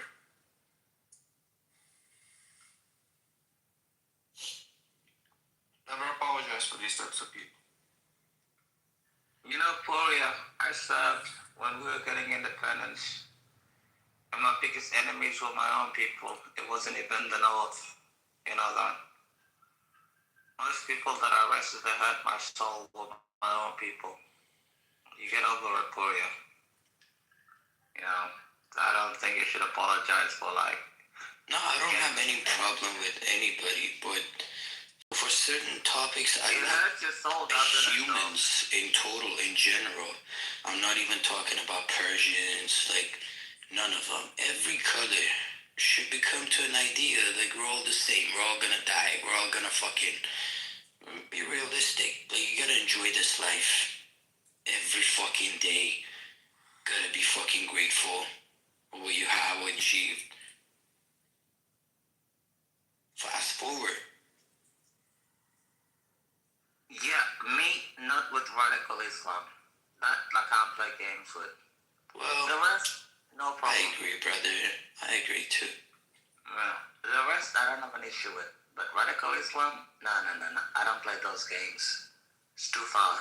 And when people ask us, like people like me and you, say like, why you fucking act like a Jewish fucking, I don't know, little shlucha, Rafi knows. Well, you're acting like a Jewish shlucha. No, I'm not a Jewish shlucha. I'm just trying to be a fucking smart individual, human being. Like, I want to use my fucking mind. I don't want to let it rot by anything. Like, I don't know. It could be even Christianity. Like, I don't know. I don't believe in anything.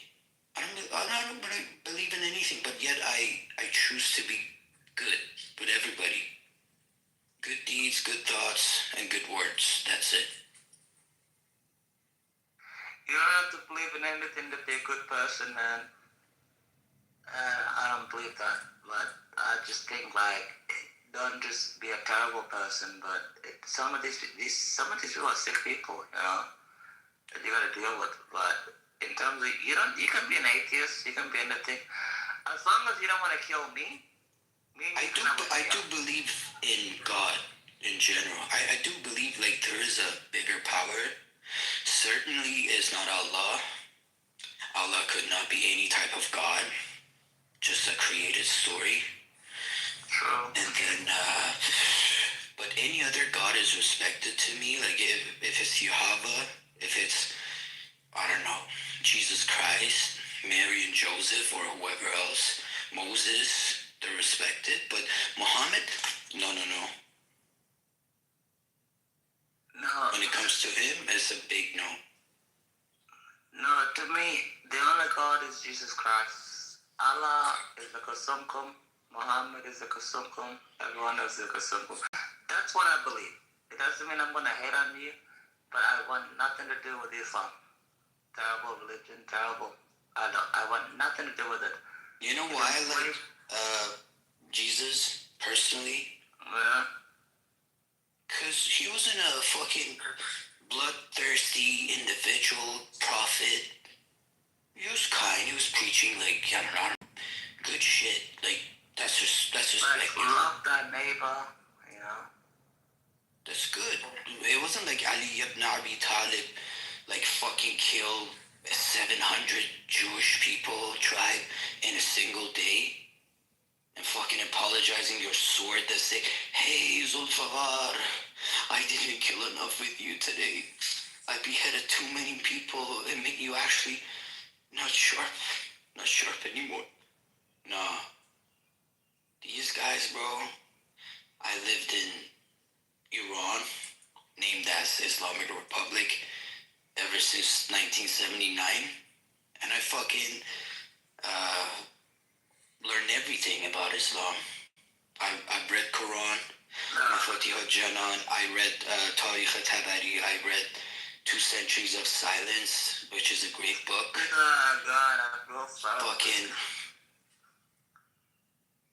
and then those things created my mindset, and I don't regret of any of the shit that I've fucking followed so far.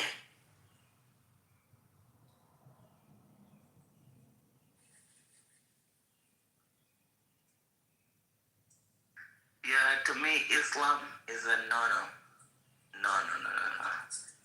You can be anything else, but Islam, I can't live with it. I don't care whatever. You can call me Islamophobic, all the fucking bullshit you wanna call me, but Islam, it destroys countries. I mean, look at Iran, Persia. 5,000 years of historical beautifulness, you know? You were beautifying it. And then it's been enslaved by Ali, you know? Not even Allah, Ali, on top of Ali. For the last 47 years. Look what they've done. Look what they've done to Iran. You know? It's a disgrace. What the sick people have done to that country. It's supposed to be one of the best countries in the whole world. You know, the oldest 3 countries, I think it's like Iran, Egypt, obviously, and Israel. Iran is fucked. Egypt has problems, but they're gonna sort it out. And Israel has problems because they have like enemies and everything else like that. But Iran hopefully soon will get out of that predicament, you know. But this is why I believe in Jesus Christ. He's the best. Rafi, Hashem, or whatever, you know, is different to me. But I think Jesus is the best, and that's what I believe in. And that's it for you.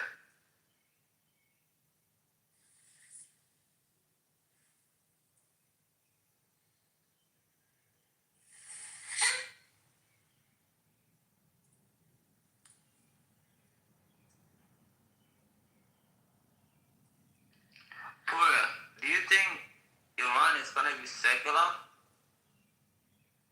after this sick regime falls down?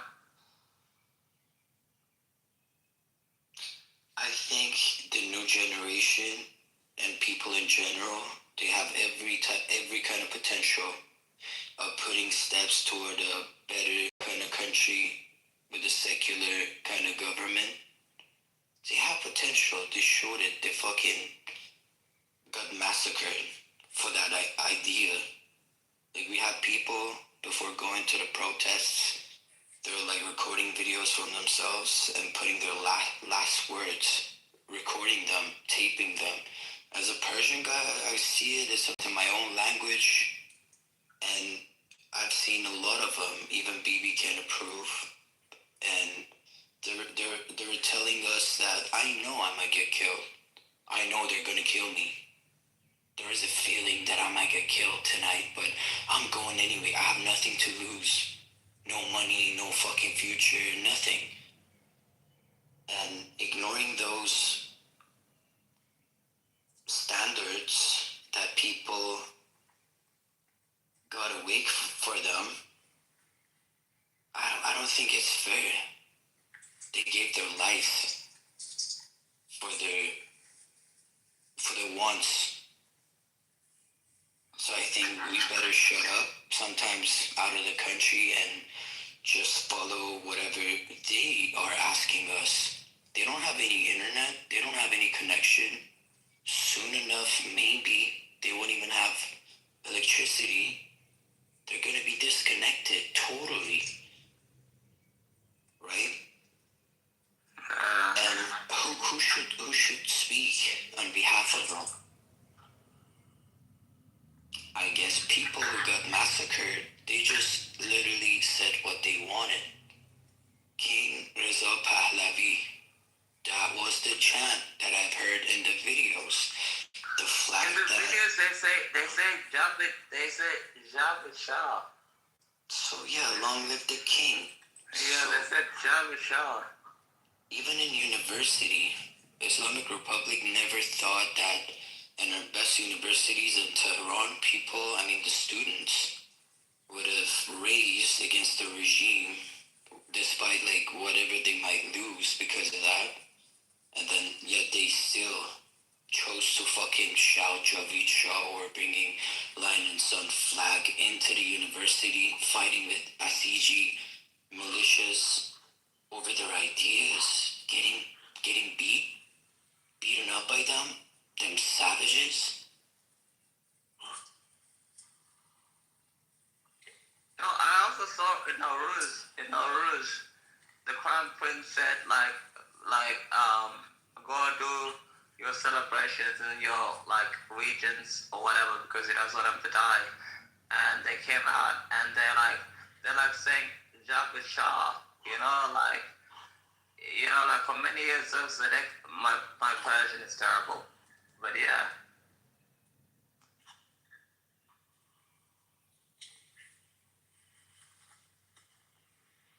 Yo, room chat is crazy.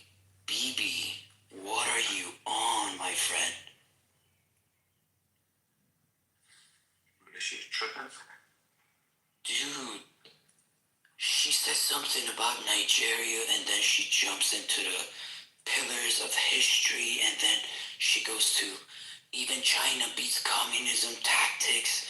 Not even a single sentence coming out of your mouth is related to the previous.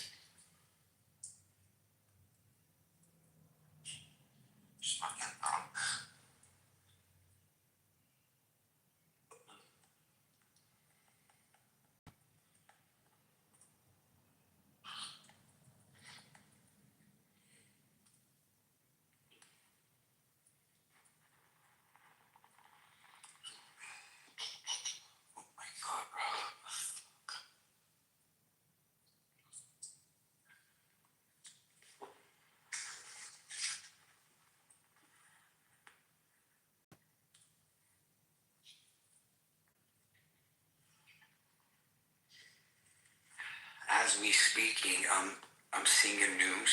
Imagine IRGC and Islamic Republic is under attack by the biggest power in the world, and yet they choose to kill one of the protesters, hanging him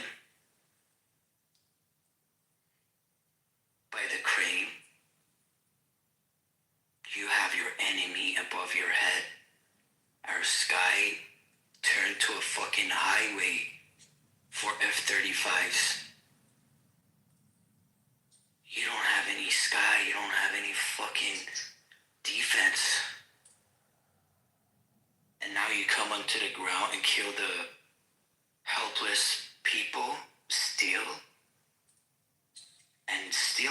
people like Z. We have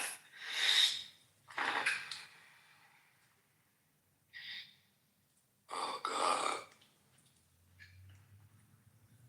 I'm done.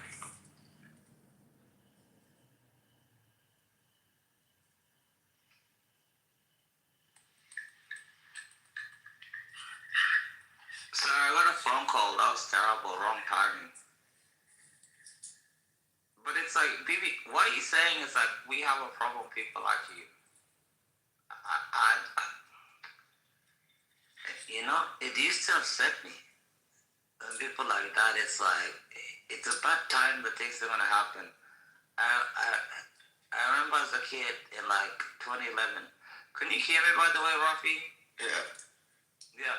I remember in 2011, before Saturday's Independence Day, we had retards that be like, oh, well, you know, we can like, oh, get back together. Oh, it wasn't so terrible. Oh, this is not so bad. People like you have a problem. Isolate so long. It gives me fucking PTSD when BBN stops saying this stuff. I'm like, this person is so retarded, so terrible. You know what I mean? You're trying to do something good. And I don't know. It's just sickening, you know. And I think it's about time. It's gonna change, and they're just gonna, you know, people don't forget. People literally don't forget who was there when shit hit the fan, and when they're like, oh well, you know, this is what I think about. They literally reckon they're like, oh yeah, it's so bad, but people don't forget this shit. I just had to say that. It makes me so upset when people just want to intervene when it's like the most critical time.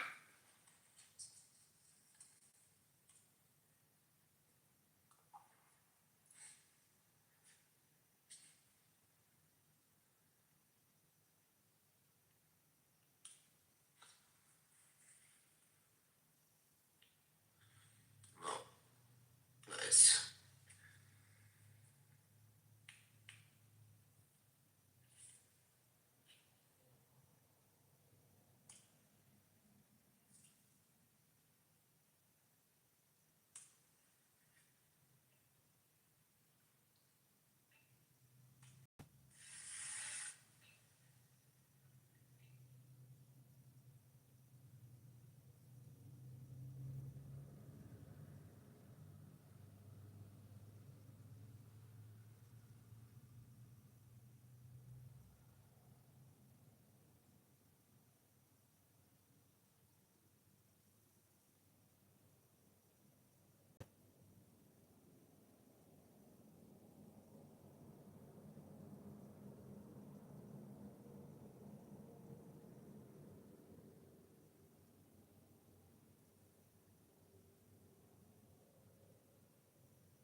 No, because someone said it's Tommy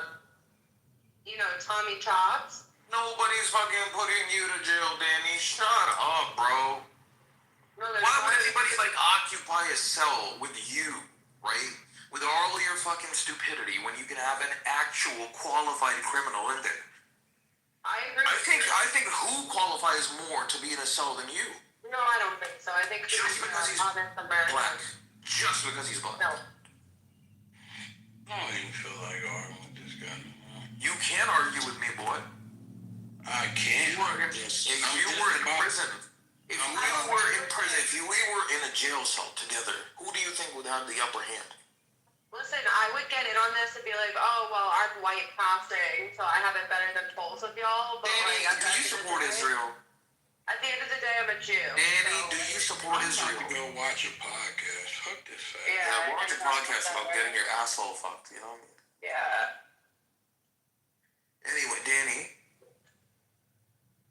I'm not gonna lie. Your body's looking okay. My body's always been okay, even when I'm fat. Someone would fuck it. You are still fat. Don't talk about it in past tense. Oh, but, okay. Oh, it's looking, Yeah, the liposuction. I want lipo. Yeah, I would like it. It would be preferred. Carmen, I have a question for you. Fat. Carmen? They can be so. Do you want to get married? Well, I hope so. No, just to me, baby. I'm not talking about your wife. Like, I don't care like that, you know? Oh, that's really sweet, but you live far away. No, you come down, I invite you over here, like, pay for all the expensive shit, and we just live a happy life in the jungle, you know what I mean? I go out, cut trees, bring some firewood to the house, kill a couple of squirrels. I would love to live in the jungle, that would be better. I live in the jungle. I'm cutting trees out here. I'm a jungle man. We can shit outside, we can wipe our asses with, leaves, and then wash with the dirt, and then, hunt animals. We can eat a bear. Okay, change my mind.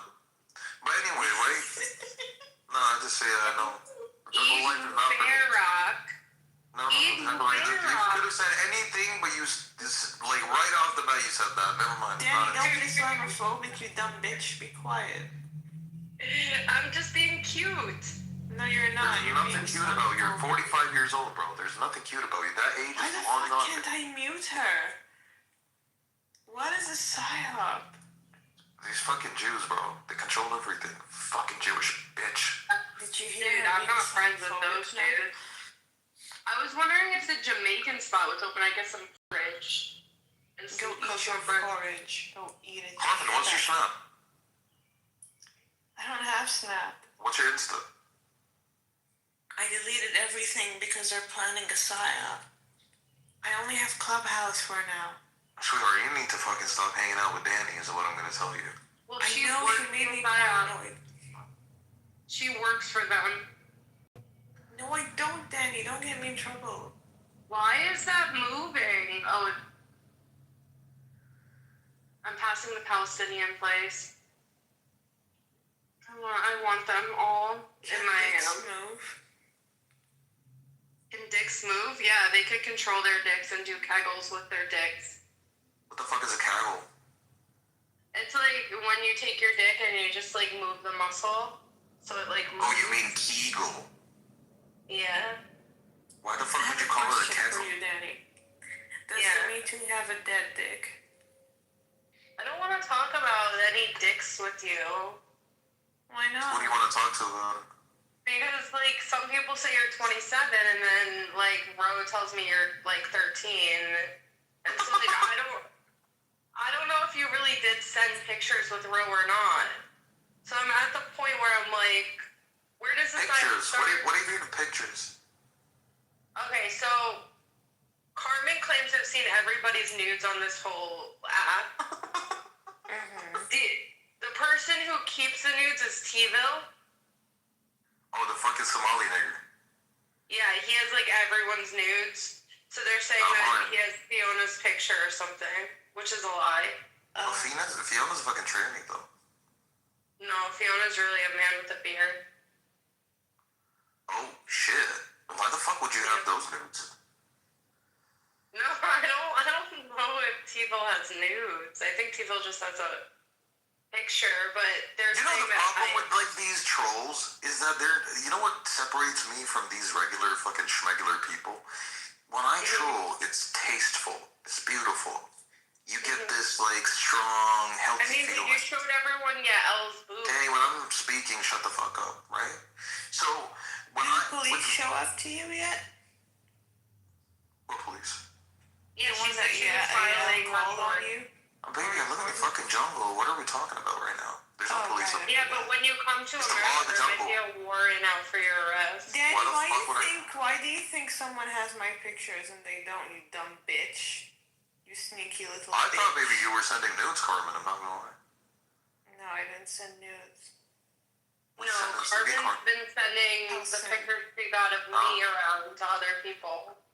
Carmen, if we were married, would you send me nudes? So, what picture? Oh, why is she not? Nasty.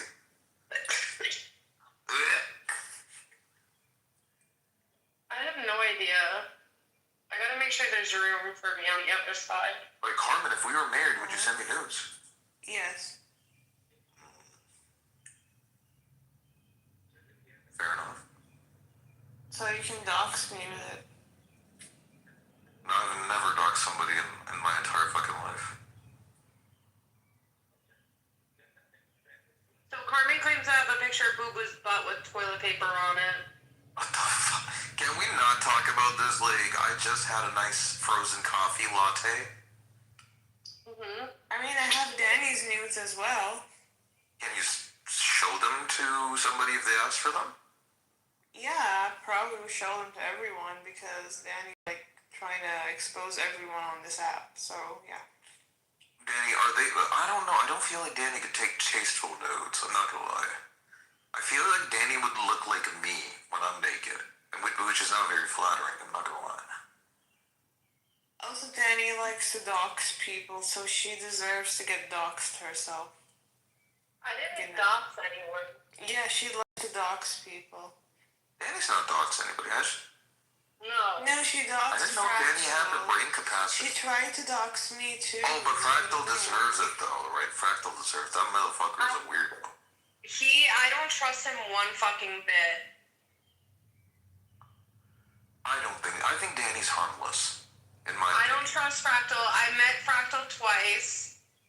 Nigga, you met a fucking tranny in real life? Get the fuck out of here. No. Fractal's like a man.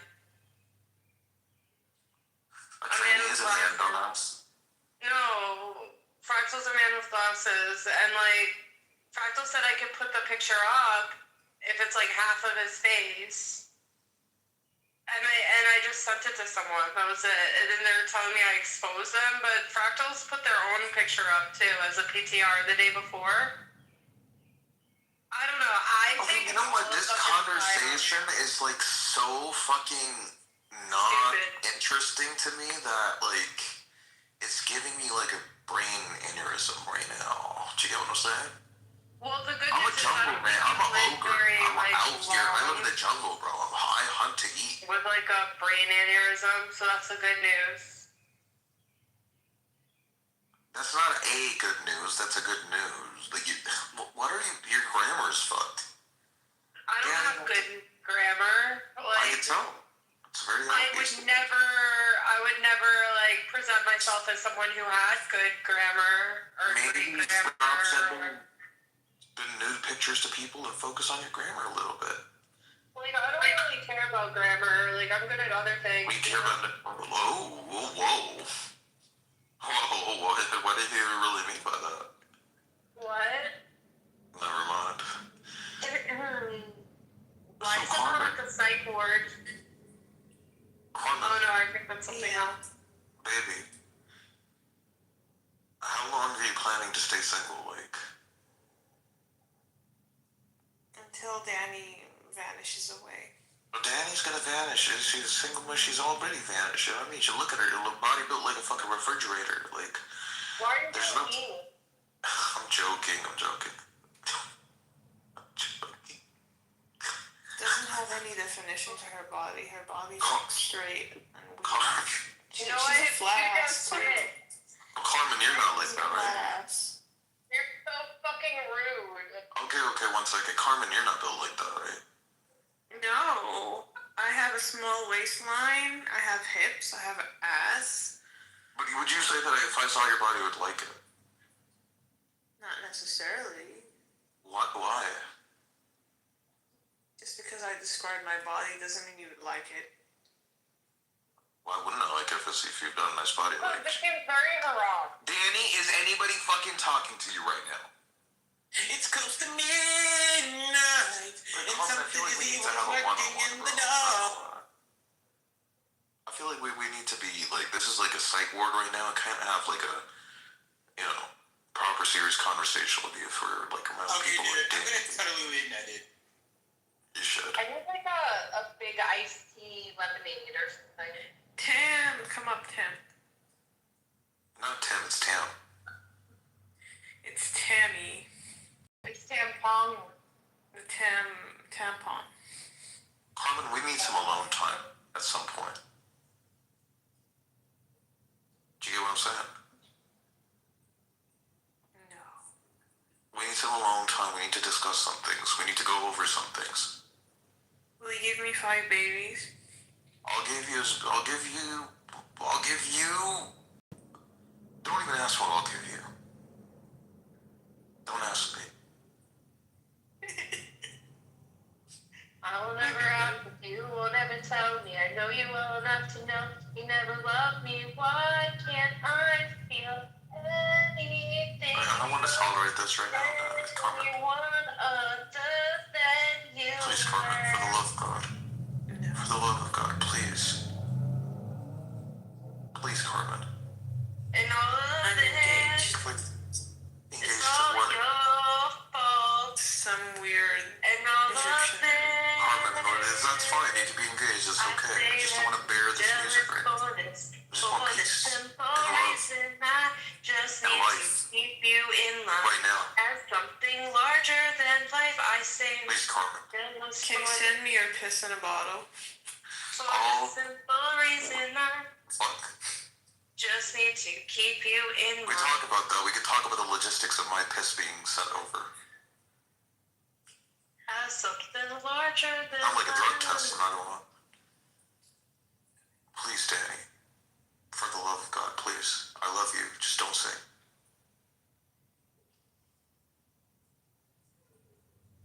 Please. So Carmen's to know then, yeah? No, it's a trap. I You're did gonna CM. get access CM to left. my IP address. No. Why did CM Well, lucky I'm not going to get access to anything. What the fuck are you talking about? Carmen, is it a no? It's a no. Okay, fair enough. I like direct answers. Danny, it's a no for me.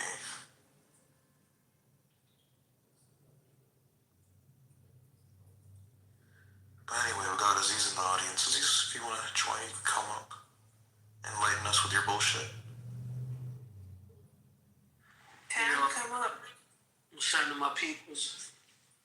Did you say you signed my penis? Yeah. You want to sign it? No, I'm saying, do you want to sign my peoples? I would, but I'm not good with like small writing, so I'm probably We're gonna cut it off and stitch it back on. Yeah. Carmen, I think your name's a bit too long for mine, but we can get Tam in the audience. You know what I mean? Why do you want another man's name on your dick? I don't. I'm just letting You literally said that. So I'm just letting you know that's how many letters I can accommodate. So you would accommodate a man's name on your dick just because of the reason that it's short? Well, I don't know if Tam's a man. It could be Tam. Tam is a fucking man. Look at the fucking picture, you clown, you dirty packy. I don't look at pictures of men. Fucking packy. Are you blind? I don't look at cataracts, boy, from all the semen in your eyes. Yeah, I just don't look at pictures of men. Yeah, a lot of fucking cum shots in your fucking eyes. Now you can't see no more. Well, at least I'm not gay boy. Fucking homosexual boy. Dirty packies in the UK. Fucking gay ass niggas, bro. Oh, at least I'm not fat. Yeah, that's good. That's the only good thing about you. That is the best thing about me. You're not fat, but you get fat cock up your ass, Yeah, well, I've never. Yeah. No, I don't know, actually, so don't stop saying I don't know. I'm an anal kind of guy, I'm trying to say. Don't really engage in anal. You don't engage in anal? Yeah, I don't receive anal, you know what I'm saying? Not really. So were you taking the pussy then? One. You would? Well, I will never know. You know what I mean? But for you literally said if I had one, so you would take it in the pussy. You know, I don't know, I can't say for certain, but you know, if you've got a pum-pum, you know, maybe not. You would pop that pussy if you had one, wouldn't you? How can I say for certain? Maybe. No, I can tell. You have that type of fucking hoary attitude. I can tell you fucking put that pussy like a dirty bitch. Maybe. You pop that pussy like a fucking hoe. Maybe. You pop that pussy like a fucking pimple. No cap. Yeah. You fucking rub that pussy against the fucking... Yo, this is a lot of pussy talk, bro. What the hell? I'm trying to fuck. You fucking slap that pussy against a tree trunk, nigga. You'd be one of them type of street hoes. Not bad. Okay, that sounds kind of lit, bro. Yeah. You fucking have that nasty rashy pussy. You'd have that tree trunk pussy, you know what I'm saying? Fucking woody pussy. Barky pussy. No cap. Fucking tree sap having pussy. No cap. Or Carmen. Carmen. Goddamn, bro. That big left. We're alone over here now. Freddie, you can't keep the women satisfied, man. What's going on, Freddie? I'm a jungle man. I'm an old girl. I live in the jungle. You didn't think about chasing, bro. That's why. Ooh. I'm not chasing nobody. You didn't think about chasing, you know what I mean? I'm not chasing. I'm just like, yeah, I do chase. Chase the tail. You chase. A little bit, not too much. Yeah. I see, Freddie. I see you chasing it. Fair enough. Okay, send some good ones my way, bro. Like, you should do that for a brother. I can't lie. Do it what? My Jeffrey Epstein, bro. What the fuck? Fuck out of here, bro. That's it. Send them my way, like. The fuck? Nah, it's a long one. Nah, bro. I'm just chilling, bro. At least the weather's good in the UK, you know what I mean? I had a good month. The month It's fucking hot over. Oh my god, it's disgustingly hot over here. Yeah, it's getting a little better in England, bro. We're about to turn up, bro. But winters have extended this time, which is interesting. Yeah. It's been shit for a long minute, but obviously this summer, you get me. This is about to be a mad summer because Arsenal are gonna win the Premier League. Yeah. Okay, I don't watch soccer, nigga. Yeah, but what you need to know about that is that the city turns into a parade, bro. The whole city, bro. You know what I mean? Like I wish I had a private jet so I could just come down for these events and then go back immediately. I'm telling you, you just walk and you don't stop walking, bro. And it's a parade, bro. Shops, everyone, free food, whatever, everything, bro. It's a parade, bro. It's a parade, bro. Yeah. It's lit. And you know what they say? And you know, we don't get a long summer. They say summer is the best day of the year, you know? That's what they say about England, you know what I mean? I don't like the summers. I feel like I would like the weather in the UK. No, I don't know. It's different, so you enjoy it because it's different. Because you're like, oh, it's raining. This is interesting. It was cloudy. I love rain. Yeah, but you know, you always love what you don't have, you know. That's what it is, bro. So now that we have rain, I don't love rain. Do you know I love rain so much that I dream about it? I swear to God. Yeah, and I love the sun so much I dream about it. Oh, bro, I'm telling you, and come to Pakistan, live fucking a year over here. After that, you will get allergic to the fucking sun. That's how fucking... I don't know what the fuck is wrong with this country. It's just like... Bro, why does it have sub-Saharan like weather over here? I don't get it. But you guys, obviously, you're surrounded by a lot of desert terrain. You know, Afghanistan. I don't feel like we're meant to be in this. Like, at least my ethnicity, I don't think we were like originally people of this land because we're fucking not dark enough. Number one. Number two, we don't like the sun that much. We like cold weather. Like, but I think we're meant to be maybe a bit more northern. You know, mountainous. You know? Yes, because I am from the mountains, Kashmir. Yeah, that's what I'm saying. But yeah, I get that. But Pakistan has a lot of diverse terrain. Like if you're in Karachi, that's not what it looks like in Kashmir. You know what I mean? It's very different. Karachi is shit, bro. But yeah, but what I'm saying is like it's dry heat in Karachi, right? It's hot, right? It's really hot. Karachi, it gets so fucking humid because of because it's coastal, right? A lot of it. Yeah. So it gets so humid over there that you would just like step out of the air conditioner and you'd be sweating fucking bullets. That's what I'm saying, bro. But trust me, in England, trust me, it's different, bro. Most of the year, you're tactically dressed, bro. It's not about style, bro. It's about function, bro. You know what I mean? That's nice. Like at least you can, even if it's raining outside, you can step out and you can breathe fresh air. In Pakistan, you breathe and it's like fucking heat and fucking dryness and a fucking like, oh my god, I might just pass out. You know that type of fucking heat. I know. Obviously, we don't pass out. Maybe have AC. They have AC. We have AC, but it's like you sometimes you just want to go out and like get some fresh air. You can't do that over here. But you can't. I mean, the grass is greener, bro. Trust me. Bro, we when I used to go to school, right? Every day we used to have that little thing in the start of the school, right, where everybody lines up and they have that little fucking national anthem. Did you guys? Yes, the national anthem and all that. Yeah. At least 3 to 4 niggas. When I was just to cut you off, when I was maybe 11 or 12, yeah, I went to Pakistan when I was young, and then I was staying in Pakistan for like 7 months, and I went to a private school in Pakistan. In Islamabad, the city school in Islamabad. I went there for 7 months, bro. Yeah. So they have that in the morning. Yeah. And bro, we would have niggas passing out every other day. Like 3 or 4 people would pass out. One time there's a motherfucker in front of me speaking 2 seconds ago with me. Boom, next second the man's on the fucking floor. Assalamu alaikum. Wa alaikum salam. It's that hot. It's that fucking hot in this motherfucker. Today is very good, man. It's good, isn't it, Winston? That's what I was saying. Bro, listen, I've gone to work. I've just finished the gym. I mean, fam, it's 11:20. Bro, it's about to be. The weather's getting lit, bro. The weather is getting lit, bro. Man, I made a bill 60 in an hour. Just remember that. That's what I did today. Mazzolino. Would you like to donate to a brother in Pakistan living in the jungle? No, you got a C63, don't laugh. I shouldn't have said this. I could have started a GoFundMe over here. Can't lie.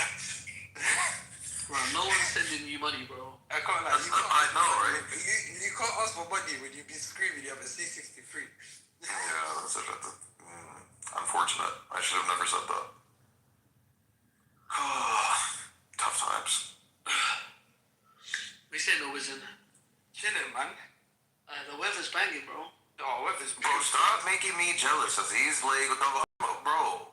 Bro, when I tell you it's banging, if I tell you what the temperature is, you're gonna say, Freddie, you see weather like this, you pull up Hyde Park, yeah, I mean, your shorts and t-shirt. What's the weather though? Like, bro, it's not, bro. Okay, it's not like, it's not hot, boiling, etc., but it's sunny. It's sunny, it's just sunny. It's not hot. What's the temperature in London? Hold on, I'll see myself. Trust me, Freddie, when you see a number, you're gonna be baffled, bro. No, it says, listen, it says 12 degrees, yeah? Oh my god, that's fucking winter, bro. Wait, no. It says 12 degrees, yeah, but I swear to God, if you're out in the sun and the sun, yeah, it feels hot. It is not 12 degrees. Yeah, that's so hot. Bro, but that's the perfect fucking weather for any place. Like sunny and 12 degrees. Oh my god.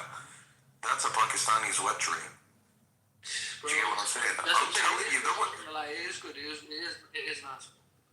Pakistani, go out, bro. We are. You still have to wear a jacket or full tracksuit. Yeah, tomorrow's 20 degrees though. But it's the weather that you feel alive. You feel alive. Yeah, you feel charged up because you don't feel too hot. You feel a little bit of wind chill, just a little bit of wind chill, but then the sun's in your, you know what I mean? So you feel alert, bro. You feel good. You know what I mean? Yeah. You know, this type of weather is like so good for your circadian rhythm. But I'm seeing police officers in t-shirts. Like, it's white people are in t-shirts already.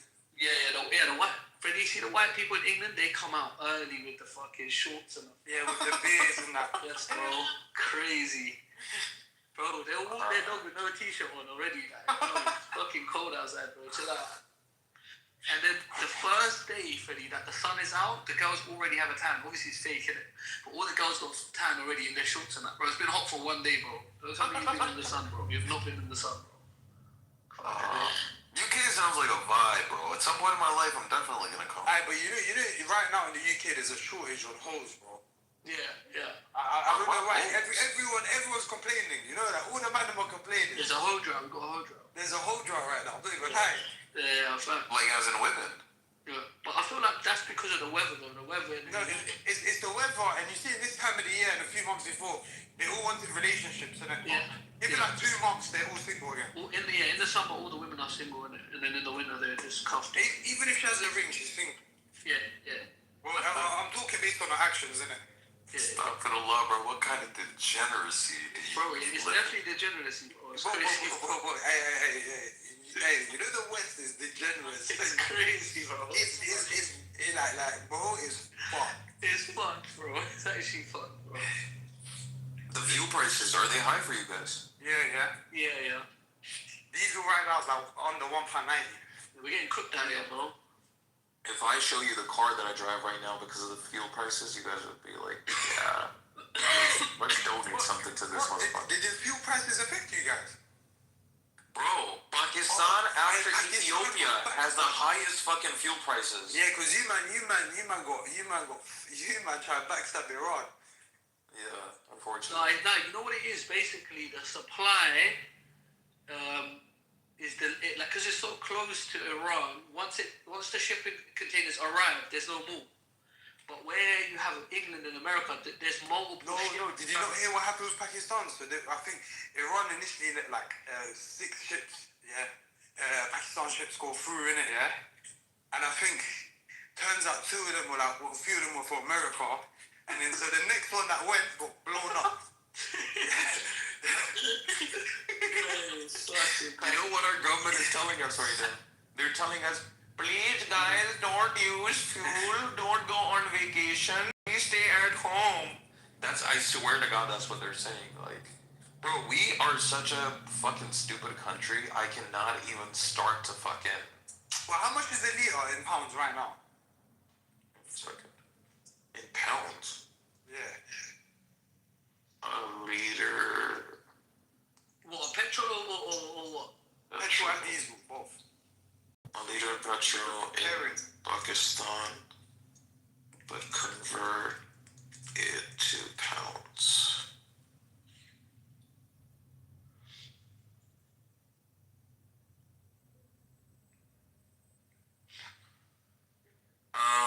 It's almost 1 liter of petrol would be about 1 pound. So that's like. No, but for these guys, obviously. That's cheap. That's cheap to go. Yeah, it's cheaper if you convert it, but living expense wise, it's more expensive. Ours is 150 for you. For 1 liter? Yeah, £1.50, yeah. But I'll be real with you guys. You guys will feel it more than us. Yeah. Of course, we're a poor country. I mean, look at the GDP. Yeah. Oh, hey, you know what happened in They're getting Pakistan? fleeced, bro. Everything is mad. It's like, bro, London. Bro, imagine you guys make like first world wages, right? But imagine a guy in Pakistan who's making fucking shit like income, and then he has to pay £1 for a liter of like fuel. And secondly, you guys have fucking good fuel. You guys have like high-ron fuel. We don't get that. We get the shitty fucking fuel. And then you guys get shit one though when you guys are more close. Because we have a fucking corrupt country, bro. Like, well, what do we, you know? They're trying to get the deals in it with the low. So basically, they get it for really cheap and then sell it for you guys overpriced. Absolutely, of course. But you know what it is, Benny? At the same time, what you said is true. But you have to remember, especially in London, bro, like that's way. I don't know how some people are navigating this, bro, because the way things have got expensive and the wages and how people have been getting paid, bro, I don't know how some people have managed. Freddie, if you live outside London, yeah, no matter what job you have, you're going to have a very good life. Like, the decent is basically shit. Like, that's the truth, yeah. But London, well, that's when you see the difference. You have to be hustling, bro. Yeah, London, I feel like one job is not enough. Guaranteed. No matter what job you do. Yeah. Yeah, no, I feel that. I know a lot of people from London. For example, somebody yeah, from London, so. having a car in London is as expensive as renting a house. Yeah, like if you're driving a car in London, you're basically virtue signaling. You're showing people that. Well, I know someone that got an X7 lease. Yeah, it's a bag a month. Crazy, bro. What? Yes. But that's an X7 though. That is crazy though, bro. Yes, but under a bag. Yeah. Yeah, but still, as a lease though, like. Can I tell you how much it costs to get like half a decent car? Half a decent car in Pakistan. Not the BMWs and all that fancy shit. Half a decent car, if you loan it from like the bank, you're paying half a decent car, remember, you're paying a month about 3,500 pounds. Yeah, that's insane, bro.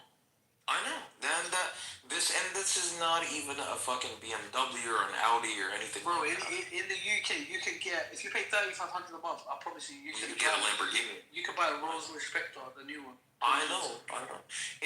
You know how many Spectres exist in the entirety of Pakistan? Maybe 5.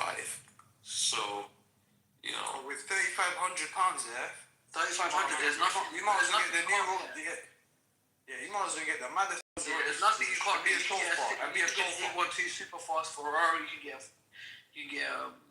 And ladies and gentlemen, this is why Pakistan is a failed country. If it wasn't for these corrupt people, you would see Porsches and Lambos and everything because we have such a huge industry. Yeah, but I feel like at the end of the day, Freddie, what you're not taking into account is the fact that you guys are Pakistan over there. You're basically sanctioned economically, bro, low key. Right? But sanctioned because why? Because we're being sanctioned because of fucking fake governments, bro. No, but what I will say is that once you're sanctioned, any decision you make looks like a bad one. Why is Pakistan sanctioned right now? No, as in Pakistan has they're strategically trying to not give them great deals and stuff like that's just the thing. Bro, our neighboring countries, for example. I feel like the issue with Pakistan is that you guys are too much in both sides of the world. If that makes sense. The problem is that the government that we have right now. One day you're with America, the next day you're with Russia, the next. We're not mercenaries. No. We're mercenaries. Yeah, exactly. It's you might not moving like Italy in World War II, bro. Yeah, we're just doing whatever. We're freestyling, bro. The thing is, the problem is, Imran Khan was actually saying no to America, right? He was making good decisions. He was doing fuel deals with Russia where we could have such low prices on fuel. But then he got fucking taken out. He's in jail. He's probably gonna die in jail. Unfortunately, that's how our country is run. And now they're taking fuel from fucking countries like America, right? Because of the IMF loan that we have. Unfortunately, we have to purchase it on the price. No, that's a whole fucking rabbit. That's a rabbit hole. Bro, if you fucking look into this shit, you will say, I don't even know how Pakistan exists, bro. We just took a loan from the UAE to repay the same loan that we took from them before. We're on higher interest rates. Yeah. Pakistan economy is low-key cooked, bro. But again, it goes down to... Low-key. Not even low-key, but you know what it is? At the end of the day, you're only as good as the deals and connections that you make. And obviously, we just don't have the deals. We're blackboard a little bit, man. That's it. No, I feel like there is deals in it, but I feel like they purposely choose these deals, and under the table they're getting peace for it, bro. Absolutely. Yeah, that's exactly what it is. It's not even that you man have connects. You man do have connects. It's that there's deals under the table. That's all it is. Bro, we just have shitty politicians, bro. We're just unfortunate. Pakistani people have the potential, but they kept them uneducated. They kept them fucking poor. And now we have just a bunch of 250 stupid motherfuckers don't know, moving around like headless chickens, bro. We could have had a great country, actually, wallah. The people back in the day, Persian was our official language.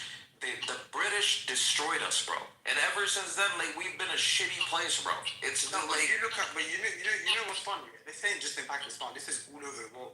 This is South America, Africa, and Asia. This is 3 common continents in the world. Visiting Pakistan was different, bro. You cannot even compare.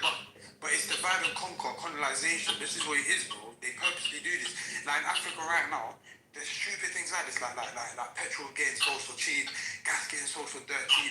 The country that's actually selling it is making shit nothing, but all the generals and all the politicians are filthy rich. Nobody understands how. Exactly. So Pakistan had such great minds whizzing. I'm telling you, making a nuclear bomb under all these sanctions and all these problems is not an easy. It's not an easy thing to do, right? We did that. We tested the nuclear bombs. We have arsenal. We have a amazing military. But unfortunately, with poor leadership, poor governments, corrupt politicians, we are where we are. We could have been a superpower. I'm telling you, you might think this is a joke. I swear to God, bro. Like, Pakistan had so much fucking potential, bro. But unfortunately, it is where it is now because of some people's greed and a whole population of 250 million people just living under, like, tyranny. And we're fucked. Why do you think people left Pakistan in the first place, bro? Like, why do you think there's so much immigration from Pakistan? Like, what? We have so many natural resources. We have so much agricultural land. We have so much to offer to the world. But because of these fucking motherfuckers, America, pretty much, America and the British, they fucked us, bro. They destroyed us. But one day, inshallah, we're gonna... Like, look, bro, we have leaders like Imran Khan, bro. Imran Khan was the prime minister of Pakistan, bro. You people in fucking Somalia knew about him. He had fans in fucking Somalia, bro. That's halfway around the fucking world. And I would have Somalians coming like, bro, we love Imran Khan, we love Imran. What other leader, like, does the world have that people love to this level? No fucking leader. Islamically, he was sound. Educationally, he was sound. He's an Oxford student. Like, and we locked them up, bro. It's sad, bro. It's just a sad reality of this fucking stupid country. But you know, at the end of the day, politics is not about like ethics and morals. You know, that's like a naive way to see it. You know, at the end of the day, that's what they use to justify where to spend the money. Politics is about spending money. Like, obviously, we've taxed everybody now.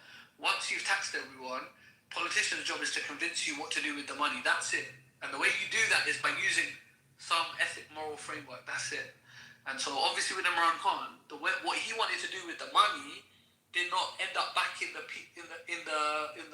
wealthy elite's pockets, bro. It ended up helping the people. They're like, bro, we ain't got time for that shit, bro. We don't want to do that. And so he went to jail, bro. At the end of the day, he went to the jail for the same thing Donald Trump is, flaunting about. Qatar, they gave me a jet, and I'm going to keep it when I'm no longer president. It's a gift. And, right? They gave him a jet. Imran Khan didn't just... Imran Khan, I know Imran Khan. I know people in his family.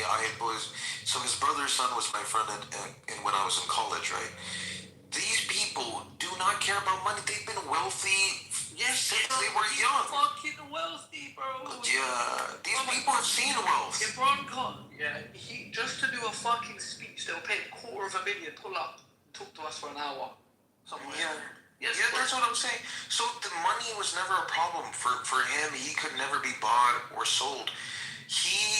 And that's the biggest problem. These motherfuckers like to have politicians under their thumb. They like to have them easy so they can buy them, sell them, and all that bullshit. Imran Khan's the type of guy, bro. He was playing cricket in the mountains with regular people, like tribal people, no security, nothing. Like, he was that type of guy, and they hated that. They hate that shit.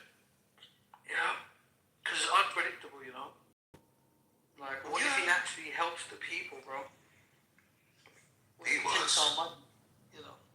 He was helping the people. He could have stayed away from politics. You know how much Shaukat Khan in the hospital, the cancer hospital, like, just gets in donations. He sits on TV and he gets those donations, and, like, it's millions of dollars, bro. Like, just in an hour. If he just wanted to do money making, he could do it that way. Like, but these niggas don't understand, bro. Everybody in Pakistan loves Imran Khan, bro. We're just in an unfortunate situation. We can't do anything about it. Anybody who speaks about it will get thrown in jail, persecuted. So, even the military, they're stuck. Like, the average person in the military, it's not his fault. You know, what can he do?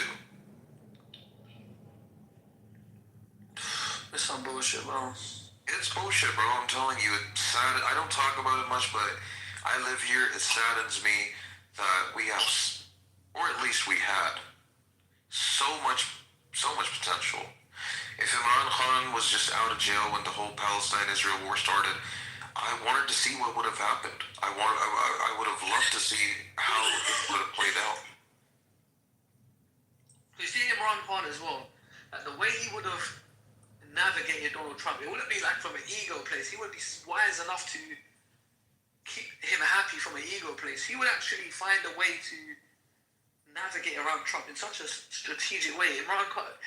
Trump will be saying nice things about Trump, like about. You know why? Do you know what you're very right about that, Aziz. You know what? But why that is? Mm-hmm. That's because he has exposure. He's lived that life. Like, for example, you talking to me is different from you talking to some just guys in Pakistan, right? Mm-hmm. It's because we understand each other. We have that bridge, cultural understanding. I have some exposure. The thing is, these fucking what is his name? Shabazz Sharif and them lot, bro. These guys don't have a fobs, bro. They could never fucking understand like the culture. Because they're fucking bandit, bro. You get what I'm saying? Yeah, 100%. So how are they going to navigate with somebody? See the other day, like when Donald Trump invited him to speak, and he started like winking at him and shit. Like he didn't even know what was going on. Shabazz Sharif, bro, that motherfucker, bro, fucking dumbass nigga, bro. If you can't, there's that little barrier. If you can't break that, well, then it just hinders all negotiation going forward, bro. That's it. It's done. You know, I can't speak to this guy. I can't. Absolutely, and they look down on them, bro. Yes, bro.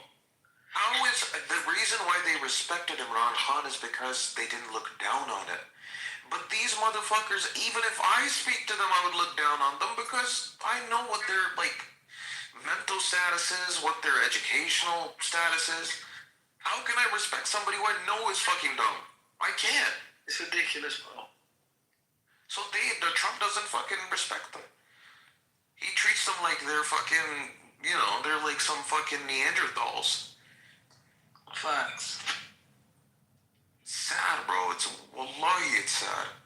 I wish we had we had Pakistanis educated from different countries coming in, fucking running Pakistan, bro. Wallahi, like, from the UK, we can get like educated people from the UK. Fucking come over here and run the country. Because they've had that exposure, they know how things work in the Western world. They could like replicate that, you know? Like something like NHS, something like fucking. It's at the end of the day, we still got the dinosaurs. They all passed, bro. The boomer dinosaurs, bro. You know, even like Asif Munir and all these people. These are dinosaurs, bro. As much as they, whatever. These guys are too old, bro. So you know, like I said, as time goes on, these people will pass, and it will be again. Even the diaspora Pakistanis are educated, will come back and invest in the country. And Inshallah, bro. You know, and then obviously they're well spoken and they know. Oh, I want the Pakistanis. I want you guys to come down. You know, like I want my people all around the world, right? Maybe you'll be born in like the UK, but I want people to come down to Pakistan just because like they love the country. But at this point, there's nothing to love. You know what I mean? But these dinosaurs have closed it off, bro. Exactly. They've closed off the dinosaurs, bro. So that selfish Cold War way of thinking, bro. That paranoid Cold War. Oh, my neighbor wants to kill me. Like we don't have, you know, we've sort of the diaspora's kind of gone away, come back and said, we know how to speak to these people now. We know how to do it, bro. We know that. Obviously, we're not naive. We know that people want to take us down. Same way, though, we understand how to connect, how to do deals, you know what I'm saying? And how to move forward, bro. So, again, there will be a combination of things, bro. But like I said, we've got to... Did you see Bajwa died? No, who's Bajwa? The older army chief. No. Do you... Well, bro, let me show you. Oh, come on. Yeah, look at him now. Yeah. Look at it. And do you know how he died? Head injury. Head injury how? What does it say? He slipped in the fucking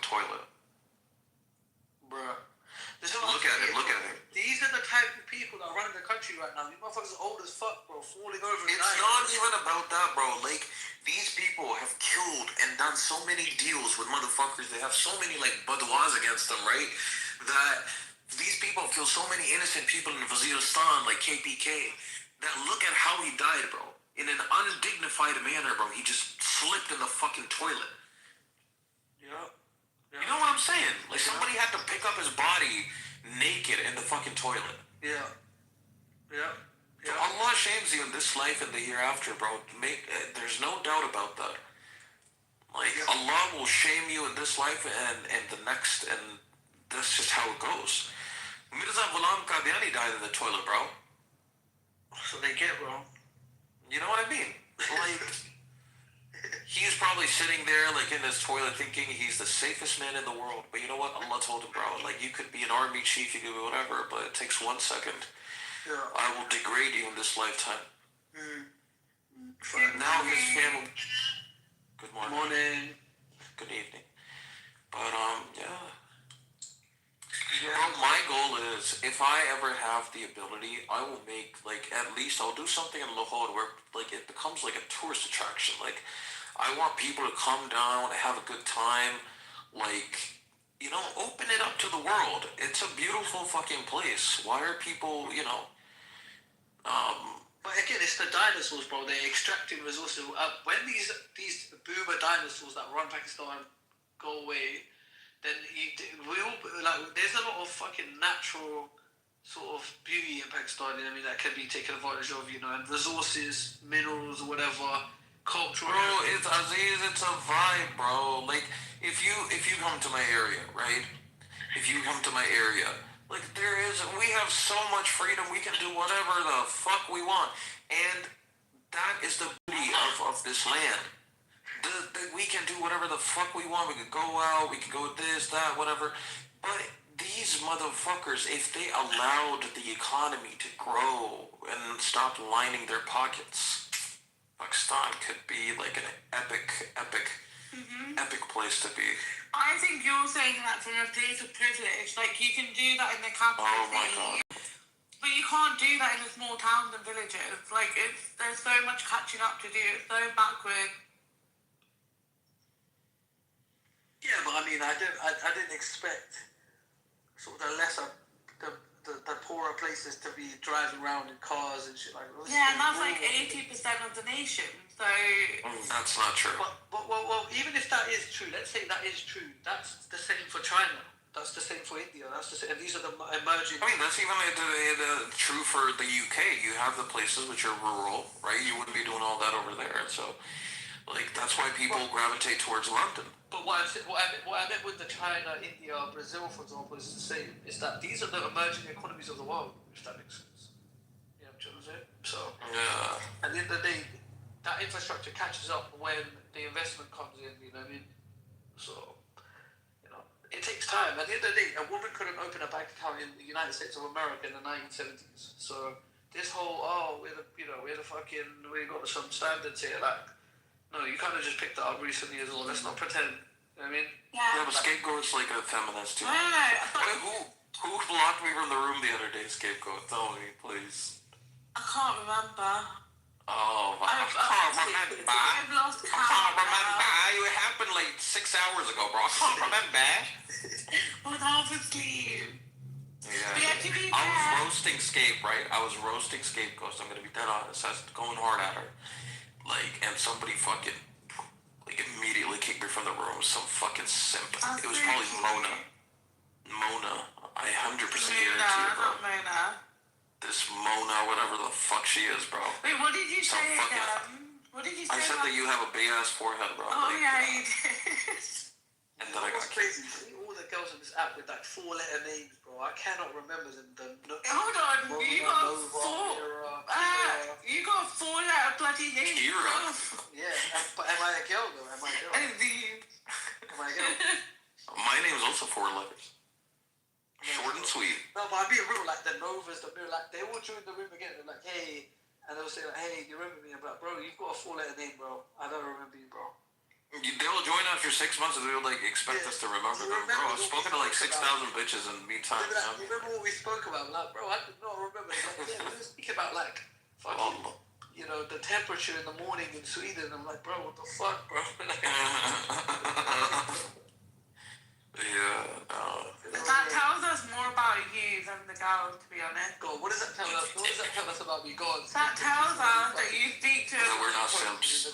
Yeah. No, that we're not simps. you speak to a million women and like what's you just wrong with can't that? keep up. Everything wrong with that. What's wrong with that? Wait, but wait. Strong men in history have always had a lot of access to a lot of women. What's wrong with that? No.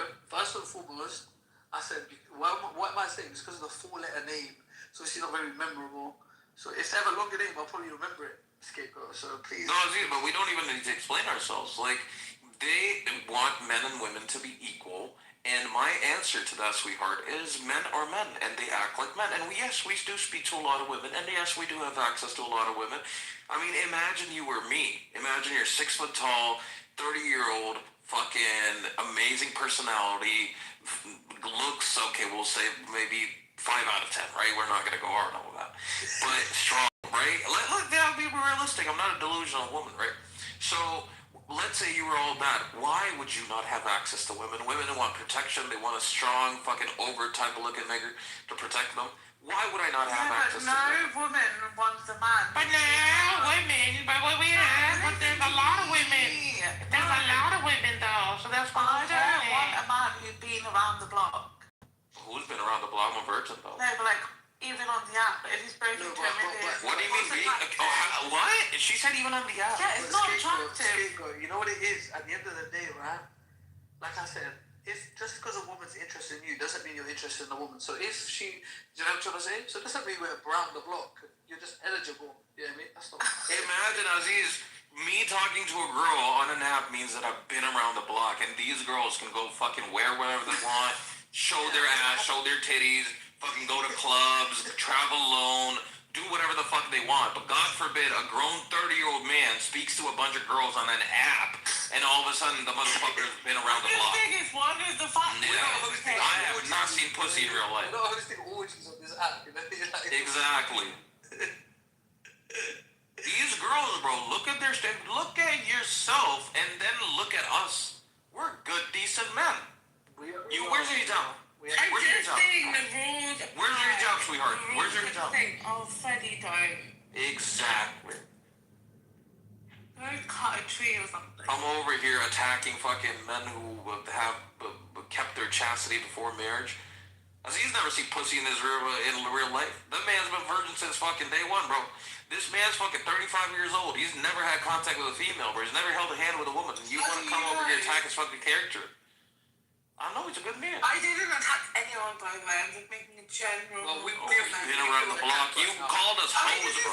You guys. You implied a hoish behavior to you said you guys have been around the block. What the fuck is that? How would you feel how would you feel if I said that about you? Exactly. Generally, if the shoe fits, though. You were being very specific, not generally. Like a minute ago. Yeah, exactly. You've been around the block. Calling us hoes to our faces. No, you started. Yeah, you started it. So you do a tit for tat? Is that how you argue? 4-letter words, 4-letter name. Yeah, he said he doesn't remember. That has nothing to do with them being hoes. Because I'm not good with 4-letter names. I can't remember. Yeah. What does that have to being called like hoes? Yeah. It could be anyone. Zero logic, all emotion, fucking.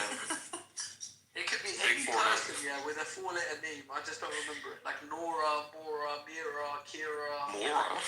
All of them, whatever the fuck it is. I've never heard Mora, I'm not gonna lie. Yeah, but whatever it is, bro. Any sort of... No, bro, these bitches, honestly, bro, respectfully, what bitch on this app deserves a man like us? Educated, intellectual, decent looking somewhat. Fucking out there, strong, cutting trees, live in the jungle. These women have the fucking survival instinct of fucking potato, bro. And you want, what? Do you know what Aziz looks like? Do you know what your forehead looks like underneath that fuck. Yeah. Do you know what it looks like underneath that forehead? Listen, I've had compliments about my forehead, so. Bro, that is a weird. So you're telling me some nigga came up to you and said you have a nice forehead? No. Wallahi, that nigga's weird. My hairdresser said I've got That's a like nice... saying coming to a girl and be like, hey, you have nice armpits. No, Like, my hairdresser yeah. said I have a nice fringe shade. Basically saying that you can have a nice friend with a forehead. Biggest well, fuck. Freddie, can you just stop being a dick to me for once in your life? Can you not call me a hoe again? I never called you that. You said you've been around the block on the fucking app, bro. What the Listen, if the shoe is fitting you, that is not okay, if the shoe is fitting on your forehead. Child. You know what I'm saying? You come here, break a man's ego, call him a hoe. Well, look, at the end of the day, I'll say this. I just don't appreciate being, you know, slut shamed before fucking not remembering 4-letter names. You know what I mean? Exactly. Yeah, you know what? I couldn't have said it better myself. Getting a bit emotional. Yeah, we're in touch with our feminine side. What's wrong with that? Exactly. What's wrong with that? Isn't that a good thing, scapegoat? 1 second you want toxicity, then you want like a feminine man, you want somebody who understands you. Bro, like, you pull that hair off of your forehead so you can get Can you just leave my head alone? Just leave it. Can you leave my character alone? I've never attacked your character. You said I've been around the block. Apologize. I was talking about general guys who were If we were talking about ourselves, you were implying that we were No, you weren't. Exactly. Say wallahi. Why would I bring God into the conversation? God is in everything, bro. We're Muslims. Yeah, but we have to have respect. Like, that, you know. Respect? You talking about respect? Freddie, come on. So after coming into a room and calling people hoes, you want to talk about respect? I never even used the H word. Let's be real. H word. You implied it though. Do I ever swear? Do I ever use a hoe is not a swear. It's a profession. It's not. It's a rude word. Okay, you called us prostitutes. Is that better? Anyways, moving on. Who's Danny and Carmen? Oh, do you not remember? 2 fucking bitches on. Who's Danny and Carmen? Oh, Danny and Carmen. Yeah, I know Danny and Carmen. Yeah, they're one of your political gals. What do you think I am? Like, I'm a hero of like political women. Like, they just give me their opinions. You know what I mean? Like, I just. Know what I mean? What the hell? She one of your political girls, like. I don't know. I feel like you're subtly attacking me today, Skipper. Why are you doing this? No, I'm not. How am I attacking you? You literally. I mean, should we go back a bit? Like, oh my god, it's just a bit of banter. Okay. Come on, Lizzie. Get with the program. Well, you know, I'm resilient. I'm very thick-skinned, but you know, I don't think so. You're stuttering a lot. Am I? Get out of here. See, now you're trying to attack me again. See this? Well, she called you a hoe again. Yeah, she called me a hoe. No, he's just playing victim. Bro, in today's world, bro, these girls know that we are good men. Yeah, 100%. In reality, they know that we are good men, bro. Yeah. To be fair, I wouldn't be in this room if you weren't. They know truly and really that we are good men. If you were on the street and somebody was bothering you, and I didn't even know you, I would come to fucking save you. Even with all my weight issues, I would still fucking step in. So please, don't compare us to your fucking black friends. What they would do, they would look at us and they would be like, and if they wouldn't speak, the eye contact would say, "Good man, use your instincts." Yeah, that's why they're looking at us. They know these are good men. They will look at us. Yeah. You know what I mean? And we will save them. We will save them like we save them because we're good men. Cultured Pakistani men, clean. We take showers every day, every other day, and we what? Carry on, bro. And good. We're Muslim, and you know we keep it clean. We keep it halal. We're not going around sleeping around. We're not doing all this business, and these women know this, bro. Do you get what I'm saying? And they still want to like fucking come at us and call her fucking prostitutes and hoes and all sorts of fucking disgusting things and imply shit. You would be lucky to get a man like with a man like me. You would be lucky to be with a man like Aziz. You wish you were with a man like Aziz. You wish you were a man with Freddie, the lumberjack. You wish. And all the women who've left me, I don't know if they're in this room or not right now, probably are, but now they regret it. They regret it. And what can happen now? Nothing. Nothing can happen. We're past that stage. So, for the rest of their lives, they're going to remember, oh, you know what? I used to be with this person, and I wish I wasn't a fucking, that type of person with them, and that's it. That's it. We're kind, moral men, and you women will not find another man better than us. Well, you want to fucking marry the niggers? You want to get with the black people? Where is that coming from? Who said No, I'm just saying, like, is that what you want? You want the Arabs who look down on you and treat you like shit? Is that what you like? Who, me? If the shoe fits. If the shoe fits, put it on your forehead. I don't have a type.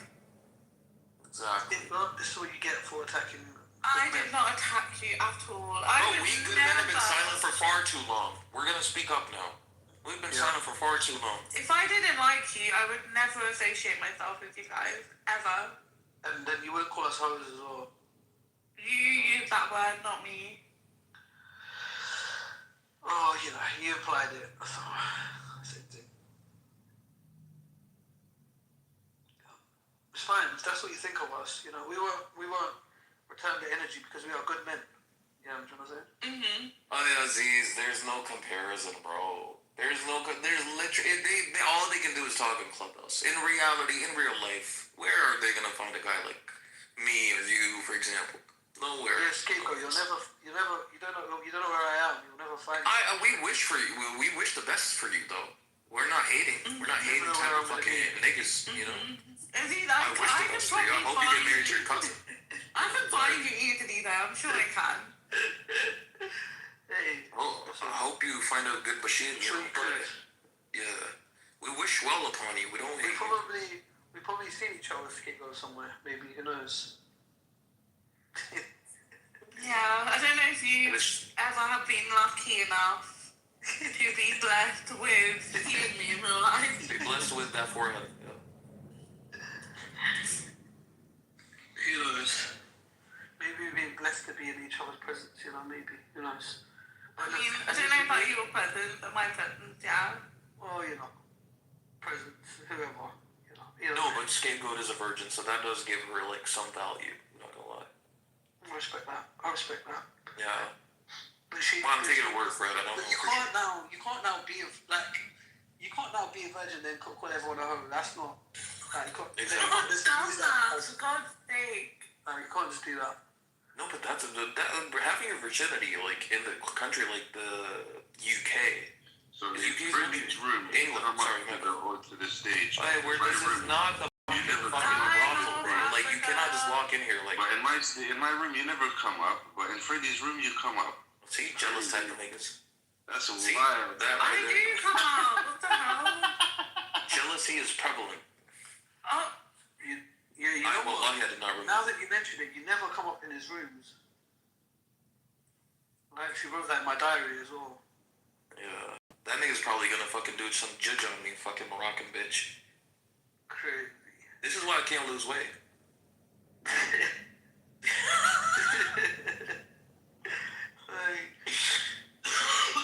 What the hell? Is that a thing? No, sweetheart. I was joking. That's you eating a lot. Just start doing a fucking deficit. You know what I mean? Don't fucking blame your fucking weight on a fucking judge, bro. I was just joking. So yeah, today I've learned a lot today about people and their intentions and stuff. Aziz, you're a king, bro. You're a king, bro. That's all I'm gonna say. You're a Pakistani king. Thank you, and we're tough men, bro. Look at Hamza, for example, in the audience. This motherfucker Lebanese, bro. This nigga's probably lotions his hands. Look at him. Yeah, no, 100%. Fucking losing his hairline at his age. 100%. Yeah, what's up, kid? 100%. Yeah, look at him. Fucking hairline going down like the fucking... It's going down. Hold on. Let me finish finish the joke. I was losing my hair not too long Was it ago. going to? I got my hair back. Wallahi, I was losing it too. I'm not gonna say. I'm not gonna say nothing. I was losing it too. So. Sorry, Hamza, don't add strangers. Yo, Scapegoat, can you add me so I can see What the the followers? fuck? I don't know who you are. Just go on Instagram. You're gonna find her, bro. Like, it's not a big. Shut up, Freddie. I was randomly sitting on Instagram the other day and I saw my suggestions, and lo and behold, Scapegoat's right there. And her picture and everything. Just one picture, my account is private. What else do I fucking need? I need a whole fucking album. Like, I need one picture. That doesn't tell you much, so don't get happy. The fuck? I'm not trying to find out much anyway. I'm just saying I saw your picture. Like, end the story. I've seen your picture and everything. I put my fucking pictures on here, bro. I got my ass on here. Like, who cares? Crazy. I'm out here. Okay. Sensing a lot of animosity today. You know what? That's okay. We know we're in. Do you think that these are good looking, Freddie? Like, obviously none of them. What the fuck are you asking all the niggas that? See, some gay ass fucking questions. Ask Hamza, he's Lebanese, he'll answer that question. Picking him up. Like, what do you think he looks like? Like, what vibe do you get? I've seen him. Do you think he's tall? Okay, listen, the next thing you're gonna ask me is dick size. I don't know all this stuff. I can't tell you how tall somebody is. You know everything. That's why I'm asking you. I've seen him. He's a good looking guy, bro. Really? Like, What's all if you were to compare him to, like, I don't know, a celebrity, what would you say he looks like? It's a strange question. It's a strange, yeah. Like, what am I, your girlfriend? Like, who are you talking to? Don't discuss, like, other men with your girlfriend, bro. Why are you asking that question? To a grown man. What? You're like, let me think. No, you're the ambassador of Pakistani I'm just putting on my nail polish. Let me think. Why, Scapegoat? Who do you think I look like? Why would you ask that question? I don't know, I'm just curious. Ask that question to fucking Freddie. Like, the fuck? Freddie, you are the FBI of this app, so I thought you have intel information. Yeah, I haven't. Well, bro, why do I get this bad fucking rep on here, bro? Yes, I doxed Hamza. Yes, I doxed a couple of other Shia people. Yes, it's true. Doesn't mean I'm always doxing people, bro. I think you got me mixed up with Tony. Fair point. Tony's living his life from his own vacation. You never. So you've always been fair with me. You never doxed me. That's not true. I did put your phone number out there. My phone number? Yeah, was you remember? You motherfucker. Hold on, you motherfucker. I didn't know about So what else do you think put it out there? Your whole club on WhatsApp. You guys had a WhatsApp club thing.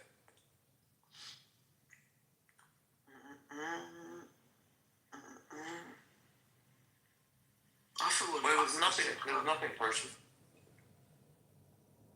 No, of course. Totally understand. It's because you're shit. I get you.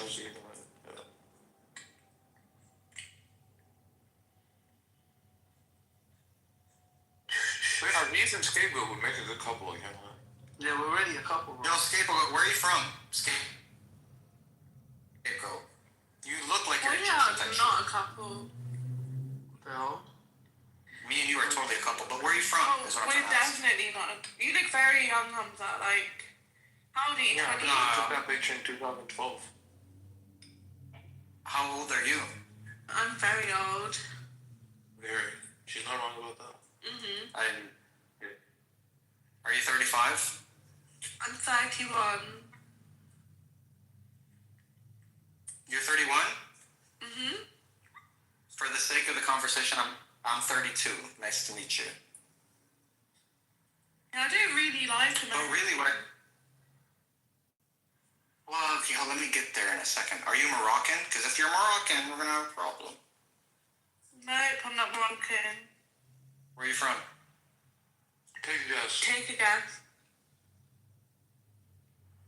Iraq. I don't fucking know. You all look the same to me. Worse than Iraq, you know. The fuck out of Iraq.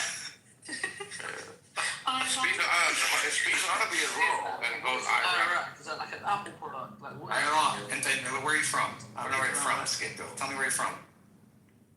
Nothing. You haven't even Algeria. tried. No. Algeria. No.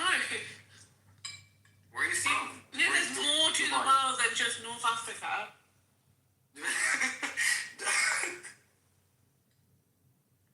Yeah. Okay, you're Saudi Arabian or some shit. No. Syrian. Saudi Arabia. If you're, I don't know. Syrian. I don't know. Syrian. Where are you from? Lebanese. There's no way you're I'm Lebanese. Pakistani and proud. Well, you kind of cute type shit. Pakistani cute type shit. Like, What does type shit mean?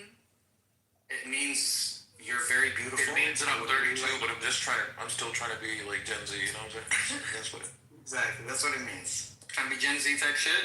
Trying to get in your DMs, if you'd allow. Yeah, I don't think our vocab matches. Like, our communication would be very bad. Why? Why do you think so? I think me and you are very, communicating very well, actually. I'm sure you'll find an amazing Gen Z woman for yourself. Wow. Fair enough. So now that that's resolved, This nigga got declined like a stolen credit card. should we do like a review of the game? Should we review the game?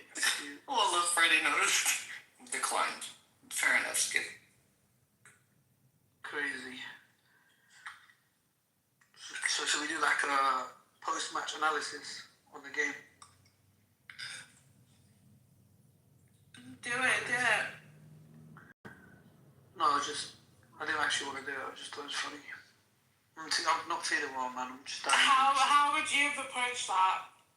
If you were Hamza, how would you have done that better? Oh my god, she likes Freddie gets it. Wallah, Freddie gets it. I would have just got mad awkward and then probably start stuttering. Probably just cry in the shower.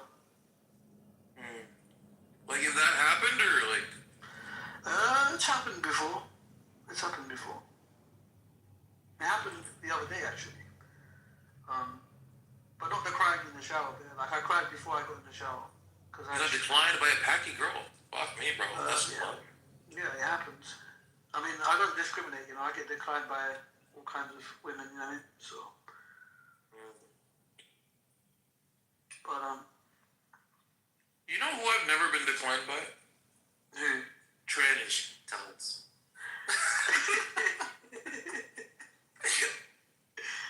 Hey. They have very low standards, I've realized that. I mean, it makes sense.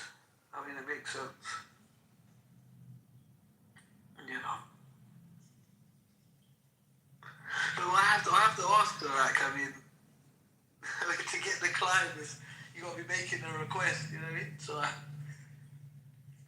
done some social experiments, I'm not gonna lie. Is that what we're calling it? Mm-hmm. Okay.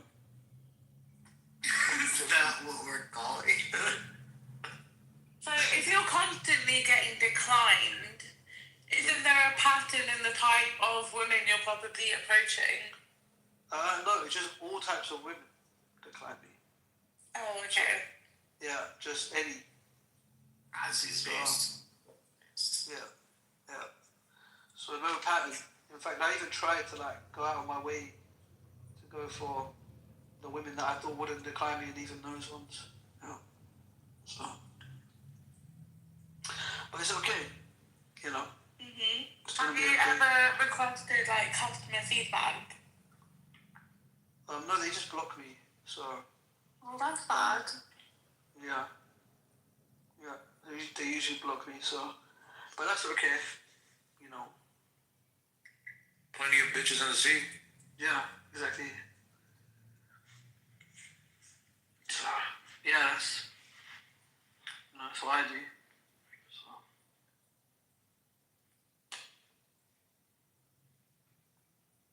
Hope that answers your question. Scapegoat. Can I ask you a question for real? Go ahead. Would you decline me? I afraid. Yeah, I'm afraid so. Why?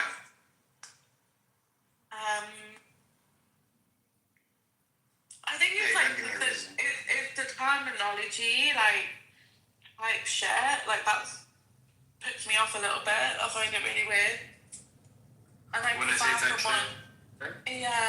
Yeah, the lingo, it doesn't vibe with me.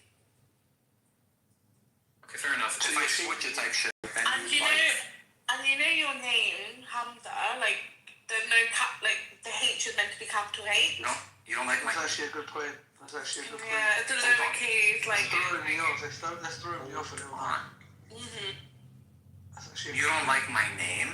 No, and the name is beautiful, don't get me wrong, but it's meant worse to be... than that. It's capital H, Yeah, not you need lowercase. to. Worse than that. She didn't say she didn't like your name. She's declining you because you fucking didn't use a capital fucking letter, bro. Yeah, it's almost as if It's on you don't like purpose. it. It's on... Yeah. It's like, do you like It's on purpose, man. I love my name. It's very different. I've met Aziz's because I've met other Hamzas, and I just don't want to be incorporated with their group because they capitalize their shit. So I'm trying to be a little bit different type shit. Risk it good. At this point, I just feel like you're trying to get sympathy, pussy, and trust me, I've been there. It doesn't work. Yeah, you gotta learn to cut your losses, man. You know what I mean? You gotta just... You know what I mean? Yo, friend, he's so funny. Well, bro, you... I'm basically go for more like gullible girls who are like, 18. Wow. 17. This is crazy advice, no. But I wish you the best. I'm sure you'll find someone amazing. Oh, trust me, I'll be in your DMs. Don't worry. Give me a week. Don't worry about it. I'll take care of it. Add me. I want to see your other photos. To be honest. I want to see if you look good or not. Yeah, you're making me feel uncomfortable now. I don't care. Just fucking add me. That's all I'm asking. Nah, bro. This is gonna be the Now you're trying to pull a Freddy, but only Freddy can pull a Freddy, you know what I mean? I can't lie, even I feel uncomfortable now as well. This is terrible, bro. Hello. Hi. Yo. Yeah, I mean, we've got another lady in the room, Hamza. Yeah, Freddie. Let's confirm that. Try again, Hamza. Yeah, let's go again. We don't hijack rooms, baby. Give her your best. There you go, back your room, yeah? Thank you. I didn't need them all, but yeah. We don't. What are you doing? Making mod. What are you on about? Huh? Good job. Why did Aziz end up being a mod? Why not? So, yeah, he seems like the most reasonable, level-headed guy. What the fuck is that supposed to mean? I respect that. Aziz sounds like a mature guy. Thank you, bro. And I don't? The feeling's mutual, bro. I mean, Freddie's a close second. To be fair, I have to give it to him. Yeah, he's very mature. Excuse me? Are you trying to say... Okay, now this nigga definitely lying. No, it's because Carmen, you've only just come to the group, that's why. But obviously, now you're here. Yeah, you have to earn your stripes, you know? Yeah, it takes time, yeah, it's a process. Yeah. Oh, man. Yeah. Carmen's my future wife, I can't lie. Right, Carmen? We'll see. Ooh. Yo. You see, Hamza? Very good job. Well, very good job.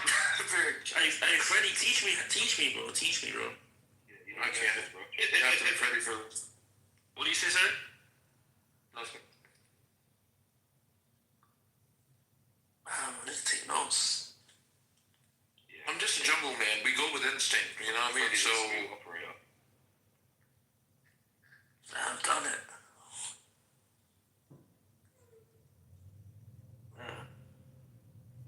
Anywho, though, man, how's everyone doing or morning or evening, wherever they are? now North is coming. Okay. Welcome, North. Welcome, Freddy the troll. Freddy the big troll. Hey, what's up? Freddy's not a troll, bro. Alright, don't talk about boy. Freddy's a troll, brother. He lives under a bridge, brother. He's a troll. What's wrong with Freddy's a cool guy, man. The guy hates you, bro. Freddy's a cool guy, man. Nah, Freddy's cool, man, but when he like this, he always spreads his hate towards me. But when it's just like me and two people in the room, he always shows me love. Like, I think you're bipolar. What the fuck? That made me sound gay, nigga. No, you have like bipolar or dementia or something, bro. Like, I hope you get better soon, brother. Do you even know what dementia is? No, honestly, you forget, bro. Like, you forget so many things. Like, we had productive, lovely conversations with each other. Hey, yo, guys. I don't know this guy. You see, make shit up, bro. Lovely conversations. Shut the fuck up. Yeah, like, we had very fruitful, lovely conversations. That's never happened, guys. That's we never was happened. getting close at one point. A straight man. Yeah, but we was getting close at one point. We understood. Get the fuck out. Wait, like, when, never close. When you said you have seductive conversation with No, productive, brother. Are you hard of hearing, bro? But are you hard of hearing, bro? I said productive. Productive. Oh, productive, okay. Yeah, come on. English language. Sometimes, you know, us British. It's not my first language, bro. No, but like us British, we have like a very like sometimes a complex way of speaking. You know, some people. Why you say us British as if Aziz lives in fucking Nigeria, bro? No, like I'm talking for me and my people, like British people. Like we speak in a very like fast. No, nigga, you just have a nasally voice, and it sounds like you have a lot of phlegm when you speak. No. Alhamdulillah, I don't have any phlegm. To get some like fucking. You can clearly hear this in my voice. You can clearly hear. Now you're trying to do too much. You're trying to fucking nice tone, voice. You know, very calm demeanor. You sound like the type of nigga who slaps his own ass when he's jerking off. Like, you don't need to do your stuff. You know what I'm saying? Like, now we're gay, brother. Thinking about that's very sus, bro. Thinking about a man slapping his ass, bro. Come on, man. Crazy, bro. Like, come on, man. You're talking about gay. Who's coming with the gay comments now? For a second, you see. Hey, bro, your rooms are so bad. 10 minutes ago, I was in a room, was really calm and connected. Bro, sometimes I go to sleep, bro. I don't even know what to say, bro. I just keep quiet, man. Yellow people. We were in a room, we had very nice, peaceful, productive conversations. Freddie, who is this room with Freddie? And look at what before you said, no, we also had a very good, calm. But I didn't say anything. As soon as I come in, Freddie was attacking me. You guys witnessed that, right? Mm-hmm. There we go. You see, I'm a very humble guy, man. I'm a very straightforward, friendly guy. I'm just curious as to why Freddie, when there's only you came into this for previous. Freddie just becomes very nice, but when there's a lot of people in the room, he becomes very hostile. Like, I don't understand. Not hostile. What the fuck am I doing, bro? Like, you're always swearing, calling me gay, and telling me like weird things. Like, what is this? Now he's laughing. I love. Come on, man. So you guys, bro, you're gonna rage bait. You're gonna get the rage, brother. If you trigger me, I'm gonna pop off like a gun. You understand, brother? Like, this is things happening. Like how you're changing. Hey guys, don't do start for Israel, bro. Don't do start. The Stardog is killing my people, brother. You're the one who was high yesterday. One never was high. No, it was not. It's not talking like that. How you doing? Yeah. Bro, you're trying to shit. What are you talking like? Okay, Assalamu alaikum, bro. This guy is lying on me saying I use drugs. That's true, bro. Why are we always friends? You're like another Freddy, brother. When there's only one or two people, you're like, oh, hey, why are you using Freddy as a fucking... Like, why are you using my name for no reason? What do you mean another Freddy? You attack me, brother. Why did you attack me, bro? What's wrong with you? Because you're a bro. Look, see, attacking. Personal. No, you are a simple. That's facts, though. I can't lie. Who is this simple, brother? Bro, you will put all your friends down for a female. Bro, this guy will literally throw you under the bus for some puss, bro. You're such a liar, bro. You're such a waste man. Like that, bro. Bro, let me be honest, bro, yeah? Every time I come into a room with North, it's like everyone's trying to attack you for no reason. Well, thank you, bro. See what I'm saying, bro? Impartial, right there. The truth speaker. My brother. Come on, man.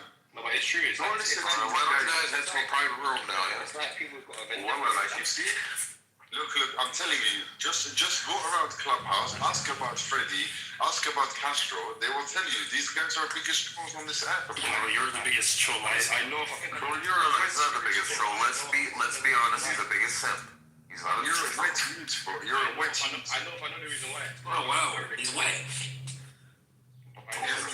Moroccan. He's not from Morocco. He's from Can we Iraq, bro. talk about something productive? He's from Iraq. I'm not Iraqi, bro. He claims my country, but he's from Iraq. Scapegoat, where you from? Which country? Why would somebody try to fucking claim Morocco? West London. Morocco is the country, bro. Morocco is topping. Morocco's popping pussy for sure, but shut the fuck up. You're fucking Indian, bro. Never forget that, bro. You're fucking Indian, bro. You see, look, now you're both fighting each other.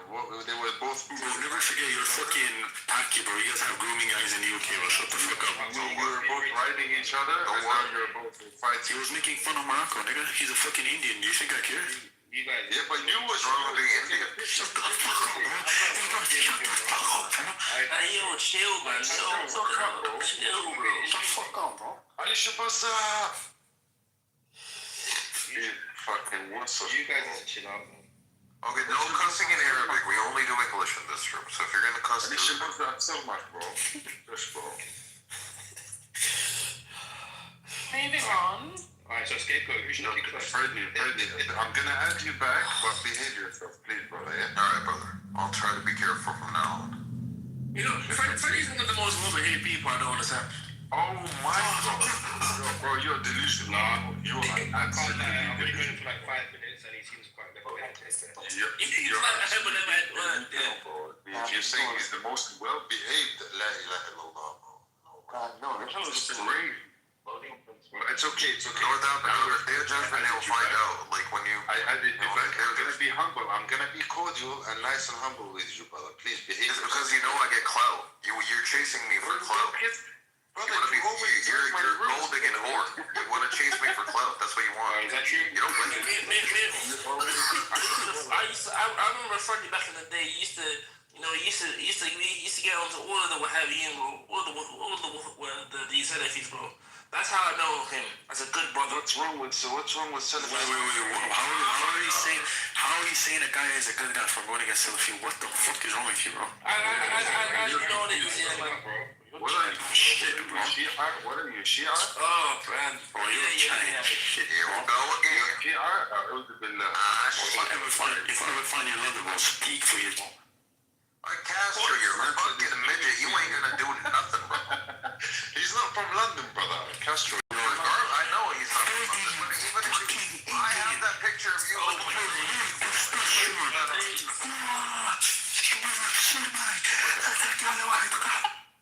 and them niggas say they ain't gay. Like, straight up. Wait, did you guys hear that? Bro, I was literally screaming. You don't understand Arabic, bro. Screaming, bro. You're fucking moaning and fucking what? You know what? I'm gonna tell you, bro. You're Indian. You're something. So Freddie, are you Muslim? Is Freddie Muslim then? Are you I doubt he's Islam, bro. I'm only asking. Brother Freddie, why are you stepping on a tree, though? For real? I'm cutting that motherfucking tree. What do you mean? What's stepping on? Why are you cutting it down, bro? Because niggas like you used to fucking hit that tree with their cars and cry outside my fucking plaza. Used to fucking yeah, alright, brother. Leave it. Trees are life, brother. Trees are life. Trees are life. Yeah, you shouldn't cut them down, bro. Without trees, we wouldn't be alive, brother. What's wrong with you, man? So how do you have furniture at your house? Of course, bro. Where the fuck did that come from? No, my friend. Yeah, but I'm saying like trees are life. That's unnecessary to cut that tree down. It wasn't unnecessary. You can't make furniture, brother. You can't make furniture from that tree, brother. So what the fuck are you cutting it down for? Of course you can. He said you can't. From that tree specifically? I could make you a dildo from that if you want. I can't wait though, man. The tree they cut down from that furniture. If you want it to be of some purpose, like I can do that for you. Like what else do you want? It's in the middle of the fucking street. It's got thorns. It's dangerous. No, it's nothing, bro. Thorns are there for its own protection from people like you, bro. Well, they didn't do a good job, did they now? Yeah, because you're a human and you're attacking a helpless tree, bro. The helpless tree. Okay, you know what? Why the fuck am I defending myself? It was necessary. Alright? It was necessary. That's all I'm gonna fucking say. Who said it's necessary? It was not a fruit-bearing tree, number one. It was a thorny tree. Bro, see the human greed. You have to have something from the tree. Oh, a fruit-bearing tree, then I leave it. But if it's not bearing any fruit, then I cut it down. And if it has thorns and it punctures tires, and blocks the path to my fucking business. Listen, brother, look at the situation where you are, bro. It's right up against the wall. There's no traffic near there. There's no cars. There's nothing like, well, what the fuck, bro? You're attacking No, a tree. also, you know the money. What are you, a fucking tree hugger, bro? The fuck is wrong with you? I know she gonna grow you, bro. I'm being waked, bro. I'm being waked. I'll come. No, the money in your. Oh, for God's sake. What was you gonna ask? I'm interested. I was gonna say the money, the stack of money in his hand, is made of papers which come from trees. Facts. For goodness sake. No, but he will say that's a necessity. Yeah. That's this tree that I'm cutting, and wallahi, this is. Now you're making me feel fucking bad about the tree. It was fucking necessary. It was taking over the road, and it was like a thorny, like. Yeah, if it's gonna harm humans, then I'm sure you're allowed to cut it down.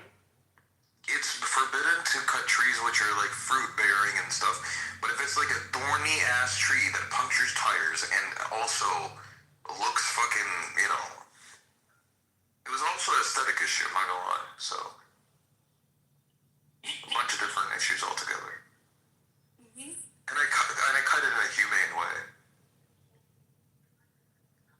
So where are you from? You were saying. Wait, how do you cut a tree from in a inhuman way? I don't know, you'd have to ask an animal. I'm a human, so I cut it in a human way, you know what I mean? This is why I'm very soft to smoke that, though. I got inspiration from North Photo.